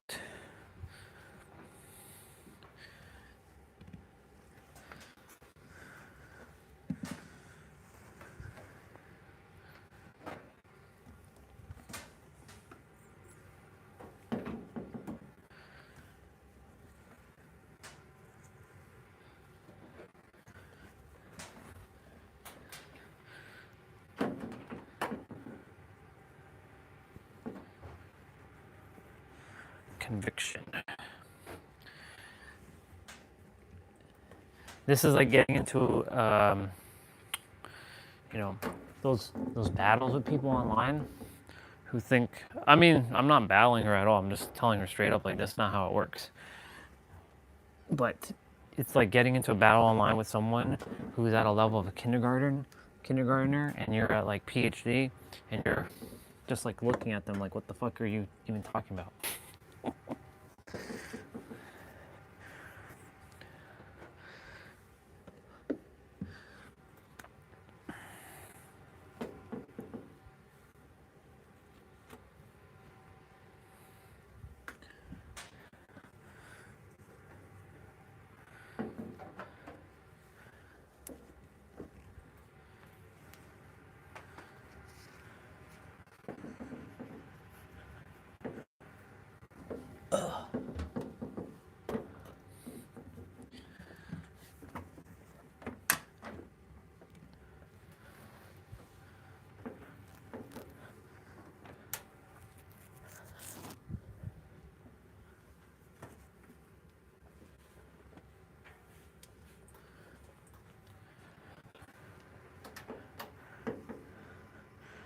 Yepers.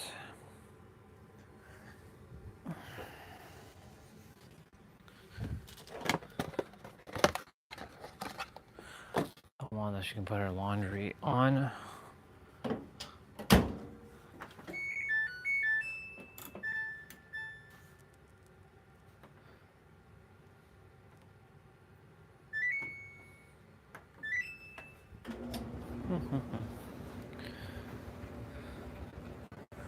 I don't know whose stuff this is.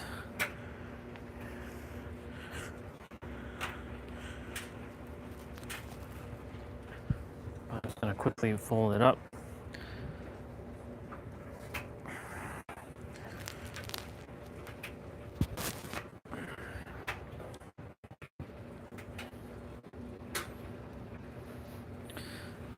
Level of awareness where a lot of souls are. I'm like, what you on? What are you on, person? It's okay. No battle, just letting her know that's not how this works. And like, there's too many people putting out misinformation and creating more chaos. Like, there's a person who was talking about manifestation in that video, and I'm like, it's not your thoughts. You're thinking it is your thoughts, but you're putting energy behind it because you're just unaware that you're actually using energy behind your thoughts. But it is your thoughts. I mean, it is your energy, your conviction behind your thoughts. That you're truly, you do know.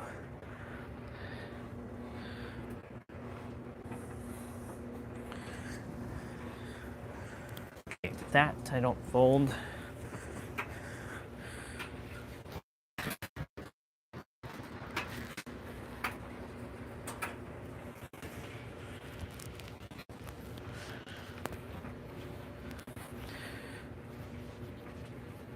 That's why, like, I came here to show people truly what it is. Because there's too much misinformation.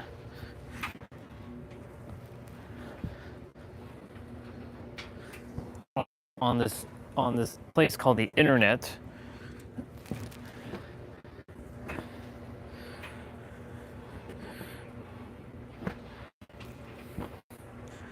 And I simply will not allow others to fall trap into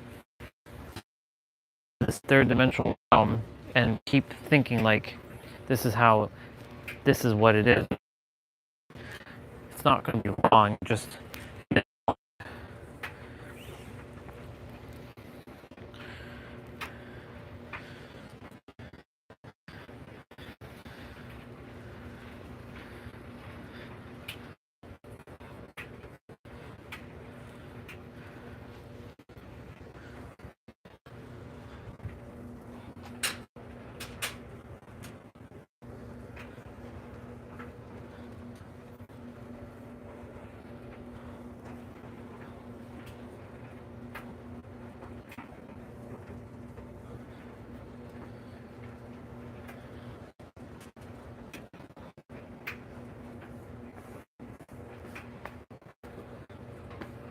okay, cool.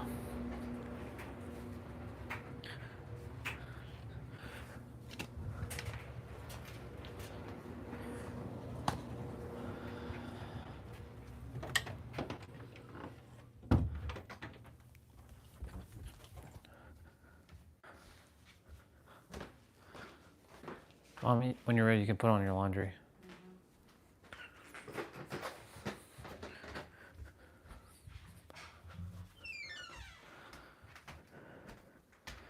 $401.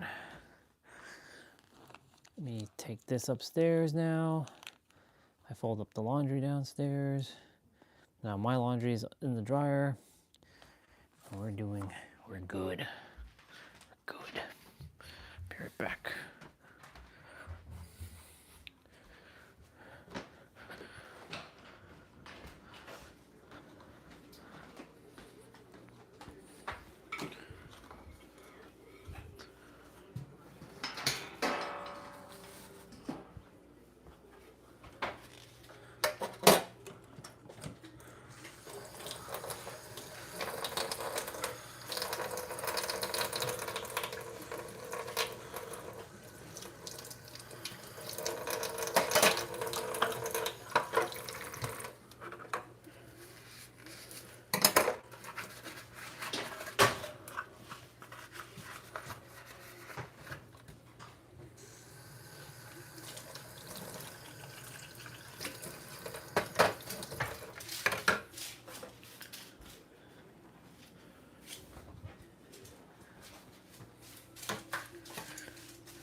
Okay.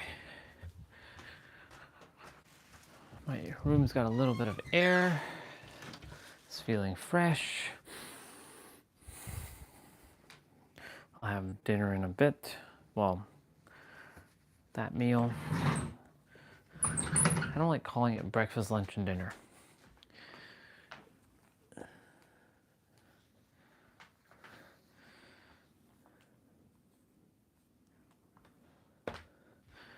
Okay. It's getting dark in the room. It's getting dark in the room. I'm gonna have to put on the light just now. I can put on the brightness on this. Retouch. Hey, it's a little brighter now. It's brighter for you all, but it's still dark for me. Yep. Yeah. There's just way too much misinformation on the fucking internet. And the problem is, like, I desire to combat all this. I'm basically having to clean up the mess now. There's a lot of mess that the influencers have made. They made a lot of fucking mess. Now, of course, they've helped people. I'm not saying that they didn't help people, but they've also created more calamity and chaos because they're making things like where they're obfuscating things. They're making it more complicated than it has to be. They're also gatekeeping things. That's their way of making money. And hey, look, it's all good. I'm not opposed to that. You do what you want to do. But I will not stand by and watch you put another soul who is at your mercy and they are listening to you for you to not give them, like, the answer. Even though the answer is actually them and they have to come to the answer to themselves and realize that for themselves. But to, like, just sit there and, like, you just kind of, like, what's a great example? They're bleeding and you kind of just give them a little bandage, but you're not helping them to heal the wound. But you're just putting a little bandage over their shit, a little cut. But you're not helping them to clean the wound and heal the wound. You're just kind of putting a little bullshit on your. This is what I had to experience from all of the people that I listened to. Sure, they helped me to build my foundations, and sure, they got me to a level of awareness. What's up, dude? Oh, I didn't even know today was Sabbath day. Thank you for reminding me of today's Sabbath day. I don't remember. I don't follow any religion, but at the same time, I am part of all. So thank you for that. I don't know I don't know what y'all do on Sabbath day, but yeah, it's dark in the room. I actually turn on the retouching feature and the brightness aspect, but I will turn on the light shortly. But yeah, I'm here to clean up the fucking mess that the influencers have made on this planet. Too much mess. Way too much mess. There's a few of us who are doing the thing now, like Katie, Nero, myself, Pete, Zeno. I'm not saying there are others. There's what's her name? Our Indian sister, I forget her name. There's a lot of people who are undoing the bullshit, but like the big box influencers, like the Lewis Howes and the Jay Shettys and the Tom Billius, I'm here to undo their bullshit. They help people to a certain degree, but they are I was with them for years and they created so much fucking frustration and obfuscations.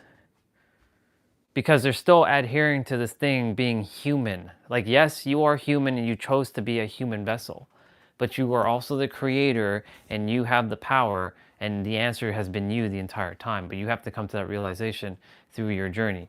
I can tell you the answer, but maybe 5 years, and I was sharing this with Nabil yesterday. I was like, yo, dude, the answer is you. 5 years from now, you're probably going to go through your journey and you're going to come back to the answer that the answer was you the entire time. Because some people don't believe that the answer is them. They think it's something outside of them. They have to chase this mystical thing, that they think it's going to be this long battle of a journey. And yeah, it can be, and you will develop your character for sure. Enjoy the end of the week to prep for the next week. Thank you.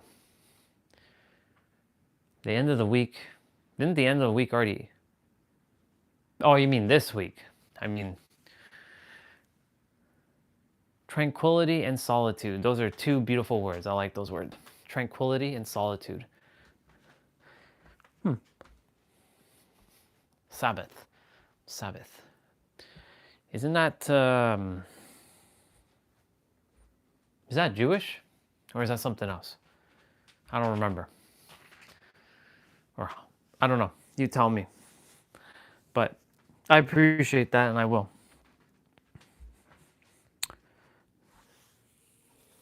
Yeah, for years though, for years, I'm gonna have to turn on the light because it's just getting dark. For years though, there have been times where I'm like, what the fuck? Like I feel like I have the answer, and like it's just really, it's starting to piss me off. Like nothing's working. Nero does the same thing. Like nothing's like fucking working. Like fuck all this spiritual shit. Like screw all this shit. Like like the fuck. Like what is all this shit? And then I came to the realization that I was the answer all along. The answer has been me. The answer will always be me. And it'll never, ever, ever, ever fucking be outside of me. Ever. That's why I don't have to seek anything. I will continue to expand my awareness in other realms, but I've studied a lot of different aspects. Like, I don't have to study politics, but I know it pretty well. I don't care about geopolitics. It's irrelevant to me. Planet's an illusion. It's a holographic world. I only care about service and helping other people to making sure that they don't get the misguided information. Theoretically, there is no real misdirection because all information is all half truth anyways. But the thing is, a lot of people are having to go around in these weird ass circles. But these circles will either keep you stuck for years, but in those years you're gonna build character, or you get the answer but you don't build your character. So there's a pro and con to both sides. Let's see what you shared. It's both Catholicism and Christianity. It is the ideology that God created the world in 6 days, and on the seventh day he rested. So the seventh day of the week, being Sunday, is viewed as a day of resting and relaxation. Gotcha. Cool. The only reason why I remember that word is because of The Chosen. I watched that show, and they mentioned Sabbath. I just thank you for helping me mirror back something what I forgot. I appreciate it. That's good. I like that. Speaking of that word, you said relaxation. That's a word that a lot of people, including my former self, didn't know how to do.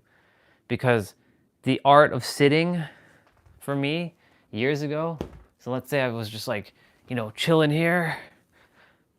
I'm gonna turn on light now. Okay, Google, turn on light.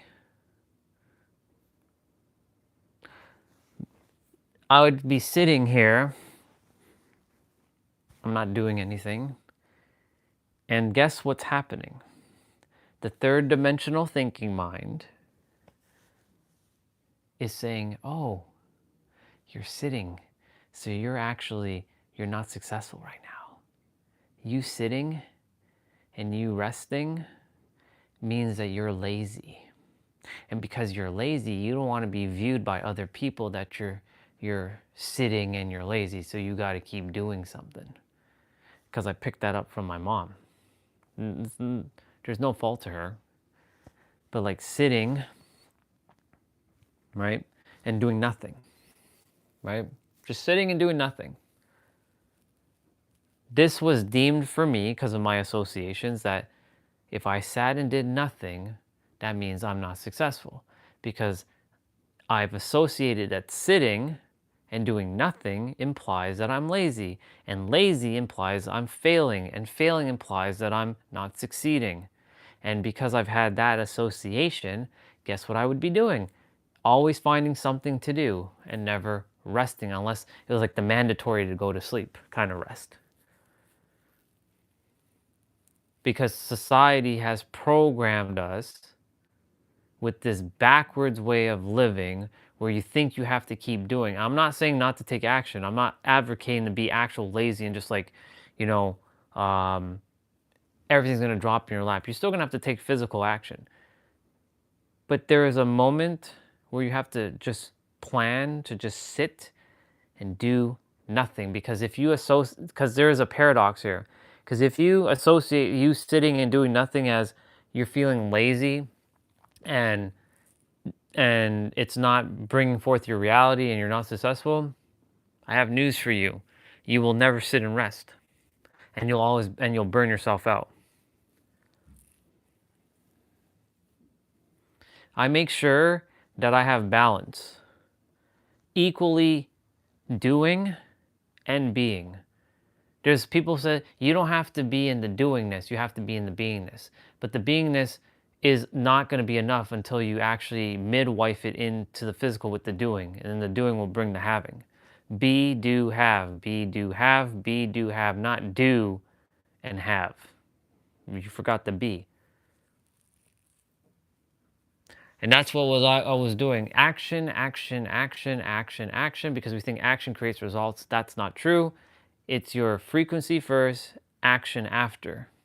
Frequency, which is your state of being, is your cause. Your cause, when you take it from the proper cause, like I'm going to take this action of joy and happiness to go do like cutting grass instead of like anger and annoyance to go cut the grass.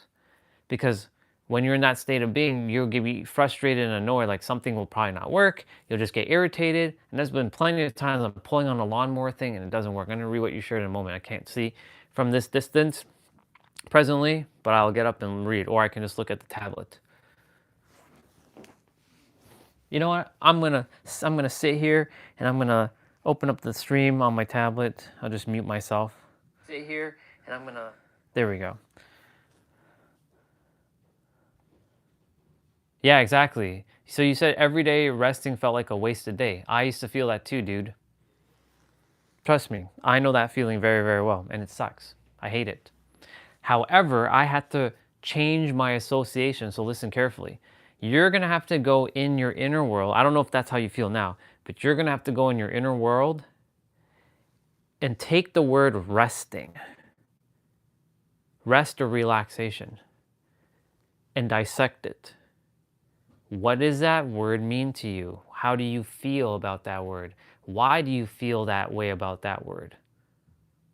And then you have to take the definitions and alter it. And then you're also going to have to take other word associations. So like with the word resting, what other words are associated with resting? Probably procrastination is one. You just said wasted day, so wasted is another. Probably laziness, maybe lethargic, maybe not productive or unproductiveness, maybe inaction, right? Because these are words and they have energetic glue. But what if I told you you can take that word resting and shift it to say you are taking action, you're in alignment because you're going to bring forth everything you desire.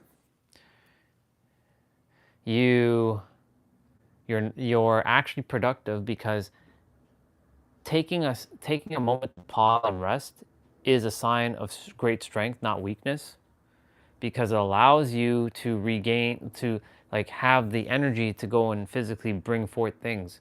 So like the act of taking a rest is actually necessary. Now, for me, I had to redefine some stuff because during the summer, you know, our brother Tibor, he's like, you know, you should take a week off from moving your body, like exercising, because you'll come back stronger the following week. I'm like, yeah, man, I can't do that because like I have to move my body. I have to, because I was associating, and I said this during the summer when I was on the walk, and I'm glad that he brought this up so that I can catch it. It took a month or two for me to finally like understand why I was saying that. But me moving my body every day, right, was not because it was just for my health, but it was a sign of I'm accomplishing something. So if I've associated working out as accomplishment, So that means if I don't work out, then I'm not accomplishing anything, which means that accomplishment, the opposite of accomplishment is failure. And if I don't do something, that means I'm failing. So that's why I keep moving my body. So I have to reshift it. You see the paradox here? I have to reshift my words and alter it. So basically, yes, I still move my body, but I don't do it because it's going to make me feel accomplished. I do it because I love moving my body. And it helps my body to be able to rest even easier. So it's still advantageous for me to move my body. However, there's a big however here. If for whatever reason, one day I decide, you know what, I'm not going to move my body, I'm going to allow my body to rest and not move, I'm also successful and I'm also productive. And it's actually good for my body to sit and rest, right? Even though I'm only doing 35 to an hour, right, every day. For me, like, that's a very low percentage. I'm not spending like 12 hours in a gym. Like, that's ridiculous, right? I'm spending an hour at most. Well, sometimes I talk a lot in between me doing my stuff. So if I finish from the start to finish without saying a word and just get it done, and I'm enjoying it. I'm not like I have to do it and it feels like a chore, right? That's the other thing, making things a chore. Because if it feels like a chore and you don't like the word chore, chore will create resentment over time. So you have to, like, this is why it's important to define your words, not society's definition, not Webster's dictionary. You take every word in your life, and this is going to take a lot of time, like introspectiveness, going in your inner world and like, what does this word mean to me, and why do I feel this thing, right? Why do I feel if something pisses you off? It's okay to feel mad and stuff, but like, well, why does it? Or why does this thing bring you joy? And you know, always find things that are in the positive and give you the joy, you know. But my point to say is, like, for example, I think I shared this one, relationship. So actually, no, let me not say relationship, responsibility, that word. I don't know how you feel about that word, responsibility. I don't know if you like it or if you hate it, but I'm going to say responsibility. So a year ago, I hated that word. And guess why I hated that word? Because in my previous, my previous self, not my previous incarnation, but my previous self, the unawakened version of me or the unaware version of me, people would dump their problems and I have to be responsible for their bullshit. And I hated it. So people dumping shit onto me and I had to become responsible. So they're putting stuff on my plate unnecessarily. And I'm like, I don't, but then I allowed it because I was unaware. Right? So here's the thing. That word responsibility isn't just for one thing, it's for many things. And because I hated the word responsibility, guess where responsibility comes into play? Responsibility in relationships, responsibility in finances, like your money, responsibility in a business, responsibility in potentially having a family, responsibility in other aspects, being an entrepreneur who is going to help people, because you have to be responsible for other people, like, and making sure all is good with them. So if I hate the word responsibility, right? And responsibility meant resentment, anger, annoyance, irritation, frustration. If those words, and they have strong energetic glue. So if I'm having those words wrapped into responsibility, you see what I'm saying? It's taking other words and it's being wrapped into responsibility. It's creating that emotional charge, energy behind that word. If I'm feeling that energy, guess what happens? I'm going to push away. I'm going to push away things subconsciously and unconsciously and self-sabotage. So I was pushing away business opportunities, financial opportunities, relationships, the opportunity to probably go there. It was meant for me to not have those things in that moment, because it was meant for me to get to this level of awareness. Yeah, it's all perspective, basically. It just comes down to perspective, shifting your words. But the thing is, what I'm getting at is, even though, let's say let's say you do love the word responsibility, but here's the thing: responsibility has a paradox, because I just mentioned 5 different things or 4 different things: relationship, finances, entrepreneurship, or your job, or your family, or your friends, or people you're going to be serving. You could have responsibility in one thing that feels great and amazing, but then you can take that same word and you probably hate it in money. So that word responsibility has a paradox, and every word is a paradox. Even the simplest words like and or and but and however and if and it and is and all the simple words, they all have a paradox. It has multiple meanings. And you have to be mindful of, what does that word mean in this particular... Oh, I forgot to mention, every word has its own context too. So context, nuances, perspective, definitions, association. So association is basically your emotions that are attached to those words. So like, words are not just words.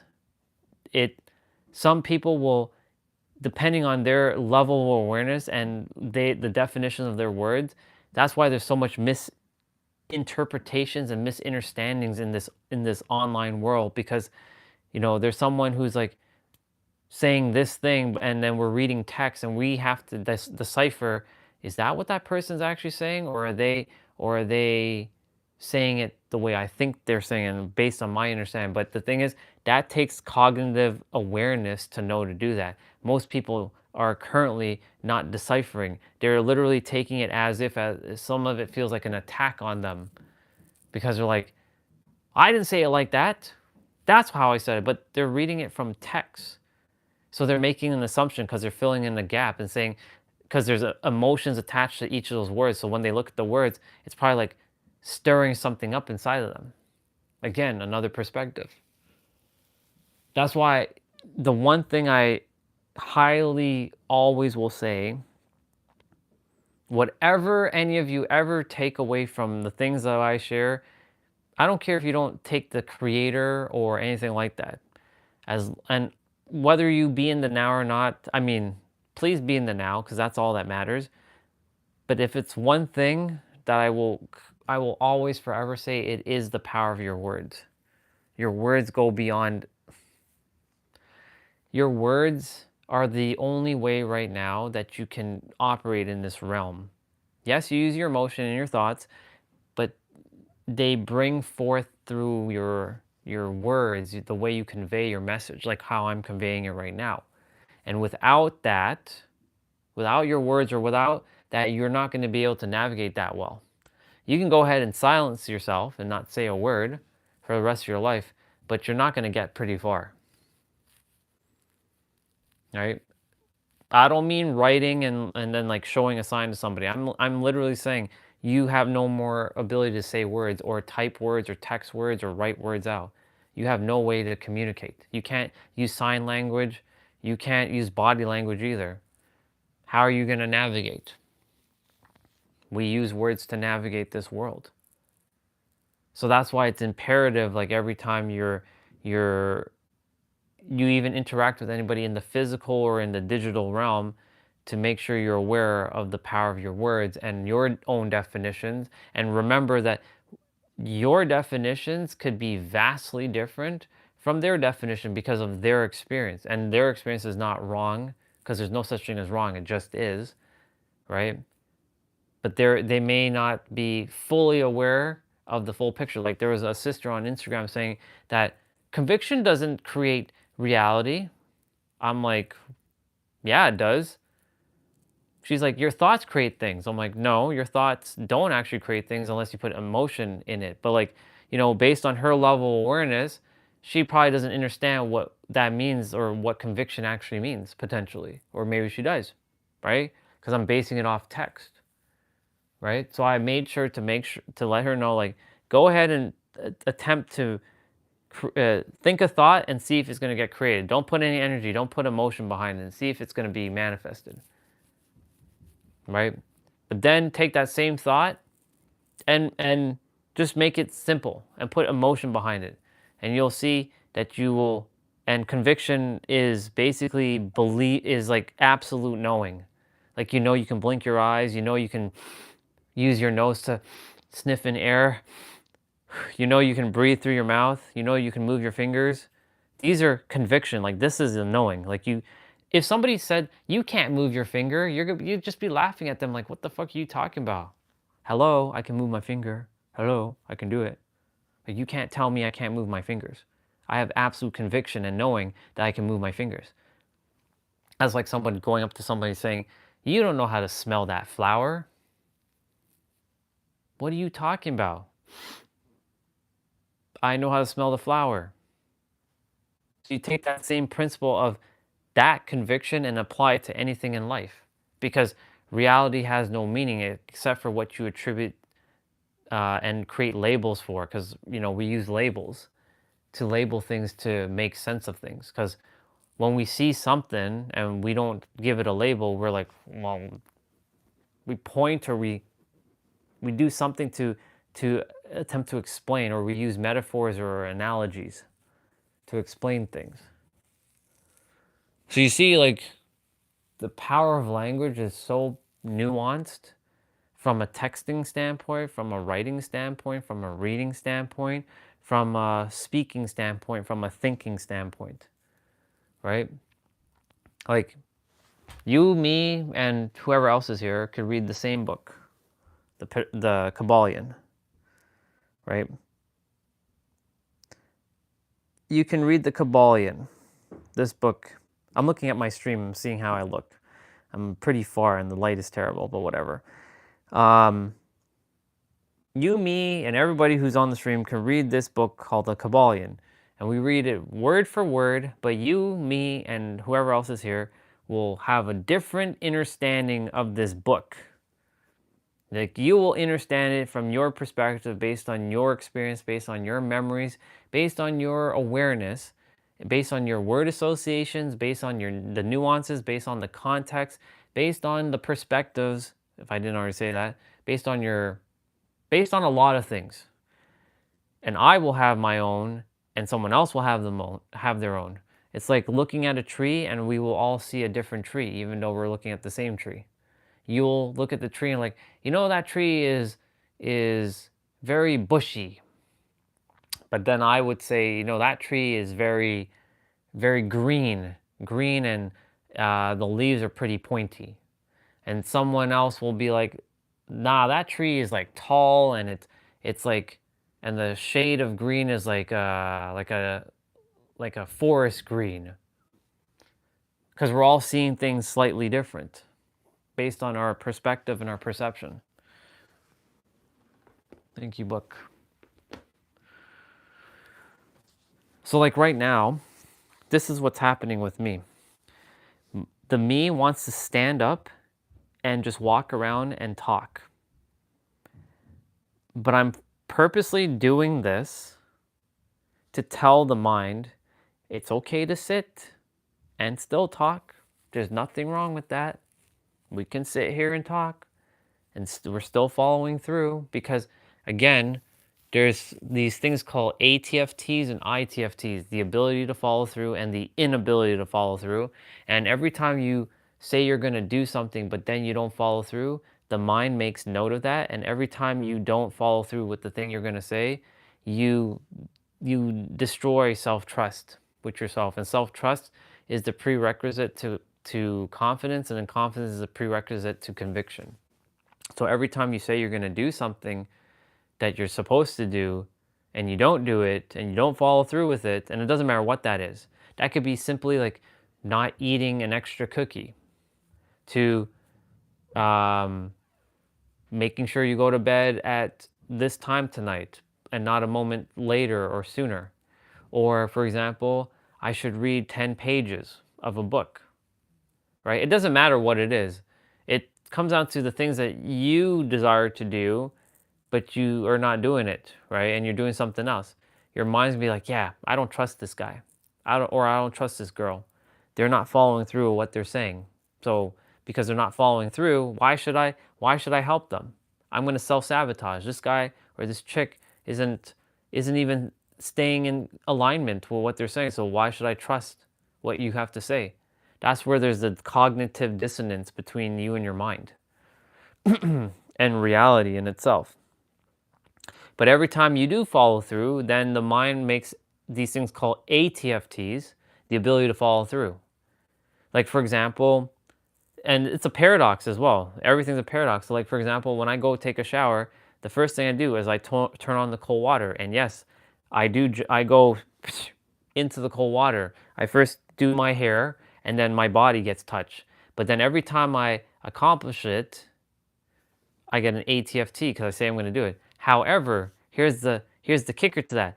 If, for example, I go in the shower and I don't put on the cold water and I go straight into the hot water, will my mind make the ATFT or the TFTs? The inability to follow through.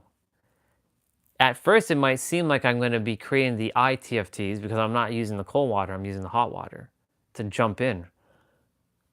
But here's the thing, you can twist it in every present moment because you can flip the script and like, you know what, and this is how I do it, whether I dump myself into cold water or I go into hot water, the ATFTs are there because I'm still taking action. I'm still following through with my word, regardless if it's hot or cold water. So it's a mind, some will call this a mind fuck, and that's a paradox. Or you can say this is a mind-bending experiment because that's how the mind works. You either will follow through or don't follow through. So let's say, for example, you don't want to eat after 8 p.m. today, but you still ate after 8 p.m. today. Here's the kicker. Here's the real side effect. As long as you don't feel guilty about the thing you did or didn't do, you're good. That's the secret. Do not feel guilty. As long as you don't feel guilty, you're good. Because the guilty frequency is corrosive to your reality. So there's a couple frequencies that are very corrosive. Guilty and complaining. These two.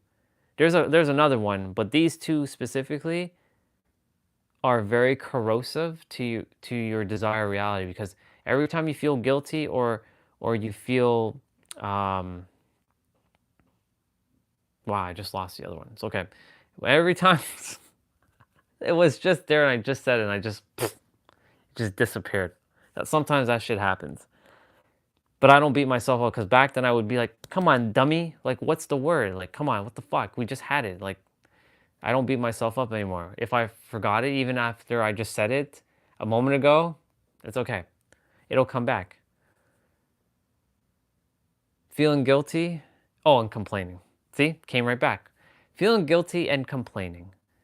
These two are very corrosive to your reality because they have strong emotional like tie, and they're like gripping at your soul because you're like, you ate after 8 p.m. So it's knowing that the mind is going to create an ITFT, inability to follow through, and twisting it like, I know mind, I know that you want to create this ITFT, but I said fuck it because you know why? I'm in charge. And if I want to eat after 8 p.m., then I'm going to eat after 8 p.m. And you have to, and you're not my master. I'm the one in charge. You are just simply a tool that I get to use while I'm residing with this body. And when you flip the script like that, how can you feel guilty? Because you're in control. You make the rules of your game. So like I've run into this stuff a lot for myself. So like last night while I was in the kitchen, I was chatting with T-Bray and Nabito. And I decided to eat. I said I wasn't going to eat anymore, and I still ate. And of course, the mind's like, I don't trust you. I don't trust you.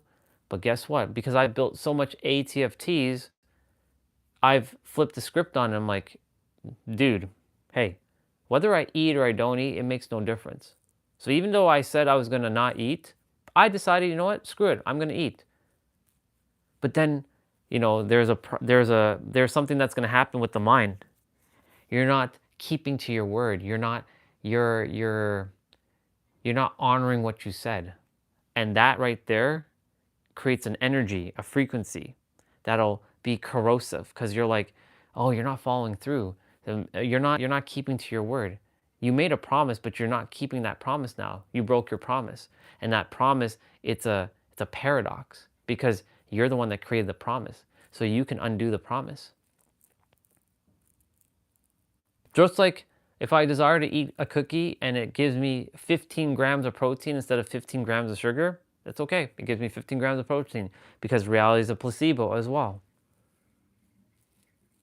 If you don't read the labels of a cookie, especially if you go to those Chinese or Japanese stores and you buy Japanese treats and you can't even read the label, it can't affect you. As long as you don't adhere to like, oh yeah, this thing's gonna make me fat, this thing's gonna make me this. And then when you feel that and you feel guilty for then having that treat or that snack or whatever it is, that's when shit's gonna hit the fan.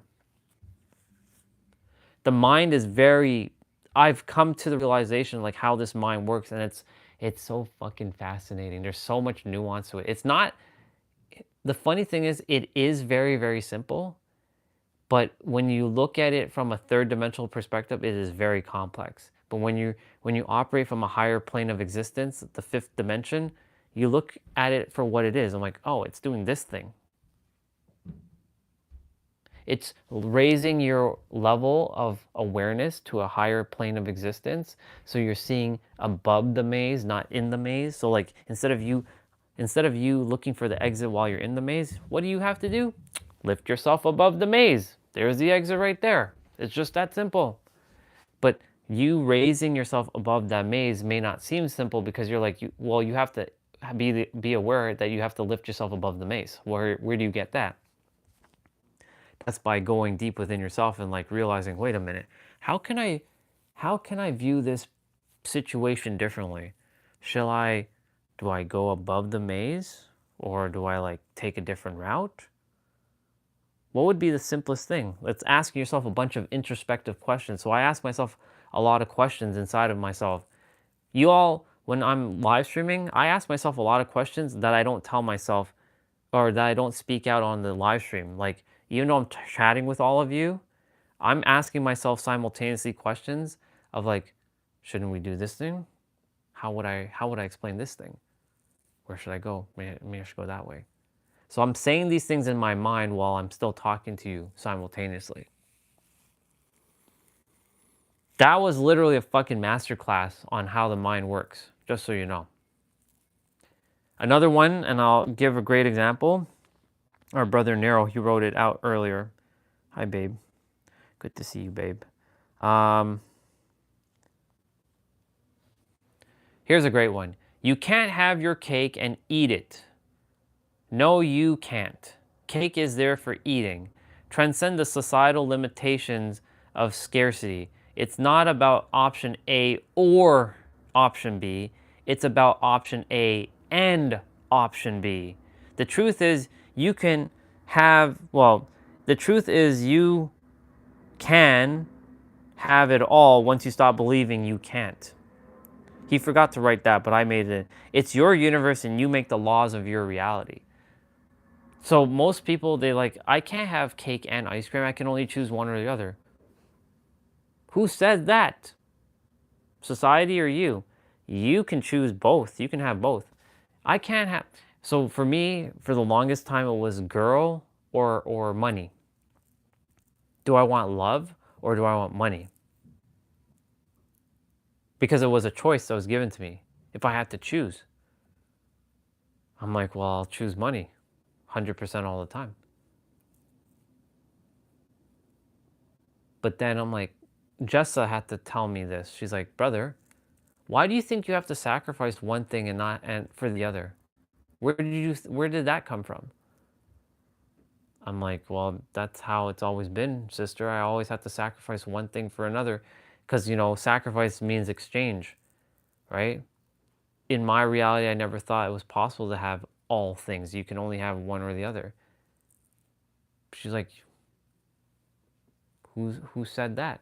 Where did you come up with that? You can have it all. Why are you limiting yourself, brother? So that night when I was sitting on the chair behind the camera and we were on Zoom, and she did some theta healing work on me because she was a theta practitioner. Well, not was, she still is. And I wasn't a practitioner at that moment. She was able to clear out a lot of stuff out of me because these were beliefs that was holding me hostage, and I wasn't holding the beliefs because you don't have beliefs. Beliefs have you. Is it 444? It is 444. Look at that. I wasn't even looking at the time, and it's 444 here. How awesome is that? That's how this shit works here. And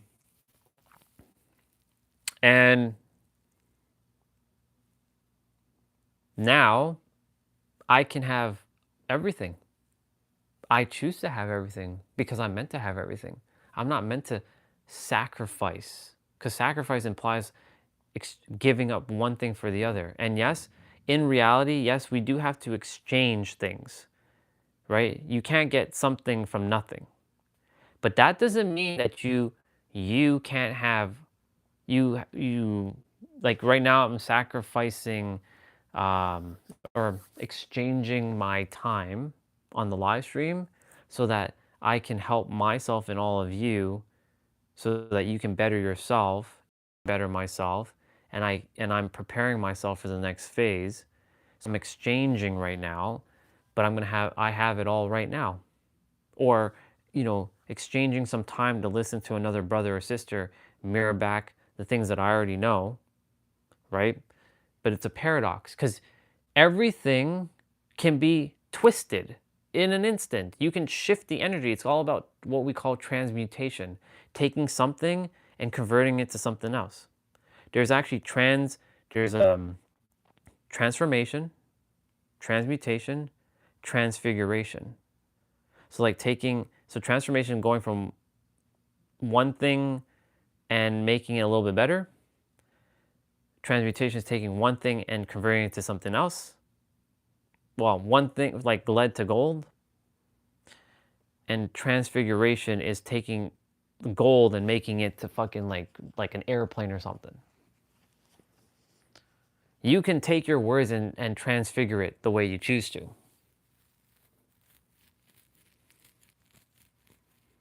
It takes a lot of being in the now, though, for that. Like, literally, you're doing nothing about it. You're just like sitting like, how can I think about this thing differently? How do I say this word differently? Like, it's really like introspecting and doing a lot of deep inner work, inner play, and seeing things for what they are. Words are like shells. And inside the shell, it could either have the lobster or whatever the hell it is, or it could have nothing. The shell could have the pearl, or it could be empty. And you get to choose in every present moment. And the universe has been helping me to refine. By the universe, I mean my higher self, because I can't say the universe. The higher self has been guiding me to refine my words, to refine the words that are coming from this vessel, that are nested within this vessel's inner world, which has the library of all that is, which you all have the same library of all that is, to make sure I don't obfuscate stuff so it makes sense to all of you. So to take a concept that's maybe extremely like mind numbing and mind bending and make it simplified for all of you to understand. That's my superpower that I have, and that's what that's what the higher self. I keep saying universe. Universe isn't doing anything. The higher self is helping me to refine my words. This is why I call it the Jesus phase. And he was just a regular old man. Nobody knew him. He wasn't out there preaching. I'm going to go out there, but I'm not preaching. I am basically already has and making them aware of who they are. Nothing more. That was a master class. I'm going to go grab my meal. That was a master class. Hope you enjoyed that master class.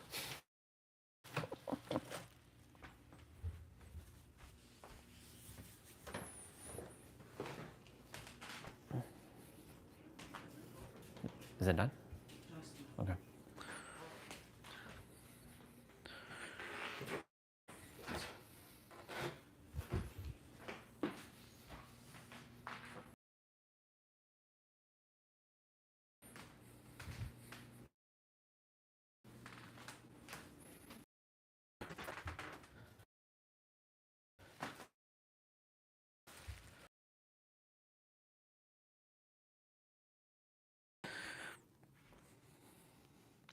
So, rolled with the things that I came here to share. Because the universe, stop saying the universe. It's not the universe. It's the omni self is desiring to help the rest of everyone, which is everyone is me, the other me's, right, simultaneously, the other me's and the other you's to remember more of who they are. I'm not here to activate their remembrance though. I'm simply here to mirror back how your mind works.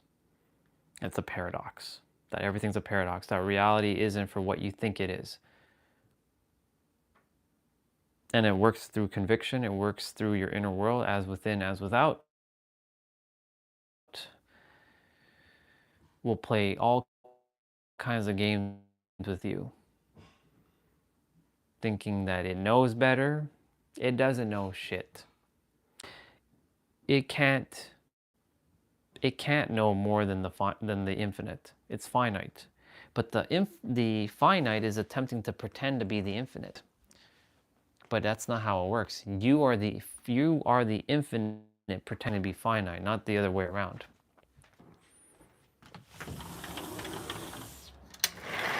Oh my goodness, it is hella fucking cold.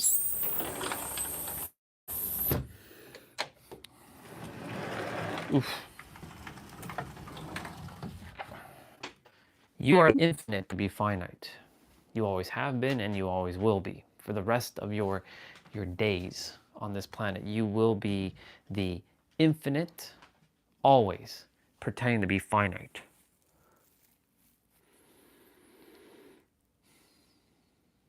It's funny though. And I said this to JP earlier about ascended masters who they ascended. So they got the wisdom. And guess what the wisdom was? But here's what they forgot to do. Take care of their physical vessel. So there's been a lot of people who have spiritually ascended. But then when they ascended, they forgot to take care of their body. So when it came time for them to go out in the world and help other people, they couldn't. You know why? Because they became practically useless.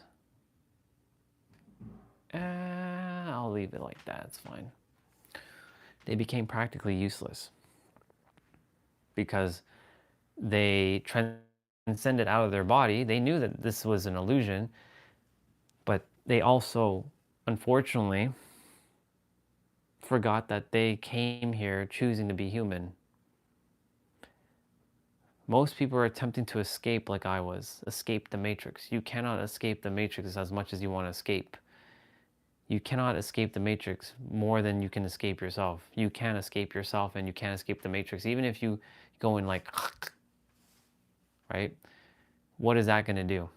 So those who go and do this and go off script, they have to come back. They get reformed and they have to come back.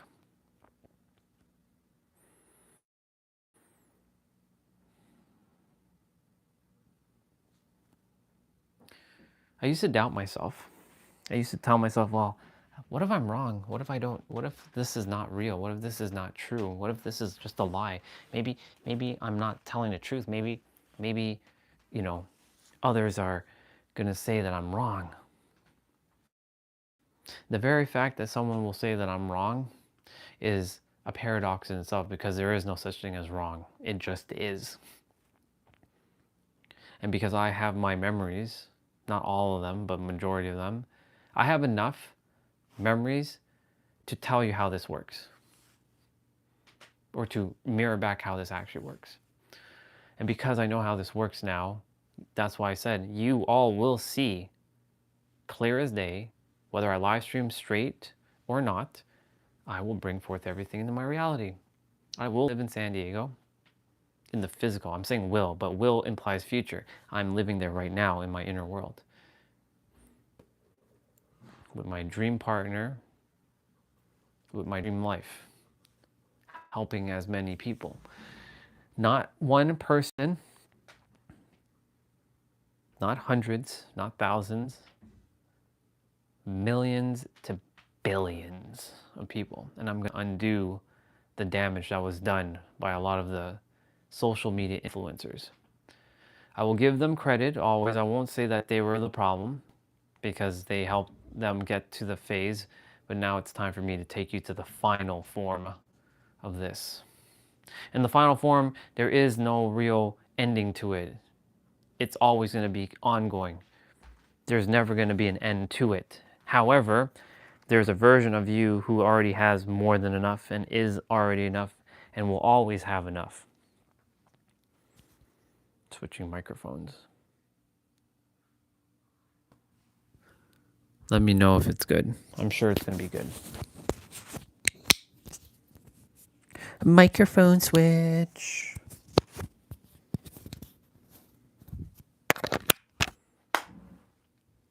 A microphone switch.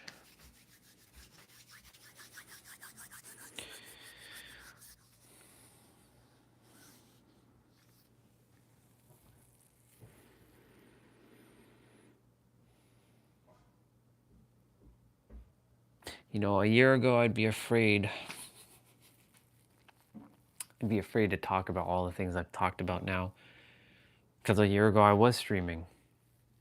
And I was sharing some things, but I wasn't sharing everything. I was like, I should kind of like hold off, you know, keep it like, you know, not anymore. And because I gained my level of confidence in myself that I've had since I was born, and I forgot, and now I remembered it, and now I have all the answers within. I have enough answers to answer anything. That is, and let me be specific, that is relevant to bringing the dream life of your dreams. Do I have the answers to like building a house? It's in there, but it has no relevancy. Do I have the answers to solving that mathematical equations? The answer's inside, but I don't care for it. It has no relevancy. I have more than enough wisdom, and so does everybody else. You just have to truly know that. But in order for you to get to that stage, you have to build your foundation first. And in order to build that foundation, you're going to have to go through a journey.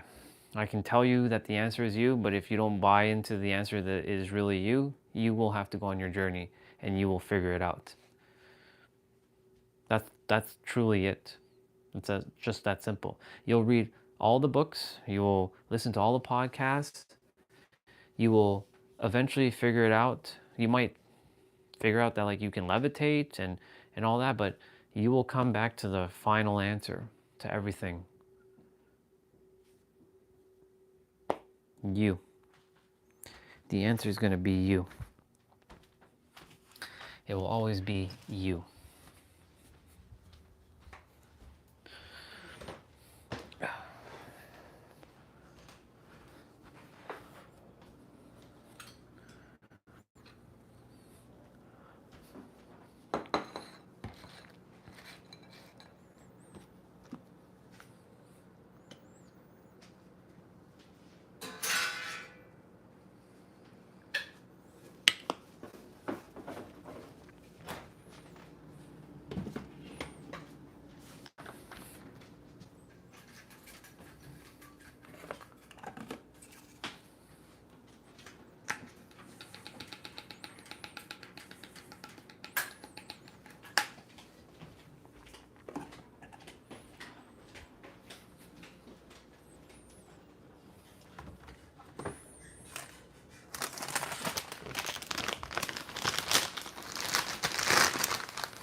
Alright, y'all, give me a moment.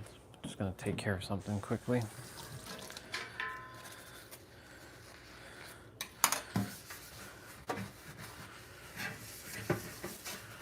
I'll be back down there in a moment.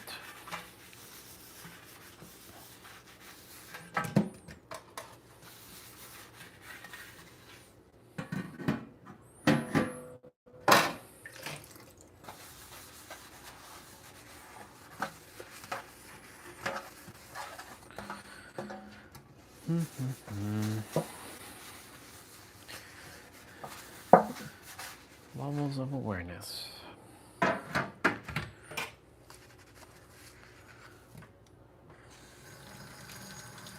That's going to be a major part of everything I share.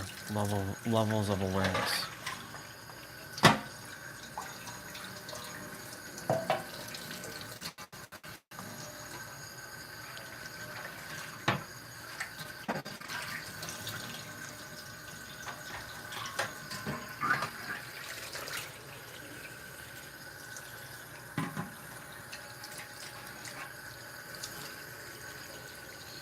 And it all comes down to deciding that you have everything within yourself and you decide it now.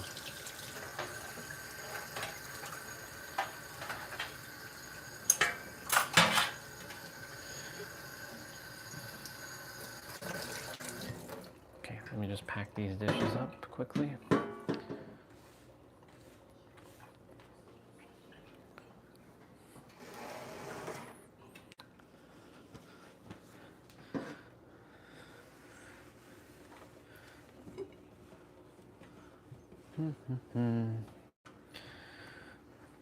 Once you decide that you have everything inside of you, that's it. There's no going back.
I have French fries or wedges, chicken fingers, and a couple chips. Barbecue chips.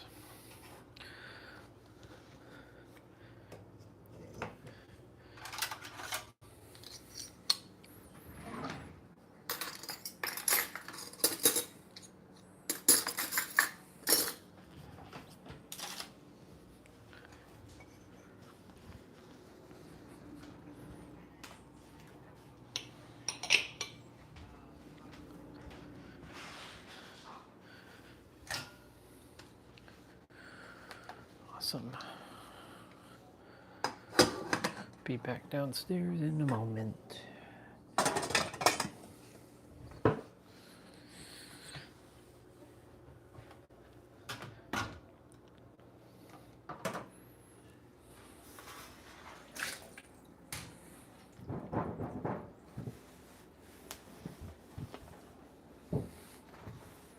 I like to clean before I eat.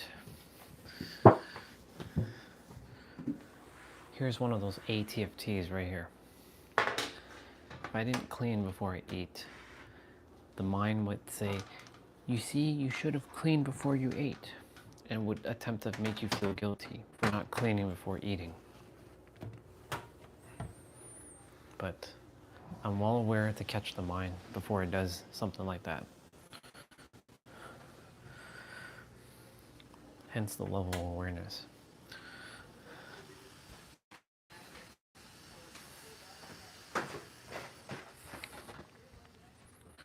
And now, here we are. Here we are. Here we are. And yes, you saw me do that. So I'm gonna do, put the microphone back near my wrist.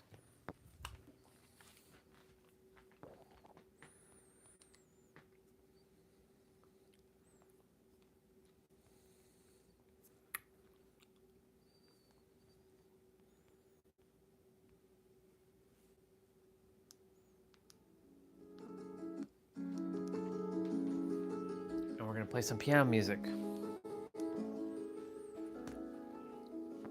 You all should still be able to hear me.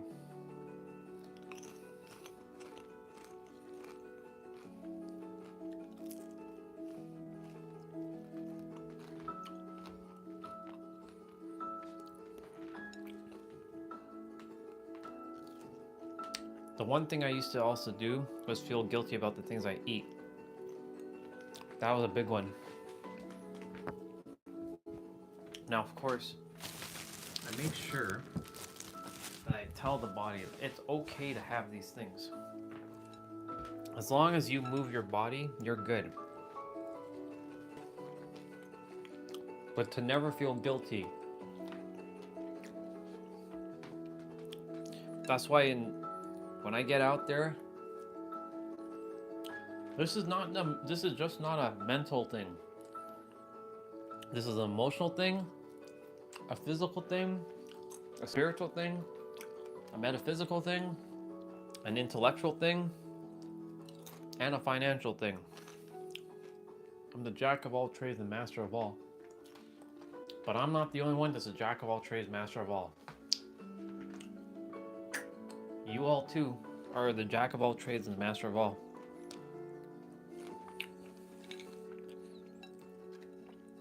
Because you and I are no different.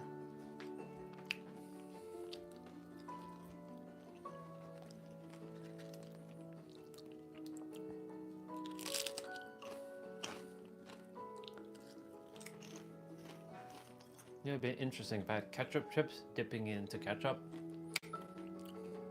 That would have been interesting.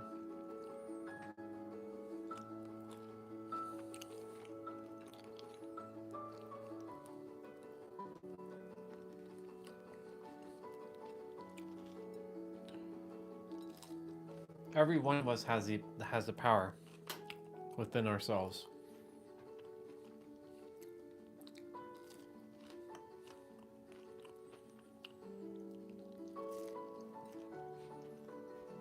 My feet are cold.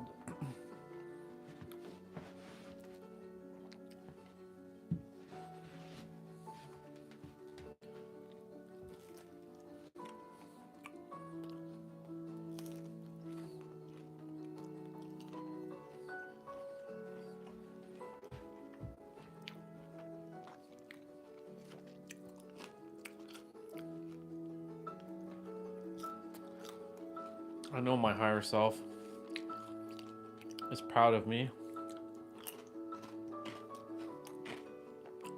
because I'm constantly shifting and growing, and the stream has shown my evolution.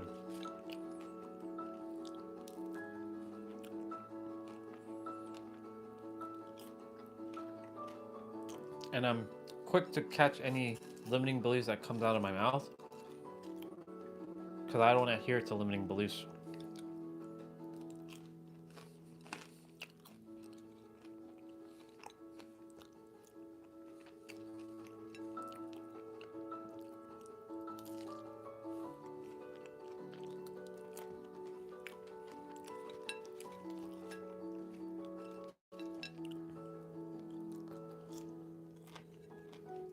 What else do I have to say?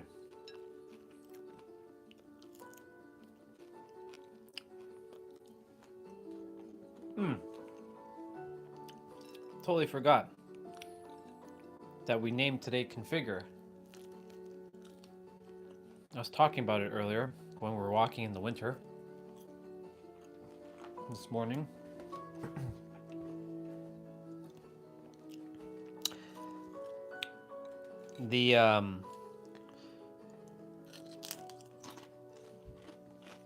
There's a version of you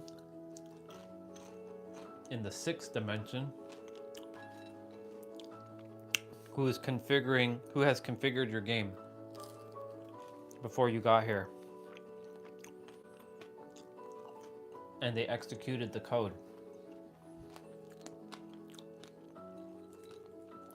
And all that's happening now is you walking the path. Now, they typed in many, many paths for your game.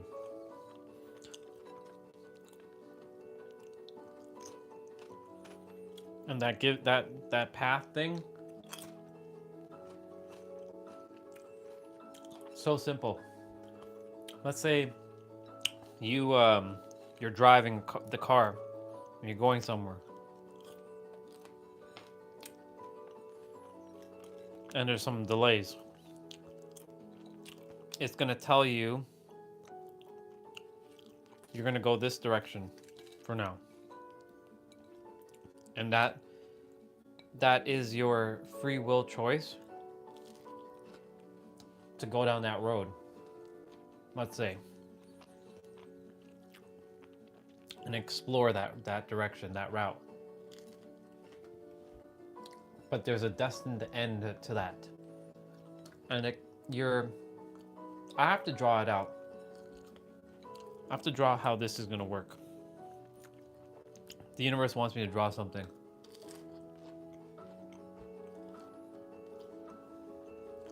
I'm seeing it in my mind's eye.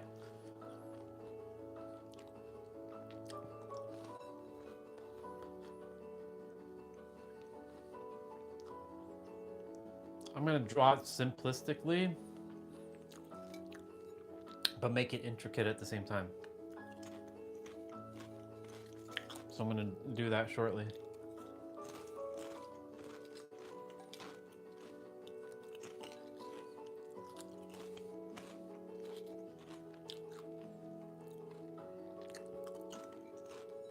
I'm still hungry.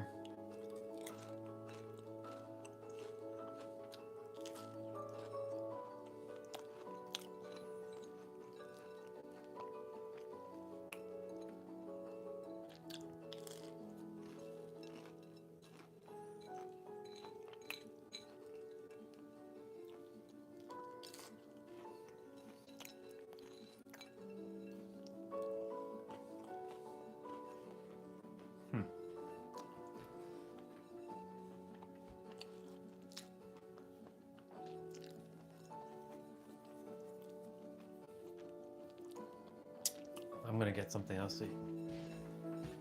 Give me a sec. I'm gonna go wash this out and then fill it with something else.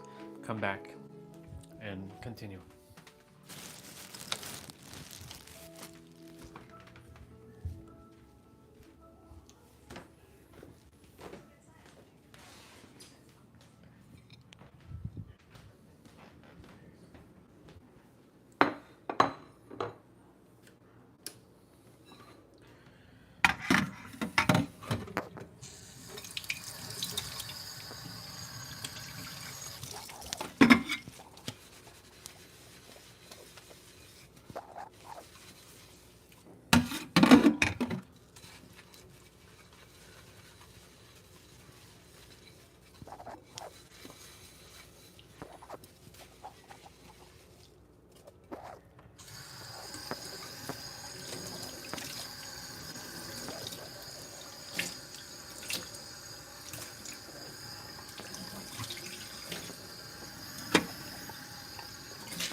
I'll be back downstairs in a moment.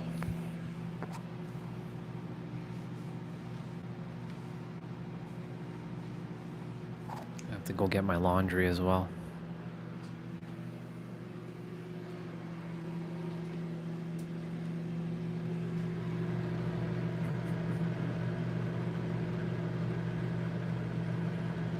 Actually, I should go grab my laundry quickly.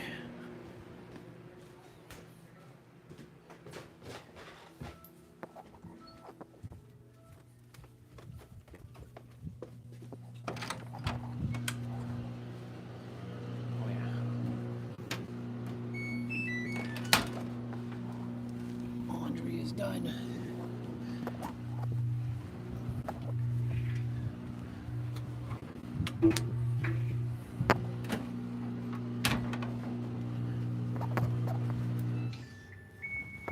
Haha, perfect time too.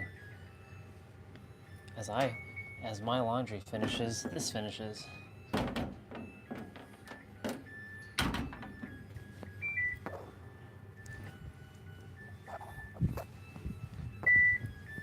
It's the Samsung dryer or washer. Bam, ba-dam, bam, bam.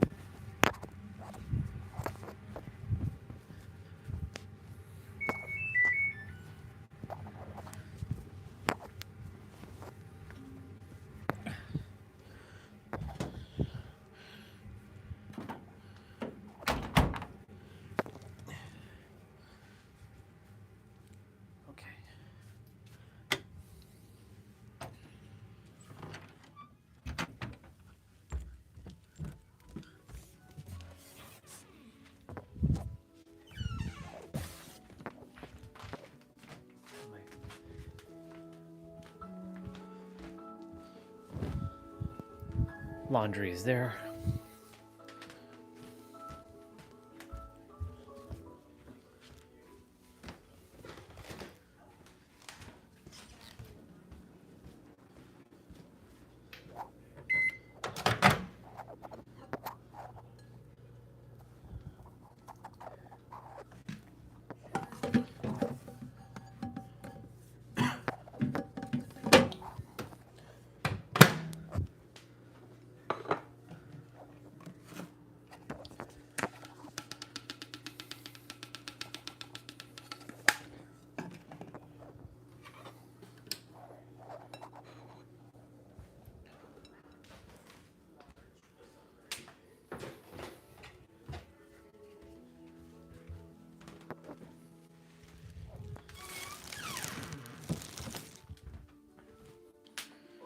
Okay.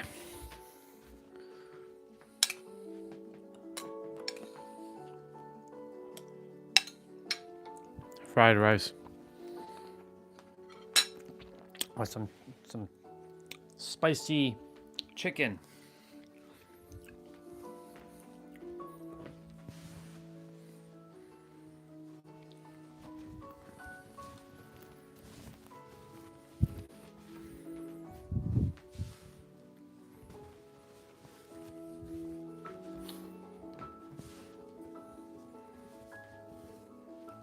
Ah, shit, I forgot to wash 2 things. Oh well. You'll have to wait till next time.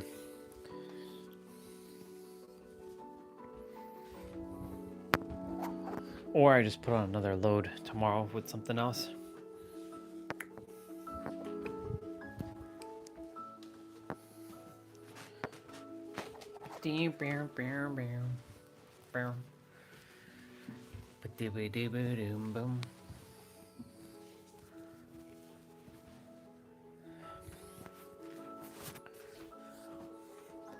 Whoever's here, thank you for hanging out with me as I do my stuff.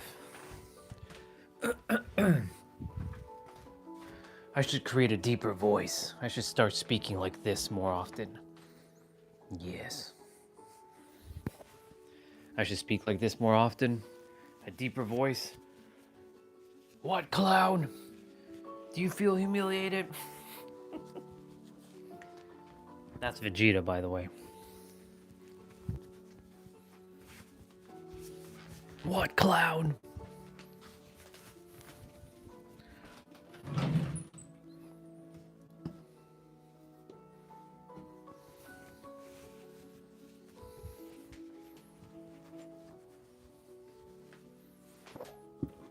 create that more masculine voice, that more heavy voice.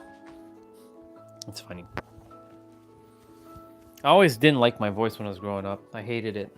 It felt like it was squeaky and it was too feminine like. But now I love my voice. I love it so much. I love my damn voice so much.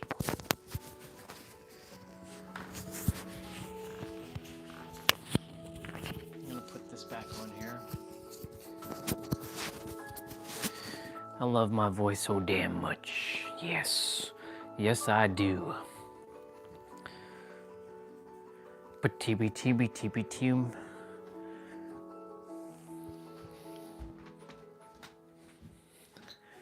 Keep that there. That chair has become like storage.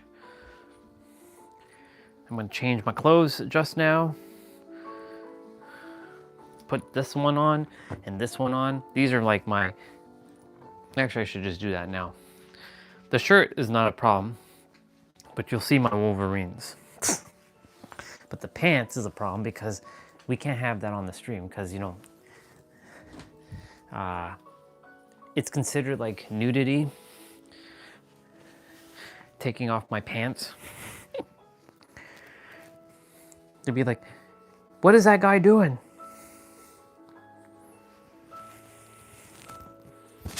All right, one sec.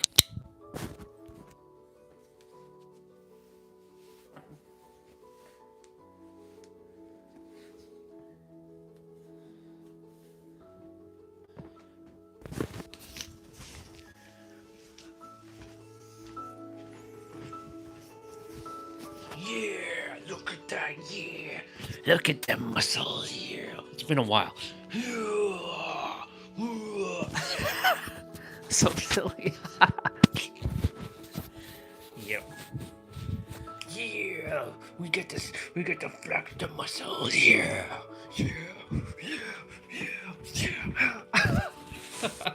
I don't know what I'm doing. That's funny. That's funny. Hey, my phone's not charging yet. What the fuck? Seriously? What the shit? What's going on with this thing today? Crazy.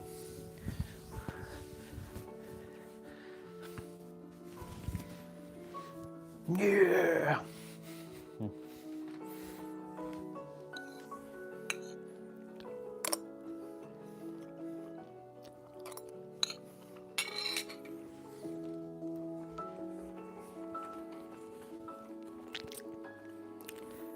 I feel like that has to be warmed up a little bit more. I might go warm it up a little bit more.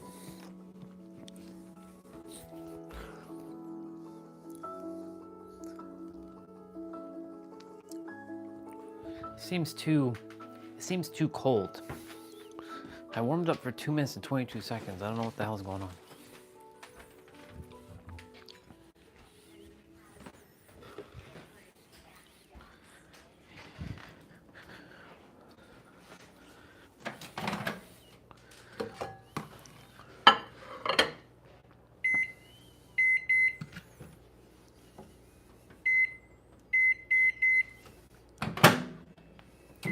All right, 1:44 seconds.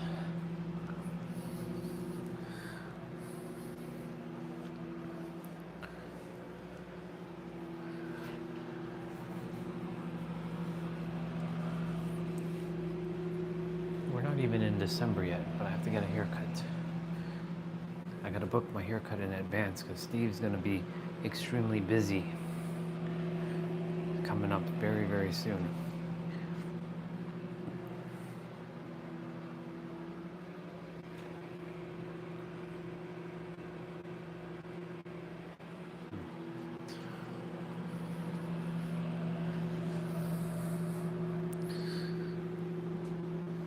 Last thing I desire is my hair to be a hot mess on Christmas.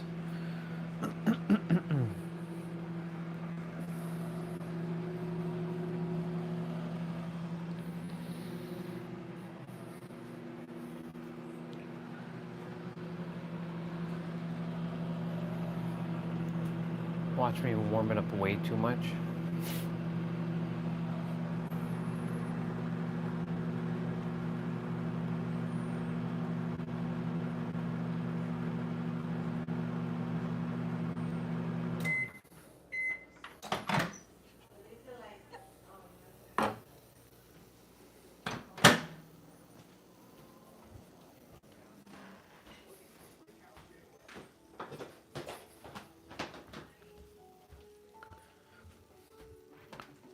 Now it be sizzling. Now it be sizzling. Now it's sizzling. Watch now. Oh yeah. So much better.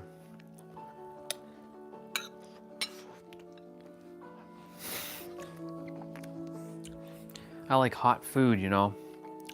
Like when I say hot, I don't mean spicy hot. So what I call, so there's two types of hot. There's fire hot, as I call it, and spicy hot. I like fire hot food, not spicy hot. I used to love spicy food. Spicy food was my thing.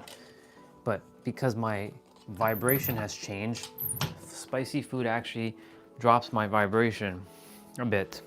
But here's the belief on that. If I tell myself it's dropping my vibration, then it is. If I tell myself it doesn't drop, then it doesn't drop. See the paradox? It's another paradox.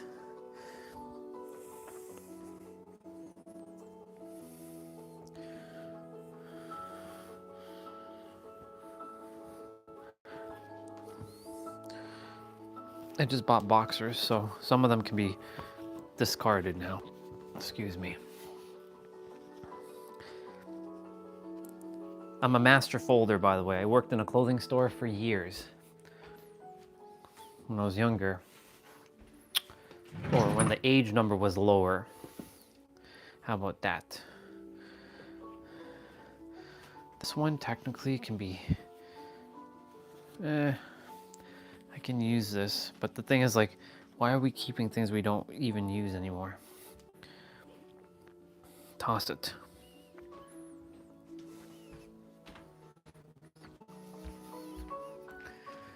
This is my pillow cover.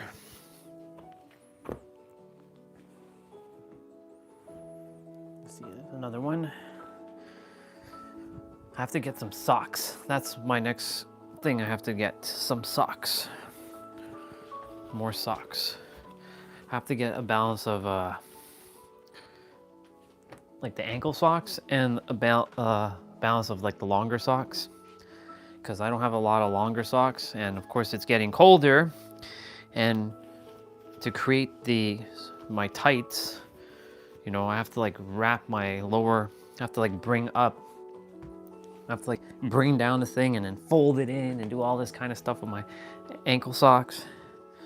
So I like ankle socks more than big socks, but ankle socks not the greatest in the winter, especially when you're walking outside and the snow is going past your ankles and your boots can't hold in the snow. Then guess what's happening? Your feet's getting wet.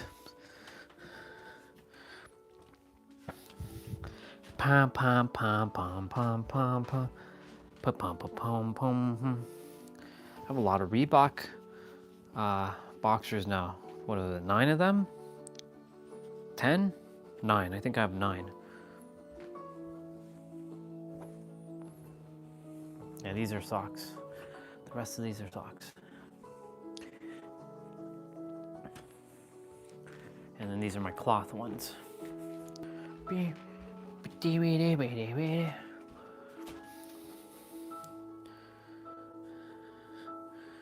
Tin, tin, tin.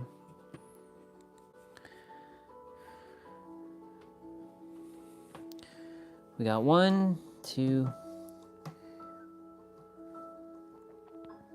No, I have 8. That's weird. I thought I had 9 of them. I must have miscounted. Must have only had 3 then. So I had 8.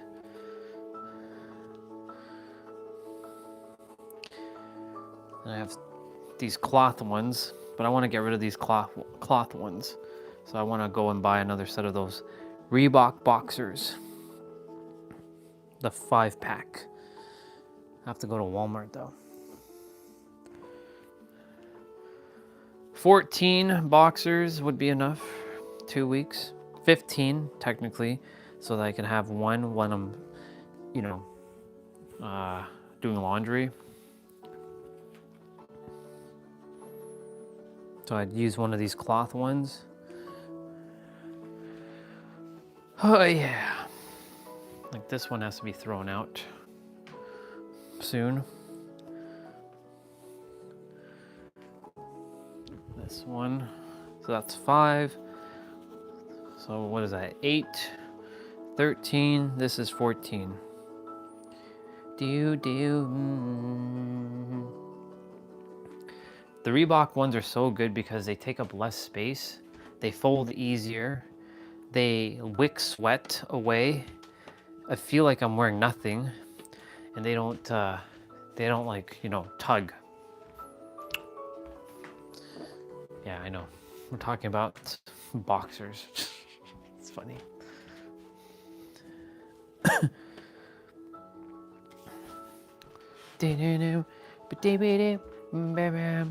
I have to get some more socks though. I have, I think 5 long socks, 6. Every 2 weeks I do laundry.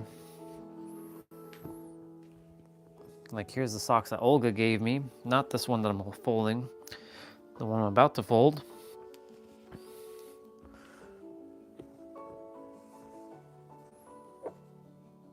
Where's the other side of it?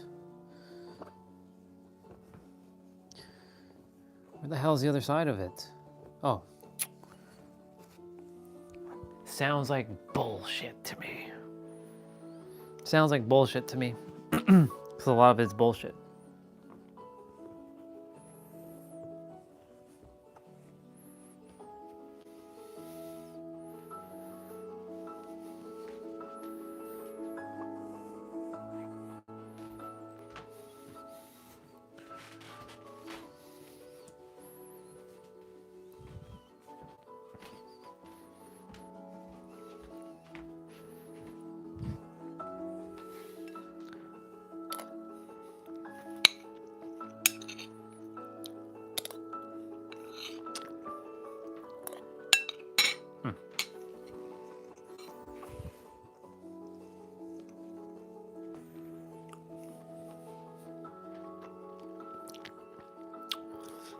Okay, roast chicken.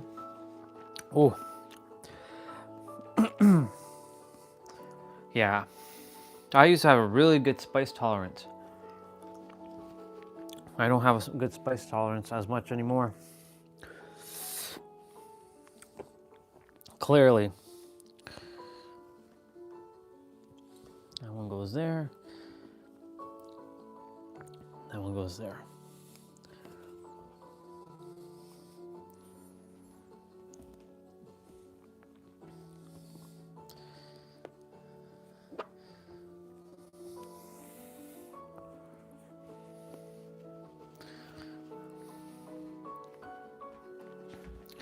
Since I won't be going outside much, like sitting outside, because, you know, it's wet, it's cold, it's windy. This entire week is going to be extremely cold.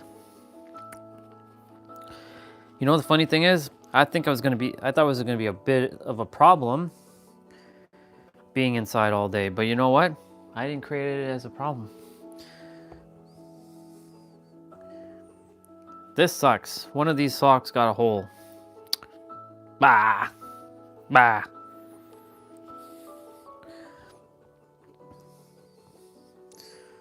Bah!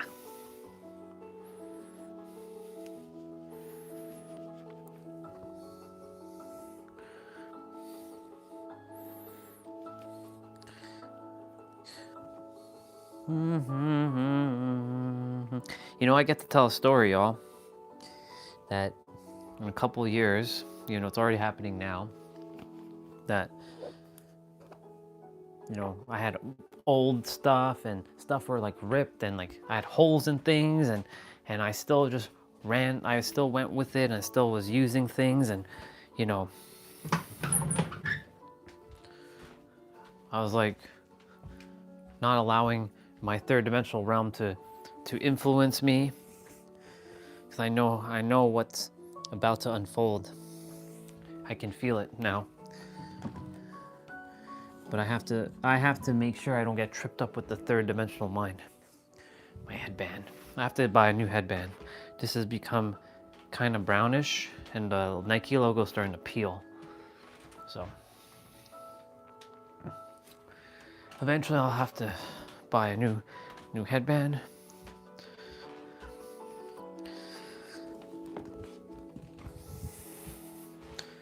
Ta-da! We're done. Now we get to chill. No, I have to wash this out. After that, oh,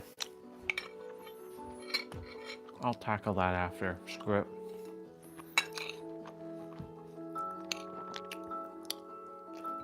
That was another ATFT right there. Putting the pillow cover on. But I told the mind, it's okay, let's eat, it's fine.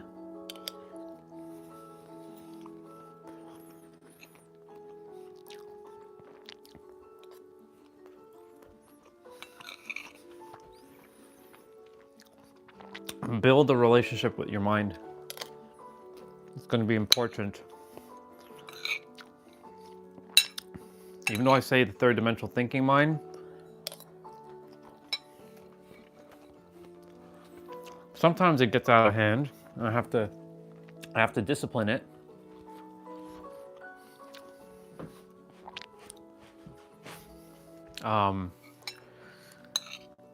I don't ever say, you know, you're a piece of shit, right?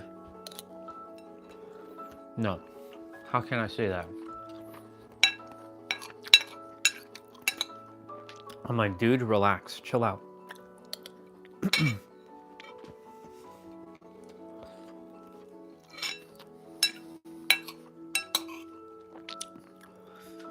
Everything is good.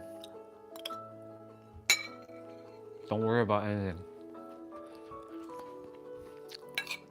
We've got this.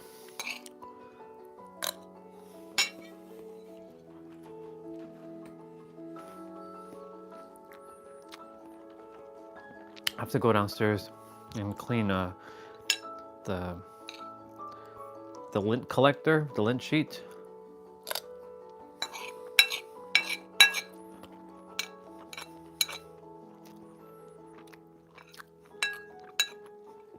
That's a trick, by the way, using the lint, your fabric sheets, when you're done with it, to clean it quickly. Little hack that I picked up.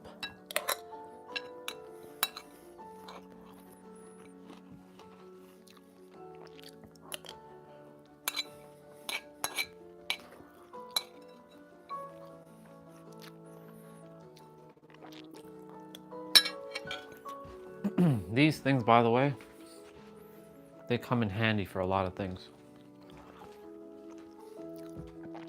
You put a couple in those in your suitcase or your bag. Keep your stuff super fresh.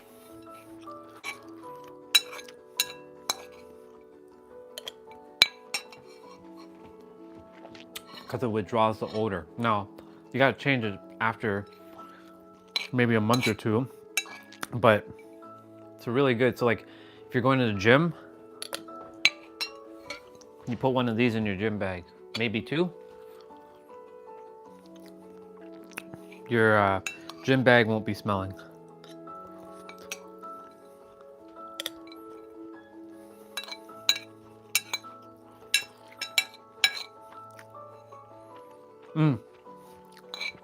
Your shoes. You can put those in your shoes if you had a sweaty day and you don't want your shoes to smell. You put that in your shoes.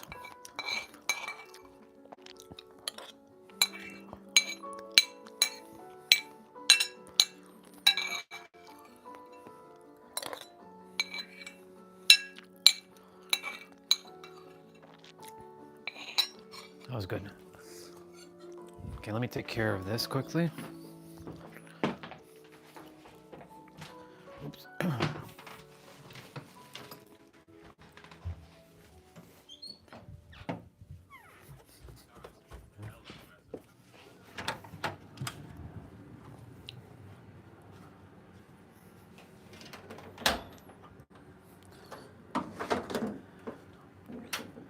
Let's use this thing.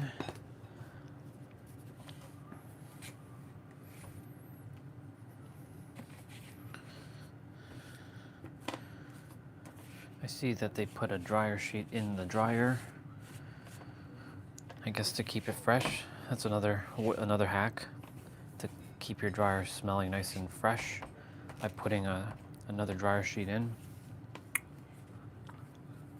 So right now I'm just cleaning the lint collector sheet thing with my fabric sheet.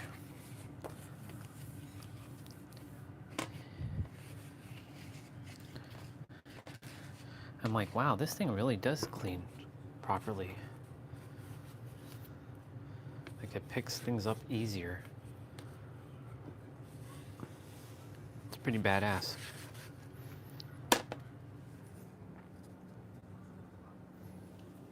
Even if it's on the ground, it picks it up pretty good because it's static electricity.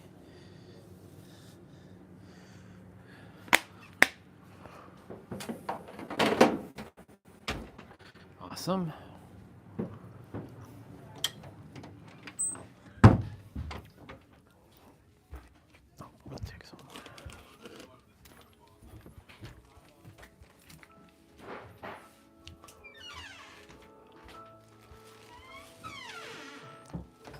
Brought another bottle of water up because I know I'm gonna finish this one.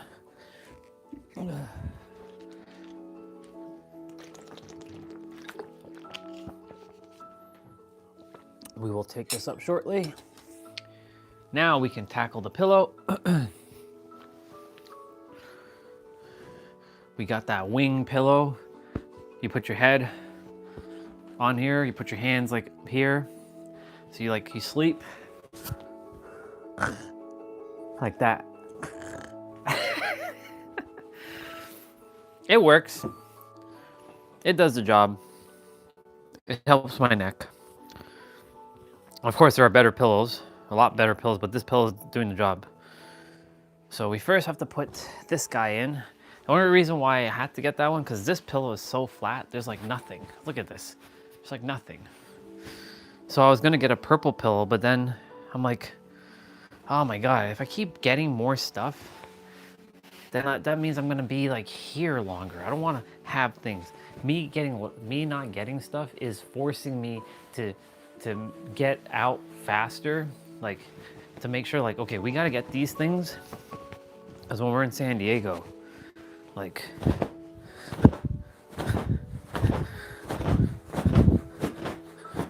I'm going straight from here to the penthouse. I'm not having no in-between space. I don't buy into that. I can have my desired reality right now. Penthouse is mine. One of Nero's viewers, he posted on Instagram, he went from college dorm room to owning penthouse in 4 months. He manifested his penthouse in 4 months. After watching his shit. So if he can do it, right, then why can't anyone else? He's not any more specialer. He just simply let go. And he committed. He didn't settle for like, yeah, you know, I'm gonna have another place before the penthouse. No, fuck that. I'm having my penthouse. That's what I desire, that's what I'm gonna have. And that's what I have right now. Okay, we're done with that stuff.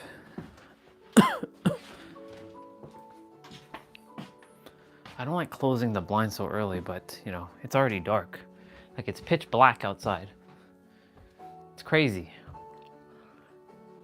Where did the summer go? I mean, we had a good summer though. Well, I don't know what I'm doing. I was gonna probably play. We had a really good summer though, I have to say. I really am grateful for the summer that we were given.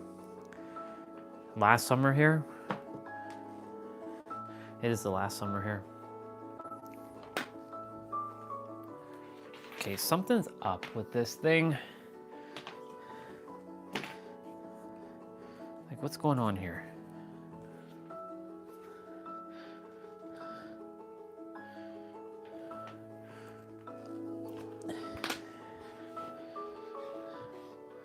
Phone battery's at 74%.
Yeah, so the sister that I posted that comment, she's like, you're right, I misunderstood your post on conviction. I'm like, you're welcome, no problem.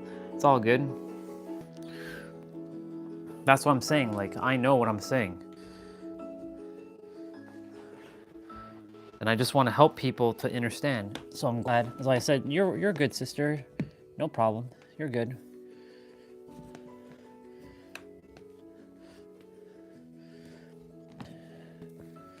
Proud of her for acknowledging that. She could have continued on and battled and said, no, you're wrong, and all this stuff, and like, you're wrong, and you're wrong, and you're wrong. I'm not here for that. I'm not here to get into a fight with anybody. Like, if you feel like you're right and you know that works, right? But just want to make sure people have the aligned version of things, because the universe does not adhere to a lot of things. It simply does not adhere to a lot of things that we think it adheres to. Like, the universe doesn't use language. Like, you can speak, I am rich, I'm rich all you want. I said I am rich like 10 million times. And there was a cognitive dissonance with that, because though I said that I am rich, did I feel rich? No. The reason for that is simple. I didn't feel rich because I didn't know about conviction, because I had no emotions behind it. Because, well, I did. Technically speaking, I had lack behind it. And because I had lack behind my words, and it was in direct contradiction, then obviously I'm saying consciously that I'm rich, but your subconscious definition, this is what I love what he said today. You have a subconscious definition and a conscious definition. And if those two aren't in alignment, it doesn't matter. Your subconscious one will always win. That's a bar. Please make sure you make note of that. That's a fact. Make note of that. Contradiction. So, like, for example, you telling yourself, I am rich, and I am rich, and I am wealthy, and I am abundant, and I am prosperous, and I am this, and I am this, and I am this. You can scream at the top of your lungs until you're blue in the face that you are rich. But if your subconscious does not believe that you are rich, and that you have some fear lingering, because, you know, this is an illusion. Remember the Bible verse? Those who have more inwards, more shall be added to them. Those who have less, all shall be taken from them.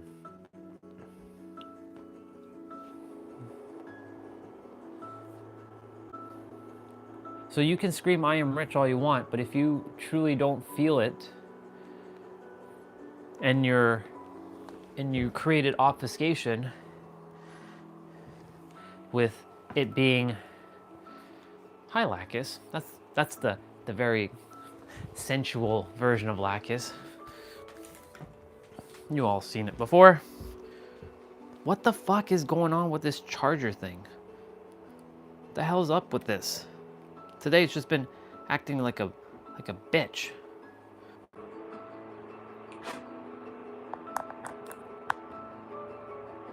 It's weird. It's one of those technology problem days, but it's not a problem because I mentioned there are no problems.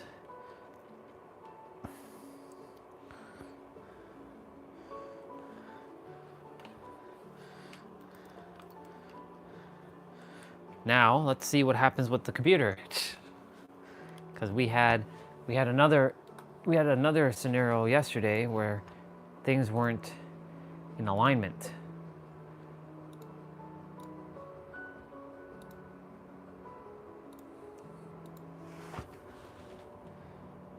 Watch T-Bray show up out of nowhere. Hey, yo, dude, are you there? Watch it be him.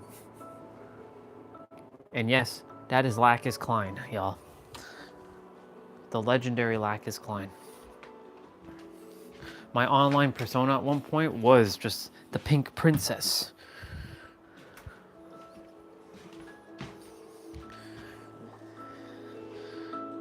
But dee-dee-doo-doo. Oh, yeah.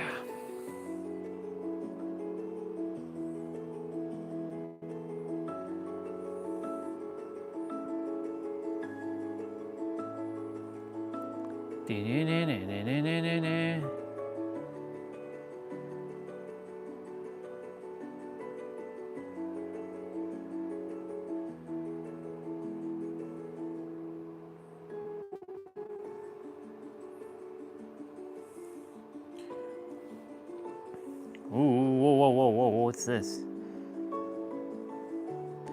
Let it be, just be true to yourself, believe in yourself.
All right.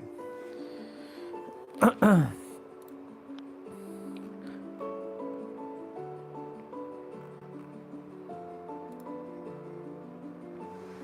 much is Expedition? $64.99. How much is Expedition on? I don't really require Expedition right now, but Expedition costs $54.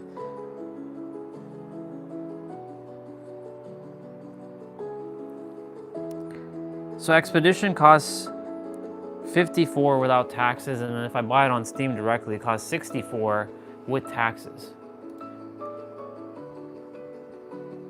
The hell? Seriously? The robbery. So my stuff starts creating chaos when I started playing Stellar Blade yesterday.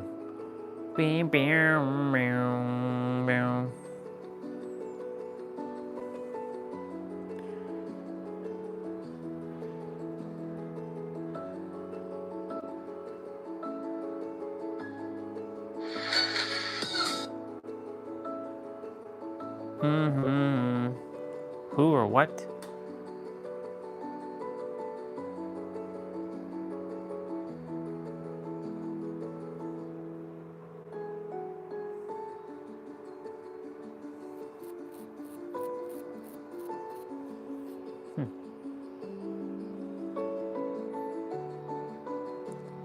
Dun, dun, dun, dun, dun, dun, dun, dun, dun.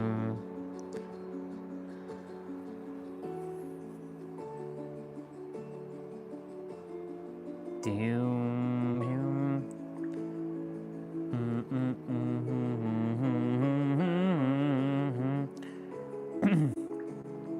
Dun, dun, dun.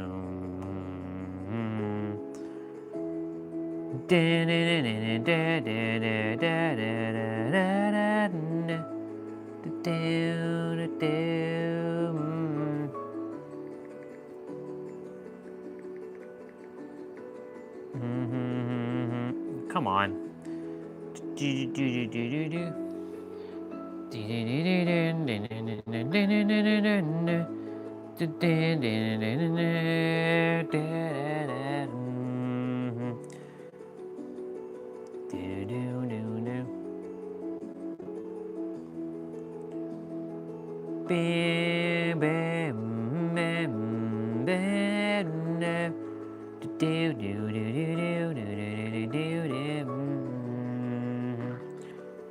I like the fact that I don't have to press anything now to log in. Okay, Google, turn off light.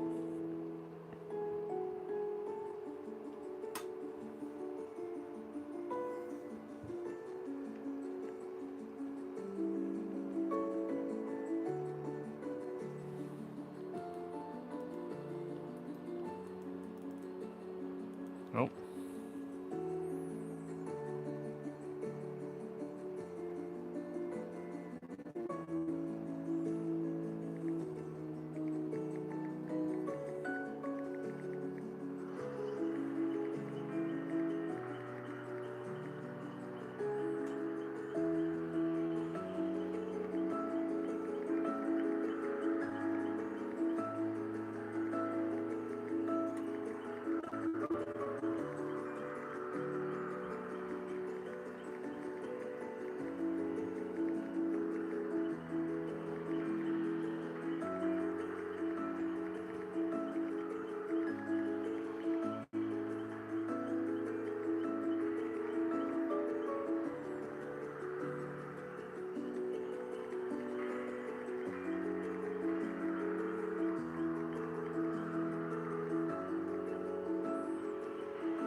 One sec.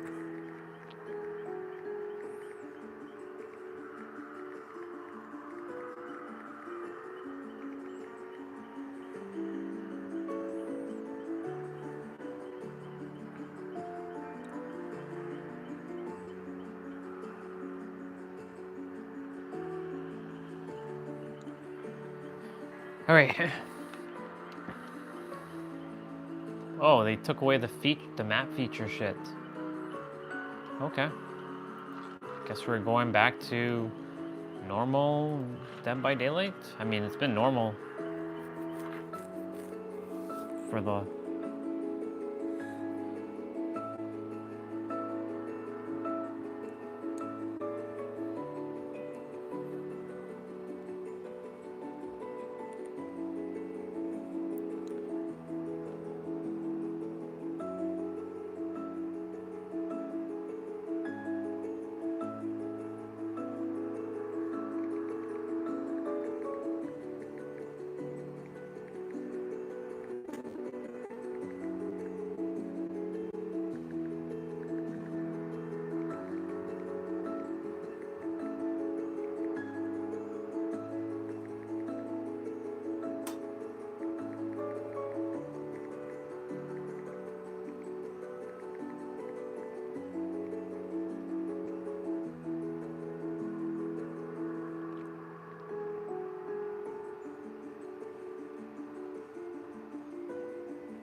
right, cool.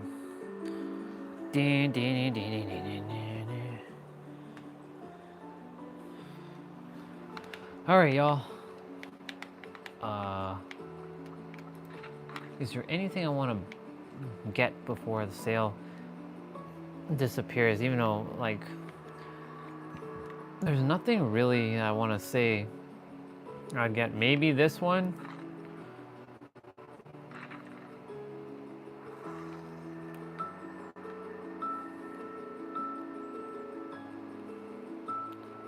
I might actually get that. You know what? Screw it. I'll get it.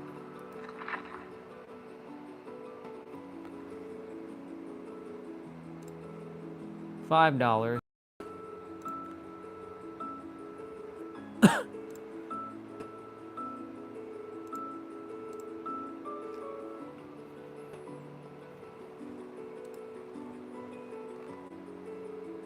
Authorize.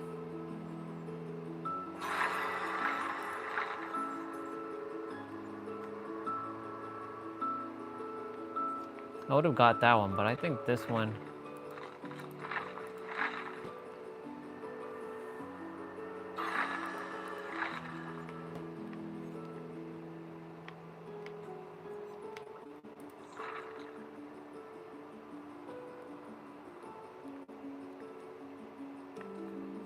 That one's cool, but I don't play as killer, so.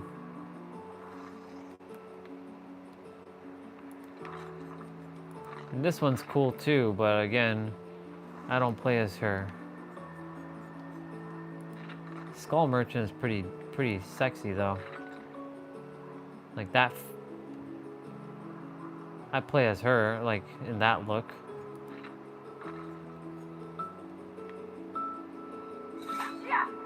What about weapon-wise?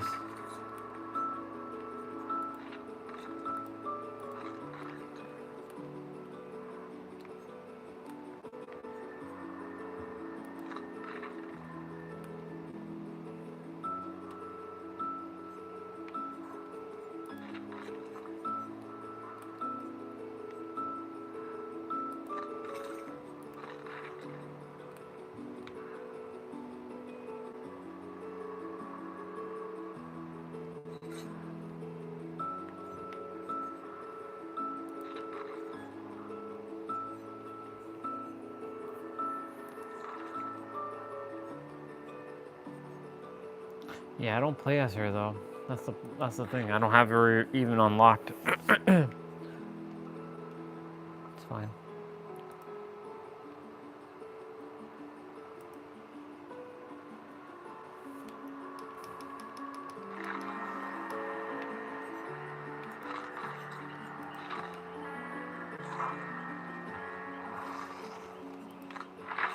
Okay, Kate, you've been playing a lot lately, so where are you, Cheryl? There you are.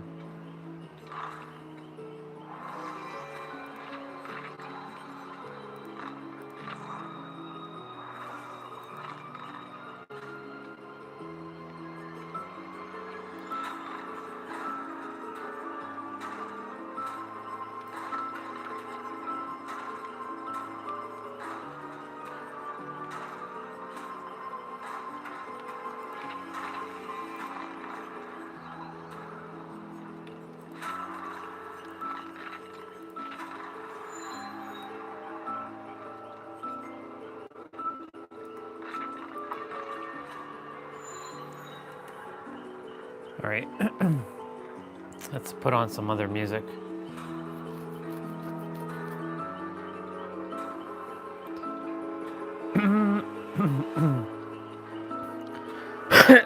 Excuse me.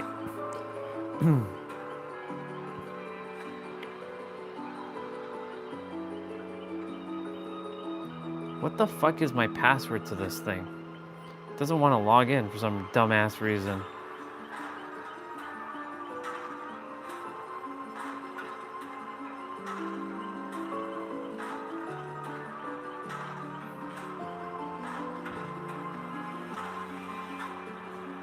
What the shit? It doesn't want to log in. Maybe it's not like that.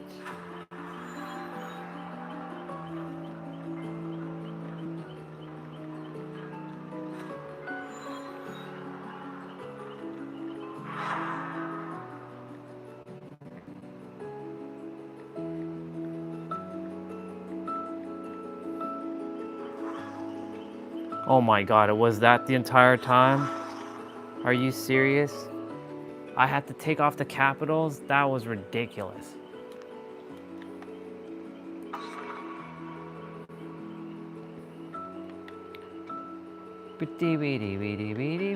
That was crazy. So now I can play my fucking stuff from here. That's crazy. So if I load my TV shows on, finally, back where I belong. So if I load my shows, does it actually load? It does.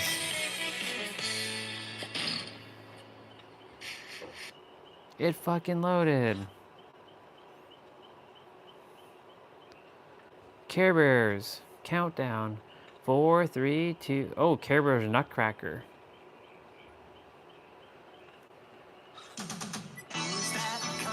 From somewhere up in the sky.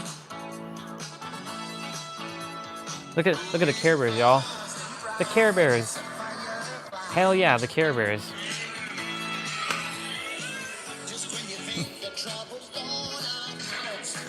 Just wanna be there where it really counts. To the Care Bears countdown. 5, 4, 3, 2, 1. I'm gonna play music though. Wait, why is it taking long to load? Now, back to the Care Bears. Hey, we got a Fang Ming Princess Heart.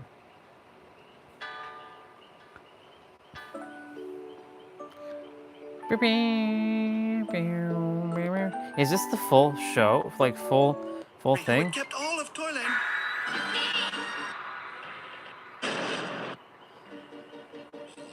Peter, all ready for your... Alright, it is. Alright. Well, this is good. I got my stuff connected now, finally. After 10,000 years. After 10,000 years, I'm free. It's time to conquer Earth.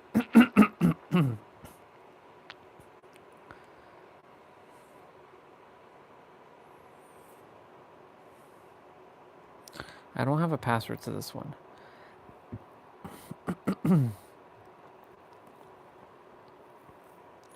To the MacBook. To the MacBook.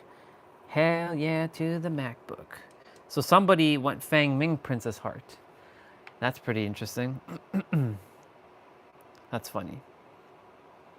Nothing but laughter on that one. Live streams at 660 minutes. I gotta go find my other Princess Heart sister.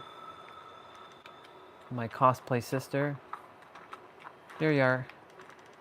Yeah, yeah, yeah, yeah, yeah. Oh yeah. Oh yeah.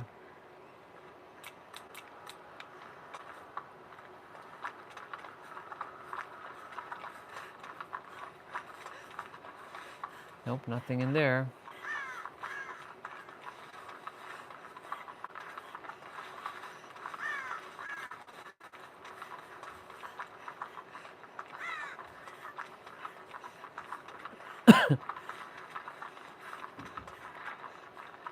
Shit.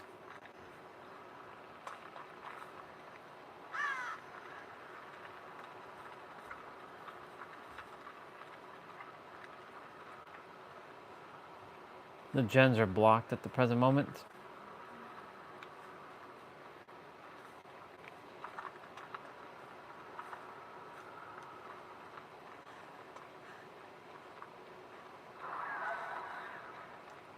Okay.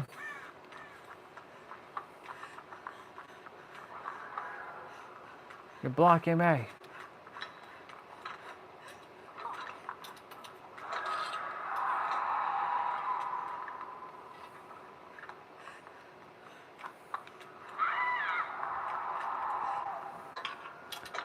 We have 2 Princess Hearts.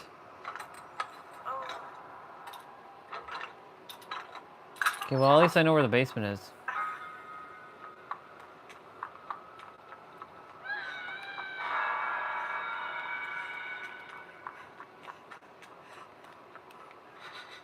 Damn, really far away.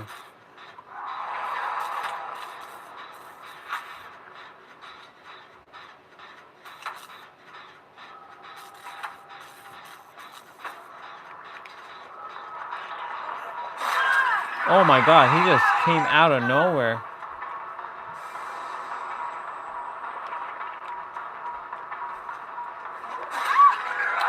Damn, boy. Okay, okay, it's alright, it's alright. It's alright. No big deal, no big deal.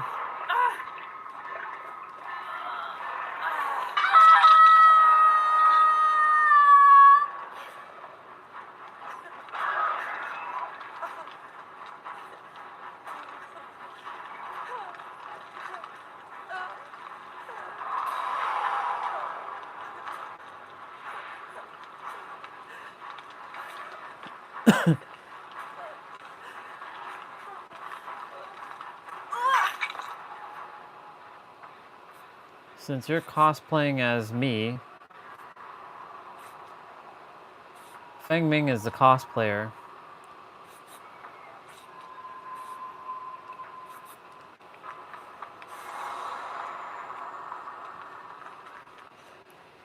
Actually, you know what? Nah.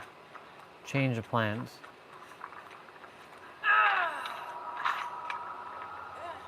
Seal that damn portal.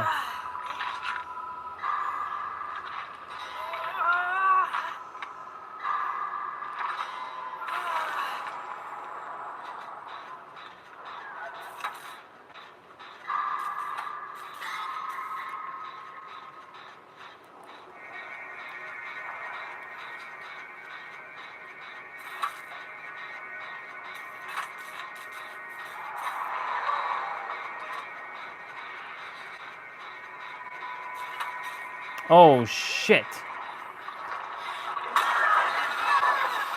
Oh my god. Not good, not good.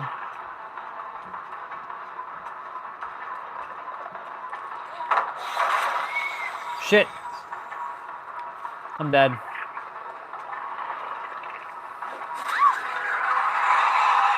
Ugh. Not good. Princess Heart, don't... What are you doing? Nice. Why would you do that, girl? Oh my god.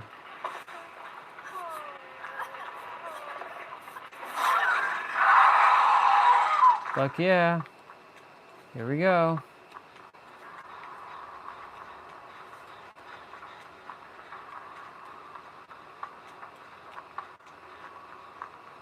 Nicely done, nicely done.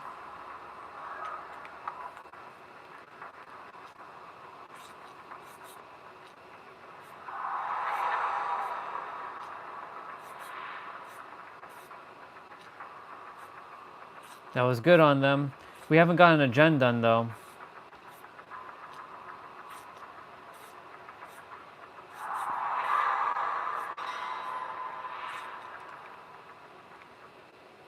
Where is he at? All the way over there.